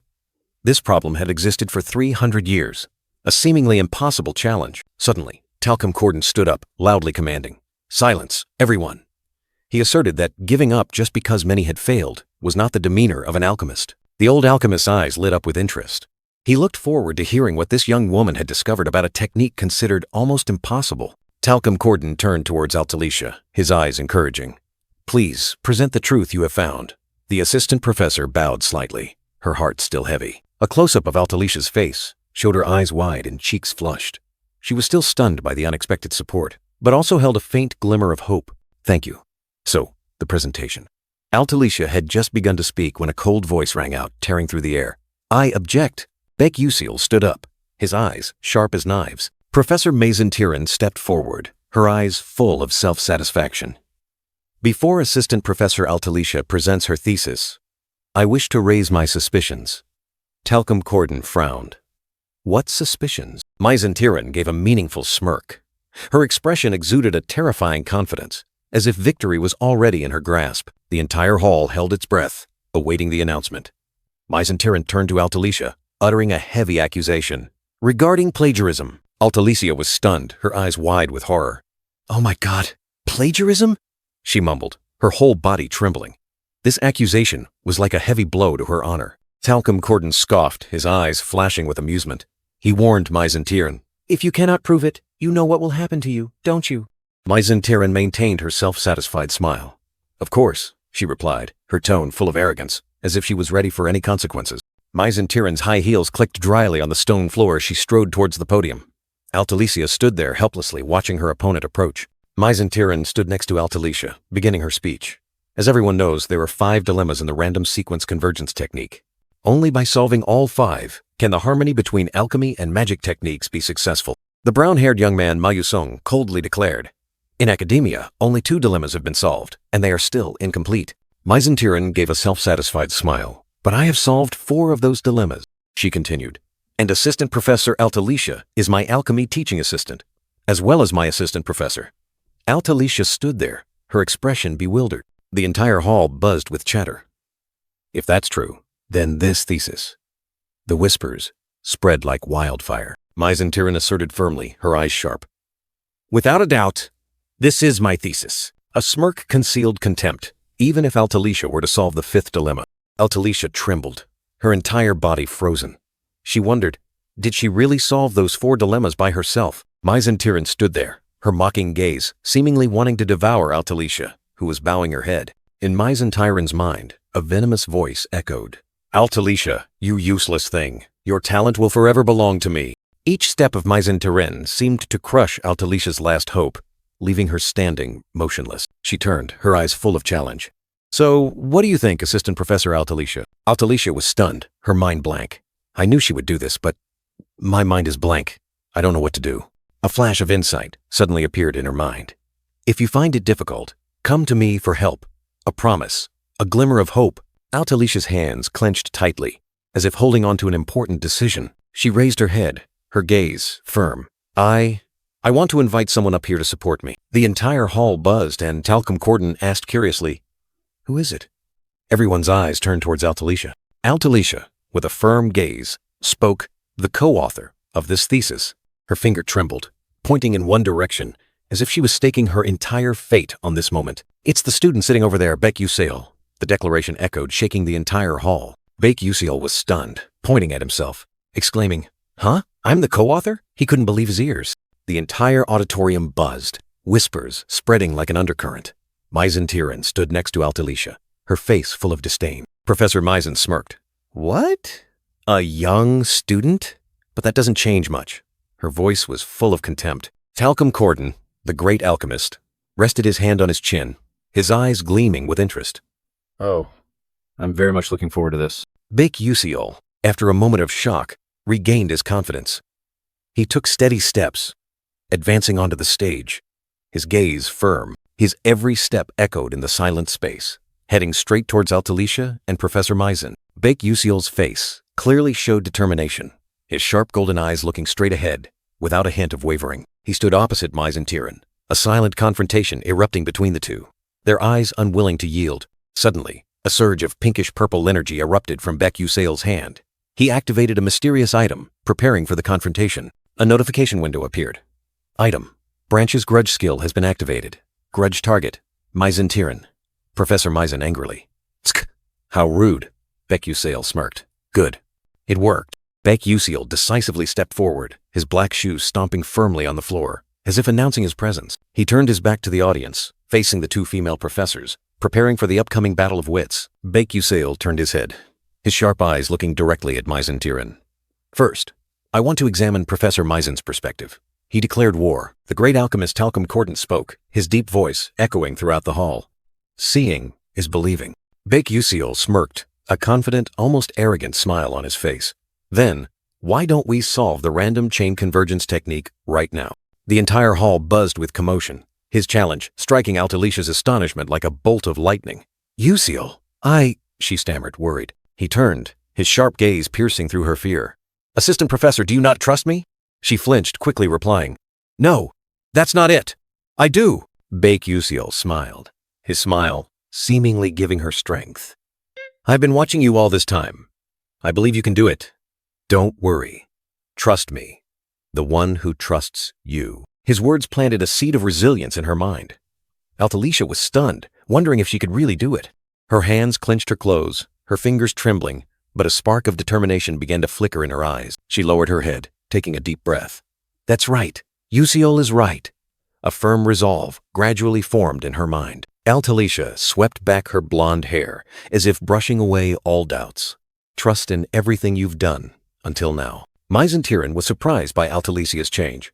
Her eyes now held no confusion, but an unusually firm will. Altalicia raised her head, her resolute gaze fixed on her opponent. "Then, shall we begin?" She smiled, a confident and challenging smile. "Professor Misen, the invitation was like an official declaration of war. The random chain convergence technique, a 500-year-old mystery. Legend has it, an alchemist once claimed to have found the formula, but then mysteriously disappeared, leaving the solution never to be revealed. Since then, countless alchemists have tried, but all have failed. To this day, no one dares to touch it, considering it an unsolvable problem, an impossible curse." Amidst the crowd, Kane, captain of the 15th Destruction Assassination Squad, exhaled smoke, boldly claiming to solve the random chain convergence technique. How interesting. But Vice Captain Hazen Macaron yawned, her face bored. "Interesting? I'm bored to death." Amidst the crowd, Hazen Macaron whispered to Kane, doubting the professor's identity. "Captain, is that professor really a dark demon human?" Kane merely exhaled smoke, idly asking about the smell of tobacco. On the podium, Misen and Altalicia were still engrossed in the difficult problem. From afar, Hazen Macaron bluntly declared, "This mission seems to be a bust." Hazen looked at the captain, awaiting a reaction. Kane remained silent, smoke curling around her cold face. Hazen sighed in exasperation. "Oh my God, Captain. Why do you trust that old man's words so unconditionally? Suddenly, Hazen Macaron's eyes widened. A surprised, huh? Escaping her lips. Both girls were surprised, an invisible aura spreading, making the surrounding space feel heavy. The atmosphere in the hall suddenly changed. Altalicia had completed her part of the solution, and the announcement rang out. The first problem has been solved. Talcum Corden, the great alchemist, narrowed his eyes in thought, uttering a meaningful "that island." 2 blackboards displayed 2 solutions, similar yet with subtle differences in their approach. Kane commented coldly, "The assistant professor's solution is clearer and simpler than Professor Misen's. Furthermore, the final result also has a slight difference. The first problem was settled, and now it was time to face the next challenge. Next is the second problem." A professor with slicked-back black hair exclaimed in surprise. "How unexpected. I've seen many people solve the second problem, but this is the first time I've seen this method." The second problem, which usually required at least 200 lines to solve, was now completed by Altalicia in just 12 short lines. A miracle. Ma Yusong stood amidst the crowd, his sharp gaze following. He softly murmured, "Everyone's reaction is quite good." A faint smile flickered on Ma Yusong's lips, but he left the sentence hanging, implying something profound. The real game had only just begun. Both opponents faced the third problem, a challenge that had never been solved. Would a miracle happen again? Amidst the mystical light of magic, 2 opposing figures, one contemplative, one confident. The battle of wits was reaching its climax. Who would be the victor in the final challenge? The great alchemist Talcum Corden could not hide his extreme astonishment. "Oh my, has it really been solved?" His words were filled with doubt and shock. A statement was made regarding Assistant Professor Altalicia. Although Professor Misen had solved the seemingly impossible third problem, what Assistant Professor Altalicia had done was even more impressive. Misen Tiran stood frozen, her eyes filled with rage and disbelief. How? How could she have solved it? Anger flared in her eyes. Ma Yuxiang smiled meaningfully, also unable to hide his astonishment. How did she come up with such an approach? It's unbelievable, even while witnessing it firsthand. While previous alchemists viewed the 5 problems as separate, Altalicia saw them differently. She considered them closely linked and solved them all at once. That was the difference between Altalicia and Misen. Although both continued to solve the problems, their approaches determined the outcome. Misen Tiran suddenly flinched, startled. Wait, how did this part end? She seemed lost in her own thoughts. The blackboard was already filled with complex formulas. Damn it, is there no more space on the board? Misen Tiran grew even more flustered. Time waited for no one. She spun around, shouting in despair. "Bring me a new blackboard!" The extreme tension made Misen lose her composure. "Hurry up!" As Misen was urging, a calm voice rang out. "I'm done." Altalicia had finished. Altalicia's eyes were serene, unusually calm. All chaos seemed to vanish, leaving only her absolute concentration. Those eyes reflected absolute confidence, a sharp gaze that pierced through all problems, as if she held all the secrets of the universe. Altalicia stood there, her back to everyone, completely absorbed in her achievement, while Misen Tiran looked at her with an indescribable expression. Amidst the pervasive silence, her voice rang out clearly, full of power. What you are seeing right now is the complete theoretical understanding of the random chain convergence technique. A shocking declaration, affirming her superior talent. A close-up of the man with slicked-back black hair showed extreme astonishment. "Good heavens," he uttered in shock. The entire hall erupted in commotion, exclamations ringing out incessantly. "This is insane! Witnessing this historic moment! Amazing!" Altalicia stood there, a radiant smile on her face, her eyes sparkling with pride. She softly whispered, as if affirming her victory, "I did it." Ma Yuseong smiled, his eyes full of hidden meaning. He softly spoke, a thank you directed at an absent name. "Thank you, Yuseol. It's all thanks to you." Altalicia's smile slowly faded, her eyes becoming confused and uncomfortable. A name kept repeating in her mind, like a curse. Suddenly, Altalicia floated in midair, covered by a strange purple energy. Professor Misen called her name in astonishment. Altalicia's shoes hovered, separated from the ground, a supernatural sight that made everyone hold their breath. Altalicia remained trapped in the vortex of dark energy. Misen Tiran stood below, her eyes complex as she looked up. Professor Misen Tiran, her face full of rage, questioned, "How long do you intend to annoy me?" After modifying the thesis I stole. Misen Tiran growled, her sharp gaze fixed on Altalicia. "Pretending it's yours. Are you happy?" Ma Yusong stood behind, observing with a cold expression. Ma Yusong pondered, a calculating glint in his eyes. "So this is how she's demonized? Faster than I expected, but that's good too." Altalicia still hovered, swallowed by the dark energy. if she turns into a demon human in front of everyone like this. Misen was stunned, her eyes wide, pupils glowing purple. She tried to utter Altalicia's name in panic. Altalicia clutched her chest, her face contorted in extreme pain, as if struggling against an invisible force. She screamed, her voice full of indignation, her eyes wild. "Stop, and admit it," Altalicia questioned frantically, tears streaming down her face. "My thesis is better than yours. Wasn't what you presented earlier enough? How many of my theses do you have to steal to be satisfied?" Two men stood next to each other, one with parted brown hair in thought, the other with slicked-back black hair listening. So the thesis on red medicine earlier was hers? No wonder. The whisper was full of hidden meaning, as if unveiling a shocking secret. Assistant Professor Altalicia was confused, her eyes panicked, her entire body trembling. She uttered broken calls, as if trying to cling to a fragile hope. "Rage erupted!" Altalicia screamed, tears streaming down her face, filled with extreme resentment. "You're even more foolish than I am." The brown-haired young man, Ma Yusong, stood there, calmly looking down at Altalicia's trembling back. A terrifying silence enveloped the area, with only the sound of choked sobs echoing. Two young students, a male student with dark blue hair and a female student with brown hair, watched the chaotic scene in astonishment. Their eyes were wide, unable to believe what was happening. Professor Misen, the woman with neatly tied black hair, stood stunned. Her expression shifted from anger to panic, as if she had just realized something horrifying. The golden alchemist, Talcum Corden, smirked, a sneering laugh beginning to escape his teeth. He seemed to be enjoying this tragic spectacle. Talcum Corden's sinister laughter echoed throughout the hall. "How fun! This conference is truly entertaining." He laughed maniacally, his amusement evident in every feature. Professor Misen flinched, her eyes horrified. She clutched her chest, as if struck by an electric shock, realizing the cruel truth. Misen hands trembled. She stared at them, as if they had just committed a grave sin. What have I done? This is truly dangerous," she murmured, her voice full of fear. Misen face contorted with anger. She gnashed her teeth, her eyes spitting fire, like a cornered beast. Misen spun around, facing Altalicia. "Altalicia, how dare you?" Misen sharp gaze fixed on Altalicia, as if wanting to pierce her soul. Anger and disappointment mingled, creating an invisible pressure. Amidst the extreme tension, Ma Yusong calmly spoke. Professor Misen, his voice was like a cool breeze, somewhat alleviating the suffocating atmosphere. Misen turned to look at him, her eyes still stunned. "Stop and look around you." Ma Yusong's advice was like a splash of cold water to her face. Misen turned her back, facing the screaming dark crowd. A brilliant golden light shone from behind her, but it did not dispel the chaos, only highlighting her solitude amidst the encirclement. Amidst the chaos, the great alchemist Talcum Corden still wore an amused expression, a smirk hidden behind his beard. The pointy-eared man standing beside him also watched, his eyes full of calculation. Misen retreated step by step, her legs trembling. She screamed in despair, her broken refusal echoing, "No, I said no!" Misen face was contorted with rage, her eyes bloodshot behind her glasses. She furiously accused, her words like sharp knives.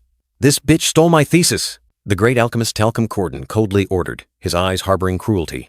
"Drag her out." A resolute voice replied, "Yes." Two men in vests rushed forward, roughly grabbing Misen. She struggled in vain, her heartbreaking cries of injustice tearing through the air. "No, I'm innocent!" Misen was dragged away, her desperate screams echoing. The man with slick-back black hair and two young students stood there, their eyes wide with shock as they witnessed the cruel scene. Altalicia collapsed to the floor, looking distraught, her eyes dry. A sigh, or perhaps a choked sob, escaped her throat. Altalicia's face was pale, her gray-blue eyes lifeless. A warm hand reached out, as if to pull her from the depths of despair. Ma Yusong smiled gently, extending his hand towards Altalicia. His words were like a warm ray of sunshine, soothing her pain. "Altalicia, you did very well today." Altalicia looked up, her eyes wide with surprise. She seemed unable to believe what was happening, a rare moment of peace amidst the storm. A gentle smile bloomed on Altalicia's lips, her eyes half closed. Whether it was tears of happiness or pain released, only she knew. Outside, the magnificent building shimmered under the nightlights, sparkling like a dream. A joyful cheer echoed, dispelling the gloomy night. Two young students, the brown-haired girl and the dark blue-haired boy, walked away looking disappointed. So, in the end, there was nothing special. The words filled with anticlimax. The dark blue-haired boy mused, his eyes thoughtful. Right. If she was truly that agitated, there must have been signs. but the sensor that reacts to dark demon erosion showed no reaction at all. Ma Yusong, with a calm smile, broke the silence. Ah, it seems the New Moon Tower's memory. Reading ability isn't perfect after all. He was surrounded by a group of cloaked figures, but still casually asked, "Hey, is that co-author kid a high school student?" A brown-haired girl and a long black-haired boy stood next to each other. The girl remarked, "He's kind of cute, isn't he?" Then turned to ask, "Have you investigated him yet?" The brown-haired girl replied sternly, "Yes, I just received news from Mettler." Information about Ma Yusong appeared. His hometown was destroyed by Dark Demon. Humans, he's a commoner, has low grades but is in Class 3, doesn't use magic, and even requested his name be removed from the press. The long black-haired boy mused, his eyes distant. "I understand. I will remember." A close-up of the boy's gray-blue eyes flashed with a hint of surprise, as if he had just realized something unusual. Ma Yusong stood amidst the cloaked crowd, his sharp gaze sweeping across, seemingly observing someone. He looked straight ahead, his expression calm but harboring calculation. A faint, meaningful smile briefly crossed Ma Yusong's lips. The brown-haired girl startled, asking the long black-haired boy, "Did we just make eye contact?" The boy immediately denied. "What? No way," the brown-haired girl asserted. "There's no way your anti-detection magic and my shadow shield barrier could be penetrated so easily. You must be mistaken." The long black-haired boy maintained his pensive expression, not saying a word. Ma Yusong smiled mysteriously, as if he had achieved his goal. The long black-haired boy could only remain silent, unable to utter a word after the recent event. Layden spoke up, signaling to the brown-haired girl beside him that their work was done. She agreed, expressing her disgust with this dull place. A luxurious, gold-gilded carriage was waiting, ready to take them away from this place. Elsewhere, a slender hand gently tapped on lips, signaling for silence, or perhaps a reminder for caution. Professor Misen clearly showed anxiety and anger. She blamed Baek Yuseol for the humiliation she had just endured, muttering incessantly in frustration. She told herself to calm down, but a steady voice echoed from behind, reminding her, "Calm down, Misen." Layden was sitting and reading a book. Misen turned around, surprised to see Layden. He coldly declared, "You've caused an incident." Layden put down his book, his gaze firm. He seemed to be preparing to say something more significant than a mere incident. Misen quickly retorted, arguing that it wasn't an incident, but almost. She startled, not daring to finish her sentence. A long, purple-haired man appeared, his face sinister. He sneered, saying that Misen was lucky the suppression magic had been cast. Otherwise, all plans would have fallen apart. Misen bowed her head, stammering apologies in fear and remorse. The long, purple-haired man did not accept the apology. He raised his hand, a blue light flashed, and he announced that the leader was very disappointed. He looked at Misen with icy eyes, declaring that she had lost her right to be a professor at Stella Academy. Misen panicked, trying to justify that she had many connections and could cover up the incident. She didn't want to be expelled from here. The long, purple-haired man coldly ordered, "Shut up and stand still." He added that the best she could do was bow her head in silence. He looked directly at Misen, his eyes full of menace, asking one last question. Understood. Pressure filled the air. Professor Misen could only bow her head in silence, eerie blue lights enveloping her. The cold warning echoed, "Until you receive the leader's orders, do not move and remain silent." She gritted her teeth, her hands clenched until they were white. All this humiliation, it was all because of Baek Yuseol. Her eyes blazed with fury, hatred surging so intensely that the glasses on her nose bridge cracked. The helplessness and indignation felt as if they would tear her chest apart. Amidst the bustling crowd, Ma Yusong maintained his mysterious smile. He told himself that his moment was coming. He just needed to wait a little longer. His golden eyes suddenly flashed with an icy glint as the name Baek Yuseol escaped his thoughts. A deep calculation was brewing. The train whistle tore through the forest's silence, carrying a new journey, a different beginning. In the luxurious train car, Ma Yusong was pensive. The blonde girl bowed her head, awaiting orders. The train continued to roll, carrying unsolved mystery. He sighed softly, a fleeting regret crossing his eyes. What a pity, he murmured to himself, as if a certain plan hadn't gone as intended. He had once thought that if Misen were demonized during the conference, he could prevent the calamity of the 8th volume. But perhaps fate had decreed that she must be suppressed until her rage erupted. He closed his eyes, reassuring himself. No need to rush. The conference had concluded safely, and the branch filled with resentment had also been activated. Everything was still under control, but one thing still bothered him, a lingering worry he couldn't shake off. Amidst the mysterious shadows flitting past, his gaze suddenly stopped, full of vigilance. Two tall, imposing figures appeared, their eyes as sharp as ice. They stood there, exuding an aura that could not be underestimated. His eyes narrowed. There was no mistaking it. That was definitely Kane, a name full of danger. The New Moon Tower, a place where elite mages and monster hunters gathered. And Kane, captain of the 15th Destruction Assassination Squad, an elite member of the tower, was lurking in the shadows. Ma Yusong mused, realizing his sixth sense had saved him from danger. He guessed those people appeared to monitor Professor Misen. Nevertheless, Ma Yusong still wanted to find a way to connect positively with them. A knock on the door echoed, interrupting his train of thought. The blonde girl startled, hastily asking for a little more time. Her voice was full of confusion, not knowing who was standing outside. Her eyes widened, her face showing extreme surprise. Who, after all, had arrived at this moment? A dapper figure appeared, the fedora-wearing man bowing gently. The blonde girl seemed to recognize him, exclaiming in surprise. The pointy-eared man smiled politely, introducing himself as Melian, president of the Star Clouds Trading Company. A powerful name had just been revealed. In the game, the world gradually expanded, and as the protagonist Flame matured, many new objectives appeared. Melian, the eldest son of Star Clouds Company, was one of them. Thanks to his irresistible love release ability, Melian became a sought-after target, even though he already had a daughter in the game. But his popularity wasn't due to wealth or good looks, but because his daughter, Jeriel, was the notorious villain. Jeriel, a high-ranking spirit, constantly caused trouble for the protagonist. Players always sought ways to torment this villainess as much as possible. The goal was to marry the person Jeriel loved most, her father, Melian, and make them go bankrupt. It sounded crazy, but this storyline was extremely popular among gamers. Ma Yuseong narrowed his eyes, thinking to himself that he had predicted this, but he hadn't expected Melian to appear in person. All three had taken their seats. Ma Yusong told himself he needed to make a good impression on Melian, as this would greatly affect future developments. Melian politely confirmed the identities of Altalicia and the hidden alchemist. Then he smiled and asked for the name of the remaining person. Ma Yuseong thought to himself that Melian already knew his name, but was still trying to be polite. He introduced himself. First-year S-class student of Stella Academy, Beck Yuseo. Melian responded with a polite smile. Altalicia's eyes widened, staring in astonishment at the paper in front of her. Seemingly unable to believe what she was reading, an incredible offer appeared. Unlimited materials and support, along with an unprecedented huge sum of money. Her eyes widened as she exclaimed. With these conditions, the blonde girl could realize all her cherished inventions. He would surely like it too. The brown-haired boy looked bewildered, not understanding why she had suddenly become so excited, only managing to utter a huh?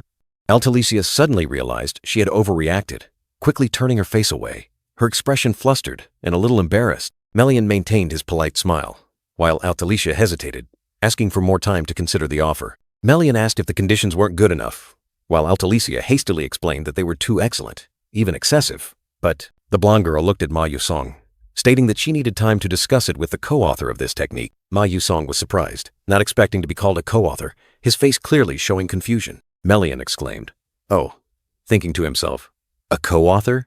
I thought it was just a formality, but it's real." Melian secretly assessed. He's young, but has solved a 300-year-old problem. Truly a genius. But he's still just a high school student. Ma Yusong reassured Altalicia.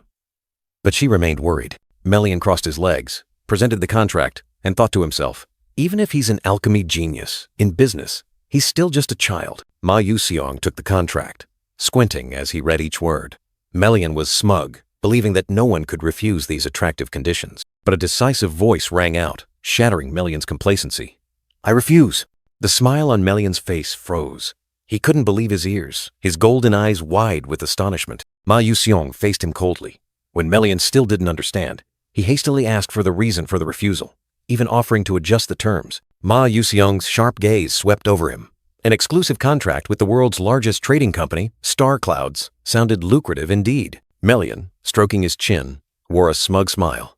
His business tactics were indeed excellent, but he had one bad habit. He never let go of anything that belonged to him. He knew well that if the technique was exclusive, product efficiency would be limited, and countless other mages would not be able to access it. Furthermore, the development of the technique would only focus on business, making it difficult for humanity to catch up in terms of skills, pushing many players into a dead end. Ma Yusong stated decisively, "I don't care about the conditions. I just don't want an exclusive contract." Melian was stunned, muttering a question in return. The brown-haired young man explained that this technique, combining magic and alchemy, would greatly impact both real life and the crafting of equipment for mages. He wanted this new technique and product to be widely used by even more mages. Melian smiled, remarking that Ma Yusong had great ambitions, but to make dreams a reality, money was indispensable. Ma Yusong replied nonchalantly that they had just spoken with many investors, and Melian, the company president, was just one of them. Melian narrowed his eyes, asking in return if he wanted to sign contracts with all of them. He warned that most of the conditions offered would have to be removed. Ma Yusong chuckled lightly, admitting he liked those conditions. Then he paused, an idea flashing in his mind. His eyes gleamed. He declared, "This item will be a luxury product." Ma Yusong looked directly at Melian, a confident smile on his lips. "That's my proposal." He explained that they would maximize production, but the more difficult to craft luxury items would be exclusively signed with Star Clouds as a premium brand. "If you like the products we provide, sign an exclusive contract." Melian, with a sharp gaze, declared decisively, asserting his dominance in the negotiation. The elf smirked, his face full of smugness. "Well, you truly are a calm person." The compliment contained high praise mixed with a touch of surprise. Ma Yuseong and Altalicia stood there, the brown-haired boy's eyes still holding a confident look, as if everything was within his calculations. Melian handed Ma Yusong a news sheet and contact information. "Keep this, use it when you need to," he said, his face full of hidden meaning. "Well then, if you'll excuse me." Melian put on his fedora, bowed slightly, then turned and walked away, leaving behind an atmosphere full of contemplation. He and Altalicia watched the elf's retreating figure disappear. A big deal had just been closed. But was that all? Ma Yuseong sighed in relief. "Phew, I thought I was going to die from worry." Altalicia turned to him, her eyes suspicious. "Is that how someone worried acts?" "I was very worried," Altalicia retorted, her eyes wide, trying to prove her sincerity. Then she chuckled. "You're truly amazing, Yuseol." Her sincere compliment made the atmosphere much lighter. "What?" Ma Yusong asked in surprise. "Nothing." Altalicia quickly waved her hand, hiding a mysterious smile. "Anyway, one thing is settled." He told himself, then thought about a good meal with the club members when he returned. The scene shifted to a classroom. A purple-haired female professor announced, "Professor Misen is unwell. I will be teaching in her place." Ma Yusong sat below, listening. Are they hiding the truth that she's disappeared? Ma Yusong mused, his sharp gaze piercing through the lie. He recalled that, according to the original plot, Misen would fully awaken and cause horrific damage to the academy. Will that event happen sooner? He wondered. It would be better if it was at a controllable level. An uncertain future awaited. Ma Yusong walked through the schoolyard, silently pondering Misen's and Altalicia's absence, worried if the fated events would arrive sooner. A sudden call rang out, interrupting his thoughts, as another student was excitedly chatting. The student excitedly recounted how Assistant Professor Altalicia had solved the random series convergence technique, a resounding achievement. He listened, then heard about a mysterious co-author, which made the other student joke that perhaps the person was too ugly and had to hide their face. Ma Yusong secretly chuckled, because he was that mysterious co-author, and hiding his identity allowed him to attend school peacefully. He only offered suggestions, borrowing knowledge from the bulbul glasses, so all attention being focused on Altalicia was obvious. Suddenly, another voice rang out, full of surprise, as someone recognized him in the crowd. Ma Yuseong and Baek Yuseol stood next to each other, attracting all eyes and whispers from the surrounding students. They praised him as intelligent and handsome, but disparaged Baek Yuseol, calling her the child of trash, even while admitting she was beautiful. He frowned slightly. It seemed quiet days would never exist in this academy. Just then, Layden appeared, breaking the tense atmosphere, gently greeting his two friends. Layden smiled, asking if they had to wait long, and Ma Yusong replied that they hadn't. Baek Yuseol tilted her head, her sparkling purple eyes asking about lunch, as Ma Yuseong had promised to choose the meal. He smiled mysteriously, declaring that they would know when they arrived. Finally, the three friends sat together at the table, enjoying lunch, leaving all the gossip behind. Hot, glistening golden pizzas were just served, like precious jewels on the dining table. Azel's eyes widened in surprise, her hands clasped tightly in front of her chest, as if she had never seen such a magnificent sight. The brown-haired young man looked at the blue-haired girl, his gaze sweeping over her innocent, bewildered expression before the lavish meal. Izel mused, her finger gently touching her chin. A whisper echoed, "If Izel orders pizza, she'll drink pickle juice first." Suddenly, Ma Yusong offered a small cup containing a greenish liquid.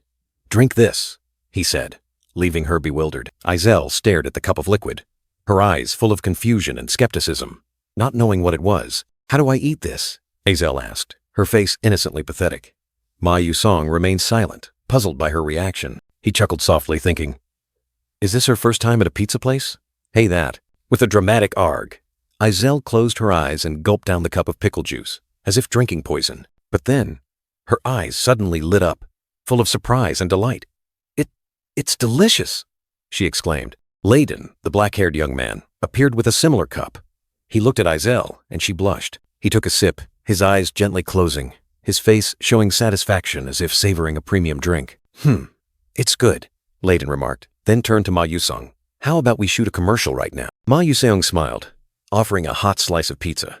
Eat this too, he said, inviting her. Izel held a knife and fork in both hands, her eyes sparkling with joy, ready to dive into the lavish pizza feast. Ma Yusong looked at Izel holding the knife and fork, shaking his head slightly. Oh, why so clumsy? Using a knife to cut pizza?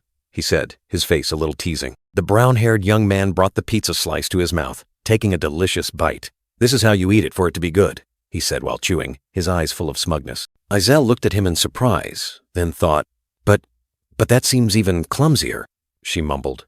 Ma Yusong just smiled. Layden, with a thoughtful expression, also looked at the pizza slice in Ma Yusong's hand. Oh, that looks fun, he said, then turned to Izel. Let me try. Izel looked at the pizza slice in Layden's hand, her eyes wide, a little confused. She seemed to be considering something. Finally, Izel decided. She brought the pizza slice to her mouth, took a big bite, her eyes closing tightly to savor the flavor. Both Ma Yusong and Layden watched Izel intently, awaiting her reaction. An expectant silence filled the space. Izel was immersed in the wonderful flavor. Bell peppers dancing around cheese, olives watching contentedly, bacon and onions holding hands.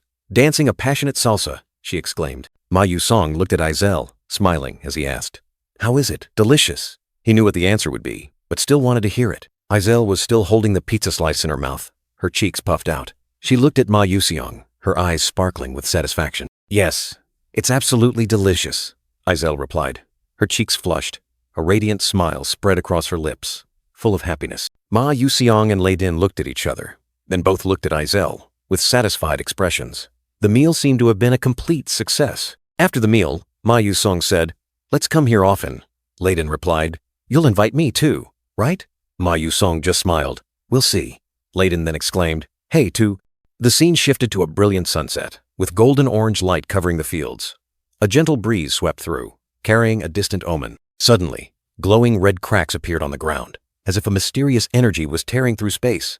An ominous sign was approaching. A short-haired, brown-haired female student hurriedly called Flame's name, her face clearly flustered, as if she had just heard some shocking news. Flame calmly responded, confirming she had heard clearly, while the other female student still looked surprised and curious. After a brief exchange, the short-haired, brown-haired female student turned and walked away quickly, leaving Flame standing alone, her gaze following with deep thought. Flame was lost in thought, the news of Altalicia solving the random series convergence technique lingering in her mind. But Flame knew the horrifying truth behind it. It was all orchestrated by Baek Yuseol, a secret hidden beneath the guise of genius. She wondered how he could have solved that formula, when the price of turning back time was losing most of his memories. In the crowded hallway, Flame looked towards Baek Yuseol, her heart full of questions. Did he still retain his memories, or was he simply too intelligent? Suddenly, a blonde male student appeared, interrupting Flame's thoughts and startling her. He smiled brightly, asking Flame if she wanted to team up for the upcoming PersonaGate practice, his tone full of confidence. Flame immediately showed annoyance, questioning the blonde young man. What's wrong with you? Just because you tell me to do it, I have to do it? She coldly turned her face away, flatly refusing and telling him to find another girl to bother. Without hesitation, Flame decisively turned and walked away, leaving the blonde young man standing bewildered in the hallway. The blonde young man watched Flame's retreating back, a slight smirk on his face, silently remarking that she was indeed very special. An official announcement about the PersonaGate practice for first-year students was publicly posted, attracting the attention of many. Looking at the announcement, Flame thought to herself about the PersonaGate practice, a thrill rising within her.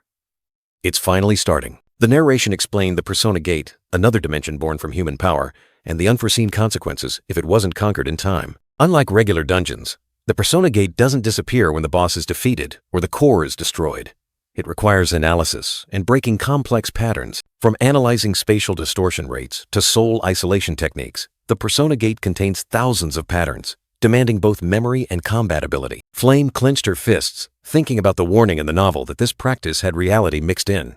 She couldn't keep relying on Baek Yuseol. She was determined to stop it herself this time, to prevent major damage. The brilliant golden light behind her seemed to affirm her will. The scene shifted to the Star Clouds Cafe rooftop at the 9th Star Tower.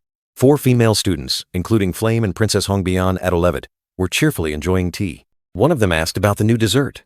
The creamy pumpkin cheese tart looked truly appealing, along with a steaming cup of tea. Princess Hongbyon Adelevet took a sip of tea, her expression indifferent. She casually declared, "It's terrible." She continued to recount how an assistant professor at Stella had solved the random series convergence technique, causing quite a stir. Her fiery red eyes gleamed with thought. The long-haired blonde girl revealed information from her father, the director of the Information Bureau. The co-author was actually a Stella student. The other girls were surprised. The short-haired, brown-haired female student affirmed, "Lichelle's father is the director of the Information Bureau, so it must be true." Princess Hongbyon Adelevet took another sip of tea, wondering who could solve such a difficult problem as a student. Even the director didn't know much. The photo revealed Becusale and Altalicia. The narration disclosed that Becusale was the co-author of the magic alchemy technique. Princess Hongbyon Adelevet wondered why Becusale kept it a secret. Was it to give all the credit to Assistant Professor Altalicia? She gripped her teacup tightly, her eyes full of thought. Or perhaps Becusale truly had feelings for Assistant Professor Altalicia? Suddenly, Princess Hongbyon Adelevet stood up abruptly, surprising the short-haired, brown-haired female student next to her. "I'm leaving," she declared decisively. The short-haired, brown-haired female student confusedly asked about the afternoon tea, but the princess had already turned and walked away, her white and pink hair flowing. Hurried footsteps echoed as the three female students stared in astonishment at the departing figure. They still couldn't believe what had just happened. Princess Hongbyon Adelevet walked quickly, her white and pink hair flowing, her red eyes slightly downcast. "What's wrong with the princess?" a bewildered whisper echoed. The princess hurriedly left, each step as if wanting to escape this place. A tall figure in a crimson cloak silently appeared, like an omen. A cold and authoritative voice called out, "Be on." The princess flinched, her red eyes wide, reflecting a familiar figure. Blocking her path was Hong Siwa Adelevet, her half-sister, with a smile full of hidden meaning. Princess Hong Siwa. Hongbyon Adelevet spoke, her tone betraying her tension. "Oh dear. I told you to call me sister." Hong Siwa Adelevet smiled, her eyes sharp as if piercing one's soul, her words sweet but full of thorns. Cruel fate had pushed the two sisters, one legitimate, one born of a concubine, into an irreconcilable rivalry. "I hate her to death." The venomous vow echoed in Hongbyon Adelevet's mind. "What are you doing here?" Hongbyon Adelevet questioned, her eyes full of caution. Hong Siwa Adelevet merely sneered. "Haha, don't look at me like that too. I'm here because there's a small matter to resolve." Hong Siwa Adelevet smirked. "I heard there's a rather interesting first-year commoner recently." Her eyes flashed with calculation. Hongbyon Adelevet suddenly understood, her face clearly showing worry. Commoners studying swordsmanship and the night spirit have vanished from this world. Hong Siwa's words were like a piercing arrow. "Looking at your reaction, you must also be interested in that knight, aren't you?" Hong Siwa Adelevet probed, her smile growing more triumphant, as if she had cornered her opponent. "Well, a knight willing to sacrifice everything for his bishop." Hong Siwa Adelevet's voice deepened, full of contemplation, as if painting a dream scenario. "Isn't that every princess's dream?" She raised an eyebrow, her fiery red eyes seemingly mocking, her words full of provocation. Hong Siwa Adelevet's hand clenched, her eyes full of ambition. "Then introduce me to him." "No, do it yourself." Hongbyon Adelevet decisively turned her back, without a hint of wavering. "You really are cold to Hong Siwa." Adelevet chuckled faintly, not at all surprised. "You weren't like this before," Hong Siwa Adelevet whispered, her eyes deep, as if hinting at a distant past or an unpredictable change. Hongbyon Adelevet's fiery red eyes blazed with resentment, a heavy accusation echoing, "It's all because our eldest sister died." Pain and indignation surged in her red eyes, gnawing at the princess's soul. "I'm leaving." Hongbyon Adelevet coldly turned her back, leaving Hong Siwa Adelevet standing silently in the schoolyard. Hongbyon Adelevet's footsteps faded, leaving Hong Siwa Adelevet with a pensive gaze, watching her sister's retreating figure. "Perhaps I spoke too harshly," Hong Siwa Adelevet thought to herself. "Bringing up our eldest sister now? I'm afraid it's still too soon." As she was pondering, Sayaran Orkan, the black-haired girl wearing glasses, approached. "Your Highness." What is it, Sayara?" Siren Orkan handed over a document, her voice clear. "This is the information about student Becusale that you requested. It's a copy of his essay about his past." Hong Siwa Adelevet took it with surprise. "Oh, I thought nothing could be found about his past." "Ah, it's true that some classes require writing about one's past." She turned the page, the first line catching her eye. "For Mom, I miss you." Hong Siwa Adelevet smiled faintly. "Let me see to..." "Truly childish," Hong Siwa Adelevet chuckled. "He's already looking for his mom at the very beginning. How cute." A minute later, her hand trembled, clutching the page tightly. Her smile vanished, leaving only stunned silence. Sierra Norkin stared in astonishment at Her Highness's changing expression, not understanding what was happening. Tears streamed down Hong Sihua Dolobit's cheeks. She choked out. So, Baekyu-seil's mother said she didn't want black bean noodles. Your Highness, are you crying? Sairan Orkin asked, flustered. Hong Sihua Adolebit quickly wiped away her tears. It's nothing. I've never thought about poverty before, the princess whispered, her eyes filled with empathy. Yet he lived like that, and steadfastly protected his knightly creed. Baekyu-seil's words had touched her heart. Princess Hongbin Adolevit's fiery red eyes were filled with contemplation as she pondered Baekyu-seil's homeland, which had been overrun by dark demons. A faint smile appeared on her lips. Poor Bian, but I'm even more curious about him. About that child named Baekyu-seil. And then, the fated day of practical combat arrived, the brilliant morning sun shining upon the Academy's majestic architecture. The schoolyard was filled with first-year students, murmurs and discussions echoing throughout the space, signaling an important event about to unfold. A blond man in a white cloak stood before the dazzling Persona teleportation gate, announcing, "From now on, first-year students will begin the Persona Gate practice. Please enter." Ma Yuseong looked at the teleportation gate, his heart filled with a mix of anxiety and excitement. Wow, it's exactly like the Persona Gate in the textbook. I feel a bit nervous. It's finally starting. The reward after completing the academic conference event. I've activated the teleportation gate analysis function with thrush glasses. He thought to himself, looking at Baekyu-seil's status board. I've been going back and forth to Ifenel's garden constantly, so my stats have increased quite a bit. It should be enough. Ma Yuseong's gaze was resolute. He was ready for what was to come. The blond man continued to instruct. All right, students entering gate C7, please proceed this way. Yes, Ma Yuseong replied, glancing at his companions behind him. He thought to himself, are these the people who will go with me? The rules for Persona Gate practical combat are in groups of 4 to 18 people, and the key to success is cooperation. Ma Yuseong pondered. First-year students at Stella are, on average, at level 2.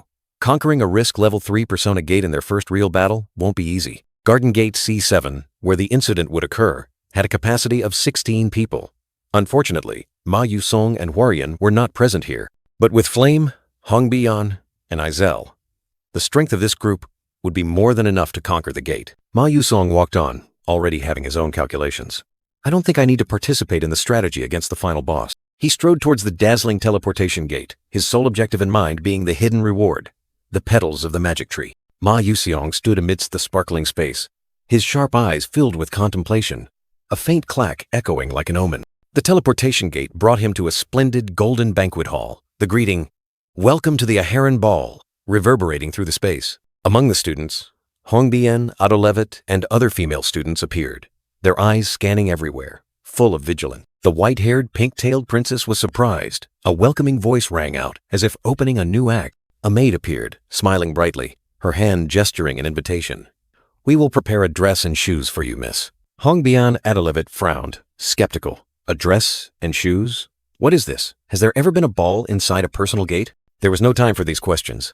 She needed to analyze the teleportation gate and check the instruction messages. A magical notification board appeared. She stared at the board, her expression serious. Huh? Wait. They're using such complex formulas just for a first-year practical? The maid reappeared, reminding her. "Miss, dinner is about to begin. You should hurry." Hongbien Adolevit was startled. "What?" She looked at the maid, her voice full of doubt. "Is there a problem? Why are you saying that? Is this also something that has been programmed?" Hongbien Adolevit still didn't believe it. If it's truly an NPC in a personal gate, I understand. But I heard that characters created by mages within a gate cannot act on their own. No way. The maid still smiled mysteriously. "No, it's impossible," she reassured her. "There's no way a real personal gate would appear at Stella Academy. It must just be advanced technology." The maid asked again. "Miss, is something wrong?" Hongbien Adolevit dismissed her suspicion. "Nothing to worry about. Go get the dress." The maid replied. "Yes, understood." Hongbien Adolevit watched the maid's figure disappear, her eyes still filled with thoughts about the unusual circumstances. She told herself, perhaps it was just a feeling, but this practical, I have a feeling it won't end quickly. Footsteps echoed. Hongbien Adolevit appeared in a splendid evening gown, but her determined gaze remained unchanged. A new game had begun. Amidst the magnificent banquet hall, Hongbien Adolevit, in her dazzling red dress, her gaze settled on Ma Yuseong. He still maintained an oddly calm demeanor. A close-up of the brown-haired young man, his golden eyes as serene as an autumn lake, concealing something unpredictable amidst the luxurious atmosphere. Ma Yusong spoke, his tone polite, commenting on the princess's splendid attire. The outfit is very well made. Hongbian Adolevet remained silent, her fiery red eyes seeming to bore into the void, full of contemplation and incomprehension. A maid approached, handing her a document, revealing it to be Baek Yuseol's assignment containing his past story. The princess was slightly surprised. Hongbian Adolevet's eyes widened, her surprise suddenly transforming into an indescribable emotion as she skimmed through the fateful words. She wondered if the information about Baek Yuseol had changed her perspective. Beside her, Ma Yuseong yawned widely, not bothering to hide his boredom. The princess continued to be lost in thought about Baek Yuseol overcoming a harsh past to now walk the noble path of a knight. Hongbian Adolevet questioned Ma Yusong about his actions. He replied with a challenging question. Have you never seen a normal person yawn? The princess's eyes suddenly turned cold, and she denied in a harsh tone. That's not it. Footsteps hurried. All the students had gathered. Hongbian Adolevet announced, everyone has gathered. A mysterious red-haired woman appeared, holding a fan, announcing the new mission, attending Duchess Ahern's masquerade ball. She pointed to 4 dark corridors, her voice echoing. Those 4 corridors lead down to the mansion's basement. The basement is full of labyrinths and traps, she continued. If you get lost, the knights will begin their pursuit.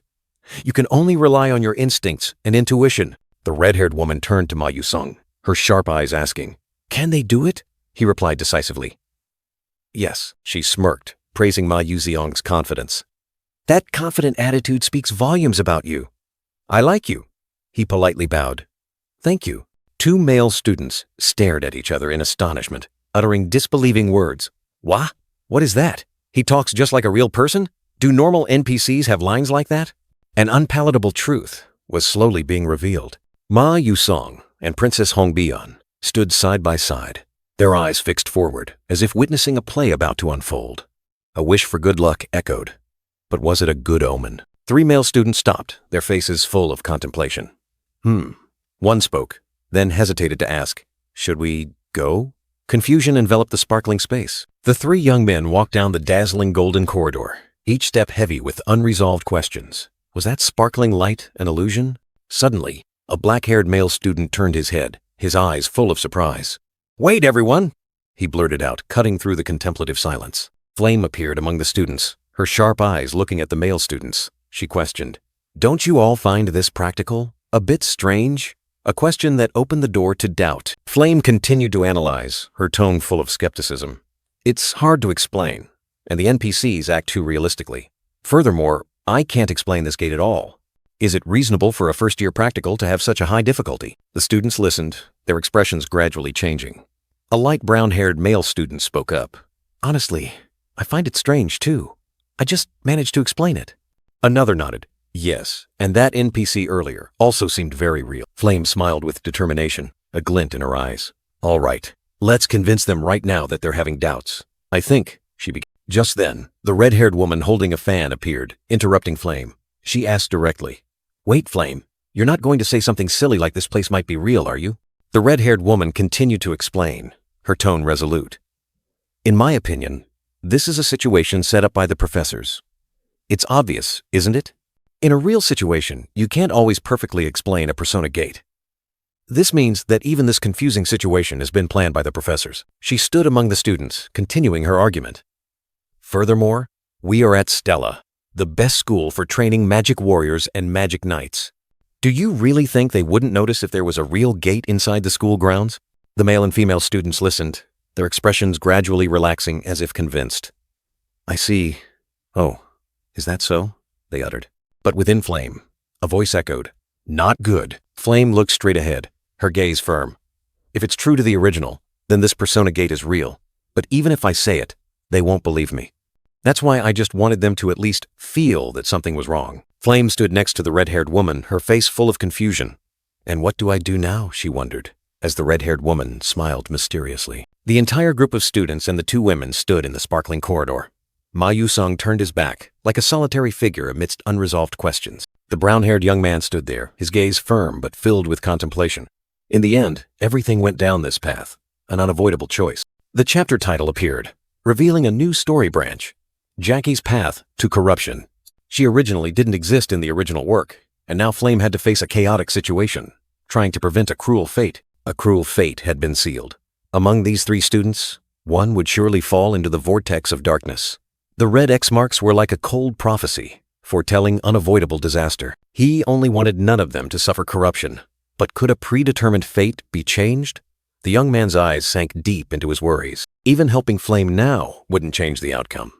Stepping back was perhaps the wisest choice. The brown-haired young man thought to himself, while Flame was trying to persuade Jackie. "No matter what you say, I'm still going," Jackie declared firmly, pushing Flame's hand away. "Wait, Jackie!" Flame frantically tried to hold her back, but she was determined to move forward. This situation is also part of the professor's plan. Just stay calm and act decisively. Flame turned her head, her eyes sharp.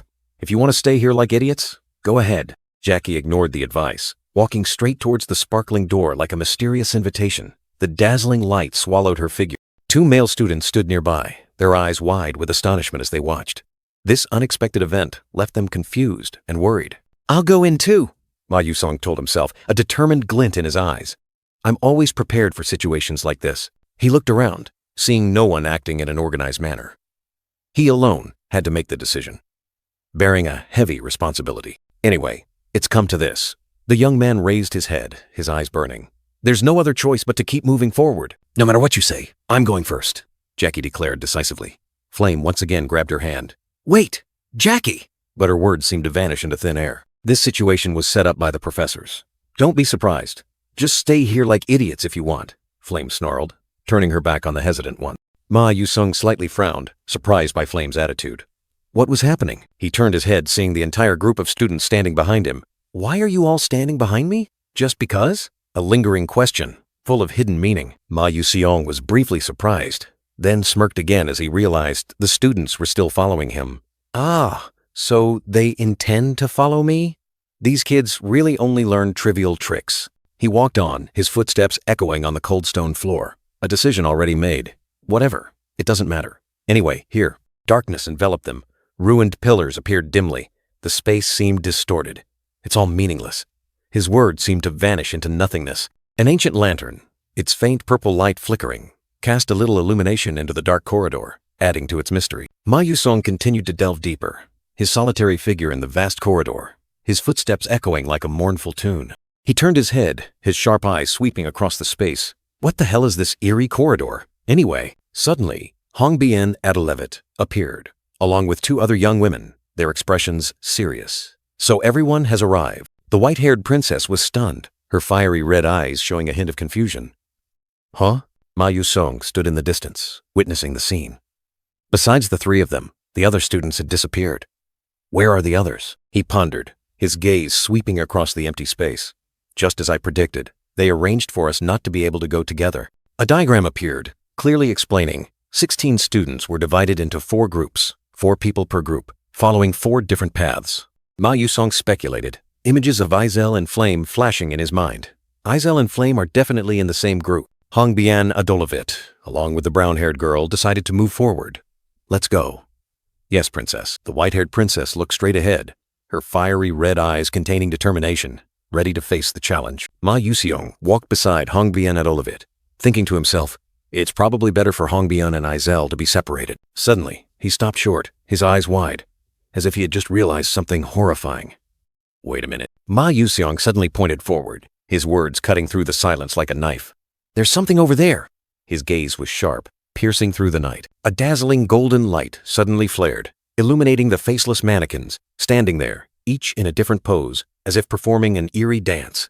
One mannequin raised its hand high, its face expressionless, light reflecting off its smooth surface, creating a bizarre, chilling beauty. Ma Yusong stared at the strange objects, his eyes narrowing.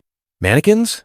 A question filled with deep skepticism. Hongbien was astonished, her crimson eyes wide open, her face clearly showing shock at the unexpected sight. Deep within the room, a colossal double door appeared, exquisitely carved, hidden in the shadows, like a mysterious invitation. "Will the magic unlock work?" Hongbien asked anxiously. Another female student whispered, "Who knows? It's useless if we can't even analyze the gate." The whole group was filled with unease. Hongbien turned to Ma Yusong, questioning, "Hey, commoner, have you analyzed this gate yet?" He replied curtly, "No." The princess lowered her head, her brows furrowed, thinking, "Is it too much to expect this much from a commoner? There must be something." Ma Yusong looked up, his gaze firm. "But I think I know how to get out of here." His words were like a glimmer of hope. "What? Are you serious?" Hong Bian exclaimed, her eyes full of doubt. Ma Yusong said little, just pointed directly at the mannequins. He began to explain, gesturing with his hand. Although they are in different poses, they are all performing the same dance. Hong Bian looked at him, her eyes expectant. "You must know what dance it is, right?" Ma Yusong said in a low voice. "The requiem of the deceased Serena." A solitary figure appeared. Serena with her dark blue hair and white dress, dancing amidst the indigo universe. She had danced this dance before tragedy consumed her soul. Ma Yuseong turned to the princess, his gaze scrutinizing. "You must remember that dance, right?" Hong Bian's eyes widened, her face filled with extreme horror, stammering, "Are you saying—" A terrifying secret was about to be revealed. Looking closely, the statues were arranged according to the dance steps. The missing one was... The brown-haired young man asked decisively, "Are you ready?" His eyes were full of confidence. Two female students quickly replied, full of energy, "Yes, me too." Ma Yusong nodded slightly, glancing at the white-haired princess. She had also prepared herself. The heavy door slowly creaked open, its sound echoing in the silent space. The large gate fully opened, revealing a dark, mysterious corridor. Decisive footsteps entered. The white-haired princess's eyes widened, utterly astonished by the sight before her. Inside, two knight statues stood tall, while on the floor, glowing figures seemed to be dancing. A female student spoke up. "Are these mannequins clues again? Or should we check them out?" The white-haired princess continued to observe intently, trying to find clues from the statue. She thought to herself, perhaps these weren't clues. But besides that, she saw nothing suspicious. Suddenly, Ma Yusong knelt down, staring intently at the floor. The princess asked confusedly, "What are you looking at, commoner?" He replied, "The mannequins are just a decoy. The real focus is this rug." She was surprised. "Huh? The dance on the rug is the real issue," he explained. "If you look closely, the figures are posed in a specific way." The brown-haired female student suddenly realized, "Oh, that's right, I know this dance. It's Serena's silent tango." In the magnificent room, three female students stood there, one walking away with her back turned, the other two watching with curious eyes, as if anticipating something about to happen. Ma Yusong and Princess Hong Bian appeared, Ma Yusong's eyes full of confidence, while the princess thoughtfully watched his retreating back. Suddenly, Ma Yusong knelt down, touching the rug. The patterns on the floor suddenly lit up brilliantly, like an ancient code just deciphered, making him realize something with astonishment. And then, the colossal door ahead burst open. Dazzling light poured out, tearing through the darkness, signaling that a new path had been cleared. "Excellent! Let's go!" Ma Yusong shouted, leading the group of students rushing towards the open door without hesitation. Princess Hong Bian watched his retreating back, her crimson eyes reflecting deep contemplation.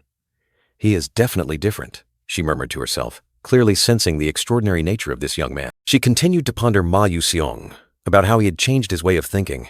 He was raiding this mysterious gate with surprising speed, a pace they couldn't even analyze in time. Strategy, thinking, observation, calculation, deduction. All these abilities, should a first-year student possess them?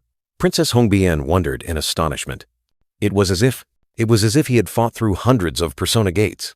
Princess Hong Bian's speculation became clear, explaining Ma Yusong's extraordinary talent. Stepping into a new, gloomy space, Ma Yusong mentioned Baekhyuseo, whose homeland was destroyed by the black demon folk. Once again, mannequins appeared, evoking a chilling sensation. A scene of desolation appeared, a border village covered in sharp ice crystals, a place Princess Hong Bian had never heard of. Yet it was the front line of the war. That's a place always on the front line of the black demon folk's attacks, she deduced.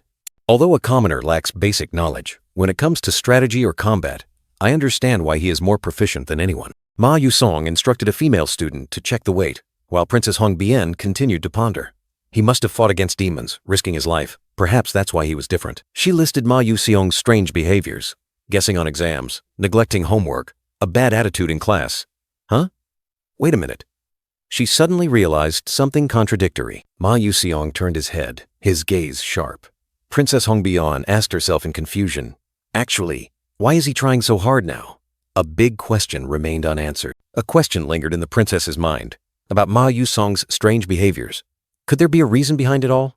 No way, she told herself, trying to dismiss the frightening thought. The brown-haired young man looked up, his golden eyes showing a fleeting surprise, as if he had just heard something unexpected from her monologue. A voice rang out, interrupting the princess's thoughts. "Hey, why are you spacing out? Tell me, commoner." Layden, the black-haired young man, was questioning her. Ma Yusing only responded with a puzzled look. seemingly not grasping the situation or trying to hide something. Princess Hongbian, with a serious expression, faced him. "This persona gate we are challenging, is it real?" She posed a weighty question. The princess's pale face clearly showed worry, her crimson eyes looking straight ahead, awaiting an answer. The brown-haired young man remained silent, his gaze firm, without a word in response. His stillness only heightened the tension. In Ma Yusong's mind, a thought flashed. Hongbian has become sharper. He silently assessed her chain. Originally, she wouldn't have realized the truth until the very end, and would have constantly obstructed Aizel. He silently compared it to the past, when the princess was still an antagonist. This must be proof that Hongbian is gradually moving away from her antagonistic path. A faint, knowing smile appeared on Ma Yusong's lips. Princess Hongbian frowned, her crimson eyes full of confusion and a hint of annoyance. She didn't understand his mysterious smile. "What? Why are you smiling?" she questioned. Around them, a few other students were also whispering, wondering about the princess's absence. Ma Yuxiong stepped forward, his black shoes decisive. "As you said, this place is real." His voice was calm, confirming her worries. "We can get hurt. We can die. And if we don't clear it, the other-world synchronization phenomenon will occur outside," he explained, his gaze resolute. "That's why I intend to complete it as quickly as possible." Princess Hongbian was stunned, her crimson eyes wide. "I knew it," she whispered. A terrifying truth confirmed. Ma Yuxiong stood with his back turned, a brilliant golden light flaring like a halo, reminding them of a truth. Baek Yuxial only acted when there was a just cause. Princess Hongbian lowered her head, her crimson eyes half closed, her face filled with anguish. She whispered, not wanting to just sit idly and receive help. She looked up, her eyes burning with determination. "I will escape from here myself, no matter the cost," her vow echoed. Meanwhile, in another corridor, a desolate scene appeared. Guard corpses lay scattered, broken swords, shattered armor, blood staining the ground red. Two young girls, one with black hair and one with light blue hair, walked cautiously through the ruined corridor, their footsteps echoing in the silent space. The black-haired girl turned in surprise, calling out loudly, "Oh? Flame?" A long brown-haired female student waved from afar, hastily calling, "Over here! Over here!" The black-haired girl holding a magic staff asked the group, "Is everyone okay? Where's the last person?" The long brown-haired female student hesitated, then said, "Jackie suddenly disappeared." The black-haired girl was astonished. "What? Jackie?" The long brown-haired female student explained that Jackie was the one who helped them get here. But after passing the last door, she vanished without a trace. The black-haired girl asked again, "Have you been searching for a long time?" He pondered. The other group had passed through faster than Aizel and him, without any trouble. The black-haired girl looked forward, her gaze firm. "But this isn't our first time either." Another voice rang out. "What?" Ma Yusong sat leaning against the wall, arms crossed, deep in thought amidst the ruined corridor, his gaze distant. The black-haired girl approached, asking Ma Yusong, "Sir, when did you get here?" Ma Yusong replied curtly, "A while ago."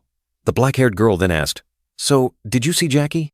The black-haired girl was disappointed, lowering her head. "No, I didn't see her." Ma Yusong's reply left her stunned.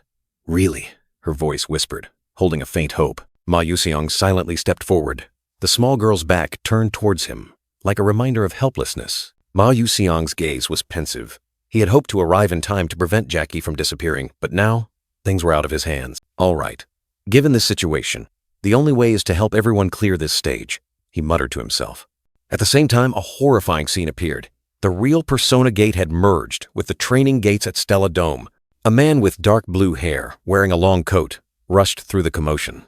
His face clearly showed extreme astonishment. He froze, eyes wide. What could have happened to shock even someone as experienced as him? Before him and the others was a blazing red gate, swirling deep into the void. "How can this be? Stella's security system is supposed to be the best in the world," he exclaimed. The man with dark blue hair questioned the man with blonde hair and a white cloak. Someone completely reversed Stella's spatial wave detection system, causing the Persona Gate signal to go undetected. "The security department is reinforcing the system." "Damn it, that's not the problem," he snapped. The blonde man replied, "You're right." He turned, his sharp gaze sweeping across, as if searching for an answer, a clue amidst the chaos. Amidst the crowd, a majestic voice rang out. "The important thing now is who went through that Persona Gate." Captain Arain Blackswan, leader of the Stella Knights, appeared. Arain Blackswan asked about the situation and the possibility of reinforcements. The blonde man in the white cloak replied, "It's impossible, because those inside are challenging the gate." The captain continued, What level is that persona gate? The blonde man in the white cloak hesitated. Estimated around risk 4 to risk 5. Arain Black Swan was displeased. Estimated? Give me an exact number. Initially, it was risk 4, but as soon as the students entered, it suddenly increased by 1 level.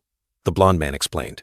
Arain Black Swan thought to himself, it's rare for a persona gate to emit a false signal. Who are the students who went inside? Arain Black Swan asked. The blonde man in the white cloak immediately presented a list. Here is the list. Captain Arain Black Swan took the list, his sharp eyes scanning each name, his expression growing increasingly serious. Captain Arain Black Swan took the list, his sharp eyes scanning each name, his expression growing increasingly serious. The list included Baek Yuseol, Hong Byeon, Flame, Izel, and Likey, he mused. A risk 5 gate. Even seasoned mages would need thorough preparation. First-year students, only at level 2 or 3, how can they manage in a place like this? Arain coldly ordered 16 spare body containers to be prepared. Captain Arain! Lee Hanwell exclaimed in horror, his face filled with worry. That's just a directive to ensure efficient operations. Arain calmly replied, turning his back on his subordinate's unease. He turned back, his sharp gaze fixed on Lee Hanwell. You don't actually believe these first-year rookies will overcome that risk 5 gate, do you? It's easier to believe an ant can kill a tiger. Lee Hanwell walked heavily, his heart burdened. I know the chances are impossible, he murmured to himself, his eyes filled with sorrow, but I just hope those kids can all come out safely. The faint prayer dissolved into the air, before the blazing red gate swirling deep into the void. Inside the gate, 2 young women, Baek Yuseol and Izel, looked around in shock. Everyone, the light blue-haired girl softly called. From behind, the white-haired princess Hong Byeon and the reddish-brown-haired girl Flame rushed over. So everyone's here, Hong Byeon exclaimed joyfully. Ma Yusong stood there with his arms crossed, a relieved expression on his face. Glad everyone's safe. You guys disappeared so suddenly I was really panicked. The brown-haired male student's gaze became resolute. Now that everyone is gathered, all that's left is the battle with the final boss. He looked up at the ancient clock tower, where death energy enveloped it, signaling a fierce challenge. A blazing red light flashed, and Ma Yuseong's group, the black-haired girl in the blue dress, and their friends looked forward, where a mysterious energy surge was swirling. Bells echoed, and blazing red words appeared in midair. You have arrived at the dancing clock tower. Going down these stairs will lead to the grand ballroom. The party is about to begin. Please hurry. The group of students looked down the dim spiral staircase. It seems we have to go down these stairs, Ma Yuseong said, leading the way deeper inside. The dark brown-haired girl shivered slightly, her brown eyes wide with anxiety at the dim space. But then, a terrifying image appeared in her mind. The Blade Spider Leader, a level 4 monster with 8 sharp executioner-like legs, hidden at the top of the tower. That thing is really dangerous, she whispered. Fear creeping into every word. She knew well that she couldn't keep relying on Baek Yuseol. He had lost his memory. How could he provide information about that terrifying monster? I've researched it beforehand, she told herself, her gaze fixed on Baek Yuseol and Izel. If those two handle the final boss, I'll hold off the spider, hoping no one gets seriously hurt. Her resolve set, she took a deep breath. All right, everyone, wait a moment. Hold on, she called out, something suddenly flashing in her mind. Her gaze suddenly shot upwards, a sense of unease welling up. Ma Yuseong also looked up, his sharp golden eyes noticing something unusual. There's something above us, he ordered, his voice decisive. You guys go ahead. I'll check everything here and then follow. Baek Yuseol and Izel turned back, their eyes filled with worry at Ma Yuseong's decision. She thought to herself, Baek Yuseol probably didn't even know about the existence of the Blade Spider Leader. To sense its presence right here. It's unbelievable, Ma Yusong muttered, his face aghast.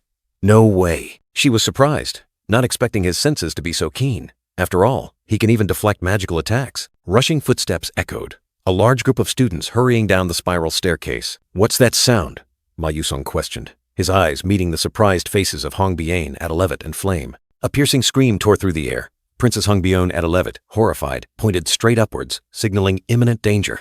Ma Yusong and the dark brown-haired girl also looked in that direction with worried eyes, a sense of foreboding enveloping them. From the pitch-black void, a gigantic monster with sharp blades emerged, spreading terror. A blade spider? A male student exclaimed. No! It's the level 4 Blade Spider Leader! Ma Yuseong retorted sharply, a glint of vigilance in his eyes. Amidst the chaos, the dark brown-haired girl was aghast to realize someone was missing. Damn it! Where's Baek Yuseol? Fear and worry surged in her voice as she tried to find her friend amidst the horrifying scene. Princess Hong Byeon Adelevet, with her blazing red eyes, also couldn't hide her astonishment and worry. "Commoner!" she exclaimed, her voice filled with unease, as if she had just witnessed something unbelievable. Baek Yuseol, the light blue-haired girl, stood stunned, her purple eyes wide, reflecting extreme shock. "No way." Her whisper vanished into the tense air as the harsh truth dawned upon her. In that life-or-death moment, a figure shot past. The brown-haired young man, Ma Yusong, bravely stomped directly onto the hideous body of the Blade Spider leader, like a lightning bolt tearing through the night, ready to confront the danger. He launched himself into the air, swinging his arm to create a brilliant surge of energy, striking directly at the monster. Ma Yuseong didn't hesitate, determined to eliminate this threat and protect those behind him. Ma Yuseong turned his head, his resolute gaze fixed on Baek Yuseol. "Baek Yuseol, leave this guy to me! Hurry down!" he ordered decisively, his voice echoing like a firm promise amidst the storm. Baek Yuseol still stood there, her purple eyes filled with worry. Can he really handle it alone? She wondered, an endless unease rising in her heart as she looked at Ma Yuseong's resolute back. She bit her lip, the urge to go back and help gnawing at her. Maybe I should go help too. But a voice echoed in her mind. "I know what you're thinking." It was Hongbian Adelevet. Princess Hongbian Adelevet stood beside her, her gaze resolute. "But now, we need to get to the ballroom as quickly as possible." She emphasized the urgency, prioritizing the common mission. "That is how we help the commoner," Princess Hongbian Adelevet affirmed, her voice full of authority and determination. For her, completing the mission was the greatest support. The dark brown-haired girl silently watched Hongbian Adelevet's back. Her eyes held surprise and a hint of confusion, as if trying to understand the princess better. Is Hongbian always like this? She wondered, thoughts of the princess's change appearing in her mind. A faint, light blue shimmer in the distance, like a premonition of what was to come. A dazzling light erupted, signaling an important event unfolding, or a new door opening. Everything was building to a climax. No one could foresee what would come next. Dazzling light enveloped them, revealing a magnificent ball. Amidst the shimmering space, Hongbian Adelevet, Baek Yuseol, and a dark brown-haired girl stood among the crowd. Looking forward, the reddish brown-haired girl's eyes widened in astonishment, her hand covering her mouth, letting out a wow at the grand scene of the hall. Brilliant crystal chandeliers, sparkling like 1,000 stars, adorned the grand hall, making it even more luxurious and ethereal. Noble couples gracefully danced, immersing themselves in the melodious music, creating a vibrant tableau of high society. The entire grand hall appeared, a vast space with a magnificent red-carpeted staircase, where distinguished guests marveled at the luxury of the party. Suddenly, the lights went out, and the entire grand hall plunged into darkness.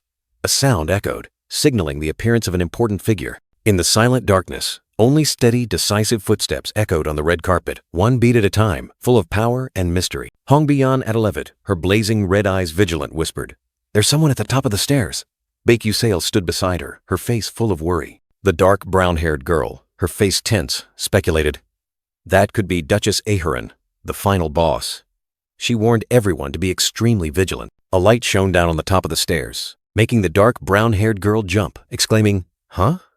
in surprise as she realized something unusual. From the top of the stairs, a figure appeared, highlighted by a brilliant golden light. That person greeted everyone. Jackie Aheron, the mysterious duchess, revealed herself with a radiant smile, holding a fan. She introduced her name, full of confidence and power. The crowd below immediately erupted, praising the duchess's beauty. "Duchess, you are as beautiful as ever." They even asked for a smile from her, ready to offer their hearts. The dark brown-haired girl stood silently, her eyes bewildered, wondering, what's happening? Everything seemed to be going against expectations. In the mind of the dark red-haired girl wearing glasses, a novel appeared. She was aghast to realize this situation never happened in the original romance novel. In fact, Jackie didn't even exist, Princess Hongbian coldly stated. An ordinary person cannot become an NPC in a Persona Gate. And Jackie is not just an NPC, she is also the final boss. Baek Yuseol was aghast. She knew only one type of entity could become an NPC in a Persona Gate. So, all of this had only one explanation. Jackie is a corrupted human. A blazing purple evil aura enveloped her, transforming her appearance. Flame suddenly understood. Was this why Baek Yuseol had warned about Jackie? But no matter what, she couldn't give up. Her gaze was resolute. No matter the cost, she would bring Jackie back. "Jackie! If you become too obsessed with this power, you'll turn into something horrible," Flame pleaded. But she just sneered. Nonsense." A demonic smile spread across Jackie's lips. She was enjoying this feeling, The sensation of being enveloped by dark power. "Aihiran," a voice echoed in Jackie's mind. Her head spun, but the dancers continued to laugh and chat carelessly. "My heart." Jackie's train of thought broke off. The call, "Jackie," echoed, like a whisper from the abyss. Jackie's face flushed, her eyes glazed over. "It feels like melting in ultimate pleasure," she whispered, completely immersed. "It's too late." Hong Bien and Baek Yuseol looked at each other. Her mind has been swallowed by darkness. Then, the only way to save Jackie is to pass through this gate. "Flame!" A call rang out, but she only gripped her staff tighter. "Yes, I know," she replied, her gaze resolute. "Wait for me, Jackie," Flame screamed, her staff glowing brightly in her hand. "I swear I'll save you," the vow echoed, determination blazing. "All right, enough nonsense," Jackie declared coldly. She stomped her foot, and a crimson lightning bolt erupted, signaling the imminent start of the battle. Darkness and crimson power enveloped her, and Jackie flashed a defiant smile. "Shall we start the party?" The final boss battle, Temptation Ball, officially began. Meanwhile, elsewhere, the roars of monsters echoed along with foul-smelling green streaks. Ma Yusong was facing a formidable foe, and the battle was fierce. The brown-haired young man exhaled, drenched in sweat. "Phew, this is a pain in the ass," he muttered, his eyes still wary of the monster. He knew this Blade Spider leader wasn't worth bothering to break the gate, but there were two reasons he had to get involved.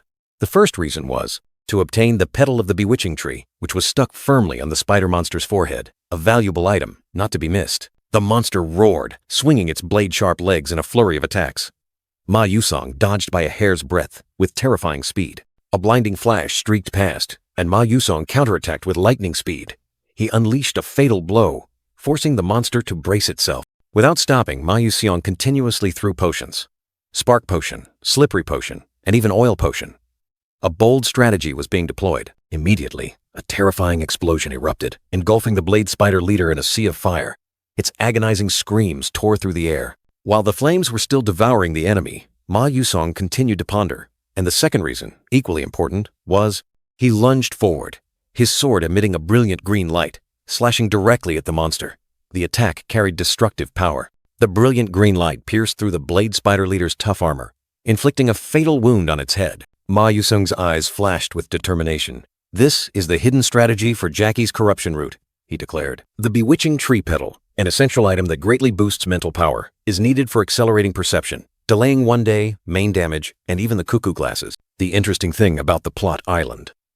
He continued to ponder, while the monster's screams still echoed. "It turns out, this Blade Spider leader is Duchess Aaron's husband," he muttered, admitting he had skipped the rest of the story. Despite the harsh truth, Ma Yusong remained unfazed. He continued to charge into attack, his figure gliding like the wind. Ma Yusong charged to attack the Blade Spider leader, knowing that each blow to the barrier around the magic tree petal would affect Duchess Aaron, creating an advantage for the heroines. Although unsure if his attacks were perfectly timed, he maintained a resolute expression, his sharp gaze fixed on the enemy. A smirk appeared on Ma Yusong's lips, concealing an unshakable determination. "Then, let's smash as much as possible," he roared, lunging at the Blade Spider leader, sparks exploding around his sword. Ma Yusong's relentless attacks created countless blinding explosions, tearing through the air with terrifying power. The Blade Spider leader shrieked in pain as cracks appeared on its tough armor, its red eyes burning with fury. Ma Yusong took a step back, panting.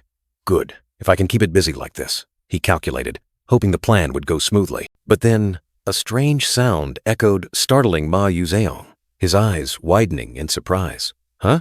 The Blade Spider leader suddenly struggled violently, breaking free from restraint. "Shit, did I throw too many slippery potions?" Ma Yusong panicked. He was thrown into the air, magical sparks blazing around him, signaling a heavy fall. The Blade Spider leader plummeted downwards with terrifying speed. "Damn it, below is the ballroom." Ma Yusong realized the danger. His eyes widened, filled with worry and surprise at this unforeseen development. "That's all right. Think. I have to calculate its trajectory," Ma Yusong told himself, trying to focus in this critical situation. His eyes flashed with determination.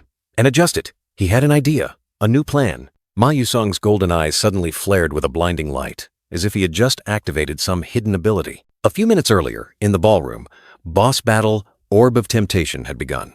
The heroine stood in the middle of the floor, ready to face the challenge. A hand gently pulled back the black cloak, revealing a female student's figure amidst a surge of crimson electricity.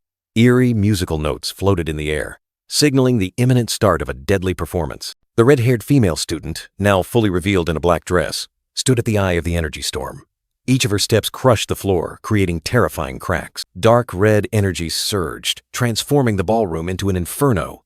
"Everyone, get back!" a voice cried out. But could anyone escape this wrath in time? A terrifying scream tore through the air as the energy exploded. Unveiling at 11, with her fiery pink hair and resolute eyes, appeared. "Is everyone all right?"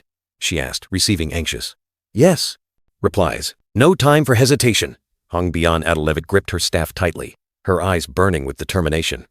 "We must fight now," she declared, ready to face the danger. "The enemy is a corrupted human," Unveiling at 11 roared, pointing her staff directly at the red-haired female student.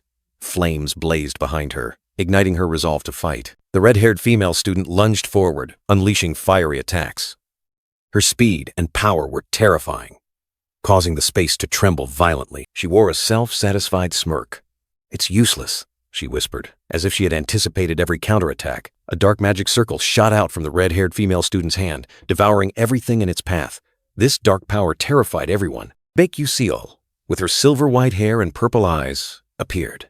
She summoned icy circles, unleashing powerful blue energy to try and block the attack. Two male students in black vests also acted in unison. They unleashed streams of green light magic, combining with Baek to form a solid defense line. But it was all in vain.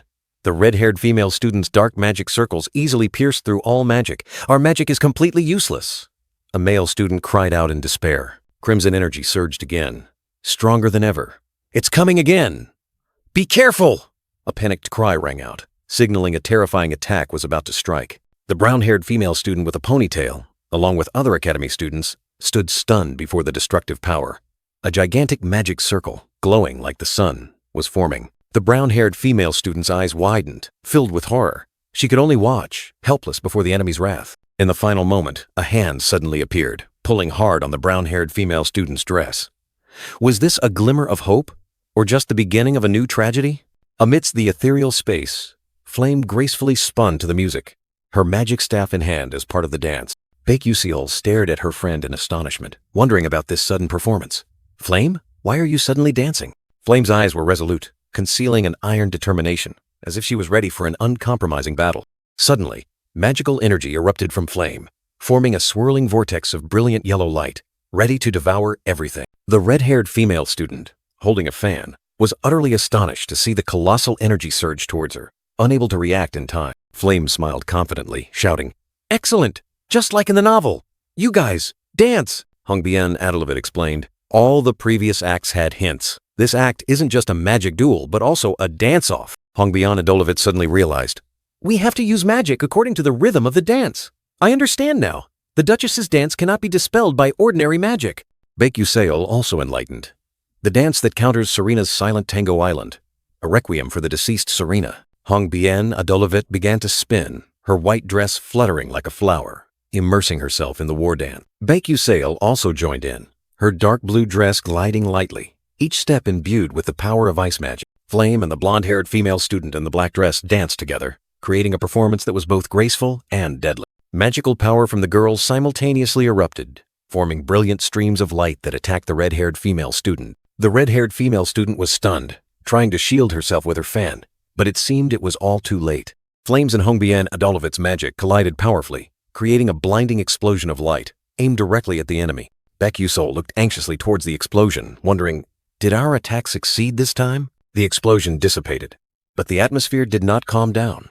On the contrary, a deadly melody suddenly accelerated wildly, startling Baek, who wondered, wait, what's happening?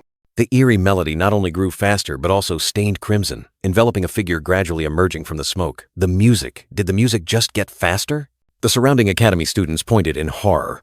Look, a brown-haired male student trembled. What the hell is this? The brown-haired girl next to him was also stunned. From within the red smoke, a pair of bare feet emerged, but they were not ordinary feet. They were transforming, tainted with an evil hue and filled with red energy particles. The red-haired female student was now completely disfigured. Her legs had transformed into 4 grotesque limbs, her eyes glowed fiery red, and her smirk was demonic. Her legs. She has 4 legs now? Each of her steps trod upon fresh crimson streaks, as if she were walking on a carpet of death. Evil power erupted, scattering brilliant specks of light. A gigantic crimson magic circle appeared, engulfing the red-haired female student. She swung her staff, like a goddess of war awakened from a nightmare, ready to destroy everything. A mad smile spread across her lips, her bloodshot eyes fixed on her enemies. So, shall we begin for real? Her voice was full of challenge, signaling an uncompromising battle. Jackie frantically called out, trying to pull her friend out of her trance. "Stop it, Jackie. If you let the role of Duchess Iharen consume you, you won't be able to come back." But she only replied, "Stop. What do you mean?" The red-haired female student didn't care. She pointed around where other academy students were shouting her name, "Jackie Iharen!" It seemed she had completely immersed herself in the role. A few others wearing masks enthusiastically cheered. "She's as beautiful as ever," they roared, as if watching a peak performance, completely unaware of the danger. "The most amazing dancer," they cheered, even demanding she teach those fools a lesson. The crowd's fervor pushed Jackie deeper into her role. Jackie was stunned. She recognized the one behind it all. "Flame, you're truly too much." A disappointed accusation. "What?" Flame replied, her face innocent. But Flame only sneered, full of self-satisfaction, as another female student stood behind her. "You're selfish and cruel," the accusation echoed. But she didn't care in the slightest. A black-haired male student with slicked-back hair stood nearby, looking coldly at Flame.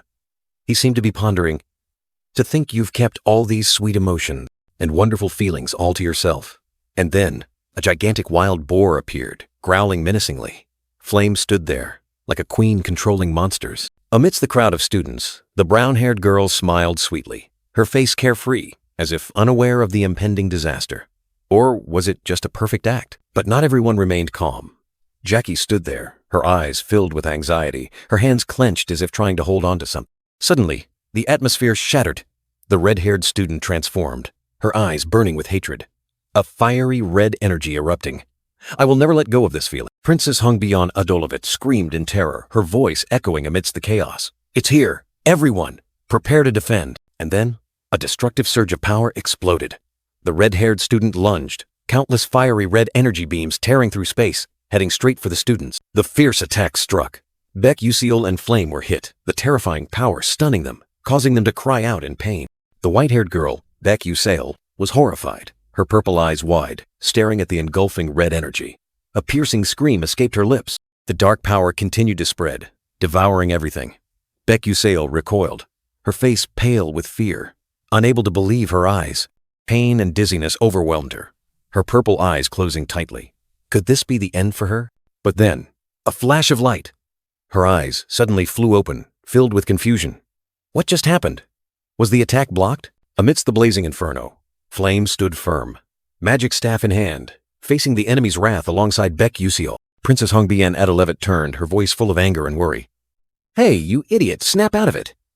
A confused reply, "What?" Hongbian Adolevit continued to command, her gaze resolute on Beck Usiel. "I'm better at fire magic defense, leave it to me. You focus on lightning magic defense." The princess decisively pointed at another girl, brown-haired, wearing a small crown. "And you, circle around, attack when you have a chance." The brown-haired girl was confused, her eyes wide and bewildered. What's going on? She couldn't understand the current situation. In the original storyline, Hongbian Adolevit, out of jealousy for Izel's abilities, sabotaged their combined attack. As a result, everyone suffered heavy losses. Hongbian, contrary to expectations, caused no trouble. She was perfectly assessing the situation, fiery red energy erupting around her. No, both Hongbian and Izel were giving their all. Brilliant blue and red lights intertwined, forming an earth-shattering attack that tore through the night. "Don't you dare let your guard down either." A voice rang out, startling Beck Usiel, her purple eyes widening in surprise. "What?" "Me too." The small, crown-wearing brown-haired girl also poured all her strength, preparing to unleash a spell, a brilliant golden light enveloping her. "I can't lose." The determined vow echoed. The brown-haired girl compressed all her magic power, creating a dazzling golden magic circle. "It's useless!" The long, red-haired enemy sneered, dark red magic circles spinning wildly, ready to devour all attacks. A sinister smile spread across her lips, her red eyes full of self-satisfaction, as if everything was within her grasp. A brilliant golden energy burst forth, tearing through space, creating a violent shockwave. Thick smoke and dust, shattered bricks and stones flew everywhere. The terrifying impact left a scene of desolation. Amidst the rubble, the students looked up, their eyes filled with worry. "Is it over?" A whispered question echoed. The remnants of the battle still lingered, fragments floating in the air, obscuring vision. Suddenly, a familiar figure gradually became clear amidst the smoke and dust. The long red-haired enemy, still standing tall, completely unharmed. Ah, Baek gasped, her purple eyes widening in horror. She couldn't believe what she was seeing. That form, island. Hongbian frowned, her red eyes serious, recognizing something unusual. Jackie. The brown-haired girl with the white bow uttered her name, her face utterly bewildered. This was Jackie's body, but what soul was controlling it? Flame! Flame! A voice echoed, while the long, red-haired enemy rode atop a giant spider monster, radiating fiery red energy. Amidst the fiery red space, the red-haired enemy riding the spider monster flashed a sinister smile. Do you hate me being happy so much? At the same time, a brown-haired young man clutched his chest, spitting blood, his face horrified. He had been attacked! The red-haired girl's face, her black eyes empty. Why won't you let me go? Her voice was filled with resentment, containing agonizing pain. Amidst the chaos, Jackie in her original form appeared, her eyes horrified. Jackie, no! Please! Wake up! She desperately called out, trying to reclaim her body. But the possessor wouldn't let go. Shut up! The voice roared in anger, her eyes fiery red, sharp horns growing out. Stop! A desperate cry echoed, mixed with the madness. Fiery red energy exploded, forming a gigantic magic circle. The red-haired enemy, riding the spider monster, stood at the eye of the storm, power surging as if to tear everything apart. No, it can't be. Princess Hongbian Adelevet gasped, her face horrified. The braided brown-haired girl beside her was also stunned, unable to believe her eyes. The red energy continued to spread, creating fiery lightning bolts, turning the space into a hell. At least danger level 5. A fearful exclamation, a strange echo from deep within her mind. What should we do? Jackie, in her original form, clutched her head in pain. Her face panicked. A continuous clink-clink sound echoed, like a warning, a plea for help. Jackie looked up, her eyes wide, trying to listen. That sound, Jackie whispered, clutching her staff. She sensed something happening, a change in the battle. Baek Yuseol, with white hair and purple eyes, appeared, her face serious. Baek Yuseol? The crown-wearing brown-haired girl called her name in surprise. A terrifying roar echoed, the red-haired enemy's figure distorting, as if being torn apart by an invisible force. Gah! What's happening? Princess Hongbian Adelevet asked worriedly. I'm not sure, but it seems the battle between the Blade Spider Leader and Baek Yuseol is affecting Jackie. The red-haired enemy clutched her head, growling in pain. Physical and mental agony tore at her, causing her to lose complete control. The crown-wearing brown-haired girl realized in shock. Don't tell me Baek Yuseol anticipated this trick? She wondered if Baek Yuseol was fighting the level 4 Blade Spider Leader alone to clear a path for Baek Yuseol roared, unleashing a powerful spell. The power exploded, tearing through space, pushing everything back. Kay! A scream echoed. The pink-haired princess, with fiery eyes, shouted a command. This is our chance. The entire battlefield suddenly ignited with hope. The 3 mages acted simultaneously. Fire, ice, and light converged, creating a fierce magical storm aimed directly at the enemy. Sharp ice shards pierced the possessed body. The enemy groaned in pain. But would it be enough to defeat it? A blinding light erupted, engulfing the monstrous figure. That terrifying power could obliterate everything, carrying the hope of victory. The explosion spread, tearing through space, leaving a desolate void and thick dust. The entire area shook violently. The possessed screamed in agony, the fiery red energy dissipating. This was the cry of a tormented soul, an ultimate torment. Her bloodshot eyes wide, she roared in rage and despair. You dare! The threat echoed in the air. The giant spider monster collapsed, its body cracking, the dark energy gradually vanishing into nothingness. An unbelievable sight. The pink-haired princess and the braided brown-haired girl looked at each other in bewilderment. What's happening? I'm not sure. Something fell. The short brown-haired girl's eyes widened in astonishment. Is that? A sense of unease surged, mixed with disbelief. The giant Blade Spider Leader lay motionless on the ground. The Blade Spider Leader? It's dead? The truth was hard to believe. The brown-haired man in the black vest was stunned. Impossible. A level 4 monster defeated by a first-year student? Baek Yuseol? He staggered, then suddenly collapsed. It seemed the recent attack had severe consequences, leaving him exhausted. The brown-haired young man fell, unconscious. Fresh blood seeped out, signaling a fatal wound, causing everyone to panic. The entire desolate battlefield was revealed. The giant spider lay there, and horrified eyes stared at it, unable to believe what they saw. Amidst the rubble, a light footstep touched the ground, like a confirmation of the battle's end. A fateful moment. Amidst the rubble, a brown-haired girl walked lightly, her deep eyes holding a terrifying calmness, as if all the recent chaos was merely an act. From the smoke and dust, an enraged voice echoed. "Dare to interrupt me." A monstrous entity tearing at Jackie's body growled. Rage erupted, her red eyes sparking with fire. "I will not forgive you, Flame." The curse echoed throughout the space. The entity scoffed. "Ha! You can't beat me with dancing, so you resort to such a lowly trick?" It smugly added. "How pathetic! You'd be jealous if someone prettier appeared." It sneered. "Aha, what a relief. It's not just me. You're going through the same thing." A twisted, demonic smile on its face. The brown-haired girl stood there, silently observing, her face expressionless, like a statue amidst the storm. The entity flinched, looking up at her. "Why, are you looking at me with those eyes?" A hint of unease crept into its voice. Baek-Yu-sel turned her back, asking Isel if she could summon an ice mirror. "Yes," Isel's voice rang out, a glimmer of hope. The entity remained arrogant. "No matter what tricks you pull, the truth is, I'm still prettier than you." Before it finished speaking, a surge of icy energy began to condense. A gigantic ice mirror suddenly appeared, reflecting a distorted image. "Huh?" The entity gasped in surprise. In the mirror, a monstrous face with sharp horns was clearly visible. "What? This? Huh?" It stammered, unable to believe its eyes. Ma Yuseong woke up, his head throbbing. He looked at the image in the mirror.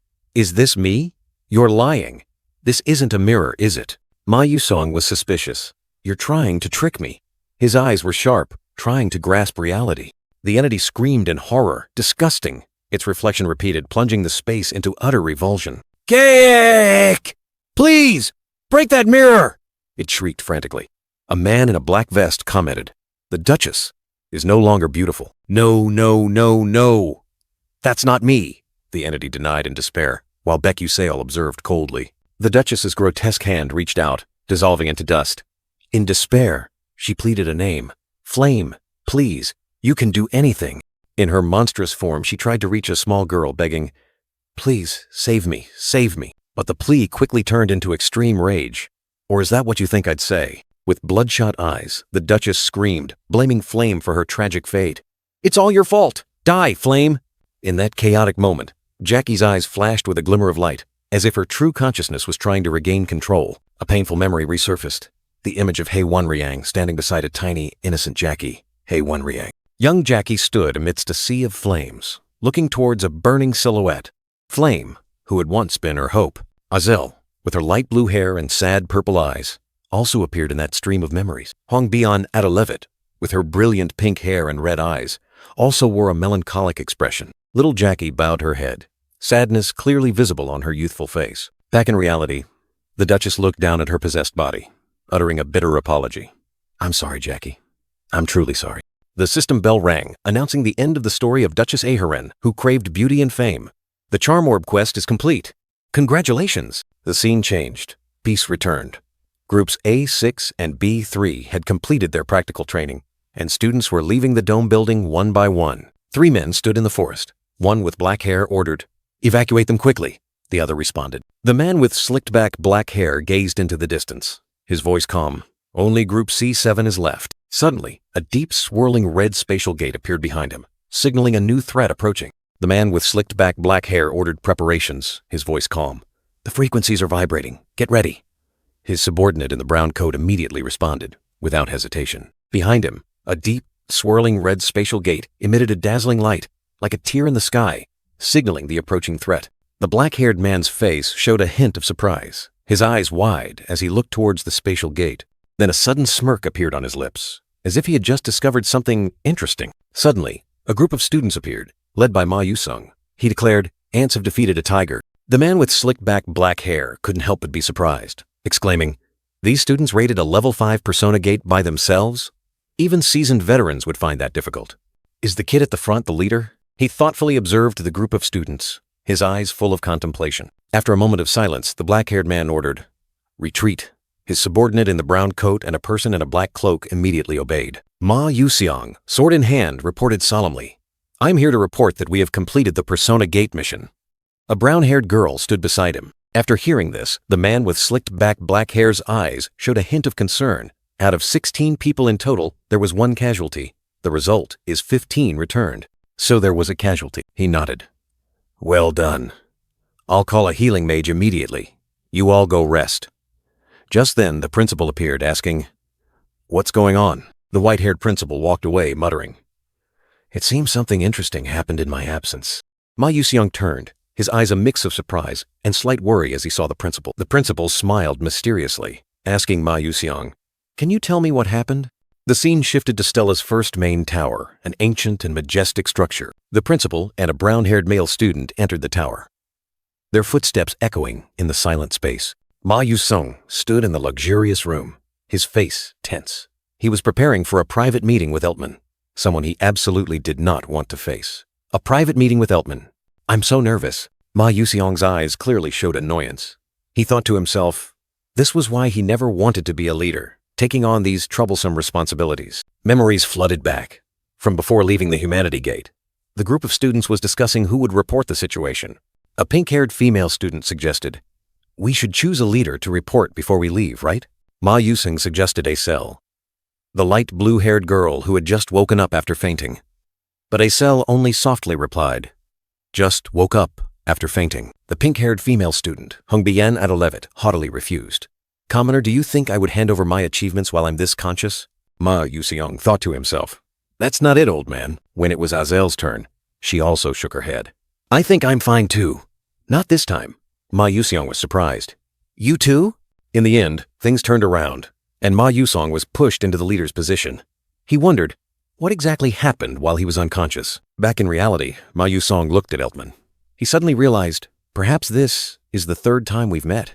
Eltman smiled warmly, looking at Ma Yuseong. "You've grown so much. You were tiny back then." Ma Yuseong was completely confused, not understanding what Eltman was talking about. Huh? What the hell is he talking about? A distant memory surfaced, amidst a pure, white, snowy landscape. A young Ma Yuseong huddled, tired, gasping for breath. The young Ma Yuseong looked up, his golden eyes wide. A mysterious voice echoed, "You are quite interesting." The boy was still small, standing in the snow, looking up at Eltman's tall figure in a cloak. Eltman said, "You have quite an interesting talent." Eltman smiled, promising to write a recommendation letter for the boy. "I'll write you a recommendation letter, so come take the entrance exam at my school later. You'll receive bonus points." Back in the present, Ma Yuseong let out a soft breath, his face still stunned. Eltman continued, "So, the reason I called you..." Eltman sat opposite Ma Yuseong in the luxurious room, explaining, "It's because I want to thank you for preventing a troublesome incident. Good heavens, I don't want this to become public." Eltman continued to smile, admitting that if the losses had been heavier, things would have been different. He thanked Ma Yuseong, asserting that it was thanks to him that everything didn't spiral out of control. But then, Eltman's eyes suddenly flashed with a cold sharpness. He said there was one more thing he wanted to confirm, making Ma Yuseong unconsciously hold his breath. The atmosphere suddenly grew heavy. With eyes that seemed to pierce through everything, Eltman asked directly, "Was there a bug in the gate?" The question was like a knife, making Ma Yuseong swallow hard. Eltman's terrifying gaze made him feel completely exposed. Ma Yuseong reminded himself of Eltman's nickname, Dark Demon Human Destroyer. He explained that the phenomenon of dark demonic erosion had occurred with the deceased student, Jackie. Eltman nodded, expressing regret. But Ma Yuseong thought to himself. His face showed no trace of sorrow. Suddenly, Eltman broke the tense atmosphere, blaming himself for not having offered him a drink yet. A light flashed, like a signal. He smiled, asking Ma Yuseong if he wanted coffee, tea, or a carbonated drink. Such a sudden change in attitude confused him. Ma Yuseong hesitated, unsure how to respond to this unexpected enthusiasm. Finally, he decided tea, and didn't forget to ask if Lilt tea was available here. Eltman was slightly surprised, repeating the name Lilt tea with a puzzled expression. After a moment, Eltman smiled, confirming it was available immediately. Ma Yuseong sighed in relief, as if a burden had been lifted. A cup of Lilt tea was placed down. Eltman explained that this tea was extremely rare, and those who knew of it were few, while those who enjoyed it were even rarer. Ma Yuseong accepted his thanks. Ma Yuseong took a sip of tea, his eyes closed, as if savoring the special flavor. But then, his face contorted. "Just as I thought. It tastes awful." Ma Yuseong lamented to himself. This flavor was far from pleasant. Lilt tea, like durian or fermented skate on earth, has a difficult flavor. Those who hate it stay far away, but those who are captivated by it become madly addicted. And the reason he chose this tea. This private meeting was a golden opportunity, a fateful turning point. Just like Flame chose coffee and was promised magical teachings, or Azel chose carbonated water and achieved magical enlightenment. And this was Lilt tea, the favorite drink of 9th rank Mage Eltman Eltwin, the very tea he was sipping with a look of contentment. However, the problem was, Ma Yusong still grimaced as he sipped the lilt tea. This tea, it was truly too difficult for him to swallow. Eltman began to recount. Lilt tea was the drink of a tribe in the western continent decades ago. They shared it with humankind. But then disaster struck. Images of the Lilt tribe in a burning teacup appeared, full of tragedy. This is one of the few Lilt teas left in the world, Eltman sighed. If humans hadn't been so greedy, they could have continued to enjoy it. What a pity. Ma Yuseong was surprised. Really? That's strange. I'm still drinking it. His eyes showed a puzzled look, mixed with a hint of smugness. Eltman unexpectedly asked, What? So there's still more? Ma Yusong firmly replied, No. He took another sip of tea, his face still uncomfortable. I see, Eltman said softly, his sharp gaze fixed on Ma Yusong, as if he had read his thoughts. Then he smiled confidently, declaring, But I know it. The Lilt tea recipe. His golden eyes flashed with a mysterious light. Ma Yusong was stunned, almost jumping out of his seat. What? Really? How do you know that recipe? He couldn't believe his ears. Ma Yusong stammered. This is hard to explain, he thought to himself. There's no way he could say he knew the recipe through a game. Eltman still looked at him expectantly, gently urging, That island. He wanted to hear a reasonable explanation. Ma Yusong quickly fabricated. My late mother taught me, so I'm not too clear myself. The ultimate move of mentioning mother had been deployed, full of effectiveness. Eltman immediately apologized. My apologies. I shouldn't have asked. Ma Yusong sighed in relief, replying, It's all right. He was secretly glad to have steered the conversation elsewhere. Eltman cleared his throat, returning to the main topic. So, are you planning to sell that recipe to me? I'll pay a very high price. He smiled expectantly. The moment Ma Yusong had been waiting for had arrived. He looked at Eltman, his face serious. I want something other than money from you, sir. Eltman was curious. What is it? Eltman was surprised, then blurted out, My magic technique charm? His eyes were full of confusion, not expecting the young man to make this request. Ma Yusong smiled confidently, asserting, I want you to help me just once with it. It seemed he had meticulously planned this move. What? Eltman was confused, trying to persuade. The discontinued Lilt tea recipe is worth much more. My magic technique is not practical at all compared to it. Do you understand what I mean? Ma Yusong took a sip of tea, his eyes firm as he replied, Of course I know. He was not swayed by the mage's words. He thought to himself, with Eltman's technique charm, Altalicia's alchemy, and the rose vase from hunting necromancers, he could create a storage space, also known as a pocket dimension. This pocket dimension is extremely rare, only usable by level 8 mages who have learned spatial magic. But with the help of level 9 mage Eltman, he would acquire the highest grade storage space. Ma Yusong continued, his tone heavy with meaning. Receiving the essence of your magic is a priceless gift, more valuable than any amount of money. He looked directly at Eltman, his eyes pleading, Therefore, please. Eltman looked at him, the corner of his mouth unconsciously curving into a slight smile. Perhaps he had been convinced by Ma Yuseong's sincerity and determination. Ma Yuseong rejoiced, flashing a bright smile. All right, if you've agreed, let's make a deal. Let's go. His plan had succeeded perfectly. Meanwhile, at the first main tower, another tense atmosphere enveloped the area. Dark secrets were gradually being revealed. Vice Principal Akihaden, with a stern expression, spoke. I heard that the persona gate we struggled so hard to open has failed. Layden, with his long hair and red eyes, nodded in confirmation. That's right. If the leader finds out about this, I'm afraid he will be furious. He clearly showed his concern. Vice Principal Akihaden shook his head. Your mistake is being too rigid. Failure is regrettable, but there are many other ways. He smirked meaningfully. Layden remained silent, his gaze pensive as he looked forward. He knew Vice Principal Akihaden's words were not mere comfort. Vice Principal Akihaden questioned Layden with a stern face. So you want Professor Misen to explode? Akihaden ordered Layden to leave. If there's nothing else to report, you may go.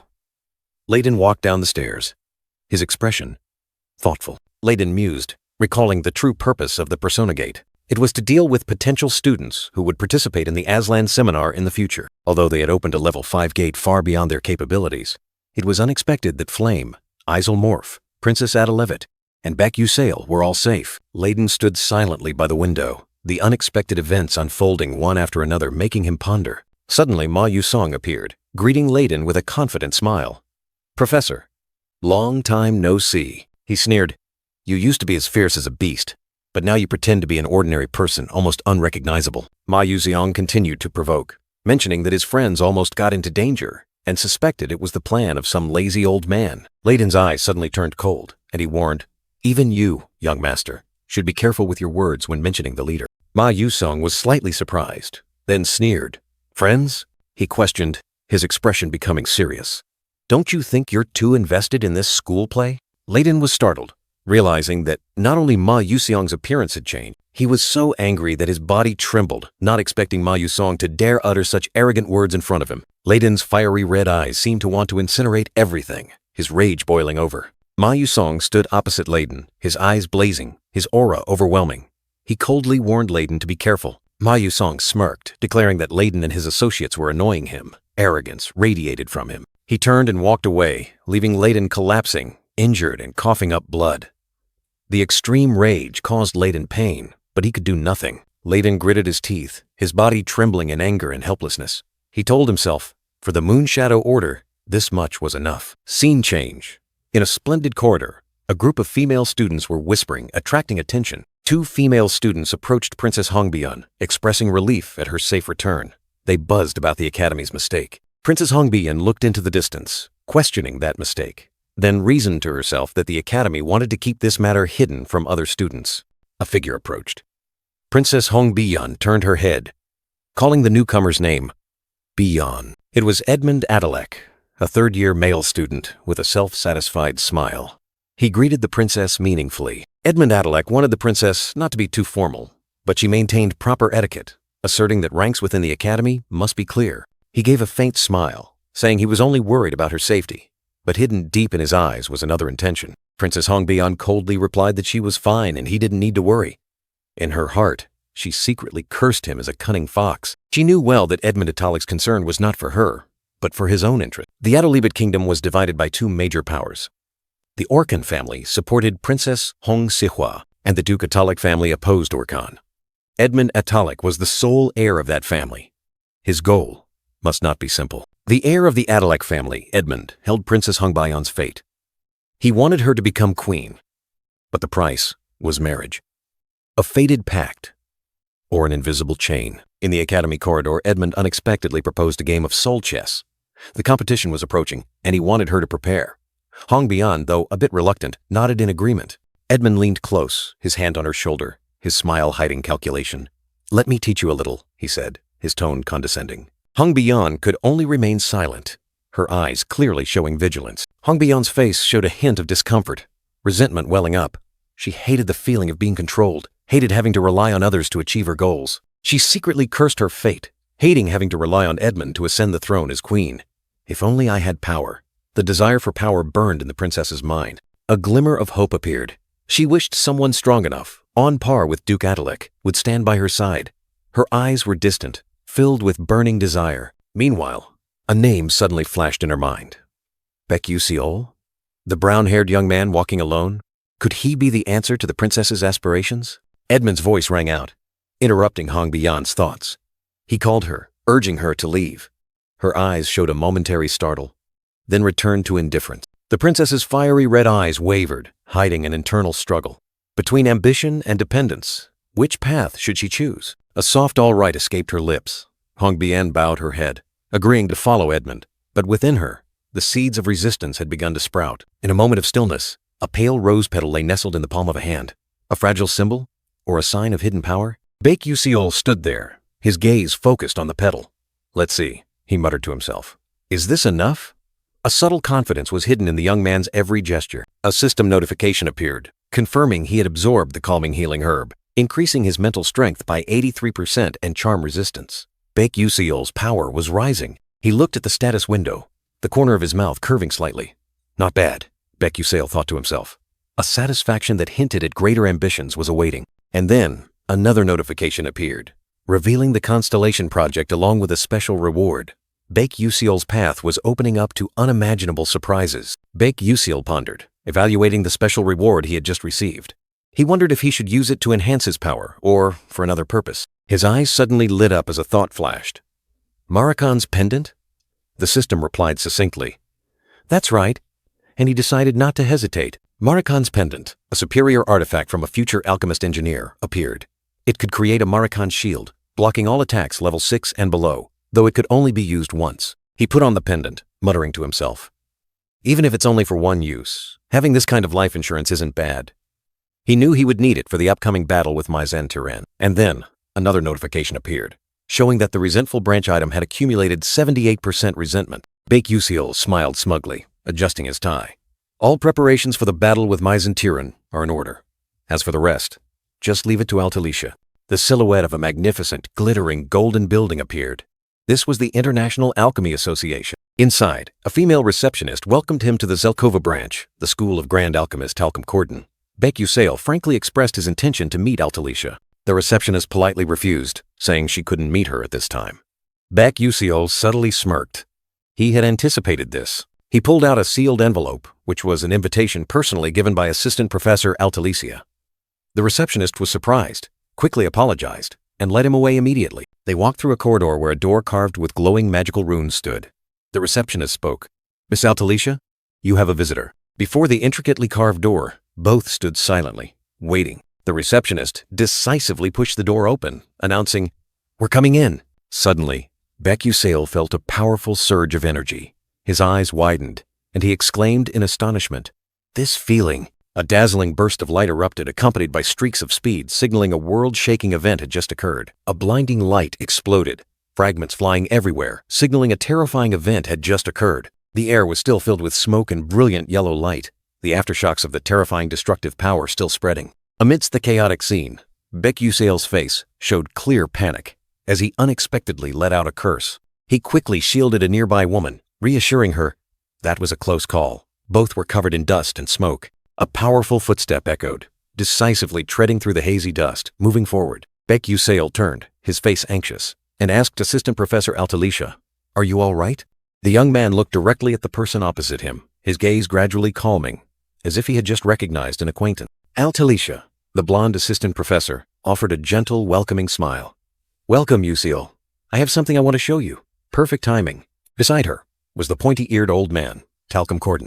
A hand wearing a gleaming metal bracelet was extended, introducing, "Do you see this? This is a shield bracelet." Talcum Corden, the pointy-eared alchemist, pressed the button twice. The bracelet glowed blue, and he explained, "If you tap it twice, it has level 3 defensive capability." Bake Usiel was surprised, his eyes wide, listening intently to the old man's explanation. Talcum Corden excitedly asked, "What if you tap it one more time? Impressive, right?" He continued, "Even without mana, or if you're a commoner, you can still use the shield, even if only once," he affirmed. "With a defensive capability of about 500, it will be very helpful in dangerous situations. With its advent, the world will go crazy. It's all thanks to Altalicia." Bake Usiel looked at Altalicia, who smiled. Talcum Corden added, "Oh right, you're also a co-author. Why don't you join the Alchemy Castle as an alchemist yourself?" Bake Usiel replied frankly, "I don't have mana, so I can't live as an alchemist." Altalicia and Talcum Corden were both surprised. He clearly explained his condition. "I have a congenital condition where I cannot absorb mana, a mana, stalling physique." Both Altalicia and Talcum Corden were deeply shocked, the assistant professor stammering as she asked if Bake Usiel's condition meant he was suffering from an incurable disease. Bake Usiel's eyes narrowed, the harsh truth starkly evident. The brown-haired young man paused briefly, realizing their understanding. "Incurable? That's true." He reassured them. "It's true, I have an incurable disease, but I don't intend to die. I'll find a way, don't worry." Altalicia sighed in relief, while Talcum Corden remained pensive. Bake Usiel quickly changed the subject, suggesting, "Anyway, can I see that shield bracelet?"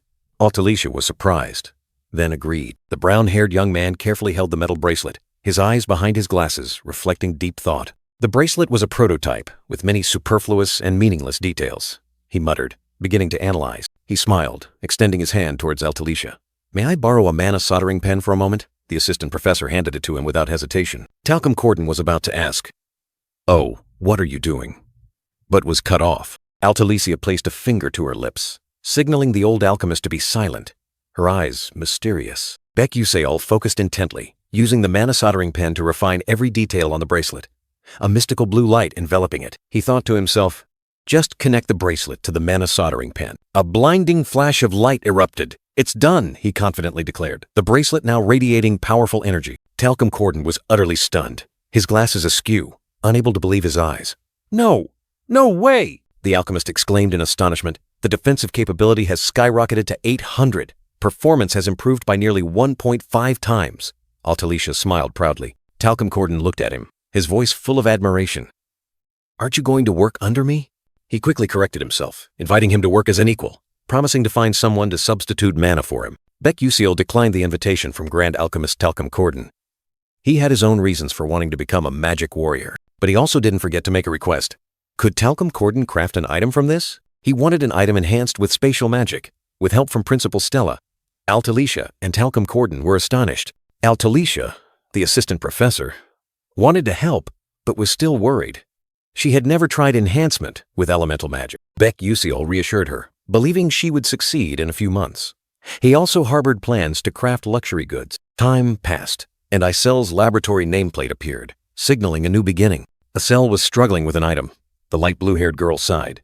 This is too difficult. Bec-Usiel appeared, silently observing the girl who was tearing her hair out. Isel looked at him, wondering if she should seek help from Bec-Usiel. The brown-haired young man unexpectedly called her a commoner, startling Isel. Just then, Hongbien Adolovit appeared, proposing an important conversation to Bec-Usiel. Isel was surprised, her eyes following them. The light blue-haired girl agreed, though a little confused. Bec-Usiel and Princess Hongbien Adolovit walked away, leaving Isel alone. Isel clenched her hands, an indescribable feeling rising within her, wondering why she cared about their business. What do you want to say? Bec-Usiel asked coldly, his golden eyes holding a probing gaze. Princess Hongbien Adolovit turned her back, her voice echoing, New alchemical products from the Alchemy Castle have been announced. The princess's fiery red eyes flashed with sharpness and confidence, as if she had everything firmly in hand. She turned back, looking directly at Bec-Usiel.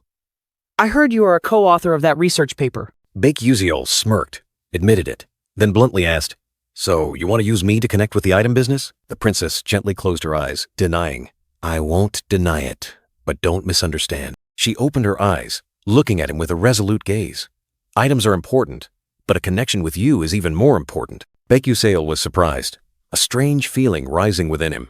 He hadn't expected the princess to value him so much. He realized she was far different from the original in his memories. A thought flashed. Can I prevent her death? The princess smiled, about to invite him to a meal. Suddenly, a cold voice cut through the air. Ma Yusong appeared, calling the princess's name, his eyes full of annoyance and jealousy. He questioned her for refusing lunch with him just for a commoner like Bec-Usiel. Ma Yusong's face contorted, a sinister smile evident, an aura of darkness enveloping. The three stood facing each other, the atmosphere in the room suddenly becoming taut. Bec-Usiel looked directly at Ma Yusong, his eyes sharp and full of vigilance. In the tense room, Bec-Usiel looked directly at Edmund Adalek, his eyes sharp and full of vigilance. He had seen this person in the game, one of the factors leading to Princess Hongbion's destruction. Edmund Adalek, with a sneer full of contempt, stood there like a petty king. His cold green eyes seemed to be evaluating everything around him. Bec-Usiel, the young man wearing glasses, thought to himself, based on this attitude, he has no idea I'm a co-author of the Random Sequence Convergence Technique thesis. A truth he was trying to hide. Princess Hongbien, with her white and pink hair, spoke up to defend Bec-Usiel.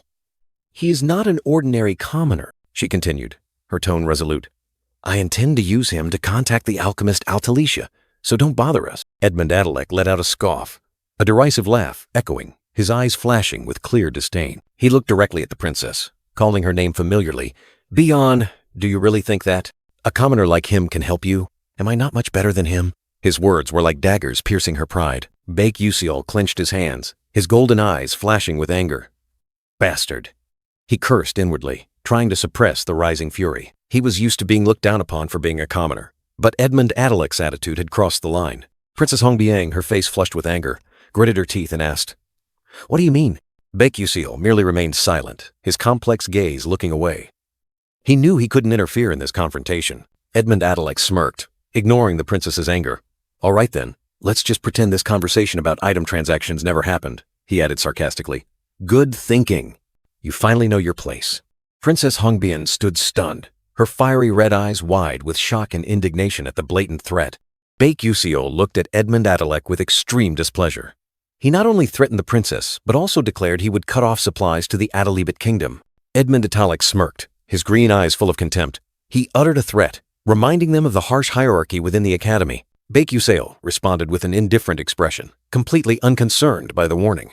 His nonchalant attitude made the atmosphere even more tense. Princess Hongbien was worried, silently reminding herself of the strict hierarchy at Stella and Edmund's influence. She wondered why he was targeting Baek Yuseol. Edmund Italic turned his back, triumphantly declaring his departure. His footsteps echoed, leaving a heavy atmosphere behind. A sinister smile once again spread across Edmund Atilec's lips. He couldn't believe a freshman dared to challenge the authority of a senior. Edmund Atilec secretly thought he would make things difficult for Baek Yuseol. Meanwhile, Princess Hongbian stood silently, her crimson eyes reflecting helplessness and sorrow. Baek Yuseol strode away, his resolute figure moving through the vast corridor. He knew he had just ignited an unavoidable conflict. "I'm sorry, Hongbian," Baek Yuseol murmured to himself. "But if I don't destroy that guy, you won't have a good outcome." His fierce vow echoed. Although the princess's death seemed fated, Baek Yuseol remained determined. He stopped, an iron will evident in his eyes. He turned his back, his gaze fixed forward. Even if he couldn't change fate, he would ensure she wouldn't have to bow down to anyone. Two other male students walked down the corridor, one looking surprised in a certain direction, seemingly sensing the lingering tension. Princess Hongbian slipped into a hidden corner, her lonely figure disappearing behind the cold stone wall. She covered her eyes with her hand, sighing helplessly. Sigh. Should I just forget all this princess stuff? A question filled with despair. Edmund Atilec's menacing figure appeared, reaching out towards her. She understood clearly that he wanted her to be weak, so she would have to depend on him. The princess's eyes welled up with tears, her hands clenched tightly. "I missed a good opportunity," she blamed herself. "Can't I do anything on my own?" Pain and helplessness surged. The princess's crimson eyes still held a trace of anxiety. A thought suddenly flashed, like a lightning bolt tearing through the dark night. "Wait," she whispered, a faint spark of hope igniting. The young master Edmund Atilec sneered, declaring he would cut off supplies to the Adelibid kingdom. His words were arrogant and threatening. Baek Yuseol stood there, his eyes a mix of surprise and annoyance at being called a commoner. The princess clenched her hands, her crimson eyes gleaming with resolve. Normally, he never does anything remarkable. But now he's provoking Edmund. She thought to herself, a sense of unease surging. Night fell, enveloping the academy. In the silent darkness, the princess's words still echoed, full of doubt and worry. Could it be? In his private room, Baek Yuseol smiled contentedly upon receiving a package. Excellent, it arrived safely. He murmured to himself, his eyes gleaming with anticipation. The gift box opened, revealing 3 exquisite pieces of jewelry, a necklace with a sapphire blue stone, a simple silver ring, and a gleaming metal bracelet. He knelt down, carefully examining the items. Altalicia's prototype was finished faster than expected. He mumbled, then curiously wondered, "Let's see, what are these for?" The protective barrier necklace increases agility, stamina, mana, and absorbs damage. The hidden dagger ring transforms into a mana dagger. He held the necklace, his eyes shining brightly. Oh, better than expected. The shield bracelet increases strength, stamina, mana, and creates a shield. It's truly Altalicia. She can already craft mid-tier items. He admired, his preparations slowly nearing completion. He clenched his fist, a confident smile on his face. I should use them and send feedback to Altalicia. A clear plan was forming in the young man's mind. His eyes were sharp, his smile hiding calculation. I've also spoken with Professor Talcum Corden. All preparations were complete, just waiting for the right moment to act. A few days later, the second exam officially began, divided into 2 parts, theory and practical. Notably, the practical magic exam would be graded differently depending on each person's magical attribute. For lightning magic, scores were calculated based on maximum voltage and the number of chains created. A student was demonstrating, brilliant yellow lightning bolts erupting, illuminating the entire hall. As for wind magic, the ability to unleash explosive power would be the decisive factor for scores. A powerful vortex of wind swirled from the student's hand, creating an impressive sight. For ice magic, the lowest temperature achieved would be the measure. Sharp ice shards rose, chilling to the bone. Additionally, there were countless interesting aspects to healing, light, and material attributes. But the pinnacle, the thing that made people turn their heads, was fire magic. Amidst countless talents, the main characters were always on a different level. A voice rang out, breaking the silence. Baek Yuseol, it's your turn. Resolute footsteps echoed on the stone floor. He took a deep breath, his eyes firm. Are you ready? The question rang out, signaling an impending performance. Start! As soon as the word was uttered, he darted off like lightning. Utilizing his teleportation skill, Baek Yuseol vanished and reappeared in a flash, overcoming obstacles at terrifying speed. The judges couldn't help but be surprised. Truly astonishing. He teleports without any delay and always arrives at the desired location. His skill had reached perfection. A slight smile played on the young man's lips, exuding confidence. Phew, He sighed in relief as the announcement rang out. Baek Yuseol, your exam is over. A practical exam was complete. Although he couldn't use magic, his teleportation skill was no less impressive. He secretly vowed to use Bulbul's glasses to make up for his written exam scores. As he turned to walk away, a voice unexpectedly called out from behind. Are you Baek Yuseol? A sense of unease suddenly washed over him. A group of third-year students rushed forward, their faces full of arrogance. I heard you dared to disrespect a senior even though you're just a freshman? Are you crazy? They sneered, openly contemptuous. The brown-haired boy remained silent, his eyes cold. Edmund's lackeys are here, he thought to himself, preparing to face trouble. The leader stepped closer, his eyes full of challenge. Oh look, it's staring at us. The atmosphere was suffocatingly tense. With an arrogant expression, he growled, Bow your head. His words were like a command, full of threat and contempt. The brown-haired boy slightly lowered his eyes. I anticipated this. A terrifying calmness was hidden beneath that exterior. But being treated like this by these blood clots is truly annoying. His eyes flashed with indignation, a silent fire igniting. Two gazes met, one arrogant, the other hiding contempt. The confrontation between Baek Yuseol and Edmund's lackeys had just begun. The bully sneered contemptuously, his eyes full of arrogance. He ordered Baek Yuseol to bow his head, his tone indescribably condescending. Vicious words continued to pour out. You bastard! You're even more insolent than I thought. I heard you're just a commoner, and an orphan at that. Baek Yuseol remained silent, a spark flashing in his eyes. Just then, a figure appeared. A black-haired girl with a red bow stepped in, her powerful aura like a whirlwind, cutting through the tense atmosphere. The girl observed the situation, her dark brown eyes showing a hint of surprise. What's going on? A fight? A silent question echoed in her mind. Baek Yuseol looked at the people surrounding him. Those are Edmund's lackeys, he thought to himself, recognizing the dark hand behind this charade. The brown-haired student's gaze remained downcast, but in Bandion's mind, a thought suddenly flashed. Is he the freshman I once saw at Marteva Cemetery? His name must be Baek Yuseol. Bandion directly questioned the third-year student, her voice firm. What the hell are you guys doing? He frowned in annoyance, while Baek Yuseol remained kneeling. He retorted, Can't you see? I'm disciplining a junior. Don't interfere, Bandion. He justified that Baek Yuseol had talked back to a senior, and they had a duty to teach him a lesson. Bandion listened in silence, her eyes sharp, seemingly weighing every word of the third-year student. Is he really going to kneel? Bandion wondered. If he could defeat a level 5 necromancer, why can't he face these guys? Bandion's thoughts delved deeper. Could it be? She sensed something unusual, a hidden secret behind Baek Yuseol's silence. No, I don't think so. Bandion stated firmly, surprising the third-year student. What? He stared at her in astonishment. She explained, If what you say is true, a freshman talking back to a third year, then this is no small matter. Her voice was resolute. If this were in the Combat Mage Legion, it could be considered a mutiny. That's why, Bandion continued, why don't we organize a special educational session for the juniors? The third-year student pondered, while Baek Yuseol was surprised. A special educational session requires the student council president's approval. He hesitated. Bandion replied confidently, I'll get permission. So, let's make a show of it, shall we? The third-year student smirked, a meaningful smile on his face, like a predator who had just found a new game. He leaned close to Baek Yuseol, his eyes burning with interest. Excellent! This is going to be fun! Baek Yuseol and Bandion decisively walked away, leaving the group of third-year students standing dumbfounded behind them. Baek Yuseol pondered the girl's words. Sorry for interfering, but if things continued, I don't think you would have let it go. Or would they not have let me go? Bandion turned back, her sharp gaze fixed on Baek Yuseol.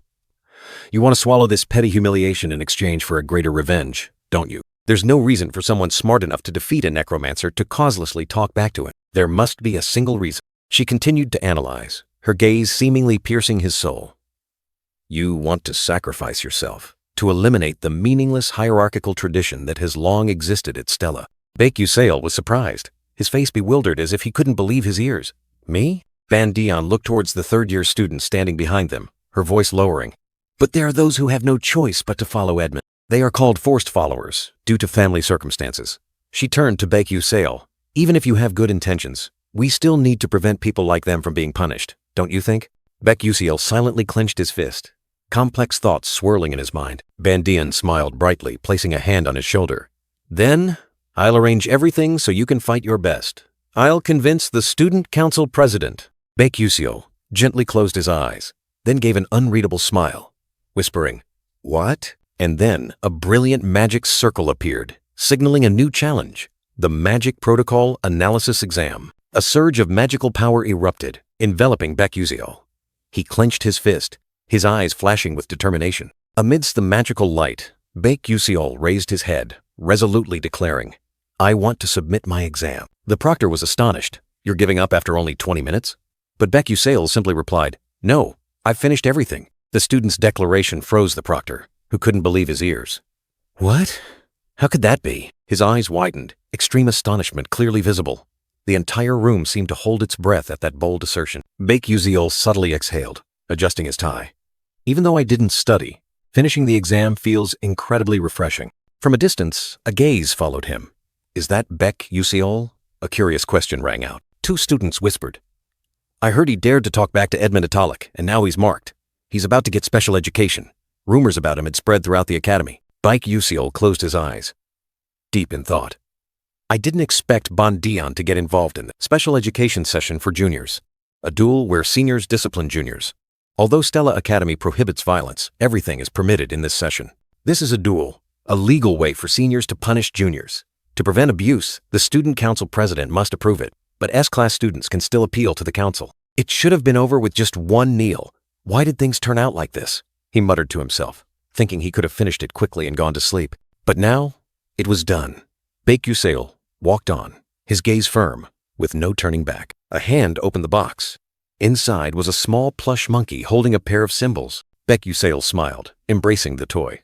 "If I can't avoid it, then I'll just enjoy it." A knock echoed, breaking the silence of the Stella Student Council room. An uninvited guest? The Stella Student Council president, Mi Royoon, a second-year S-class student, was deep in thought. He held supreme power among the students, his sharp gaze fixed on the door. Bandian, the black-haired girl with a red bow, appeared. "Bandian? What are you doing here?" Mi Royoon asked, his face unable to hide his surprise. Without a word, the girl placed a stack of documents on the table, the sound as decisive as a declaration. "A petition?" Bandian declared. "Allow a special education session for first-year students. Target, Baek-Yuseol of S-class." Mi Royoon frowned. "You hate ranks. Why are you doing this?" "Because I don't like ranks," she replied, her gaze firm. A challenging answer, hinting at a deeper intention than it appeared. He sighed. No matter how good a first year is, they can't beat a second year.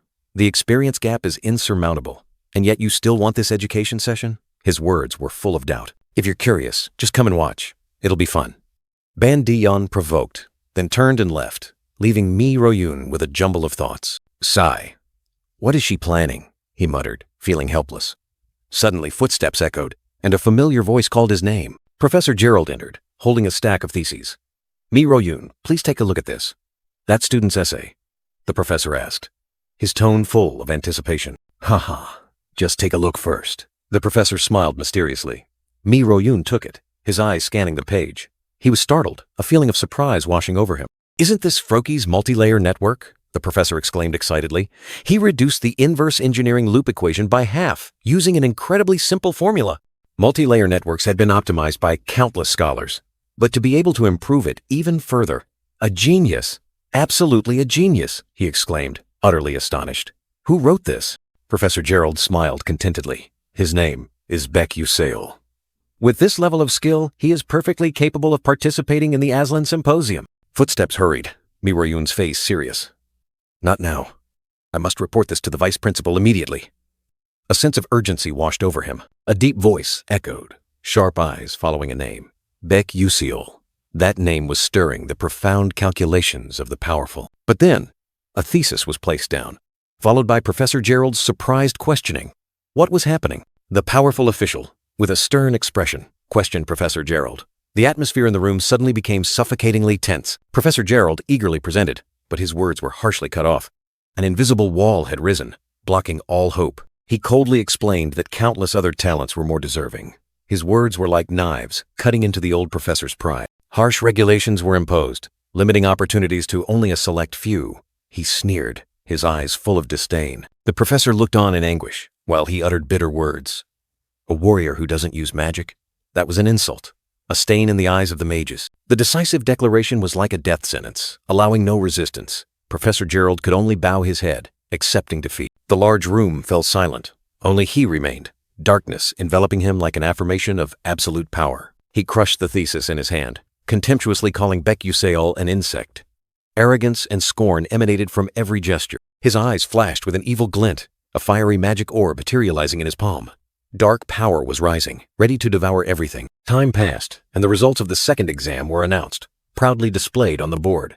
A new chapter opened for the students, with intertwined hopes and disappointment. Amidst the crowd of students, Baek Yuseol intently searched for his name. His eyes scanned quickly, full of anticipation and a hint of nervousness. He cheered when he saw his name at position 419. Not a bad rank, but was it enough to satisfy the ambition of someone who wanted to reach further? Baek Yuseol's gaze suddenly sharpened, piercing through the other names. First place. That was the true goal he aimed for. A peak to be conquered. The top 5 rankings appeared, Ma Yu-sung proudly occupying the top spot in S-class. The brown-haired young man nodded, just as he had predicted. But then, a question arose in Baek Yuseol's mind. Hae Won-ryang used to be second. So why had he dropped to fourth now? Had Izel and Flame focused more on their studies? Ever since Jackie embarked on the path of demonization, similar paths for Hae Won-ryang and another individual should have disappeared.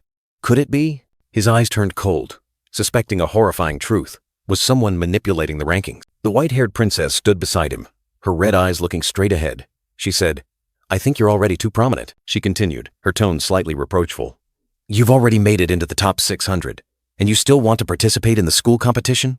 Baek Yuseol suddenly realized, putting a hand to his chin in thought. Ah, that's right. I forgot about that. The prestigious competition, where the Academy's elite students would face off against other renowned magic schools. Suddenly, the white-haired princess's face flushed red, looking flustered.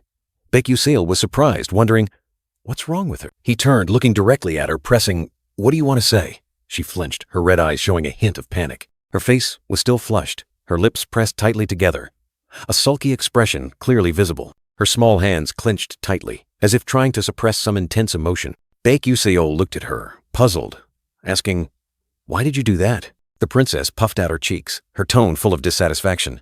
"Why did you do that to Edmund? He's very stubborn. He'll bully you until graduation." Her eyes looked directly at Baek Yuseol, questioning, "Can you handle it yourself?" Baek Yuseol's golden eyes were calm and deep, as if containing a universe of thought. He listened to the princess's questioning, his expression unwavering, but inside, a plan was slowly taking shape. The white-haired princess, her red eyes showing clear confusion, declared decisively, "No, I don't think I can."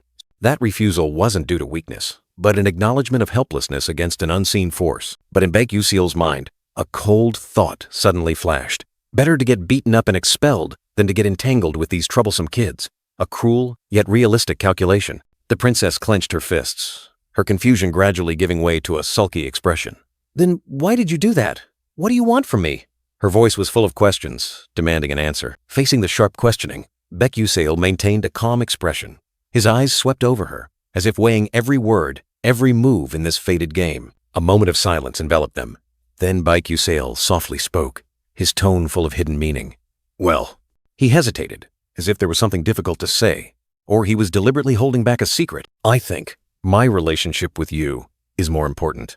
Baek Yuseol's words were like a sword piercing straight into the princess's heart, leaving her stunned, her red eyes gleaming with astonishment. But immediately after, he added a cold condition. "And I don't help you for free. After this, you must sign an item contract with me. A fair deal, without any concessions. But you could sign with someone else, not at 11. So why?" The princess still didn't understand. Meanwhile, Baek Yuseol thought to himself, "I can't tell her the truth that I'm trying to save you and lead you to a happy ending." Her questioning made Baek Yuseol momentarily flustered. He hesitated again, as if an invisible burden was weighing him down. That, a secret still couldn't be revealed. "I'll tell you later." He decisively put off the answer. The princess could only stare blankly, her red eyes still full of doubt and a big question mark. The princess sighed, changing the subject. "All right, but what will you do about the preliminary training session?" Baek Yuseol replied with an inexplicable confidence. "I'll handle it myself. You don't need to hold back." The princess suddenly spoke, her gaze firm. Baek Yuseol was surprised. Huh? Her words were like a lightning bolt tearing through the night. "You can use your true skills to teach them a lesson. I'll handle the consequences," the princess declared. Baek Yuseol thought to himself, "She's worried about me, but why is she so sure I'll win?" The two left, leaving a silent corridor behind them. From a hidden corner, a red, brown-haired figure quietly observed, their eyes full of calculation. A new conspiracy was brewing. The red-brown-haired figure glided away, leaving behind the two who had just departed from the fated conversation. Her eyes held an unpredictable calculation. A surge of fiery energy erupted, tearing through the silent space, signaling an impending battle. The practical magic class, where fierce flames blazed. The red-brown-haired girl poured all her strength, while the white-haired professor observed coldly. "Your control ability is quite remarkable, Asong," the professor said. "Although your firepower is still weak, with this control, you will achieve impressive results in intricate tasks." The professor's eyes suddenly turned sharp, an implicit comparison being made, making the atmosphere tense. "But your magic is still lacking," she declared, her tone as decisive as a verdict. "How many more times do I have to remind you? Fire magic isn't just about destruction," the strict admonition echoed, making the young girl only bow her head. "It's ridiculous that you're at the top of the fire attribute," the professor growled, then commanded. "Again." The young girl silently turned away, beginning a new round of practice. The young girl's eyes gleamed with determination mixed with resentment.